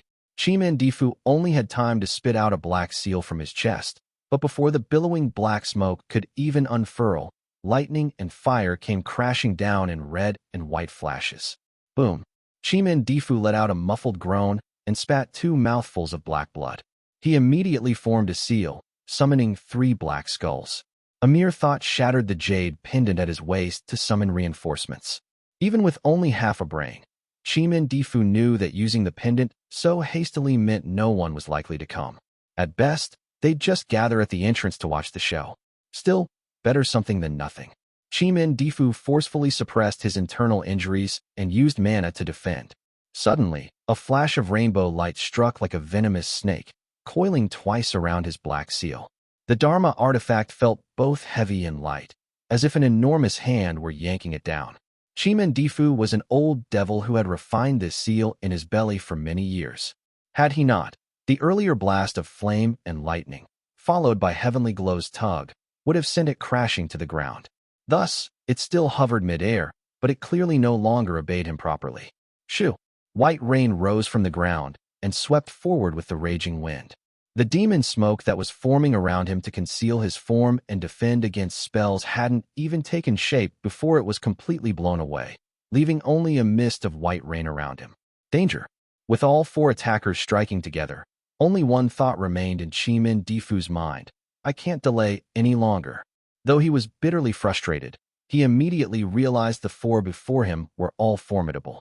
The Thunder Cultivator, in particular, was overwhelmingly powerful and directly countered devil cultivators. If he didn't act now, he wouldn't even be able to escape later. The old devil was exceedingly decisive. He clapped his hands together, and the black shadow in the air flared brightly.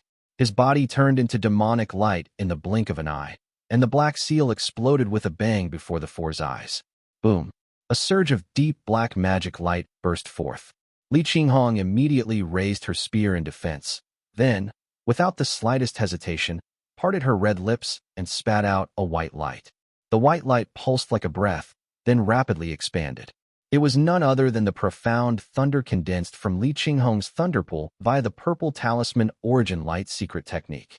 This old devil truly is ruthless. He discarded a Foundation Establishment Realm Dharma artifact just like that, and who knows how many years' worth of magic energy it contained, all shattered to buy time.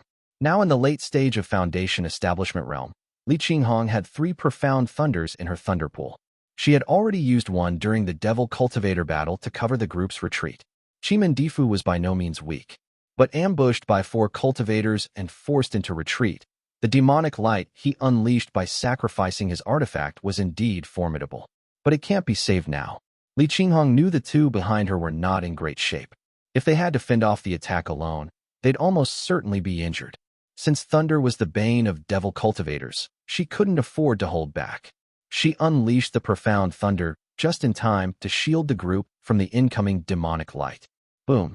The purple-white lightning dropped around them like a waterfall as it collided with the surging black magic light. The impact nearly shattered the entire cave dwelling, and the thunderous noise could no longer be concealed, spreading outward along the flow of water. Boom! A second crash echoed. Li Qinghong took a half-step back, but the magic light aimed at the others behind her had already been weakened by 80%. As Li Shiji helped block the remainder, he activated his perception technique and caught sight of a streak of dark golden light burrowing into the ground. What a sophisticated escape spell! As the demonic light finally faded, Li Chuantao's water wall pearl glowed faintly, sweeping away the thick miasma within the cave. Yu Yue said hoarsely, "Black Radiance, Origin Life, Divine Escape. That's a technique from the Golden Feather sect. Chimen Difu is definitely hiding something." Yu Yue had been shielded by the others, and thus had energy to spare for observation. He, too, had noticed the streak of black golden escape light. The elder, well-versed in heritage and technique, recognized it immediately. Though Li Qinghong and the others were suspicious, they had never planned to pursue him anyway, and simply let him escape. "We shouldn't linger. Let's go quickly." Li Qinghong swept her sleeve to collect the shattered fragments of the black seal still floating in the air. Then, riding thunder, she soared over the battlefield littered with corpses of slain devil cultivators and led the others into the water vein. The water vein was now saturated with dark radiance. The deaths of several Foundation Establishment Realm cultivators had greatly altered the area. It had widened several-fold from Li Qinghong's first visit. The black spiritual waters surged, occasionally revealing glowing spirit items. Once Li Quantao entered the water, his speed noticeably increased.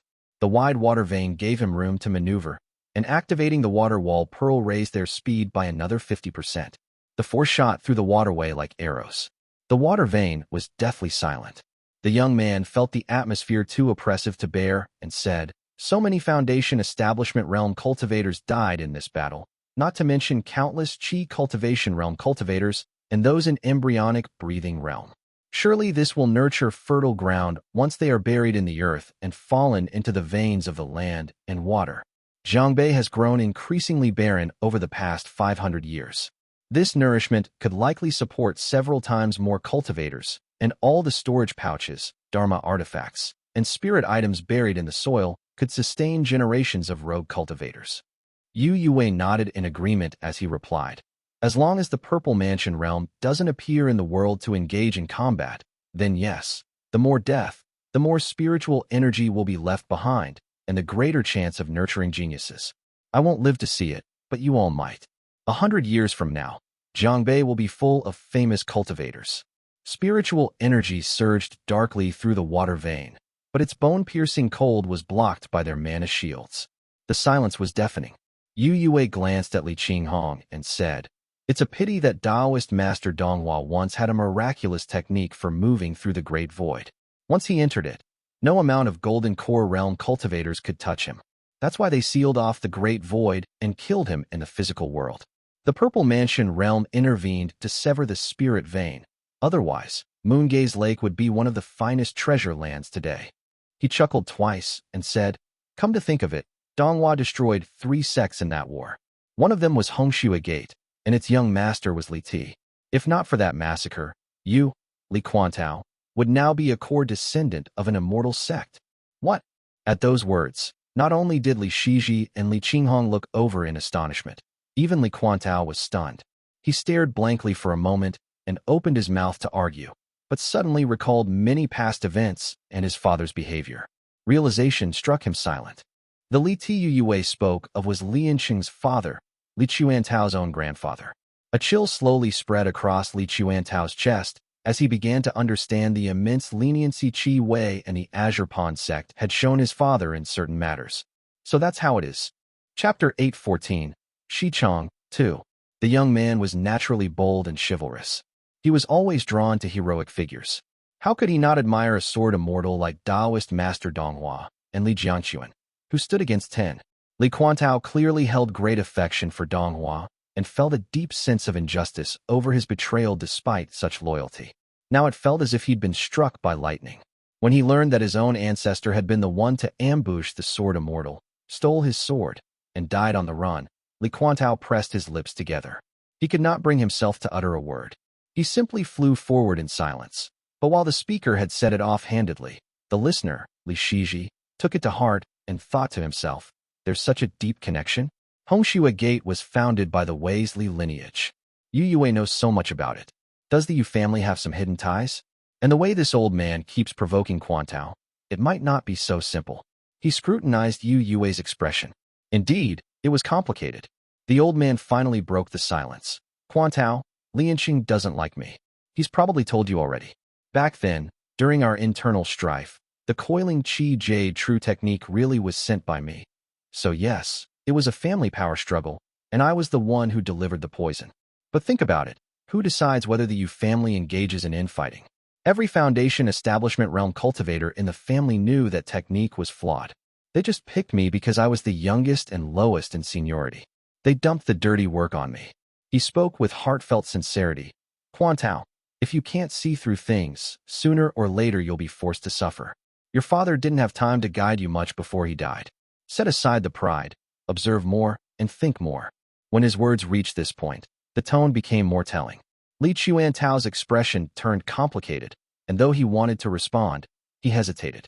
The waters ahead gradually brightened, shifting from pitch black to turquoise blue. The Eastern Sea. As Li Qinghong neared the Eastern Sea, her internal mana surged more wildly.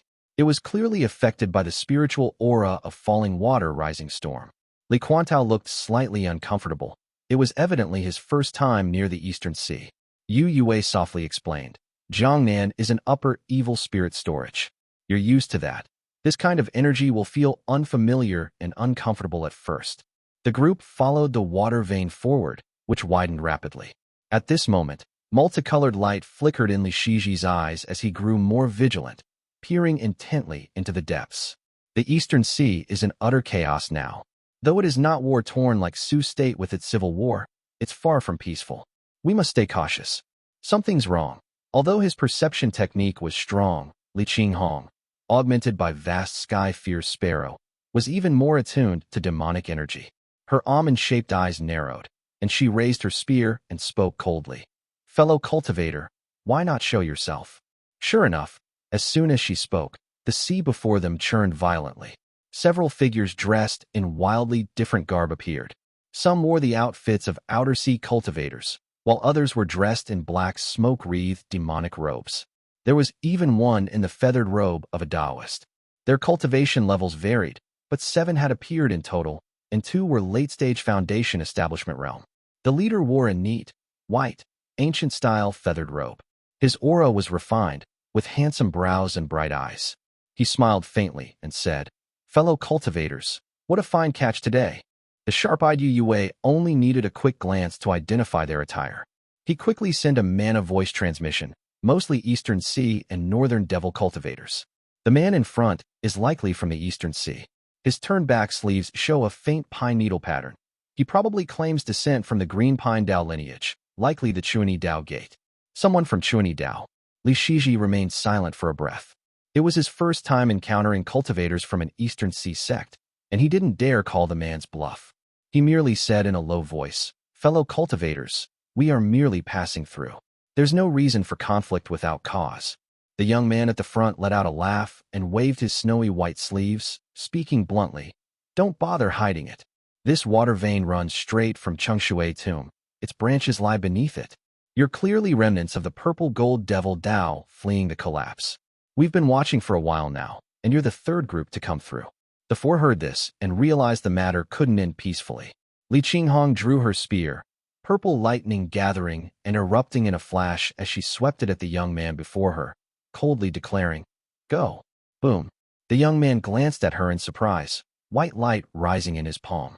He pushed his palm forward and a stream of luminous moonlight burst forth, forming a radiant arc that blocked the thunder. He was much more polite as he said gently, "I am Shi Chong, a rogue cultivator from the Eastern Sea. Since the fairy cultivates profound thunder, you must not be a devil cultivator. Why associate with these devilish types?" When he saw that Li Qinghong's thunder was bright and pure, Shi Chong judged that she couldn't be from the Miao lineage, and thus not one of the Southern Sea devil cultivators. She must be an upright inland cultivator, so he held back slightly. Though Shi Chong had held back on purpose, Li Qinghong assumed it was a life-and-death duel and didn't hold anything back. Her purple lightning pierced forward, scattering the light in his hand and numbing his arm. He couldn't help but cry out, "Impressive lightning. I underestimated you, fairy." The surrounding Eastern Sea cultivators surged forward to chase the others. Yue released his violet-red cauldron, sending out several purple fire dragons to block their spells. Most of these cultivators cultivated with a gray-white energy, similar to that of Ji, which could neutralize mana and break apart spells. Though their clothing differed, a closer look revealed that they were skilled at coordinating among them. Li Qinghong had already exchanged several blows with Shi Chong. The mana in his hands was bright as pure and luminous moonlight. Though this was her first time seeing it, something about it felt deeply familiar. She thought, it must be of the supreme Yin element. This was her first duel with a cultivator of the supreme Yin element. She felt his mana to be both extremely Yin and luminously pure. It was not forceful, yet unyielding, like a gleaming, icy stone. In the past, her opponents were either devil cultivators or orthodox immortals. Their mana was easily overwhelmed by her lightning. Only Miao Quan of the Southern Sea, who also wielded lightning, had held his own. Against all others, even those stronger than her, Li Qinghong was always on the offensive. But Shi Chong, with his pure supreme Yin mana, often responded unpredictably and deflected her attacks more often than not. Though slightly inferior in cultivation, he was calm and composed in his responses. While she pondered in silence, Shi Chong was growing alarmed. He knew his own limits. His technique, based on supreme Yin and pure Yin Qi, was already a top-tier method. He had never encountered a worthy opponent in his life. Yet this woman's thunder techniques were truly fearsome. To make matters worse, she was growing more powerful with each exchange. Shi Chong secretly began to wonder, could she be a direct heir of the 3 sects and 7 gates? But I've never heard of any of them producing a renowned thunder cultivator. The duel between the two continued with no clear victor, but Yue and the others were starting to falter. The old man was facing 3 opponents alone, one of whom was a late-stage Foundation Establishment realm cultivator. His hair and beard flared wildly as he fought fiercely. Li Shiji was faring slightly better as he held off 2 devil cultivators. But Li Quantao was surrounded by 2 others and found himself in grave danger. He was already coughing blood and faltering. He looked ready to collapse. Chapter 8:15, Shameful Matter. Barely a quarter hour had passed, and Li Qinghong and Shi Chong had begun to fight in earnest. Lightning and moonlight clashed in the sea, sending waves crashing endlessly. At the same time, Li Chuantao's face was ashen as he teetered on the brink of collapse.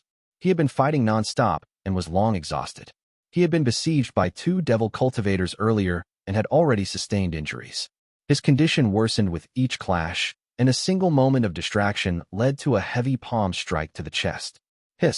His torn and ragged Dharma robe had long lost most of its protective light. Yet, it managed to hold together enough to keep him from sinking into the sea immediately. But the pale mist still eroded his flesh, exposing stark, white bone beneath. Li Shiji kept glancing over and saw Quantao taking hit after hit from spells, soaking his robes in blood. Shiji was just about to break formation and help when he spotted several more figures flying in from the distance. "My lord, forgive our tardiness." Li Shiji's heart sank as he saw 2 more cultivators riding the wind toward them. The white-haired leader looked quite formidable. Reinforcements for the enemy. Sigh. Fear surged in Shiji's heart. He heard Yu Yue's heavy sigh nearby as the old man slowly raised his hand, a dense purple firelight welling up on his palm. Xi remembered that when Yu Yue fought Tuoba Chongyuan, he had dug a talisman from the palm of his hand. That wound had yet to heal. Now, the old man drew a jade knife again and stabbed it into his other palm. Ting! A crisp, ringing sound rang out, and a radiant, snow-white talisman leaped out from his palm. Hiya! The elder shouted fiercely as two purple flame dragons burst forth from the talisman. The dazzling and radiant dragons were covered in glowing runes. The elder instantly aged several years, but instead of directing the fire dragons forward, he sent them to either flank. The fire dragons intercepted the devil cultivators attacking Xi and Quantao. The old man swallowed a pill, and his face flushed red. He raised his great cauldron high, unleashing waves of violet-red flame. Go! He shouted the command, and beside him, Li Qinghong seized the moment and spat out her final profound thunder. A blinding white light ignited instantly. Boom! A circular blast of white light erupted in the sea.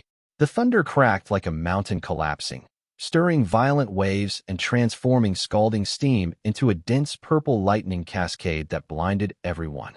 Go! Li Shiji quickly scooped up Li Quantao and shot through the water without hesitation, leaving the others behind as he flew straight for the distance without looking back. Li Qinghong had been closely monitoring the situation. The last profound thunder had allowed her to force a retreat, so she also pulled back.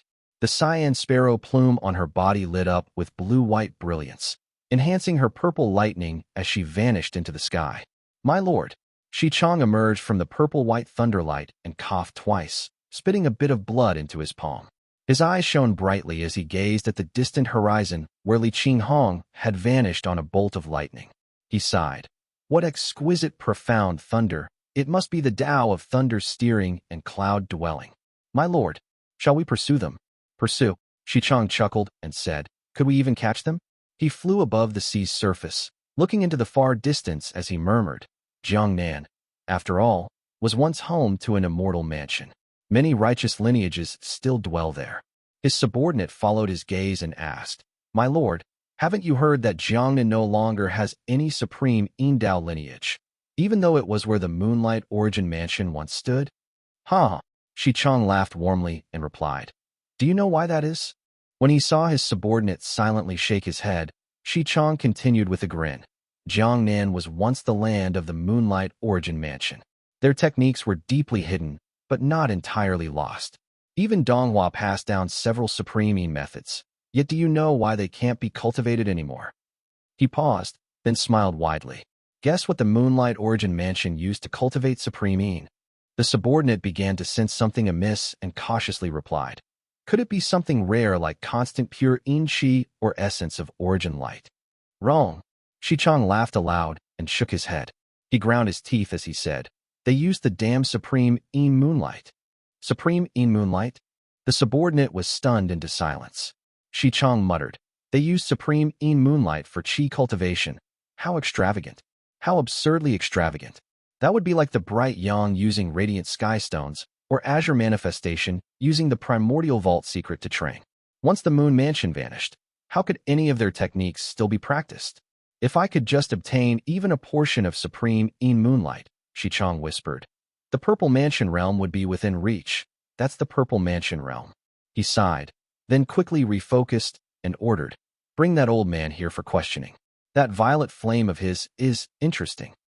Li Shiji carried Li Quantao as they fled. Xuantao's consciousness had begun to blur. His eyes were filled with a blood-red haze, and his arms hung limply over Li Shiji's shoulders as he stared blankly ahead. When the purple flames and thunderlight had intertwined, he had been snatched away by Li Shiji. But an old man's voice had echoed faintly in his ears. It wasn't loud, but it left him stunned. Li Encheng, that heartless bastard, never dared tell you the truth. My younger sister studied alchemy at his place, but secretly left you behind. You should have called me your uncle. Li Shiji may be grateful to you, but he's suspicious by nature. The Ning father and son he's allied with are wolves, and Qingdu's branch of the Li family may be disloyal to the upper sect. Drawing close to the Li of Qingdu isn't wise. You should have distanced yourself. Staying out of gratitude will only drag you down. Protect yourself while you still can. The elder's voice was hoarse. Quantao coughed up bloody phlegm as he mulled the words over. Thunder still boomed in the distance, but suddenly, something clicked in his mind. He hesitated during the devil plague and refused to act decisively not to harm me, but to get at Brother Xi, to sever my link to the Qingdu family. He had never seen his mother growing up and had asked his father and brother many times, but never received answers. Now, knowing the truth, he realized it had been a shameful matter. No wonder they never told me. No wonder I could never get a straight answer, thought Li Quantao. Yu Yue's attitude had always felt strange, but now he understood why. When Tuoba Chongyuan breached Baixiang Valley, Yu Yue was supposed to flee to Lake Xian, yet he had crossed mountains to find Li Shiji. In truth, it was probably to see him. Grief and resentment surged in him, and with it, a deep, sudden doubt for everything his father and brother had ever taught him. So much for the Yu family's loyalty and righteousness. They're just a bunch of selfish cowards. What if my father was just guilty? He hid the truth until death, and perhaps even turned it back on me to keep me from finding out? He lay silently in Li Shiji's arms, his heart a swirling storm of emotion. They flew for almost a full 15 minutes before he slowly began to recover. Then he heard Li Shiji worriedly say, "Quick, take a pill. Can you still hold on?" "I can hold on." Li Quantao swallowed the blood in his throat. His eyes opened slowly, hands stained with blood, and he murmured, "I can hold on." Chapter 8:16, The Fall of Mount Yin Pass. Mount Yin Pass. Dense demonic qi surged across the ruins. The ground was dim and soaked in blood. The once radiant formation was now in tatters, with only faint glimmers of formation lines flickering intermittently on exposed stones. The reek of blood filled the air, demonic smoke soared into the sky, and not a trace of immortal light could be seen. Cries of battle and the clash of Dharma artifacts echoed across the land. Thick black clouds spread for nearly 50 kilometers as it rushed southward. Zhao Tinggui sped through the air atop a small golden cloud, a white jade lantern in his hands radiating multicolored light. Each time the golden cloud tried to accelerate, streaks of violet light shot out from the layers of demonic clouds. The white jade lantern in his hand would immediately emit colorful rays to block them, leaving behind crackling and shattering sounds. Zhao Tinggui's Dharma artifact was indeed impressive to shield him from the violet rays. But even as those rays were shattered, a wave of white radiance would fall on him. Just as the golden light beneath his feet would start to rise, it would be dimmed again by the white glow. Boom! The streaks of violet light seemed never-ending, leaving Zhao Tinggui's face pale and ashen. His refined junior martial brother, dressed in brocade robes, remained calm and composed even in danger as he said, "Senior brother, this Murong Gong is overwhelmingly powerful. I fear we are no match for him." Zhao Tinggui's expression was grim, and his heart had long since turned cold. His usually polished and smiling face was now slightly pale, with traces of blood at the corners of his lips. Tang Shidu. Zhao Tinggui knew Tu Longjian had broken through and expected difficult times ahead for him. But he truly hadn't imagined that Tang Shidu would defect from the Azure Pawn sect overnight and join the enemy, ruining the entire strategic situation. The defection had caused the front lines to collapse like a landslide. Li Xianfeng was exceptionally strong, so he might yet escape with his life, but the rest likely had no more than 1 in 10 chance of survival. Zhao Tinggui's heart turned to ice. Yu Su is useless too, he thought. Yu Su's forces had been stationed close to Mount Yin Pass, yet he had only advanced a few hundred kilometers and was already calling for reinforcements. At the time, Zhao Tinggui hadn't known of Tang Shidu's betrayal, so he had felt uneasy and sent a few men over. In the end, none returned. He had been burning with anxiety as he waited within the pass. But when he saw 5 spiritual winds surging into the sky and getting torn apart by demonic hands, Zhao Tinggui could only mutter in a daze. Yu Su is most likely dead. The Yu family's long wind cage was well known for having 5 wind fiends held within it. Zhao Tinggui had personally seen it years ago, but judging from the current state of things, even the long wind cage had been dismantled. How could Yu Su still be alive? Then, the Murong family's Murong Gong suddenly led a charge straight through the pass. Since Mount Yin Pass had been emptied, Zhao Tinggui had only 5 Foundation Establishment Realm cultivators at his side. What could they possibly use to stop the enemy? What could they even use to defend? He had no idea what agreements the Purple Mansion Realm cultivators had made, But devil cultivators had even stirred up chaos inside Mount Yen Pass. The entire defense line had collapsed in less than 15 minutes. Zhao Tingwei hadn't even had time to gather all his junior brothers before being engulfed in the billowing demonic smoke. Zhao Tingwei's strength was above average, but he came from humble origins. Though the Ning family had temporarily granted him a few Dharma artifacts, his techniques and spell arts couldn't compare to those of the Murong family's direct descendants. After holding on for a few dozen exchanges, he could no longer withstand the onslaught and was forced to retreat.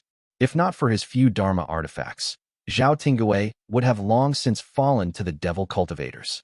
He and his junior brother Lin Wuning had fled all the way here, while Murong followed at a steady pace, seemingly unsatisfied with his spoils and hoping to lure out more prey. Zhao Tingwei's heart was frozen with dread as his junior brother Lin Wuning murmured again, "Senior brother, this demonic cultivator is getting faster. He's likely nearing the riverbank. Since he sees no more prey surfacing, he's getting ready to close the net." Of course, he understood Lin Wuning.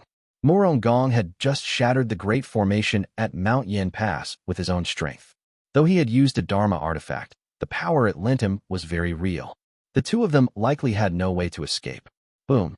Another bright purple ray streaked toward them. The white jade lantern in Zhao Tingwei's hand flared with dense, hair-thin streaks of multicolored light. Zhao Tingwei staggered from the impact, the wind beneath his feet nearly dissipating. Murong had cultivated some unknown art, and was perhaps even wielding a water mansion Dharma artifact.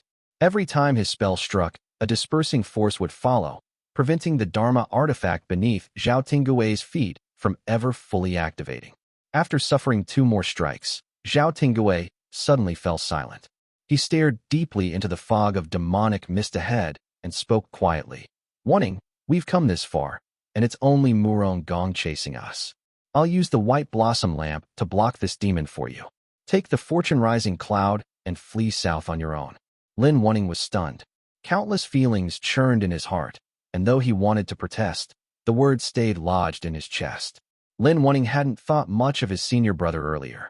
Zhao Tingwei came from poverty, and though it was a miracle he'd reached his current status, he was always gathering allies and currying favor. Lin Wuning always thought him overly concerned with appearances and reputation. He was altogether too calculating. As the son of a peak master, Lin Wuning carried a natural pride in his bearing. He had always found Zhao Tingwei's demeanor petty and unbecoming of greatness, and had looked down on him.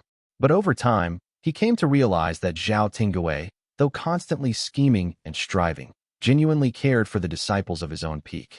So over time, Lin Wuning gradually let go of his resentment. He used to scorn how Zhao Tingwei scurried about for petty gains, seemingly without dignity. But now, when he heard these words, his face flushed red, and he said weakly, "Senior brother, your future still holds promise. Let me stay behind and cover you instead." Nonsense. Zhao Tingwei didn't have the energy to manage his tone. He scanned the mist for a path to escape, while Lin Wuning shrank back hesitantly.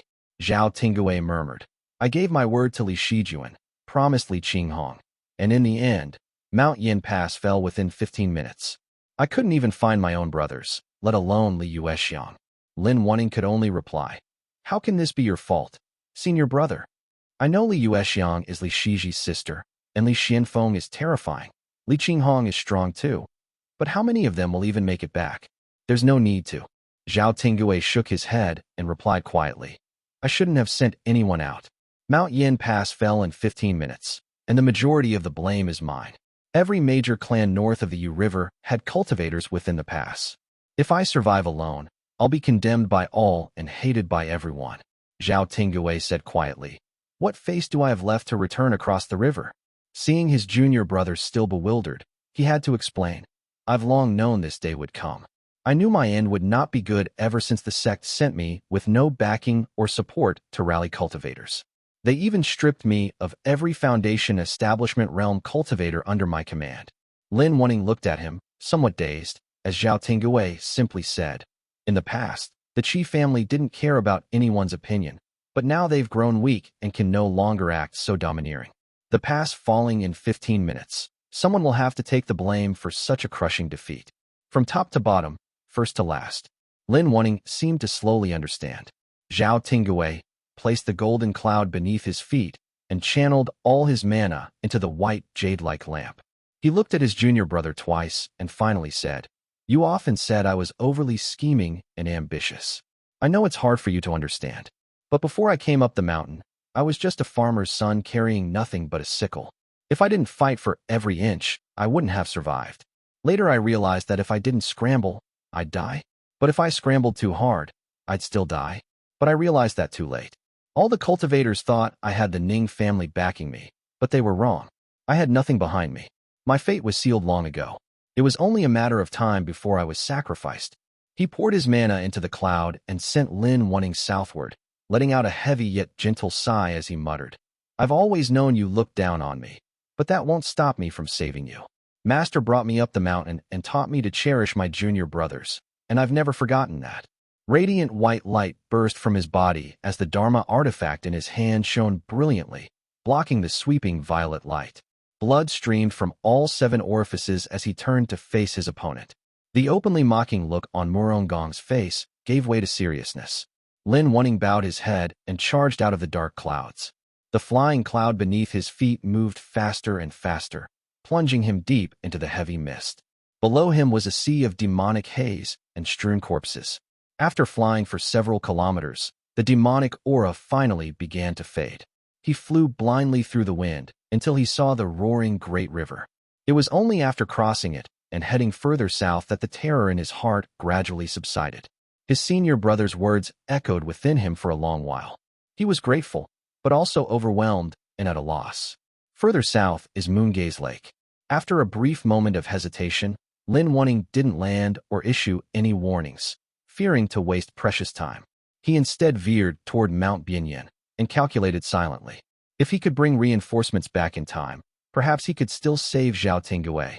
Chapter 817, The Fall of Mount Yin Pass, 2. Mount Chengdu. The coldest days had passed, and the heavy snow began to ease. Though the lake's ice had yet to thaw, it had grown much thinner.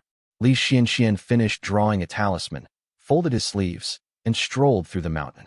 He had heard that the northern situation was growing ever more chaotic, but news from their own people was growing scarcer by the day. Li Zhouwei had become busy, and Li Shiming remained in seclusion with no resolution regarding that child's matter. Li Xianxian deliberated for a moment, then decided to find Li Zhouwei, only to run into him at the temple gate. The young man wore a solemn expression and now stood a full head taller than Li Xianxian. Golden light flowed through his eyes, and his face was filled with thought. His black cloak was dusted with slowly melting snow. "Huang, how did it go?" asked Li Xianxian. Li Zhouwei bowed slightly and answered, "A devil cultivator just slipped into Mount Yu and conspired with some remnants of the Western Tan lineage to steal spirit patties and flee. It has been dealt with. I came right away to report to you." Li Xianxian nodded. Li Zhouwei raised his hand to shut the temple doors and activated the isolation formation. Only then did worry show on his face as he spoke softly. "My trusted men stationed along the northern river have just returned. They reported rampant demonic smoke spreading southward. It's spreading so much that even Mount Yin Pass was covered in it. It's likely been breached by devil cultivators. The situation looks grim." Li Xianxian let out a long sigh and asked quietly, "Have there been any signs from the family's life jades?" Li Xianxian was referring to the life jades, the core members of the Li family, all nurtured in the ancestral hall. If any faced life or death danger within 5 to 10 years, the life jade would show signs. Li Zhouwei shook his head and reminded him, "Zhangbei is in complete chaos. Even the Maha of the Purple Mansion realm can't divine anything anymore. How could mere life jades show anything? Ever since they entered Su state, their life jades have dulled and no longer reveal their state." Li Xianxian could only nod. After hesitating a moment, he braced for the worst and asked, "If Mount Yin Pass has truly fallen and the devil cultivators push all the way to Su state's border, how should we respond?" "We can only watch how the Azure Pond sect reacts." Li Zhouwei had clearly considered this and said bluntly, "If their response is quick enough, we might be able to stop the devil cultivators at the Great River, rebuild a defensive line, and reorganize cultivators to resist. But if not," his golden eyes flicked northward as he said, one word at a time, "then we can only defend at the northern shore of Moongaze Lake, where the Fei family will be the front line." Li Xianxian had long sensed it would come to this, but still sighed as he replied, Earlier, Xia sent so many family cultivators and spoke of sharing weal and woe. I underestimated it then. But now it seems the devil cultivators are right on our doorstep. Li Zhouwei had spoken of the Fei family with such weight. It was clearly a hint. He thought to himself, if it truly comes to that, and we lose one more battle, we might lose the entire northern shore. If the Azure Pond sect withdraws again, their own domain would become the front lines of a north-south struggle. What then? Win or lose? How would the million mortals living here be dealt with? The Li family had managed the southern shores of Moongaze Lake for years. If they lost it, where else could they go? Could they really abandon tens of thousands of acres of spirit fields and several spirit veins to flee to the eastern sea? If it comes to that, how will I ever face my uncles and elders? The elder raised his tea but didn't drink, his mind preoccupied with the safety of the younger generation. Meanwhile, Li Zhouwei looked north and said softly, "We must prepare. I've already sent several loyal men to investigate further." The white ape had only returned to the family with Li Qingliao a few days ago, but Li Zhouwei didn't plan to send him a scout. Though the ape was strong and could move freely, he had just broken through to the Foundation establishment realm. If the white ape was caught by devil cultivators in the north, they'd lose a critical asset. Li Zhouwei stared solemnly into the distance, golden light flickering in his eyes, and thought to himself, if things really come to this, I can't delay any longer. I'll take some pills and enter closed-door cultivation to break through to Foundation establishment realm first. The Li family understood well that breaking through from Qi cultivation realm to Foundation establishment realm wasn't a race. Ideally, they would practice spells until around age 40 or 50 before advancing. At the latest, they would advance no later than 60. Li Zhouwei cultivated the Radiant Essence Scripture, the highest 5th-grade technique in the Li family's history. He was also extraordinary from birth. He had been inherently attuned to bright yang, so his cultivation speed should have been astonishing. However, to avoid attracting undue attention with overly dazzling progress, and to ensure steady cultivation by balancing both spell arts and halberd technique, he had deliberately prioritized building a solid foundation rather than advancing too quickly. That was why his pace had slowed. Yet even with this restraint, his cultivation still surpassed Li Shiming in his youth. He had already reached the mid-stage of the Qi cultivation realm before the age of 20. Li Zhouwei's gaze flickered with resolution, but just then, someone approached and handed him a small letter. He unlocked it with a unique method, glanced over it briefly, waved the messenger away, and said softly, "There's news from you, Fuzi of Changsha Gate." Chapter 8:18, Crimson Voyager, I. Li Zhouwei unfolded the small letter in his hand, read through it line by line, and handed it to Li Xianxian. The old man took it and read carefully, stroking his beard as he recited, "Yu Fuzi, birth name Wang Fu, hails from Jinkin Prefecture of Wu State. He has 3 disciples, one of whom is a Foundation establishment realm cultivator. That disciple is now nearly 100 years old. The disciple's master is Zhou Han of Changsha Gate, who has been in closed-door cultivation for many years and has not emerged. Changsha Gate had been established fairly recently. Its founder, Chang Xiaozi, was still alive and in his prime, imbuing the sect with the vigor of a newly risen force. Everyone has a Taoist title, and master-disciple relationships often lacked any blood ties." Li Xianxian read halfway through and suddenly felt a headache coming on. He muttered to himself, "Wu State, surname Wang, there shouldn't be many powerful families left." Li Zhouwei nodded and replied, "Wu State once had the Wang family, a top-tier family, though that was said to be 1,000 years ago. Later, chaos broke out in Jiangnan, and the Wang family declined. But they had been so prominent back then that many powerful cultivators in Wu State still bear the surname Wang. Jiangnan had long since been split between Wu and Yu, unlike the north where dynasties changed rapidly. The great cultivation sects and aristocratic clans had completely supplanted the imperial families of both nations. Wu and Yu had become mere geographic terms, with no real national rivalry remaining. Jiangnan's strict information blockade had resulted in only a few century-old families keeping secret records. Thus, even the names of southern dynasties from 1,000 years ago had faded from history. Li Xianxian continued reading. "This person cultivates the lesser yang attribute, but his immortal foundation is unknown. He possesses 3 Dharma artifacts, a bell, a sword, and a pearl. They all have great power. He has remained at the late stage of Foundation establishment realm for many years and is exceptionally strong. He recently emerged from his cave dwelling after obtaining a treasure and is now stationed at the eastern seas Shifeng Island on behalf of Changsha Gate, leading its cultivators to guard against an attack from the Hangzhou Dao Gate. There had long been tension between Changsha Gate and the Hangzhou Dao Gate, and their conflicts had grown increasingly intense in recent years. Now that fighting had become likely, the powerful Yufuzi had been deployed. After reading, Li Xianxian furrowed his old brows and muttered, "This matter seems difficult. Qinghong and the others still haven't found a place to settle. Who knows if they're wounded? This Yufuzi looks troublesome. He has a master and disciples, with a web of complicated ties. Let's wait for now." Li Zhouwei nodded in reply. "Since we've received word and major changes have occurred on the front, we should have Uncle come out of seclusion." After all, Li Shiming had only been in seclusion for a month. It was barely long enough to get settled for a Foundation Establishment realm cultivator. However, if the situation hadn't become urgent, Li Zhouwei wouldn't have disturbed him. Once Li Xianxian nodded, he sent someone over. After a short wait, Li Shiming indeed descended on the wind before the hall.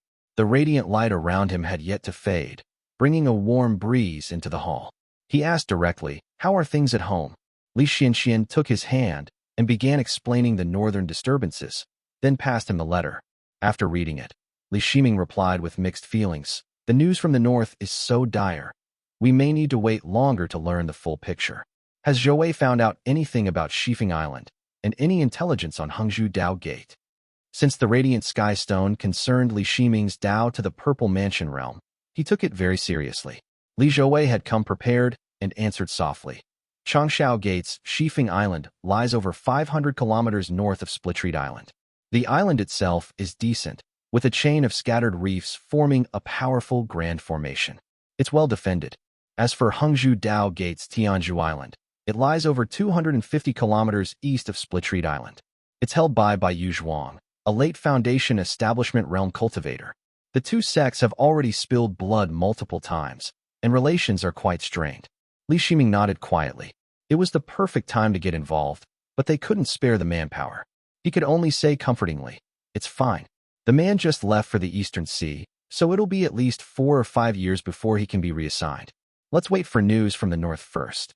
Noise rose outside the grand formation, and Siwei quickly stepped forward and said in a low voice, "Your Highness, Master Monk Kongheng has returned." "Bring him up immediately," said Li Xianxian. Li Xianxian grew excited and strode out in a few quick steps. Sure enough, the narrow-eyed monk was standing before the hall. The monk's aura appeared stable. Though his robes were disheveled, the bronze meditation staff in his hand stood firm, and his expression held a hint of guilt. "Elder Xianxian." He bowed his head and said softly, "Chengshui tomb was thrown into chaos. Tang Shidu rebelled. The immortal Dao suffered greatly." As he recounted everything in detail, the three men listened in heavy silence. Kongheng, once a defender of Mount Yin Pass, had also been sent to Chengshui tomb with the other cultivators. Always low profile, he had kept his true strength hidden and was assigned alone under Yusu. According to the Azure Pawn sect's deployment orders, Yusu's group had arrived slightly later than Li Xianfeng and Tang Shidu. They had moved north from Mount Yin Pass and were expected to face the weakest devil cultivators. They were supposedly the easiest front. Thus, though the cultivators were the weakest of the three groups, they felt no tension as they marched north in high spirits. This lasted until they witnessed an immortal and a devil cultivator in a chase heading east. The two were unremarkable, except for the Dharma artifact in the devil cultivator's hand. It shone brilliantly with an ancient, majestic aura which clearly meant that it was no ordinary item. Its power was great, and the devil cultivator was chasing the immortal cultivator across the land. Yusu took one look and immediately stopped in his tracks. He was already infamous within the sect for his greed. He had even earned the nickname Brocade Dark Mouse because of his personality, unique immortal foundation, and Dharma artifact. Though he claimed he was going to help, it was clearly greed at work. The group had no choice but to adjust course slightly and fly a few more kilometers. Unexpectedly, the devil cultivators seemed to have predicted their path and had set a trap, ambushing them on the way. That Yusu. He was surrounded by 5 devil heads. The demonic smoke was thick, and the cultivators scattered in all directions. In the end, no one was willing to help him. The always inconspicuous Kongheng had roamed far and wide for years, so he was never short on survival techniques. Sensing danger early, He had fled eastward through the demonic smoke and eventually reached Baisheng Valley. I had just reached Baisheng Valley when the pursuers arrived. I also saw Yuan on the way. He and several Yuan family members were swallowed by the demonic smoke, and he was forced to flee alone. I happened upon him weeping softly. Li Xianxian asked softly, "So you weren't inside the pass? Has Mount Yin Pass fallen?" "I'm quite certain that it has fallen," replied Kongheng. Chapter 819, Crimson Voyager, 2. Kongheng had served alone under Yu Su, without any other members of the Li family nearby, so he couldn't confirm Mount Yin Pass's exact status. Li Shiming stayed silent for a moment before finally speaking. "We can't head north into the demonic mist. All we can do is await word. The two elders are powerful and should be safe, but I fear for Shiji and Wuxiao. Brother Shiji was injured earlier, and he could be in danger now." Kongheng thought for a moment, then gently consoled. "Although Mount Yin Pass has fallen, the situation at Chengshui tomb may not be as bad as it seems." As a Buddhist cultivator of an ancient lineage, Kongheng had clearly deduced Tang Shidu's intentions from the clues at hand. He explained, "Tang Shidu simply wishes to join the Northern Buddhists. The North-South conflict is a matter of Tao lineage and great destiny. With his deep foundations and high status, he may become the next merciful one if he joins the North. This means his future prospects are boundless. If he intends to undertake the karmic transformation ritual, he would surely submit under a Maha. Upon success, the heavens would shine with divine light, lotus flowers would descend, and all of us who cultivate the Buddhist Tao would sense it." He shook his head and said, "I was close enough to Chengshui tomb, yet I sensed nothing, not even upon reaching Baisheng Valley. Something must have gone wrong. Perhaps the ritual was interrupted by someone in the Purple Mansion realm." The expressions of the Li family members eased slightly at that. But Li Xianxian remained uneasy and began asking for details. Li Shiming sat quietly at the table, folding Yufuzi's intelligence with care. Outside, the snowfall had lessened. A man rushed up from below, hurried and anxious, arriving quickly before the hall. His face pale, he spoke quickly. "Your Highness, Lady Su is in labor." Li Zhouwei's gaze snapped to him. He strode swiftly out of the main hall and leaped onto the wind. He pierced through the clouds and across the frozen lake, landing directly in front of the central hall. Though anxious, he masked it well.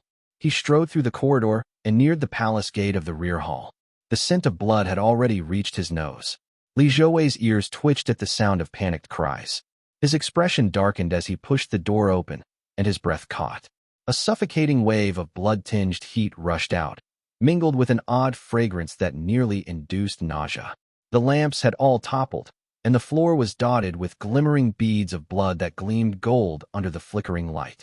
Two maidservants had backed into a corner, sobbing as they clung to each other. When he followed the trail of blood, he finally saw Su Peiyu. The woman lay motionless on the couch, lit by dim, yellow light. Blood dripped slowly down her thighs, and a newborn lay on the floor. Its entire body was wrinkled, and its golden eyes were already open. Its tiny hands clutched Su Peiyu's thigh tightly, tongue extended to lap up the dripping blood. Its lips moved slightly, revealing a faint white gleam. The jade court guards nearby were frozen beside the child. Their hands bore fresh bite wounds, and they were unsure whether to act or retreat. The moment they saw him enter, they fell to their knees with a thud. Your subordinate was incompetent. Li Zhouwei paid them no mind. An old, lingering premonition was being confirmed in his heart, leaving him speechless. This child was supposed to be his eldest son. Li Zhouwei had even chosen his name in advance, naming him Li Jiangao. His heart sank step by step as he stepped over the blood and grabbed the child by the neck. But the moment he lifted him, Li Jiangao shrieked, opening his unnaturally wide mouth to reveal sharp, interlocking white teeth, and tried to bite him. But how could he possibly harm Li Zhouwei? A casual flick and a surge of mana stifled any attempts to bite from Li Jiangao. His overly large eyes stared at him with a dull, mindless hunger. Li Zhouwei swept his spiritual sense across the child. The strange bloodline connection told him clearly that this child was neither a reincarnated soul nor the product of any dark sorcery. He's simply not human. His gaze fell upon Lady Su's young face. Her eyes had already lost their light as they stared blankly at the ceiling. A thin veil lay unmoving over her lips. The hall was oppressively silent. None of the attendants dared speak or move. All knelt together, watching as Li Zhouwei slowly walked up to the bed and pulled the veil away. He wound the veil around an arm as he slowly lifted the child to eye level and examined it carefully.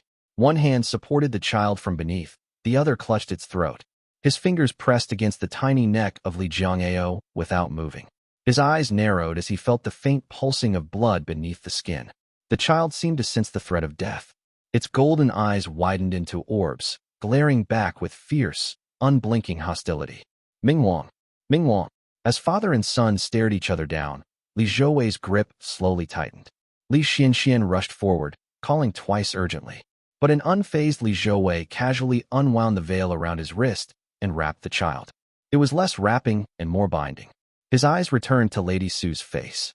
When Li Xianxian finally looked away from the blood-stained floor to him, Li Zhouwei held the child and said heavily, "A curse upon our house." The family had closely monitored Lady Su's condition. Her belly had suddenly expanded in her first month, then gone still, before seeming to resume normal growth like any infant. Medicines had been administered to nurse her health back, and all had seemed to improve. No one had expected her to go into labor without warning in the third month. Kongheng, whom they planned to contact, had disappeared, and though he had returned, it was too late. The woman had perished, her face pallid with a bluish tint. Li Xianxian stood dazed, only able to ask, "How could this happen?" Li Shiming and Kongheng followed behind him. As Li Zhouwei handed over Li Jiangao, the child bared its sharp, white teeth and twisted, trying to bite Li Xuanxuan's wrist.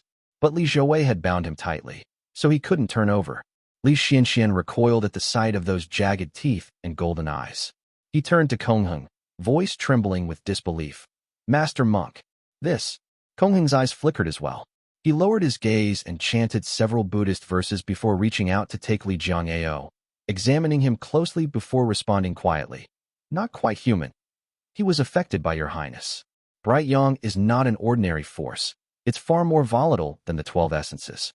And with the prior karmic entanglements, he was inevitably altered." Li Zhouwei was already lifting the woman's corpse in his arms. He whispered an apology and left ahead of them. The thick, suffocating scent of blood still hung in the air, mixed with a nauseating sweet fragrance. Li Shiming took 2 steps back. Kongheng lowered his voice and said solemnly, "In our Buddhist scriptures, the one who attained enlightenment through Bright Yang, the undefeated king of brightness, had 4 wives in his lay life. He had 5 sons among all his concubines, all enemies of the Dharma, sweeping wind and light in their wake, killing countless. They were 5 demon heads. As for the Weasley bloodline, generation after generation bore abnormalities. There were consorts dying violently, children noble while mothers perished. That too may be linked to Bright Yang." Chapter 820, The Northern Line, I. The two were silent for a moment before another person came up. Li Xianxian tilted his ear and heard Anhuai quietly say, "My lord, Lady Yin is with child." He was referring to one of Li Zhouwei's concubines. A few months ago, such news would have been cause for celebration. But now Li Xuanxuan's heart sank. Still, the elder forced a smile and said reassuringly, "Go on then. Take her to Chengdu and have the master monk examine her." Kongheng listened silently at the side while Li Shiming stood with his hands behind his back, eyes fixed on him. Only after Anhuai had left did Li Shiming ask softly, "Master monk, is there any way to resolve this?" Kongheng could only shut his eyes and shake his head, replying, "Let us examine the lady first." The 3 rode the wine down to the peak and took their seats in the hall. Li Shiming held his tea, thinking for a few moments, while Lady Yin entered from outside.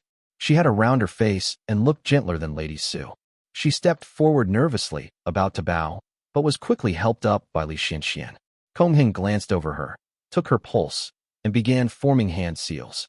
He examined her twice with Dharma light, confirming there were no signs of reincarnation within her. He dared not divine further. Instead, he fell into thought, recalling the appearance of Lady Su before her death. After a moment of silent consideration, he gave a slight nod. Li Shiming remained motionless, still staring into his tea. Li Xianxian spoke hoarsely, "You may go." "Yes, sir," Lady Yin answered softly and stepped out of the hall. Only then did the narrow-eyed monk speak in a low voice. "I examined her carefully. The lady's condition is not severe. Had I been within the family earlier, using Buddhist secret techniques to nourish life and preserve fate, I might have been able to save Lady Su." Li Xianxian let out a slow breath of relief. Li Shiming finally raised his brow and asked with emphasis, Is there any hope for the child? Will Zhang Ao have any abnormalities in the future? Kongheng looked troubled and answered softly. The matter of the young master is beyond me. Judging by his appearance, I fear it does not bode well. We must observe him closely over the coming years. Li Zhang-ao's mouth full of fangs and greedy gaze still lingered in Li Shiming's mind. He figured Kongheng's does not bode well was likely an understatement, and said, will this child of Lady and be like Zhang-ao as well? I cannot say for certain. Kongheng replied. Fate and bloodline are influenced by spiritual energy, spiritual aura, time of birth, and parentage. Even in Great Wei, Northern Qi, and Great Liang, the Purple Mansion and Golden Core Realms cultivators still struggle to fully grasp such things. It is beyond what I can weigh or determine. However, he smiled wryly as he continued, Bright Yang yields many offspring. There are often children even among Foundation Establishment Realm and Purple Mansion Realm cultivators. Surely there will be one among them who can carry on the great cause. Kongheng had made himself clear. Li Shiming nodded and told him to go check on Lady Yan, then lowered his gaze again. Li Xianxian sat uneasily and softly said, and what should be done with Zhang Ao? Raise him. Li Shiming responded calmly. Since Kongheng can preserve the mother, then let Zhou Wei marry a few more. Let him observe closely. Li Xianxian could only agree and added, and regarding Lady Su, keep it quiet for now. Li Shiming was silent for a moment before suddenly saying, I don't know whether Zhou Wei will resist this arrangement. He seems to have some genuine feelings for his concubine, but he knows what's at stake, so he'll follow the plan. Li Xianxian glanced at his grandson with a trace of unfamiliarity. His golden robe shimmered brilliantly in the sunlight. With his cultivation now at the late stage of the Foundation Establishment Realm, even his features looked somewhat indistinct beneath the glowing light. Li Shiming sipped his tea and said heavily, though Li Xianfeng wields a divine bow and is unmatched in archery, he may not be able to protect the family once he falls into the Azure Pond sect's hands. Ant and Shiji are missing in the demonic mists. Wu Xiao's life is uncertain, and we don't know how many of those who went north will return. He looked into Li Xuanxuan's aged face and said softly, the path to Purple Mansion is dim and distant. A bright young bloodline appears only once in centuries. We must preserve it, whether it's like a wolf or a tiger. Even if it's nothing like its father, it's still better than mediocrity.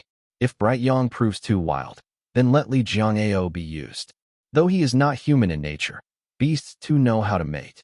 With enough generations and offspring, surely one will emerge with human temperament and extraordinary talent. You. Li Xianxian fell into stunned silence. He had not expected those words. Li Shiming had not said anything unreasonable, but to his ears, it sounded cold and devoid of emotion. When he took in the radiant bright young aura around the young cultivator before him, the old man suddenly realized he was no longer that headstrong child devoted solely to cultivation. Now, his cultivation stands at a height where the entire family has to heed him. And yet, that same ruthless nature remains. If things continue like this, what place will the family laws and ancestral codes hold? In 100 years, chaos will surely rise. Only the bright young bloodline flourishing while the other 4 branches are cast aside? What a farce that would be. He paused for a moment, then spoke in a gentle tone. There's no need to rush. Perhaps a turning point still lies ahead. Li Shiming nodded and asked quietly, shall I go north and see what can be done? Offer some aid. Li Xianxian would never agree to that, and he responded tactfully, it's enough that you care, but you mustn't go north again. I'll head back to refine pills. If anything comes up, simply send for me, said Li Shiming. Li Shiming bowed and left, but his words remained heavy in the old man's chest. Li Xianxian brooded deeply. The balance between the 4 bloodlines relies entirely on the close upbringing with the Qingdu bloodline. But if Bright Yang's descendants grow strong, Bright Yang is already domineering. How could they treat mortals as equals? They may well claim sole legitimacy and scorn the other 4 lines. He didn't know whether he'd live to see that day, but Li Xianxian had seen too much in his time. As he leaned back in his seat, he pondered, I must speak with Shijun about this, but I've no idea how his injuries have fared. If not for the treasured panacea, the Earthview bloodstone, Li Shijun would have perished at the lake that day. He had been in closed-door cultivation for years with no word. The old man had never dared disturb him. When Li Shiming exited the hall and approached his alchemy pavilion, he found several people already waiting outside. And Siwei stood in front, with a middle-aged man that was around 30-something behind him. The man was accompanied by a woman and clutching a small child in his arms. Li Shiming paused, casting a questioning look toward Anhuai. The middle-aged man behind him immediately stepped forward and bowed. Father. Oh. Li Shiming was momentarily stunned before responding. Chongyuan. The man before him was his eldest son, Li Chongyuan. Born without a spiritual orifice, he had been sent down the mountain early in life. Li Shiming spent his days in closed-door cultivation, so years often went by with a single blink. Thus, he could no longer recognize his own son. The middle-aged and clearly nervous Li Chongyuan quickly brought the child forward. Father, I know your time is precious. After I was betrothed to my wife, we soon had a son Zhoming.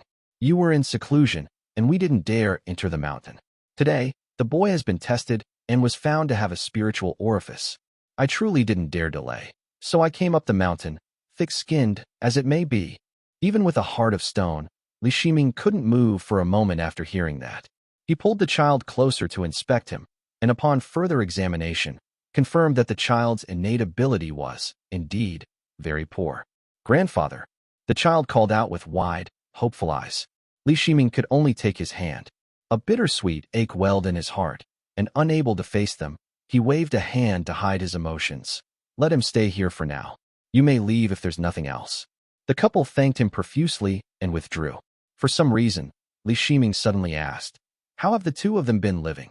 And Siwei answered quietly, according to the rules of the family chief, mortals born from the direct descendant may not engage in trade, hold authority, annex land, or inherit property. The young master now makes a living by teaching. Li Shiming instructed someone to take the child away and watched as everything was settled. He noticed the boy had even brought his luggage along in advance. An indescribable feeling stirred within him. He murmured, take me to see where they live. Chapter 8:21, The Northern Line, 2. And Siwei obeyed, and the two rode the wind down, swiftly passing over rows of orderly buildings under the chill of late winter. A trail of scattered lights led them to a small house in town, where they stopped. The house was far from luxurious. It was just a simple dwelling. The roof tiles were blackened, some even cracked and unrepaired. Li Shiming had been delayed for quite some time, and it was already deep into the night. The couple had gone to the bedroom. He stood atop the roof, staring at a particular crack, and didn't move. With the enhanced hearing of a Foundation Establishment realm cultivator, he could hear everything clearly from the rooftop, including his daughter-in-law's voice. Now that we have someone to rely on, Minger's future cultivation path will surely be smoother. Li Shiming slightly lifted his chin at those words. Exactly. Li Chongyuan's tone was no longer soft or submissive. There was a trace of pride in his voice as he spoke craftily. Besides, Father has no one close to him. The North keeps calling for reinforcements, and I heard we just lost again. Surely, another round of conscription is coming. Alchemists are known to be poor at combat, right? Think about it. If we get lucky and something happens to him in the North, all his possessions will go to Zhoming. No need to split it further. The woman beside him suddenly gasped in realization. Husband, what brilliant thinking. The estate of a Foundation Establishment realm alchemist, who knows how many elixirs and pills he's got. Maybe even Foundation Establishment realm Dharma artifacts.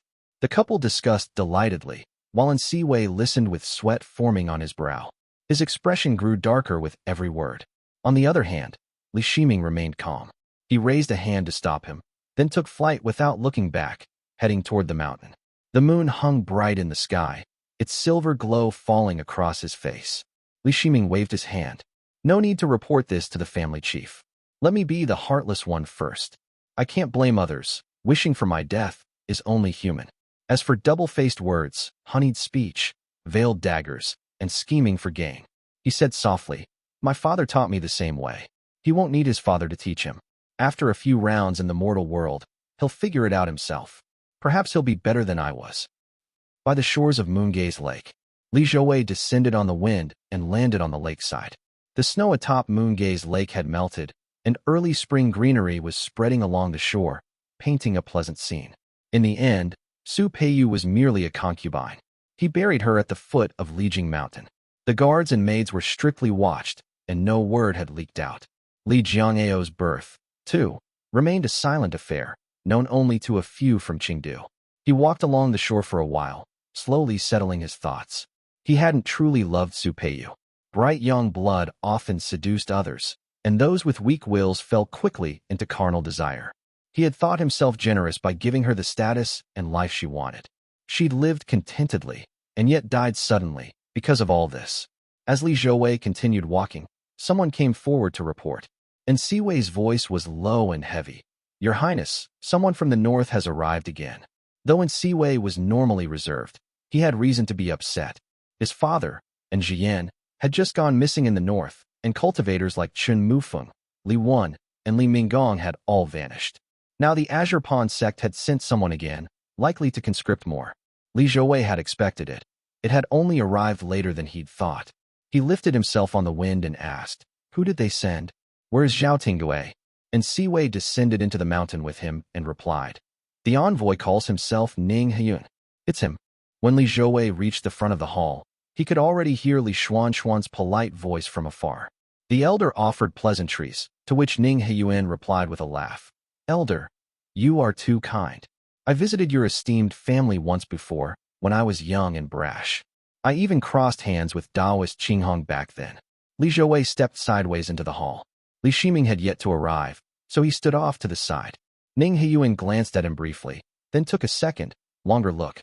He quietly mused to himself, "This must be the heir of the Li family. I've heard his cultivation talent rivals even Li Shiming's, and has the temperament and means to match. Though at a glance, he appears bold and overbearing more than anything else." Though calculations churned in his mind, he didn't show it, and instead smiled as he spoke. Back then, a single sword strike slew Foundation Establishment Realm cultivator from the Fei family. The sect sent my aunt to investigate, and I came along for the visit. I was still quite ignorant in those days. His words were sincere and carried a weight of reminiscence. Then he shifted the topic with a sigh. "Tang Shidu acted decisively and handed us a crushing defeat along with the fall of Mount Yin Pass. Thankfully, my brother-in-law came through unharmed. He should be following behind a Taoist master now, or perhaps even seizing some new fortune. So, senior, there's no need for worry." The tension in Li Xuanxuan's heart eased significantly. At that moment, Li Shiming entered the hall. Ning Hyun greeted him politely, then asked quietly, "Have Shiji or Qinghong returned yet?" Li Xianxian silently shook his head. Ning Hyun's heart sank as he thought, troublesome. Then Li Xianxian countered with a question. "Now that Mount Yin Pass has fallen, what of Zhao Tinggui and the others?" "Tinggui died in battle. My Moon Lake Peak lost over half its forces, including 3 Foundation Establishment Realm cultivators." Ning Hyun's tone was grave. Clearly, Moon Lake Peak had suffered devastating losses in the affair. Though they still had many contingencies, they could not protect as thoroughly as when Yuansu lived. Still, it was better than Yuanwu Peak, thought Ning Hyun. Ning Hyun paused before continuing. "The sect has formed a new defensive line along the southern bank of the Great River. Considering your family suffered significant losses, only Shiming is required to go among the Foundation Establishment Realm cultivators. However, since your family still has ample Qi Cultivation Realm cultivators, we'll need to draw several of them." Before the 3 could respond, he took a jade box from his robe and presented it, saying, "The sect also offers compensation." He opened the box in front of them, revealing 2 glistening, perfectly round, pure white pills. A wave of rich fragrance burst forth as soon as the box opened. Essence-gathering pill. These pills were all too familiar. They were highly coveted by countless families and used to aid in Foundation Establishment Realm cultivation. Li Shiming gave them a quick glance, while Li Xianxian stroked his beard in thoughtful silence. Ning Hyun spoke gently. "The sect master has ordered that every Foundation Establishment Realm cultivator lost among the major families be compensated 1-to-1 with an essence-gathering pill. Qinghong had earned some merit before, and since your family suffered losses at Mount Yin Pass, 2 pills are granted to your family first." He cupped his hands respectfully and said, "If any of your Foundation Establishment Realm direct descendants have perished in the north, once verified, the sect will likewise provide additional essence-gathering pills in compensation." Chapter 822. Sixfold Profound Thunder Punishment Tokens. Li Shiming and Li Xianxian were both slightly surprised. Ning Hyun then took out a long jade box from his hand and said softly, "As for this item, it is a gift from my Moon Lake Peak to your esteemed family, and also a token of sincerity from the Ning family." He opened the jade box, revealing 6 neatly arranged command tokens that emitted a silvery glow. The moment the box was opened, There was a sudden crackling explosion. Crackle. Li Xianxian looked closely. Each of the 6 tokens bore a unique pattern and brimmed with silvery lightning. Thunder punishment aura surged out, interwoven with dazzling silver light. Ning Heyuan said softly, "This item was originally a treasured possession of Taoist Master Yuan Su of our family. It was obtained from the Eastern Sea and is called the Sixfold Profound Thunder Punishment Tokens. It is a rare complete set among Foundation Establishment Realm Dharma artifacts. Since Qinghong cultivates thunder arts, I found this set to send over." Li Shiming understood at a glance that this Dharma artifact was no ordinary item. The Ning family had indeed paid a heavy price. Ning Heyuan solemnly continued, "It is said this set of Dharma artifacts is several centuries old. The Taoist master mentioned it was modeled after the 6-fold quaking profound thunder tokens, which were themselves derived from the Tao of thunder steering and cloud dwelling. It holds many marvelous applications. The one who crafted these artifacts must have studied the original 6-fold quaking profound thunder tokens and grasped some of their subtleties. However, limited by his own abilities, he failed multiple times. It took 6 attempts in total for him to complete it. Later, the creator reworked those 6 tokens and finally produced this current set, the 6-fold profound thunder punishment tokens." Li Shiming examined them for a while. Ning Heyuan then hesitated and said, "I just don't know how Qinghong is doing now. Our peak also doesn't have any bright young Dharma artifacts suitable for Shiming. After much searching, only this set of 6-fold profound thunder punishment tokens seemed appropriate." Ning Heyuan laid out the benefits clearly, then continued to try and persuade them. "Furthermore, your esteemed family lies just north of you. If the Great River cannot be held, Moongaze Lake is next. Stationing forces there isn't just for the sake of Moon Lake and the Azure Pond sect, but for your family's own protection as well." The Li family had no real power to refuse. Ning Heyuan had given solid benefits and clearly explained the pros and cons. What words of rejection could Li Xianxian still offer? He could only look up at Li Shiming. Li Shiming merely nodded heavily and replied, "I will obey the order." "Good, good, good." Ning Heyuan nodded and said softly, "Shiming, depart within 3 days. Your family must send 5 late-stage Qi Cultivation Realm cultivators and 6 mid-stage Qi Cultivation Realm cultivators along with you.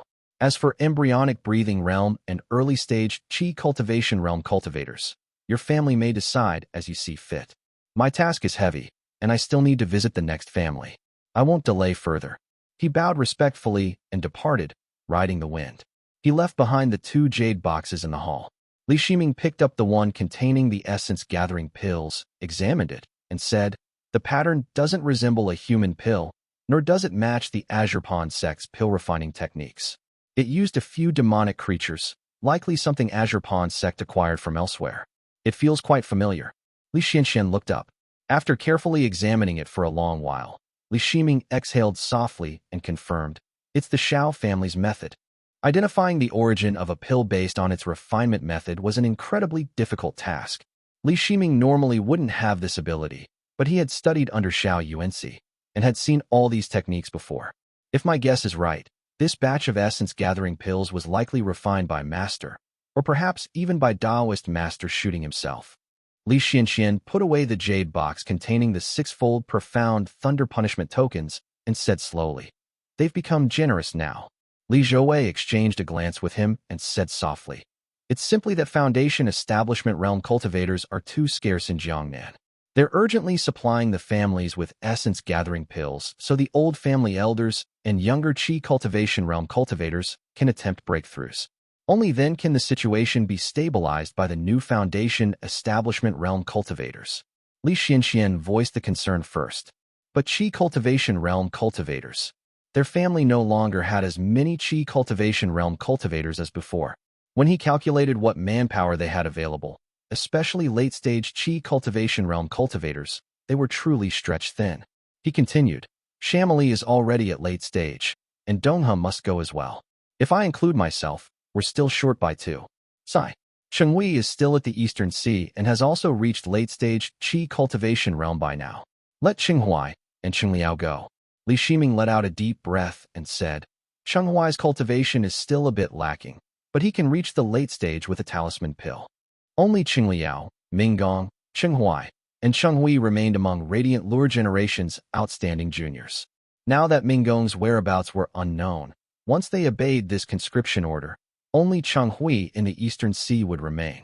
Li Zhouwei watched for a moment, then sent people to make arrangements and carefully went over the name list. Inwardly, he thought, it truly is the end of a generation's strength. Eastern Sea. Li Shiji and his companions rode the water veins, weaving through the surging undercurrents of the sea.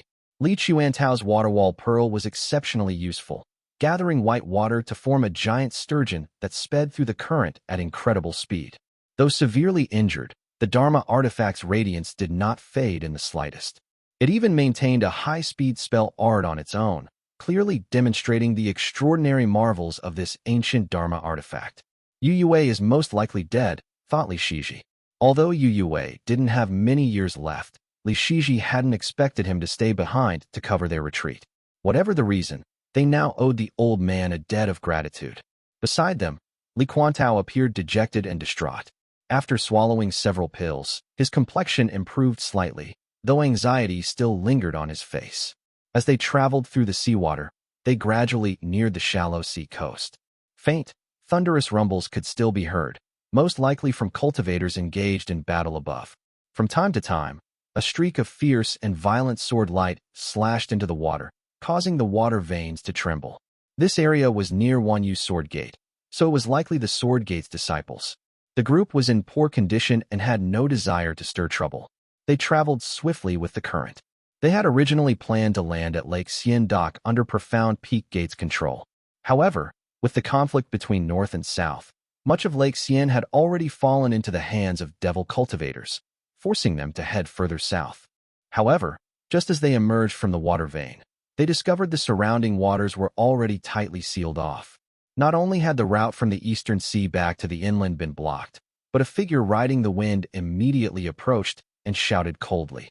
Cultivators from which sect? Report your names. This is Wanyu Sword Gate's Raising Sword Fairy. Li Shiji actually felt more at ease at this. After all, the Sword Gate was a strict orthodox gate. Since they weren't devil cultivators, there was nothing to fear. He had previously encountered members of the Sword Gate, who were openly hostile toward the Azure Pond sect, but held a favorable impression of the Li family. So he was prepared enough to cup his hands and salute as he replied, Cultivators of the Li family from Moongaze Lake, we request permission to pass through your ferry crossing. The Li family? Sure enough, the cultivator's tone on the other side softened slightly, though a heavy wariness remained as he said in a deep voice, Do you have any credentials? Chuani and Crimson Reef have frequently raided our immortal islands recently. Our sect has tightened inspections. Please forgive us. Credentials. Li Shiji was suddenly a bit embarrassed. After all, their family's name had limited renown, and showing their jade token would likely be meaningless. So he could only reply quietly, I once had some acquaintance with Taoist Cheng Jinju. Might he be present now? Chapter 823. Searching, I. Taoist Jinju. The cultivator paused, speaking with some doubt. Fellow Taoist, the Taoist has already gone to Splitreed Island, and there's no way to verify your identity at this time. What a pity. His tone wavered slightly, but fearing they had chosen this time precisely because Cheng Jinju wasn't present, he finally said in a firm voice, Do the three of you have any other proof? I'm afraid I can't just let you through based on your words alone. Li Shiji immediately felt awkward. The Sword Gate most likely wouldn't give face to the Azure Pond sect. If he took out the Azure Pond sect jade token now, it would not only be ineffective, but the contradiction in actions would also arouse suspicion. He gripped his sword, just about to speak, when Li Qinghong behind him stepped forward. A streak of bright lightning appeared in her hand, purple and shimmering like a swimming fish. She spoke gracefully. I am Li Qinghong of Moongaze Lake. I cultivate the ancient art of the Thunder Dao. Might this serve as proof? The cultivator carefully examined the lightning in her hand and considered the details. At last, he relented and said after a moment's thought, Since you're from the Li family, it's only right that our Sword Gate offers some assistance. I see all of you are injured. Several elders from our sect are heading to Wu State's Great Western Plains. Why not travel with them and disembark at Moongaze Lake along the way? The Sword Gate truly acts with integrity, thought Li Shiji. How could Li Shiji not understand the arrangement? Since they didn't look like villains and their identity was still unverified, the Sword Gate was choosing to escort them all the way to the Li family. If they were devil cultivators in disguise, it would all be exposed the moment they met the real family. It was a sound plan, but quite troublesome for the sword gate. Li Shiji thought to himself that if it were him guarding the ferry crossing, he would have just turned them away. He wouldn't have gone to such lengths. Li Quantao nodded, having a good impression of the sword gate. He used a secret technique to transmit his voice and advised, Brother Ji, the sword gate has been an upright gate for many years. They won't harm us. Then we'll trouble your sect. Li Shiji gave a nod in response. The cultivator's expression softened like spring thawing ice, and he said gently, Then follow me quickly. If we miss the scheduled time, that'll be a real problem. The group followed him across the ferry crossing. The refined architecture of Xia You sword gate had a distinctive sharpness, embodying the style of sword cultivators. The pavilions were connected by walkways, with eaves curving sharply upward, creating a striking scene. A large sword ship of the sect was anchored at the ferry dock. A sword cultivator, dressed in a simple black robe, stood in front of it with a bright white long sword strapped to his back. He had narrow eyes and long brows, and was gazing westward. Martial uncle. The cultivator leading the group called out, and quietly explained the situation. The elegant sword cultivator turned his head in surprise and asked, The Leaf family of Chengdu? He smiled faintly, the white sword on his back humming softly as he asked, I am Chongyuan. It's been many years. I wonder how brother Yuanjiao is doing? He once said he'd visit if given the chance, but I've never heard from him. Li Shiji was startled to hear this and could only reply, My father perished in Mirage Mirror Heaven. It's been 18 years now. Chongyuan paused briefly, then asked again, Who killed him? Tang Shidu, muttered Li Shiji. Chongyuan crossed his arms, observing Li Shiji for a breath before speaking. You're his son? Then there's no need to wait in the clouds. Come aboard. He waved for the sword gate disciple to step back, led the group into the sword ship, and sat down by the table. Someone came forward to serve tea, and Chongyuan spoke quietly. I had been cultivating my sword essence in the Eastern Sea for 20 years. I didn't expect so many things to happen during that time. It's truly a shame. Li Shiji wasn't sure how closely Yuanjiao had been with this man, so he refrained from speaking. Then he saw Chongyuan exhale and say softly, Now that Tang Shidu has been slain by Senior Xuanfeng's arrow, I suppose that karma has been resolved. Upon hearing this, Li Shiji felt as if a great burden had lifted from his heart and finally relaxed. Chongyuan then asked, Are all of you from the Li family? I am Li Qinghong, younger sister of Li Yuanjiao. Li Qinghong replied gently. Chongyuan nodded in a friendly manner, while Li Quantao, a bit embarrassed, said softly, Li Quantao, from Fuchun Peak of the Azure Pond sect. Chongyuan had been pouring tea into a cup, but upon hearing this, he slowly raised his head, set the teapot down, and raised an eyebrow slightly. He asked, Who is Li Encheng to you? He is my father. Li Quantao's voice trembled slightly as he spoke. Chongyuan nodded and said kindly, Then we're all on the same side. No need to be so formal. Li Quantao straightened his back a little, his complexion visibly brightening. Chongyuan glanced at him once again and said gently, Taoist Master Guanxue was once on good terms with our sword gate and often lent us support. Though your family joined the Azure Pond sect, the friendship remains. There's no need to stand on ceremony, Quantao. The others might not have understood earlier, but after Yue's earlier hints, they quickly caught on. The Taoist master from Hongshui Gate. Li Quantao froze, gripping his cup tightly. Chongyuan said gently, There's no need to react like that. No matter who it was, even the sword immortal Donghua wasn't perfect.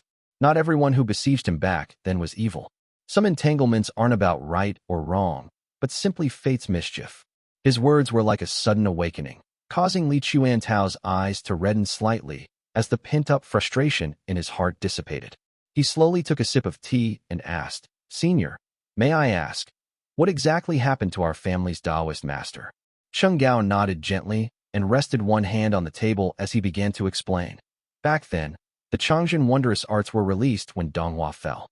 All the things that had only existed in the great void with mana came tumbling down, glittering like a sky full of jewels. A great battle erupted over the lake, descending into chaos. Taoist Master Guanxue seized the immortal sword and secretly clutched it to his chest. He didn't dare return to his sect, nor did he dare to flee into the great void. He simply fled westward, toward Wu State. Chongyuan's expression turned wistful as he spoke softly. It said that the sword was called Xueli. It was a true immortal sword. When he reached Sun-Seeking Pond in Wu State, Taoist Master Guanchua's injuries flared up, forcing him to stop and look for a place to enter seclusion. But that immortal sword suddenly leapt from his arms, circled once around his neck, and severed his head.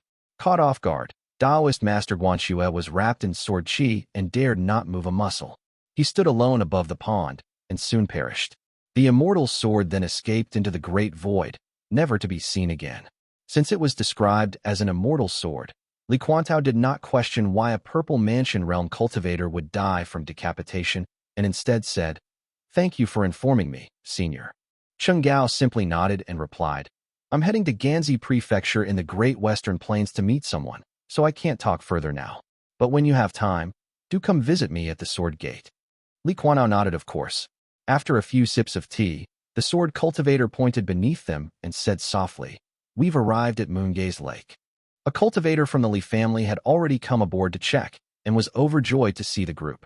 Chongyuan nodded at the sight and quietly escorted the three out, saying, "I'll be cultivating in Ganzi Prefecture of the Great Western Plains for the next few years.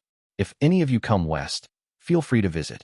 He piloted the sword ship back into the sky, returned to his seat, refilled his tea, and fell into silent contemplation. What a coincidence! Li Quantao is actually traveling with the Li family of Chengdu. The sword cultivator took a sip of tea, deep in thought. It makes sense. The Li of Chengdu are Wei's Li, and so are the Li from Hongxue. Helping each other is only natural. Chapter 824, Searching 2. Chengshui Tomb. Demonic clouds rolled across the sky and muffled thunder rumbled as darkness enveloped the land. Only scattered glimmers of light shimmered in the air. Rain pattered endlessly as Li Xianfeng rode the wind and halted above the black waters. Demonic mists churned on the surface. The strange signs of Murong'an's death had already faded, but the black smoke was growing thicker, forming a sky-darkening shroud. This was the outer edge of Chengshui Tomb, where things looked noticeably calmer, but the water had still turned gray. Li Xianfeng gazed into the distance, while a plain-looking middle-aged man with two gourds tied to his waist stood next to him, his vine armor glowing faintly with Dharma light. This man was none other than Lingyu Rao, also known as Rousey Scorpion, a veteran cultivator from the Azure Pond sect who had long guarded the southern sea. His voice was hoarse and heavy as he said, "Fellow Taoist Xianfeng, are you still able to proceed?" Lingyu Rao had actually become renowned even earlier and by seniority was more suited to the same generation as Li Tongya. But he had spent most of his life secluded in the southern sea and rarely socialized with people. In these borderlands, such distinctions didn't matter much, so they simply addressed one another as fellow Taoists. Lingyu Rao didn't know what medicine Yuan Xiao had given Li Xianfeng, but since only 3 months had passed, he feared Li Xianfeng might still be injured. Thus he asked out of concern, and Li Xianfeng nodded and replied, "Rest assured, fellow Taoist." Li Xianfeng had witnessed the various Taoist masters slay Murong in 3 months ago. Relics had rained down from the great void amid torrential rain and lightning, but he hadn't had the chance to linger as Yuan Xiao quickly took him back to Mount Bianyan. Yuan Xiao's stern face hadn't changed as he took out a strange wooden bottle from his robe and instructed, "Your injuries this time aren't serious, but both your divine spirit and body were still wounded by Maha's techniques. This bottle holds a drop of golden drip sacred dew. Take it. You'll recover fully within 3 months, and I'll have more tasks for you afterward." Naturally, Li Xianfeng had accepted the medicine and consumed it in his cave dwelling. As expected of a purple mansion realm item, his injuries had been completely healed in 3 months. But when he inquired further, the losses proved to be heavy. Zhuang Cheng from Golden Feather Sect was severely injured, and Lin Shui lost a portion of his lifespan. Lingyu Laniying's hooked serpent died, and she herself is missing. There's no news of the others either.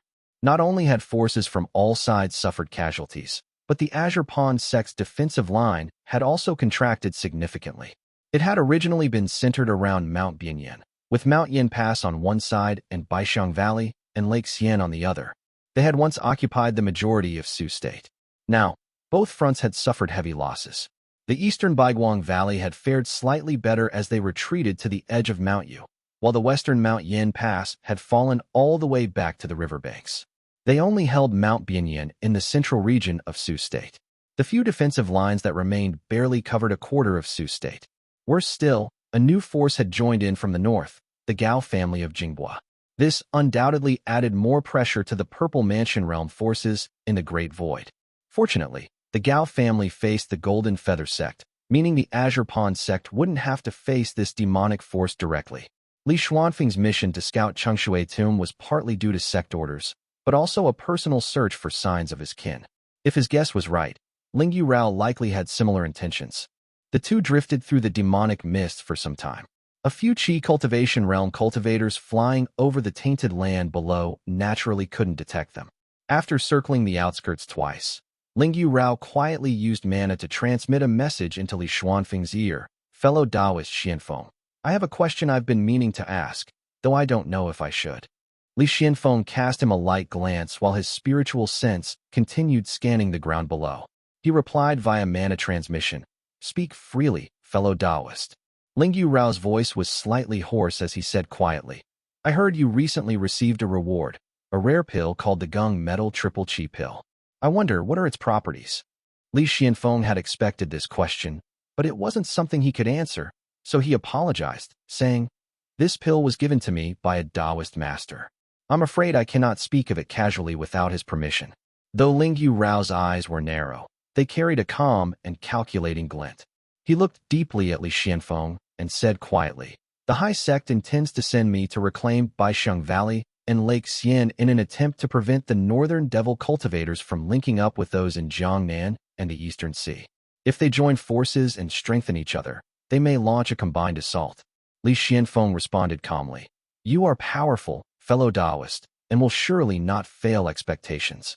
Sadly, I am lacking in strength. I was injured during the assault on Chengshui tomb, and the sect has ordered me to rest. I won't be able to accompany you." Ling Yurao's attention remained fixed on him, as if Li Xuanfeng's words had confirmed certain suspicions. He looked away and replied, "You're being modest, Xianfeng. You're no longer just an ordinary Foundation establishment realm cultivator. You're far beyond what I could compare to. Once the sect's rewards are distributed, you too will advance greatly in strength." Li Xianfeng responded with a polite remark, and Ling Yurao let out a long, quiet breath. The doubts that had troubled him for some time were finally confirmed. Keeping his expression unchanged, he continued speaking through mana transmission. "Thank you, fellow Taoist." Li Xianfeng had already deduced much and only awaited confirmation. The reward that Ling Yurao would receive next could very well verify his suspicions. He replied politely, "When that time comes, fellow Taoist, I hope we can spar more often." Of course, the two flew for a while, conversing via mana transmission. Soon, the rolling demonic clouds began to recede, and the black waters ahead gradually turned blue. Even the demonic energy in the air was thinning. Ling Yurao pulled out a thin piece of gauze and gently tossed it into the air. It instantly shrouded the two of them, concealing them in a veil of light so thoroughly that even an ordinary Foundation establishment realm cultivator wouldn't be able to detect them.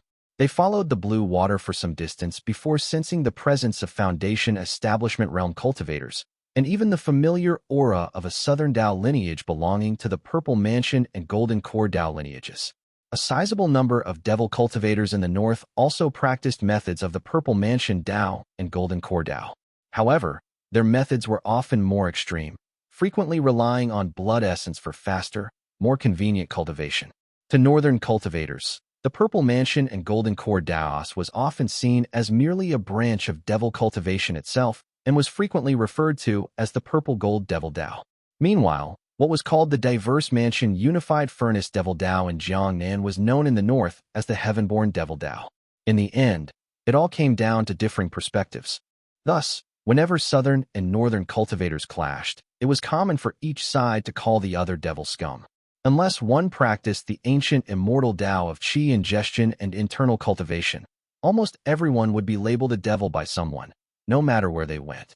Chapter 825, Sensing the Opportunity, Li Xianfeng and Ling Yurao paused above the shimmering blue waters, not venturing any farther.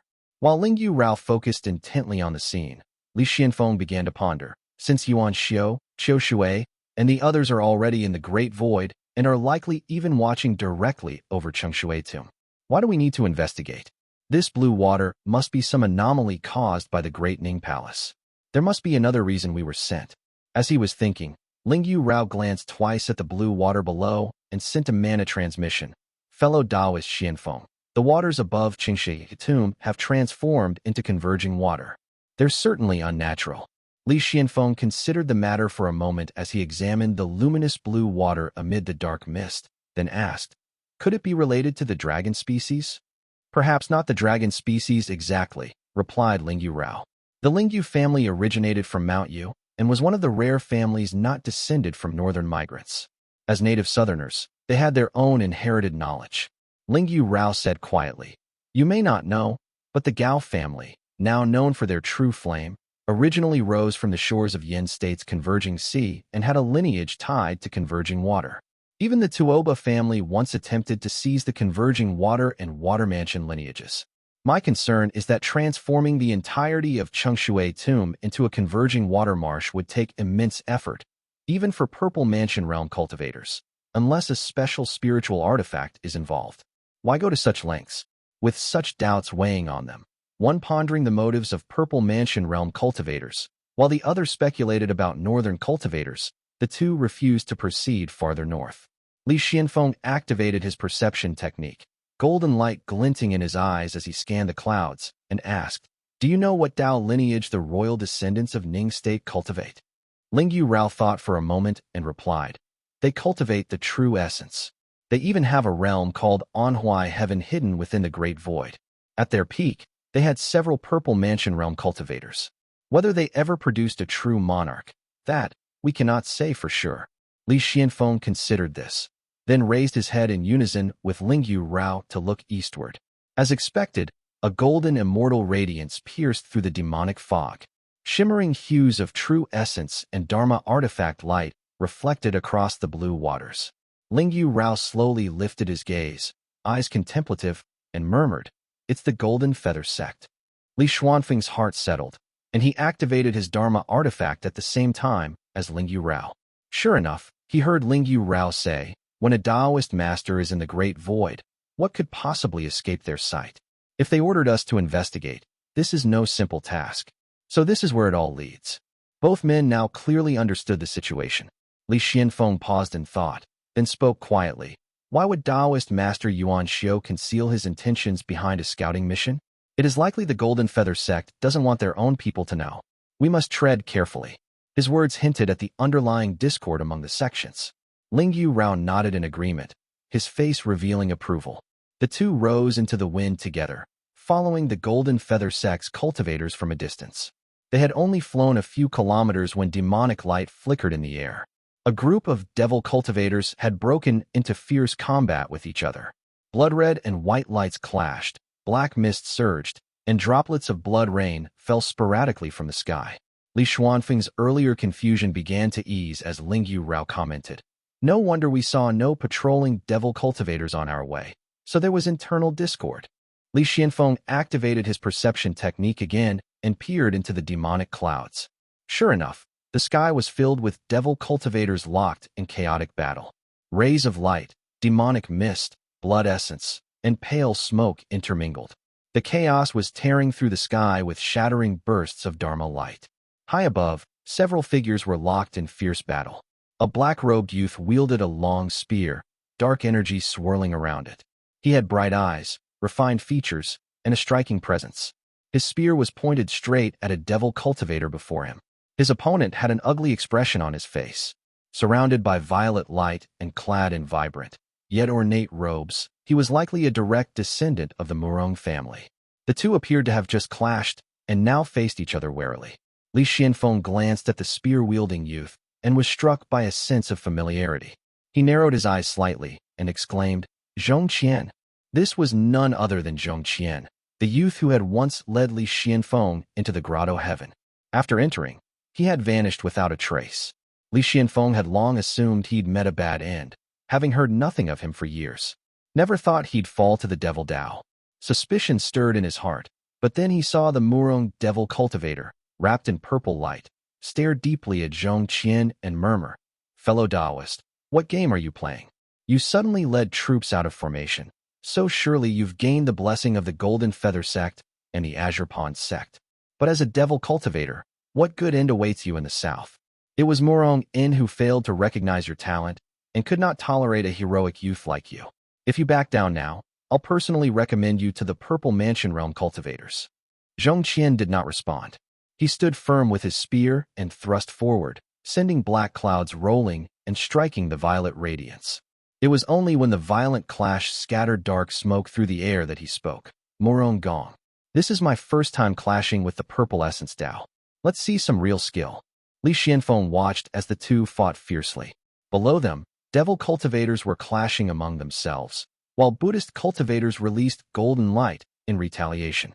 It was impossible to tell who was fighting whom. Rather, it seemed like everyone had seized the moment to settle personal grudges. After only a glance or two, he grasped the situation.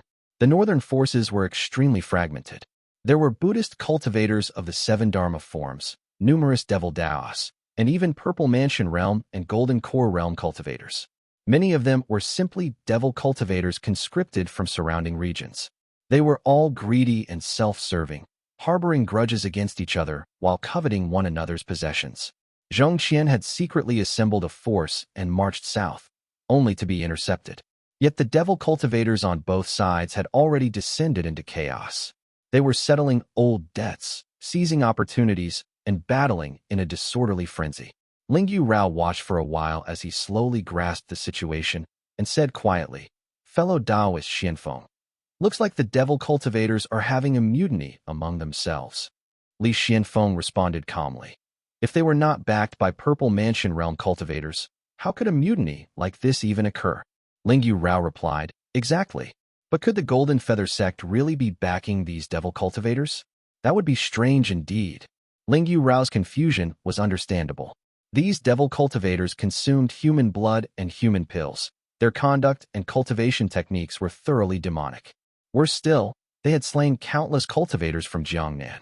The various sects had long come to despise them. This was true even under the Azure Pond sect's governance. So how could the prestigious families under the Golden Feather sect, many of whom had suffered great losses in this war, accept devil cultivators under their banner? Where would these devil cultivators even be allowed to settle? All sects, regardless of their foundations, had to maintain at least a semblance of morality in Jiangnan. The Azure Pond sect was already being denounced as a demonic sect by others. Even when they harvested blood essence, they had to disguise it as inter-sect warfare. They dared not openly kill and bleed innocents. The Golden Feather sect's reputation was far better than Azure Pond sect's. They now had the eyes of the world upon them. So how could they possibly take in a band of rebellious devil cultivators? No matter how you framed it, it simply wouldn't make sense. Moreover, from the perspective of the devil cultivators, allying with Golden Feather sect was a bad deal. It didn't matter if the Golden Feather sect shielded them now. Once the North-South conflict ended, the reckoning would come. Could it be that they aren't with the Golden Feather sect? But then why are there so many Golden Feather sect cultivators here? Clang. After watching for a few moments, Li Xianfeng and Lingyu Rao saw that the Golden Feather sect could no longer remain idle. Their cloud ship tore through the sky, its concealing mist completely dispersed, and numerous cultivators leapt from both sides in rapid succession. Golden Feather sect. These cultivators didn't assist Zhongqian in the air, but instead dove into the demonic mist. They launched coordinated assaults to hunt down devil cultivators. Taking advantage of Murong Gong being tied down, they deliberately avoided Zhongqian's men and targeted the enemy devil cultivators. Chapter 826. Sensing the opportunity, 2. The battlefield had grown even more chaotic. Screams and angry shouts rose and fell in waves. Li Xianfeng and Lingyu Rao watched, when suddenly, a sharp screech pierced the sky. A new demonic cloud was surging toward the battlefield from the north. Lord Gao and Master Monk Liuejin's forces have arrived. A loud shout rang out over the battlefield, followed by a blast of scorching heat. Zhongqian's expression shifted, and he retreated with a sweep of his spear, shattering the incoming fire. The tip of his spear now glowed faintly red. A man appeared in the sky, wearing a dark red and black robe, a golden jade belt, and dark crimson boots. His eyes were deep-set and sharp as he leaned on a cavalry lance amid the clouds and sneered. "So this is all the Morong family is capable of? Seems a century of clinging to Buddhist doctrine has ground your noble lineage into spinelessness." Murong Gong's face darkened, and his voice turned cold and low. "Lu Fongjing, why don't you try me yourself? All you do is bark." The man in the dark red robe scowled, his tone turning icy. Murong Gong. My Gao family bears a northern surname personally granted by Wei Emperor Gong. It's one thing for Taoist masters to speak as equals, but you've no right to speak the Lu surname. Know your place. Murong Gong spat disdainfully. Huh? What a noble Gao name. It was Lu Chongyuan and Tuoba Changming who sold out our 16 Eastern Hu families to beg riches from the Wei Emperor. And you still dare show your face. The Yuan family at least reclaimed the Tuoba name, but your family still flaunts its fake lineage. Shameless beyond comparison. Gao Fongjing stared coldly, leaving his lance at rest as he replied softly. My Gao ancestors were of Zhou descent. Do not compare us with your kind. As the two exchanged barbs, a monk stepped down from the sky and stopped beside Murong Gong. His face was covered with dense golden patterns, and his eyes were tightly shut. He quietly turned toward the mist. Li Xianfeng watched silently. Beside him, Ling Yu Rao seemed uneasy and asked in a low voice, Xianfeng, should we intervene? Wait a bit longer, said Li Xianfeng, holding back his longbow. Sure enough, a man in golden feather-secked robes rose from below. He flew to Zhong Qian's side with a grave expression, drew a thin golden sword from his robe, and held it upright in silence. As the cultivators stared intently at each other, the monk whose face was covered in golden markings slowly opened his eyes. His pupils were a sea of white with a single grain-sized speck of gold that pierced through the mist. He spoke softly. You two benefactors, please reveal yourselves. Li Xianfeng and Ling Yu Rao were silent for a moment before they withdrew their near-invisible veil of gauze, allowing their figures to appear midair. Zhong Qian initially looked up at them cautiously, but upon seeing Li Xuanfeng's attire and face, his heart skipped a beat. A flicker of guilt crossed his expression as he sighed inwardly. It's Senior Xianfeng. He had once received help from Li Xianfeng and remembered the senior vividly. Though he now suspected it might have been orchestrated by the Purple Mansion Realm cultivators, the impact was real. Li Xianfeng had truly saved him during a time of crisis. Seeing him again as a devil cultivator filled Zhong Qian with a touch of shame. Thankfully, we didn't meet in the midst of battle, a small mercy within misfortune. The golden feather sect Taoist clearly hadn't expected their appearance and offered a slight, surprised bow toward the two. The devil cultivator camp reacted more dramatically.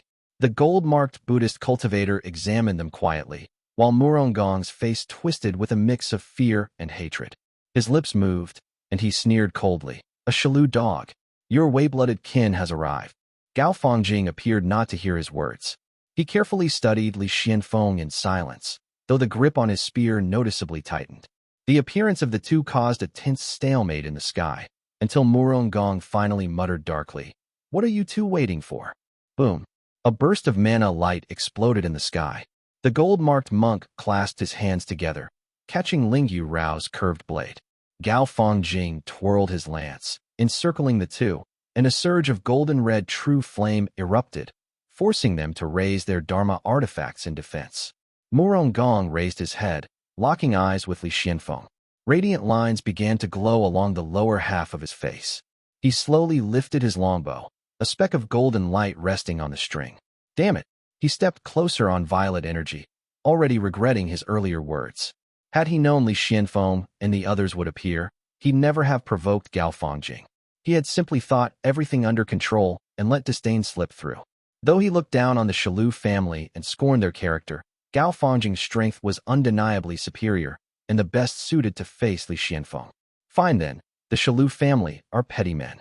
Provoked or not, they'd never step in anyway. This thought flashed through his mind in an instant.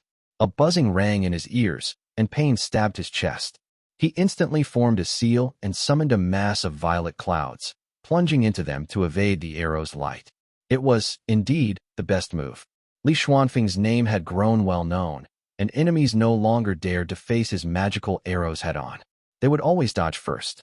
If one didn't have astral chi to trace a target, this violet mist technique was quite effective, and even Li Xianfeng couldn't locate him at once. Yet Li Xuanfeng's expression didn't shift. Ignoring Murong Gong's hasty retreat, Li Xianfeng lightly raised his longbow and released the golden string. Nearby, the gold-marked monk suddenly jerked his head up and started coughing out blood. The monk gently swept a hand across his chest, and the gaping wound slowly closed. He caught Ling Yu Rao's spell art with one hand and called out in a resonant voice, Taoist Murong. Before he could finish, he saw Li Xuanfeng's golden bow aimed at the violet mist. The man's gaze was calm and unwavering. Morongong found himself caught between advancing and retreating, and shifted the violet cloud to lunge toward Lingyu Rao instead. Master Monk Lu Jin, since you're not afraid of bodily harm, go deal with that one, said Morongong. Master Monk Lu Jin showed no anger. The golden markings on his face shimmered faintly, and a gentle look rose in his eyes. He brought his hands together before his chest in a respectful gesture and said softly, I am Lu Jin, of White Horse Temple under the great Mayana Dharma realm. Greetings, benefactor. Li Xianfeng scrutinized him. This man's mana emanated an uncommon clarity. It was utterly different from the many Buddhist cultivators he had seen before. In fact, he bore a faint resemblance to the guest cultivator Kongheng from his own household. But the battlefield left no room for an extended exchange. Li Xianfeng raised his bow, brilliant golden light condensing on the string as usual.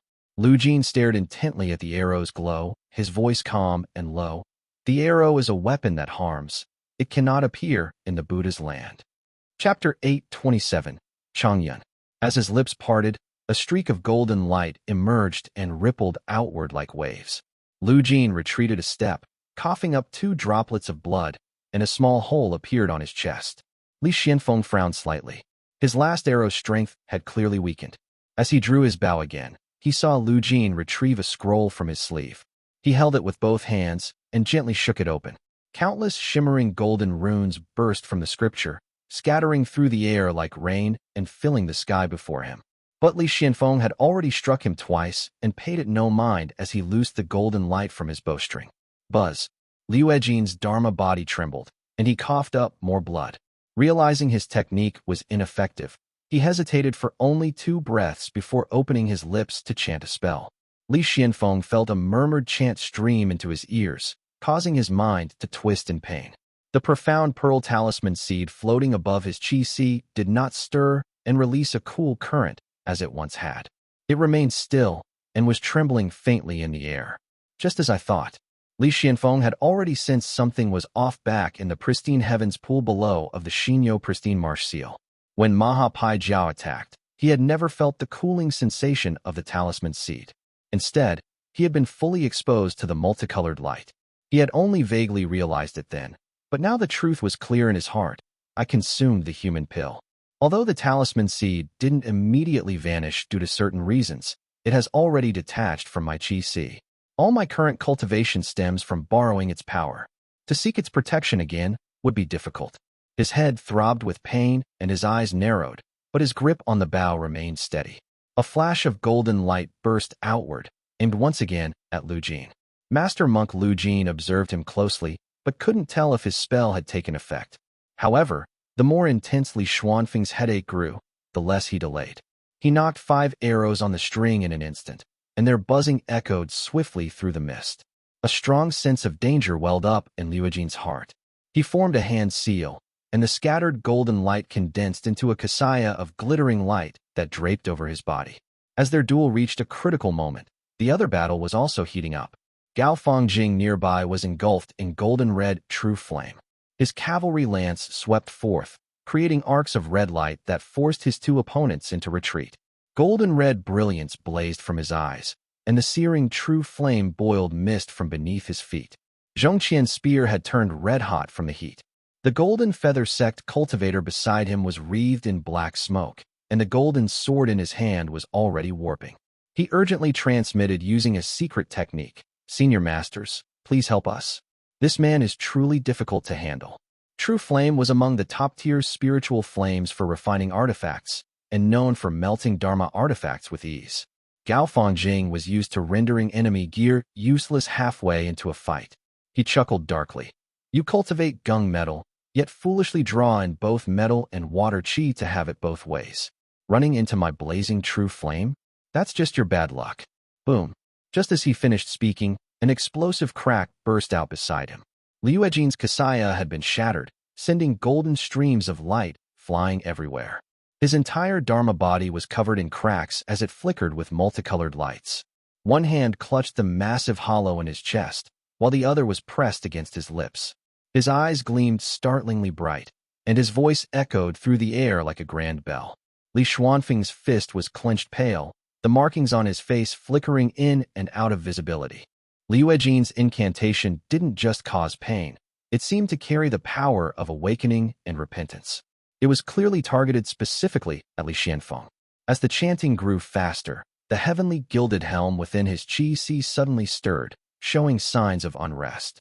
However, he stared coldly at Lu Jin, slowly raised his longbow, and a golden red arrow rose into the air to gracefully settle onto the string. Buzz, buzz. The golden red radiance shone so brilliantly that even the fiercely battling Gao Fongjing turned to glance to the side. The golden brilliance swept across Li Xuanfeng's face and shoulders, flowing behind him as his eyes stayed locked on Lu Jin, whose complexion grew increasingly pale. Clang. Light flashed past, and the grand bell-like resonance finally faded, replaced by rapid and forceful chanting. A golden kasaya appeared on Liu Ejin's body once again, but it was already too late. Boom. A heavy glow flickered, and the golden red brilliance was suspended in midair, revealing the true form of the arrow. It was densely inscribed with glowing runes. The arrow had been caught between two fingers. An old monk had appeared in front of Lu Jin, his long eyebrows tinged with white, as he carefully examined the arrow in his hand. Li Xianfeng waited for 2 seconds. As expected, Yuan Xiu's stern and disapproving voice came from beside him. Taoist friend, you've broken the rules. This figure was likely the merciful one of the great Mahayana Dharma realm. Unlike the usual three-headed, six-armed depictions, he looked like an ordinary monk. He pulled Lu Jin back a step and said in a hoarse voice, "Indeed." Their figures quickly faded. Li Xianfeng raised an eyebrow slightly and saw Taoist Master Chengshui now standing before the cultivators of the Golden Feather sect. After waiting a moment, a rich golden aura surged into the sky, coalescing beside Zhongqian. "Thank you, fellow Taoists." The Taoist master beside Zhongqian stood shrouded in a golden mist and nodded slightly. Zhongqian appeared to know him already and stood respectfully by his side. The devil cultivator entourage also quickly gathered at his feet. "No need for courtesy, Taoist Master Chang Yun," Yuan Xiu replied. Master Chang Yun's voice was crisp and efficient as he smiled. "I've spent many years in the Eastern Sea, always hoping to found a sect on the mainland. But until now, I hadn't found a place to settle. Sioux State is truly a fine land." Taoist Master Chengshui nodded with a smile. "It was your well-laid preparations that turned the tide for us. From today onward, our Golden Feather sect and your order share the bond of founding sects together. The North-South contention is nearing its end. May you steward Sioux State's treasured lands well. Your sect may rival any other. So that's how it is." Li Xianfeng exchanged a glance with Lingyu Rao, both seeing realization in the other's eyes. These devil cultivators weren't truly joining the Golden Feather sect. They were backed by an overseas Taoist master.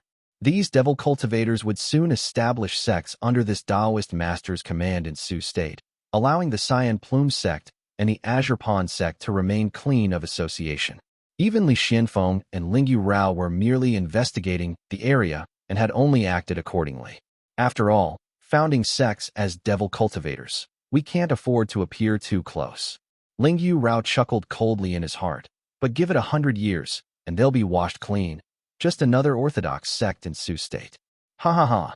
Taoist Master Chang Yun laughed heartily, his gaze pausing on Li Xianfeng. Just as he was about to speak, he jerked to the side.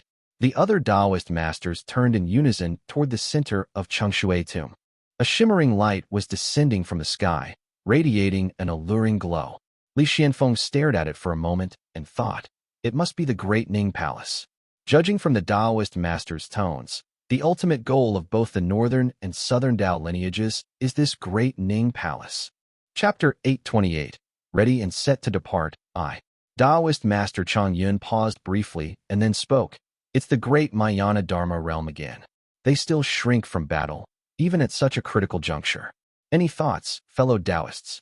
The three Taoist masters were far from ordinary.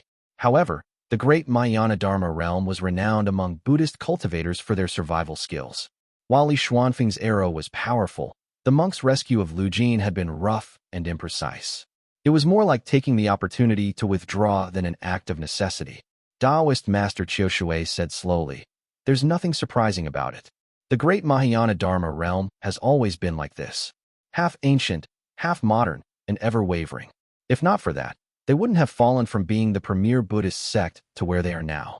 Taoist Master Yuan Xiu disliked Buddhist cultivators the most, but even his sarcasm carried his usual solemnness. The monks see profit in the south and drool with desire. But when they witness slaughter by the thousands and blood flooding the land, their scriptures suddenly come to mind. They cry sin, sin, and tuck their tails to retreat. Isn't it always the same? Binding today's cultivators with ancient rules only ends in a mess, just like that white horse temple of theirs. His words were sharp, and the other two Taoist masters didn't know how to respond. Taoist Master Chengshui chuckled inwardly. No wonder those two seniors always argue. Tiaoxiao's words are sharp by nature, and though Si Buoxiu disdains mockery, he's no slouch when it comes to sarcasm either. Taoist Master Chang Yun awkwardly looked away, and his interest was caught by the deep blue, converging water beneath his feet. He seemed lost in thought, hesitated a moment, then suddenly spoke. I've only just emerged from seclusion and tore through the great void to rush here. However, this vast expanse of converging water at Chengshui tomb struck me as odd. Who conjured it? Or is it the work of some special spirit artifact? Yuan Xiu didn't hold him in high regard and sneered inwardly. He's from the Eastern Sea. That's why he's always cautious about everything. He's naturally wary of any interference from the Dragon Clan. Yet his aged face only shifted slightly as he replied, No. Taoist friend can use the Xia pristine marsh seal, combined with the artifact's natural effect, to transform this place into a marsh. The Morong family, leveraging the principle of water virtue, converted that marsh into converging water, thus creating this great lake. I see. I had thought the North had employed some kind of spirit artifact. Taoist Master Chang Yun's concerns were somewhat eased, and he nodded. It seems it won't be long before Senior Zipei condenses her core if she can wield such divine ability. He paused, and then smiled. I'm fortunate indeed to have migrated inland and been given the chance to witness such a grand occasion. Missing Chang Yuan's ascension to true monarch was truly the greatest regret of my life. Taoist Master Chengshui's voice remained as gentle and graceful as ever as he said, When the true monarch attained the Tao, the snowy peaks of the northern sea stretched for 1,000 kilometers and were mostly transformed into the green jade heavenly mountains. His disciple, Nian Yi, has already established a sect there called the True Unity Tao, with its mountain gate named Green Jade Cliff. If you're interested, you should go take a look. Perhaps because their sects shared similar stances, Taoist Master Chengshui's tone was much gentler compared to Yuan Xiu's, prompting Chang Yun to nod slightly. The Taoist gathered his sleeves and reminded the others. While pristine water can be transformed into converging water, it can also be reversed. We must guard against saboteurs. The great void must be tightly defended. If this converging water disperses and we fail to catch the great Ning Palace, then all of this will have been for nothing.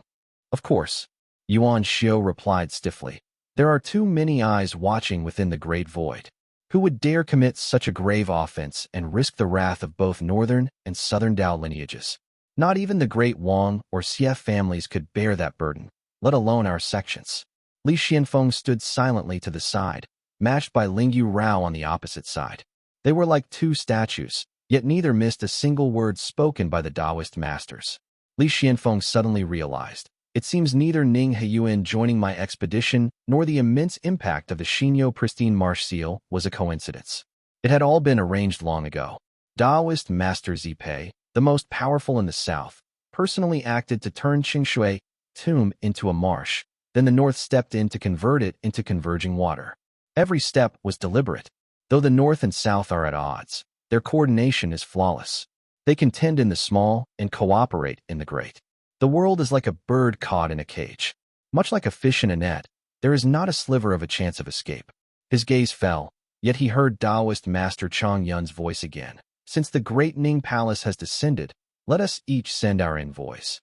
Behind him, Zhongqian slightly raised his brows, gripping his long spear tightly as he gazed toward the distant crystalline glow. Li Qinghong descended from the sky on lightning. Mount Qingdu was already packed with people. Li Shiming led a welcoming party, visibly moved as he cupped his hands, and said with a smile, With aunt and elder brother safely returned, my heart is finally at ease. Your cultivation has improved again, replied Li Qinghong, smiling at him.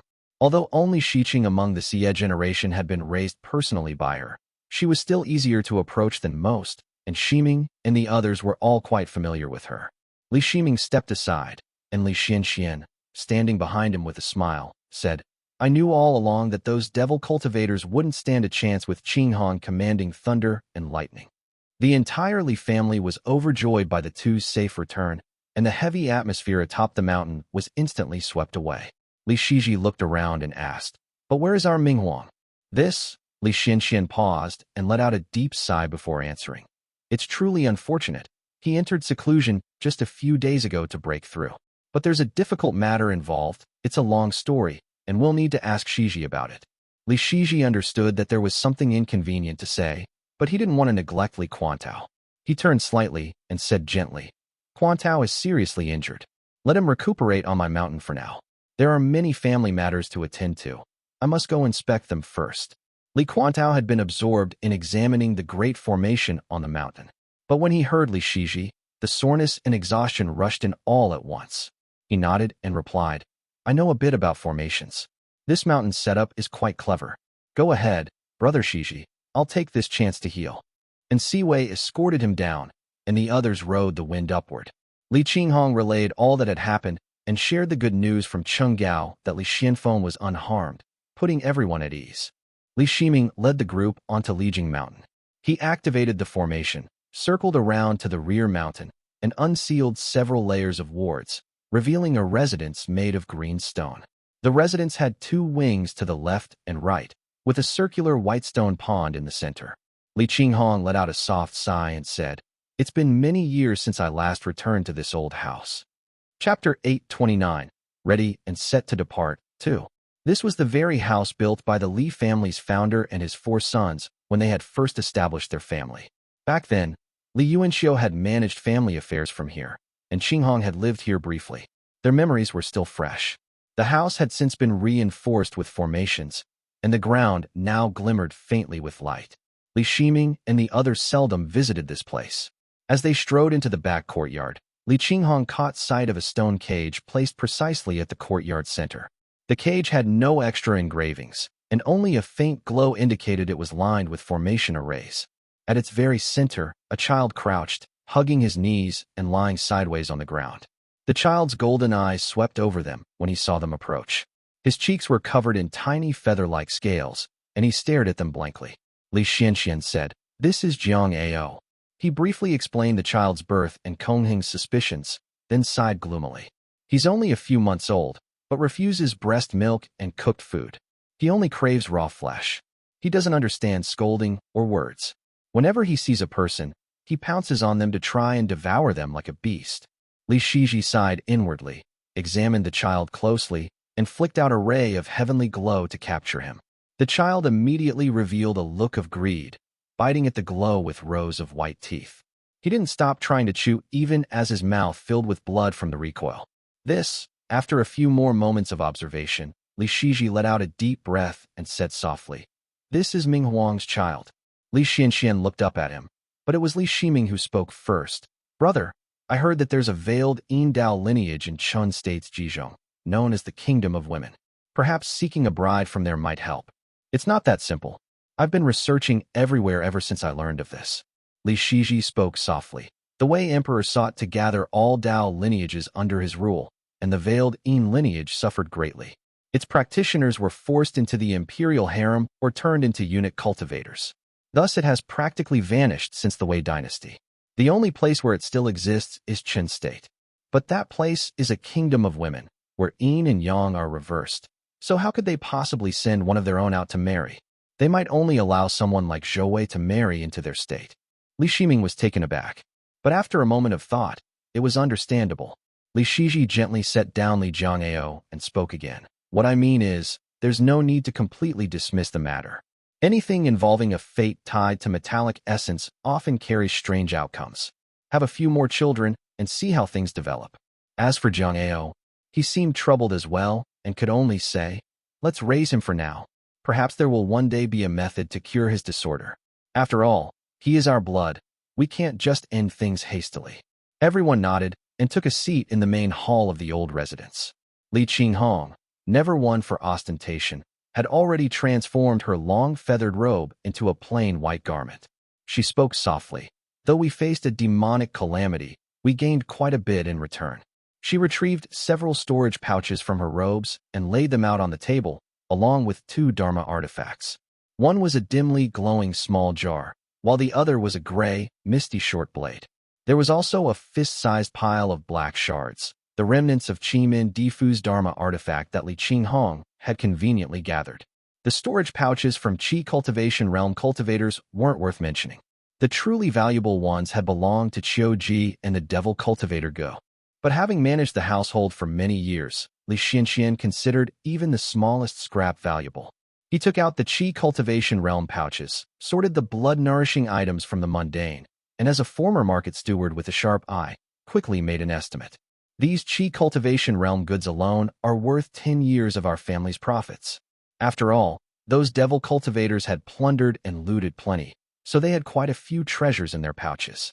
Just as Li Shiji used his mana to lift the black shards on the table for a closer inspection, Li Xianxian spoke in his gravelly voice. This is black profound gold, a material of the Foundation Establishment realm. The old man had lived long and seen much. Li Shiji nodded and placed the shards back on the table. Li Shiming, who still didn't possess a Foundation Establishment realm Dharma artifact, was examining the 2 items.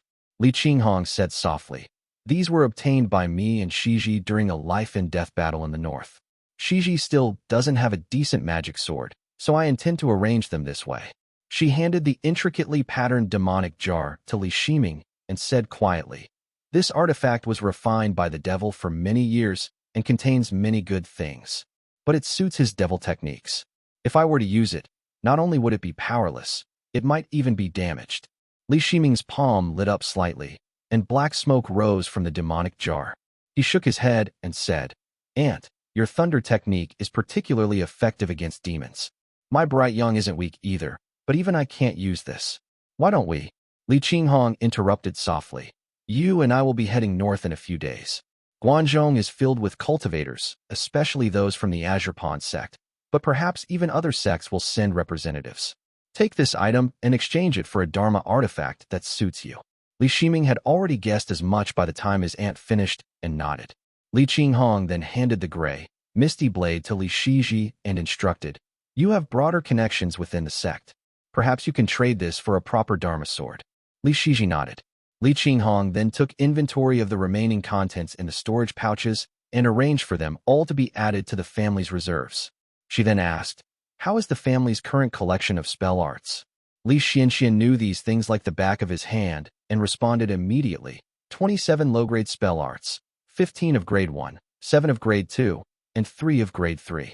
If we include the profound water sword technique and the wing clipper spear technique, we only have 6 in total. As for grade 4, only the slaughter Junkuei light remains. We have very few perception and footwork techniques, just the grand veined golden eyes, clear sight spirit pupil, and river crossing torrential step. Li Qinghong nodded and said, "We cannot practice the devil techniques from northern cultivators, but their spell arts are usable. These pouches contain the grade 3 techniques, such as the white current control method and black smoke cloud sigil. They're worth studying. After all, cultivators from both the north and south rarely carried their cultivation methods on them.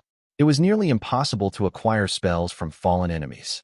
Li Qinghong had only managed to acquire them this time because the devil cultivators had just ravaged Su State, destroying sects and throwing many spell techniques into their pouches. Li Xianxian received them like treasured artifacts. Li Qinghong's tone turned serious. "The defeat at Chengshui Tomb was not our fault, and returning will not bring much punishment. However, we cannot delay our return. The Sword Gate's flying boat sent us all the way to the lake. The Azure Pond sect likely noticed I came home. As for Shiji," Li Shiji shook his head slightly and explained, "My jade pendant is linked with the Azure Pond sect's General Affairs Hall. I absolutely must return north." Everyone turned to look at him, and Li Shiji said, "While on the flying boat earlier, I saw a crystalline light falling northward, landing directly on Chengshui Tomb. No matter how important Ning State's relics are, they can't compare with something that fell from a royal tomb. If I'm right, the north-south conflict is about to come to an end." A calm expression appeared on Li Shiji's face. He turned to his younger brother Li Shiming, the corner of his mouth curving into a gentle smile. His voice was warm and composed as he said, "Be patient, Brother Ming. Once our family weathers this storm, I'll help you acquire the Radiant Sky Stone." Li Shiming had been pondering this matter for a long time and had been distracted throughout the entire conversation. His brother's words struck him straight in the heart, leaving him unsure of what to say. The words caught in his throat for a long while before he finally said, "Just take care of yourself, brother. My cultivation still has a long way to go." Chapter 830. In the demonic smoke, Li Xianxian glanced at Li Shiming and then at Li Shiji. He took in the expressions of both brothers and drew out 2 jade boxes from his sleeve. He said, "These are the broken copper cash sword and the sixfold profound thunder punishment tokens."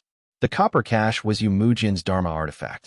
Its quality was decent, but unfortunately, the refinement techniques of Buddhist cultivators couldn't compare to those of the immortal or demonic Taoists. The material was fine, but the ritual refinement was rather crude. The sword had been severed by the Qingche sword, but Li Xianxian brought it out and placed it in his palm. The yellow-gold cross-section was smooth, but whether the merciful one had left behind any contingencies was unclear. But the sixfold profound thunder punishment tokens were altogether different. Though far inferior to the sixfold quaking profound thunder tokens, their craftsmanship was still top tier. They were clearly not ordinary items. Li Qinghong opened the jade box to find 6 shimmering palm-sized silver-white command tokens. Their engraved scripts lit up, emitting a soft crackling thunder. Li Qinghong picked one up and weighed it in her hand. A stream of silver lightning surged into her palm, prompting her to exclaim in admiration, "What a marvelous treasure!" She examined it attentively, gently stroking the engraved script. The remaining 5 tokens immediately lifted into the air, swirling around her wrist like streaks of light. Li Qinghong closed her eyes and softly said, "Such a pity. It's profound thunder." Li Qinghong's Tao foundation was the profound thunderpool, derived from the winter thunderclap. Though it bore the name profound thunder, it belonged to the category of celestial thunder and wasn't a perfect match. Still, it was a thunder-type Dharma artifact. The mismatch merely resulted in minor inefficiencies when channeling mana. After playing with it for a while, Li Qinghong flipped her hand and stowed it away, saying quietly, "This is a top-tier Dharma artifact, yet I've never used this type of celestial token artifact before. I'll need to study it thoroughly." After storing the token, she unfastened the profound patterned bottle at her waist. The Dharma artifact glowed with a rich violet hue and was covered in thunder patterns. The bottle radiated brilliance on the table as Li Qinghong softly said, "This Dharma artifact originally belonged to Brother Jiao. It came from within the Eastern Fire Grotto Heaven. Its effects vary depending on the wielder's immortal foundation. In Brother Jiao's hands, it had some unique effects, but in mine, it merely functions as a container, absorbing and storing spirit thunder." She lifted the bottle and tilted it with one hand, pouring out small bursts of radiant lightning. Each stream of thunder was guided into her palm, some wild, some agile, but each with its own unique character. Li Qinghong took several small golden bottles from her storage pouch and stored them one by one, 7 in total, before handing the treasured bottle to Li Shiji. "It was always meant to be yours." "Aunt, how can you say that?" Li Shiji examined it briefly. The profound patterned bottle was only 3 fingers wide in his palm, with delicate carvings and a shimmer of violet light. He lifted his hand and placed it into Li Shiming's grasp, saying, "Since it came from the Eastern Fire Grotto Heaven, it should be in your hands." Li Shiji quickly closed Li Shiming's fingers around the item in his moment of distraction. He turned anxiously to Li Qinghong, uneasily saying, "Aunt, Xiang'er is still in the north." Li Xianxian had been sitting at the edge of his seat for some time, wanting to speak. When he saw his grandson finally bring it up, the old man rose and said in a low voice, "Qinghong, about this matter." The only one in the Li family now capable of crossing the river and returning unscathed was Li Qinghong. She nodded gently and replied warmly, "I understand. I'll return to the north at once." "Thank you, Aunt." Li Shiji responded with deep gratitude. Li Shiming stood beside him, understanding full well, and opened his mouth to speak, only to feel warmth in his palm. Li Shiji still had his hand over Li Shiming's, pressing the profound patterned bottle firmly into his palm.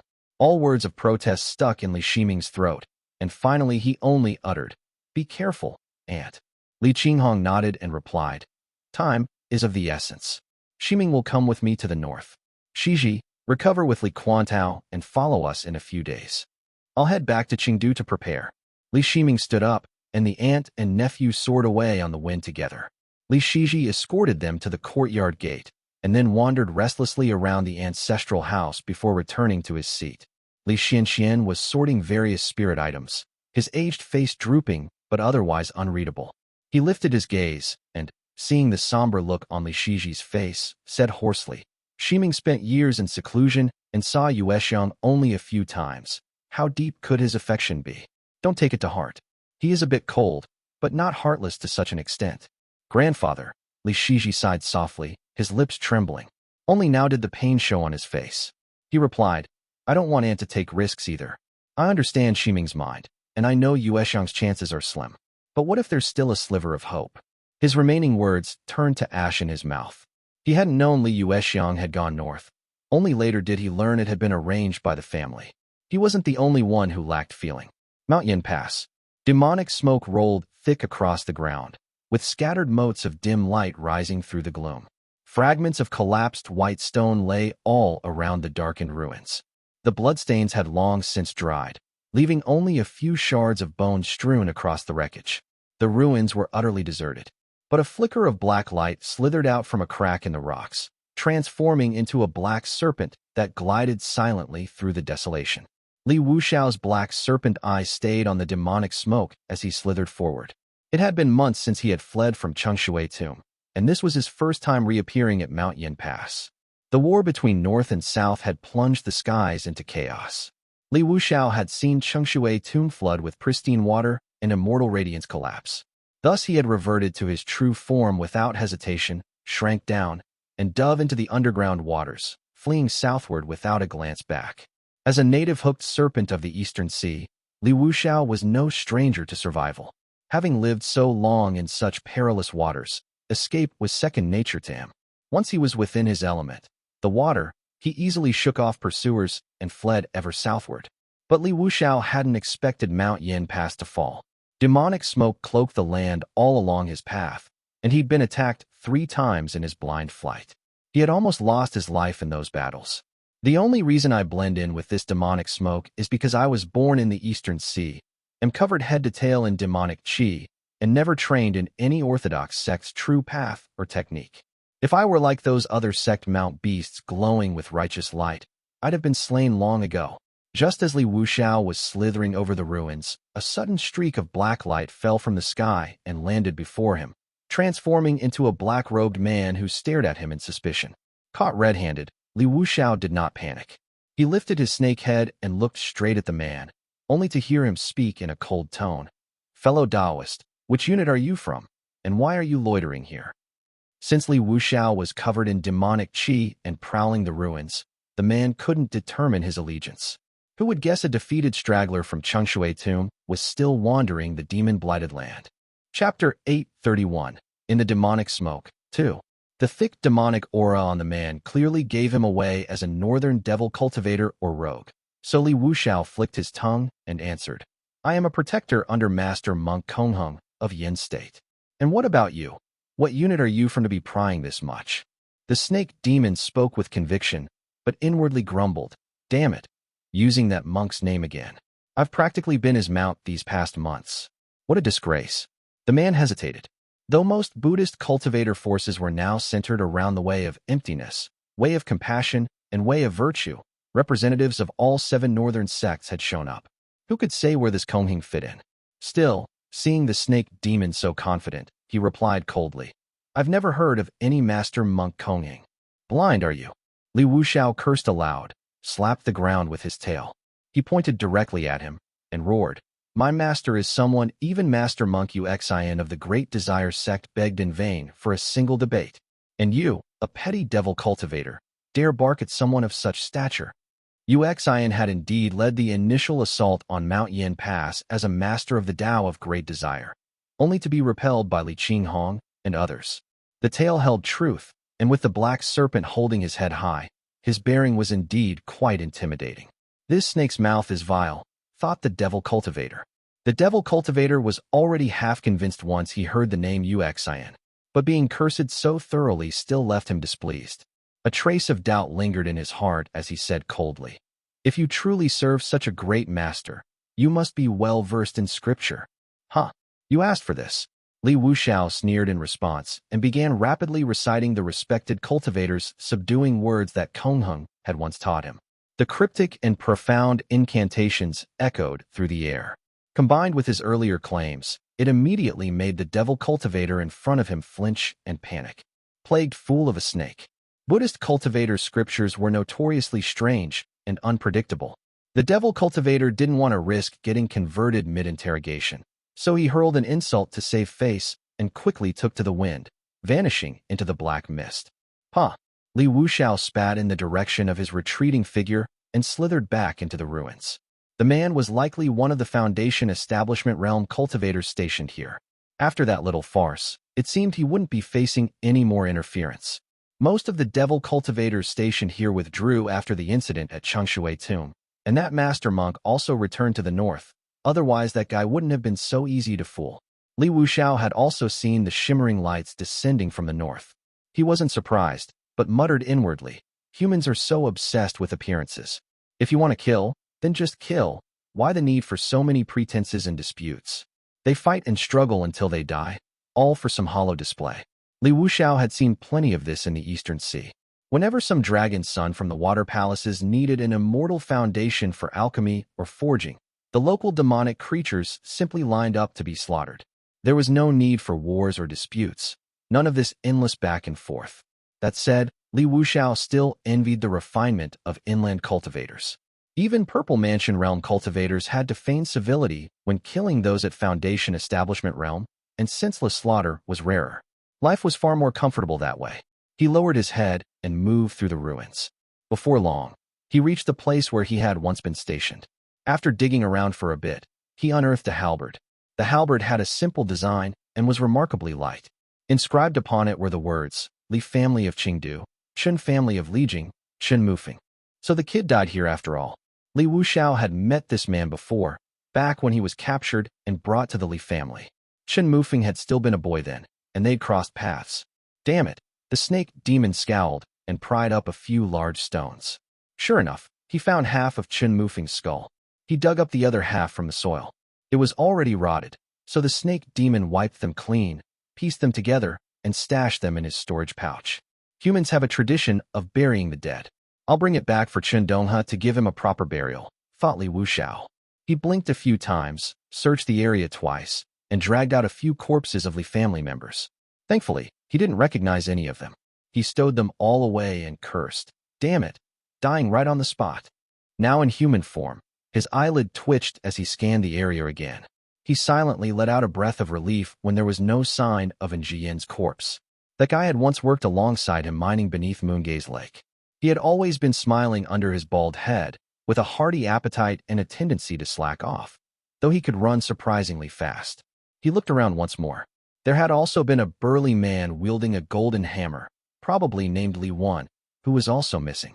It was quite likely he had been reduced to ash, with his hammer taken by someone. As he made his way back, he found a few more corpses along the way and quietly gathered them up, thinking to himself, those guys from Moon Lake Peak of the Devil Gate, they probably ran the moment things turned bad, maybe not even fast enough to escape. He walked barefoot through the field, spotting familiar faces now and then, or what remained of them. Sometimes it was a nose he recognized, or half a rotted ear that looked vaguely familiar, lying discarded on the ground. Each time Li Wuxiao saw one, he swore under his breath. His muttering continued as he wandered through the gate, the curses growing quieter, until at last, the old snake fell silent. In all his years in the Eastern Sea, Li Wuxiao had never truly had friends. His kin considered his bloodline too lowly to speak to, and the other demon clans didn't even dare look him in the eye.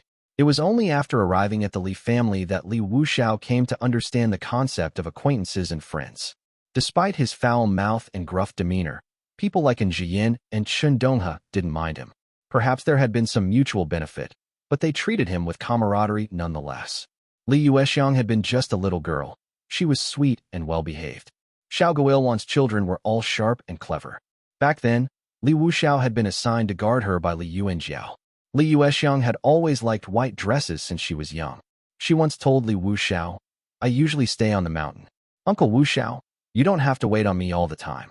If you come from the lake, I won't be waiting too long. In the blink of an eye, more than 20 years had passed. When Li Yuanjiao had died, Li Xianfeng had asked whether he wanted to stay with the Li family. Li Wuxiao hadn't dared make a peep in front of that man then. But if he were honest with himself, he had grown used to this kind of life, one where he didn't have to be constantly afraid and could speak his mind. Now his acquaintances had become corpses, scattered in pieces across the ground. Even in the cold weather, they were rotting badly.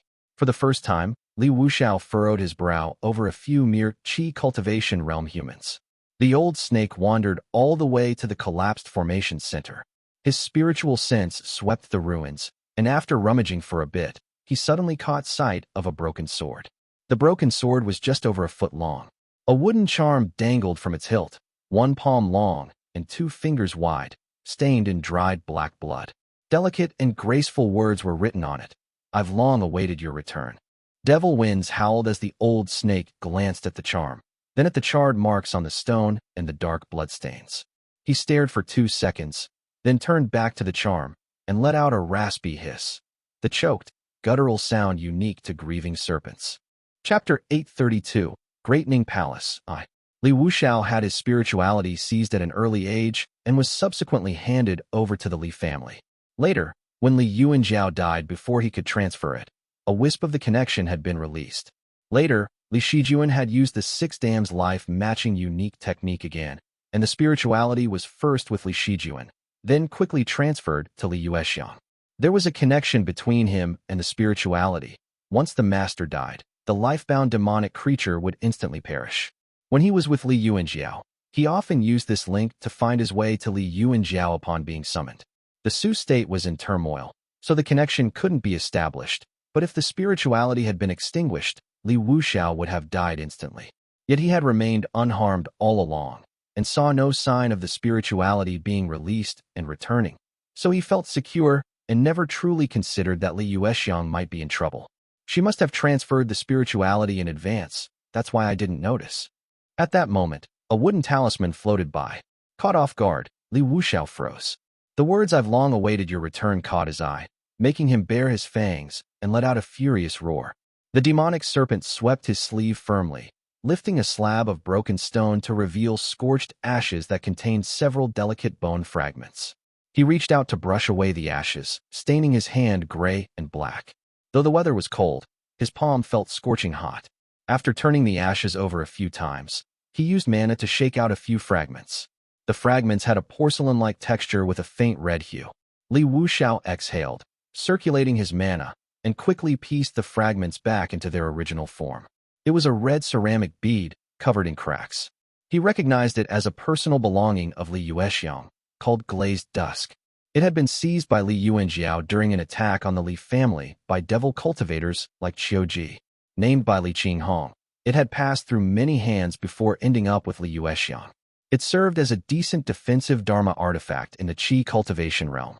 He gathered the fragments using mana. As someone from the Water Mansion lineage of Immortal Foundation, Li Wuxiao's power conflicted with the fire virtue nature of Glazed Dusk, causing it to appear somewhat dim. The old serpent tucked the cracked glazed dusk into his robes, then took out a jade box to store the charred remains and bones. He hastily stowed the box into his storage pouch. He stood there, staring at his hand for 2 breaths. Stupid thing, murmured Li Wuxiao. Li Wuxiao's eyes were gloomy as he stared at the blackened mark on his palm. He began peeling the ashes off bit by bit with mana, then carefully placed it back into the jade box. Chengshui tomb. The deep blue converging water gently rippled, reflecting the demonic clouds above. Several figures stood upon the clouds. Some of them were clad in golden robes, while others were in flowing black robes. Regardless, they all had an immortal bearing. 3 Taoist masters conversed quietly in the front, while Li Xianfeng stood with his bow. The misty blue clouds surrounding Si Buoxiu wafted upward along his robes, and Li Xianfeng felt waves of refreshing energy flow over him, gradually restoring his depleted mana. Li Xianfeng had been waiting at Chengshui tomb for several days, while the Taoist masters meditated with their eyes closed. A few days passed in the blink of an eye to someone at the Foundation Establishment realm, let alone for Purple Mansion realm cultivators. A single blink might encompass entire cycles of day and night. When the Taoist masters began to speak, Li Xianfeng knew the moment had come. Si Bushio's cloud had already fully replenished his mana. A buzzing sound filled the air as a golden cloud flew out from the great void. A Taoist master stood on the golden cloud, hands clasped behind his back. His eyes were slightly narrowed, and he had a somewhat somber aura. Several young cultivators stood beside him, radiating glimmers of spiritual light. Fellow Taoist Tianyuan. Taoist Master Chang Yun called out, and Zhang Tianyuan landed before them, nodding toward Taoist Master Chengshui. He was none other than Taoist Master Tianyuan of the Golden Feather Sect. Si Bushio spoke softly. Sorry to trouble you, fellow Taoist. 3 people descended from his cloud and stood beside Li Xianfeng.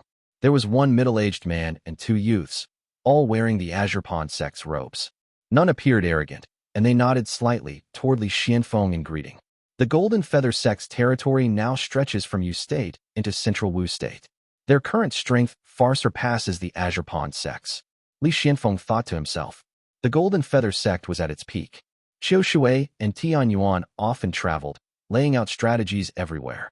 There were 2 other Taoist masters within the sect, one with the Tao title Tianhua, under 200 years old and often in seclusion, and the other, Tianke, known for his violent temper, stationed in Wu State. The sect had many Foundation Establishment Realm cultivators. Notably, Chang Yun, who was famous even during his Foundation Establishment Realm. He was now in seclusion for a breakthrough, reflecting a thriving, prosperous scene. In contrast, the Azure Pond sect had suffered nearly a century of turmoil under Qi Wei. The consequences were now clear. There was a dearth of strength. Qi Wei had fallen, Qi Buzi had disappeared, and both Yuan Wu and Yuan Su had perished. In just a few decades, they had lost 4 Purple Mansion Realm cultivators. Once superior to Golden Feather Sect, they had now fallen to the level of a mere average sect. As Li Xuanfeng's thoughts ran their course, he saw Taoist Master Chang Yun raise an eyebrow and say, "So it's the Gao family of Qi State who arrives first." As his voice faded, the great void before them split open, revealing a man whose attire was quite ornate. His upper garment was crisp and snow-white, while his lower robes were of vivid red. He also had a black cloak draped over his broad shoulders. He had a prominent nose and dark red eyes. Behind him stood another man in dark red and black robes, holding a cavalry lance. He was clearly Gao Fongjing from earlier. The man in front must be Gao Fu, the Bo Lai King who had forged his divine powers with true flame. Greetings to Bo Lai King. Yuan Xiao and the others treated him with due courtesy, greeting him one by one. Bo Lai King Gao Fu nodded solemnly in return, performing a meticulously formal northern salute as he said in a deep voice, "I am Gao Fu. Greetings to the esteemed Taoist masters." He had a handsome beard and thick brows, with a broad and powerful chest. His garments were dignified, and surging true flame was suppressed within his eyes. He did not resemble a northern barbarian king, but rather a noble from the ancient Zhou dynasty famed for their mastery of fire virtue. Taoist masters Chengshui and Chang Yun nodded slightly. Bo Lai King stroked his beard and took a close look at Li Xianfeng, tilting his head slightly as Gao Fongjing mouthed something softly behind him. Just as Bo Lai King Gao Fu arrived, several figures emerged from the great void. Most of them were shaped like vivid golden statues, some with 3 heads and 6 arms, while others had 5 eyes and 7 legs, covered densely with eyes. They radiated warm golden light, but had a solemn and majestic presence. Li Xianfeng and Lingyu Rao were not ignorant novices. They lowered their heads at once, avoiding the overwhelming golden light. The buzzing sound of scripture chanting was blocked by Si Bushio's cloud, and then came a chuckle. "Has everyone arrived? White Horse Temple has withdrawn, the rest are all here."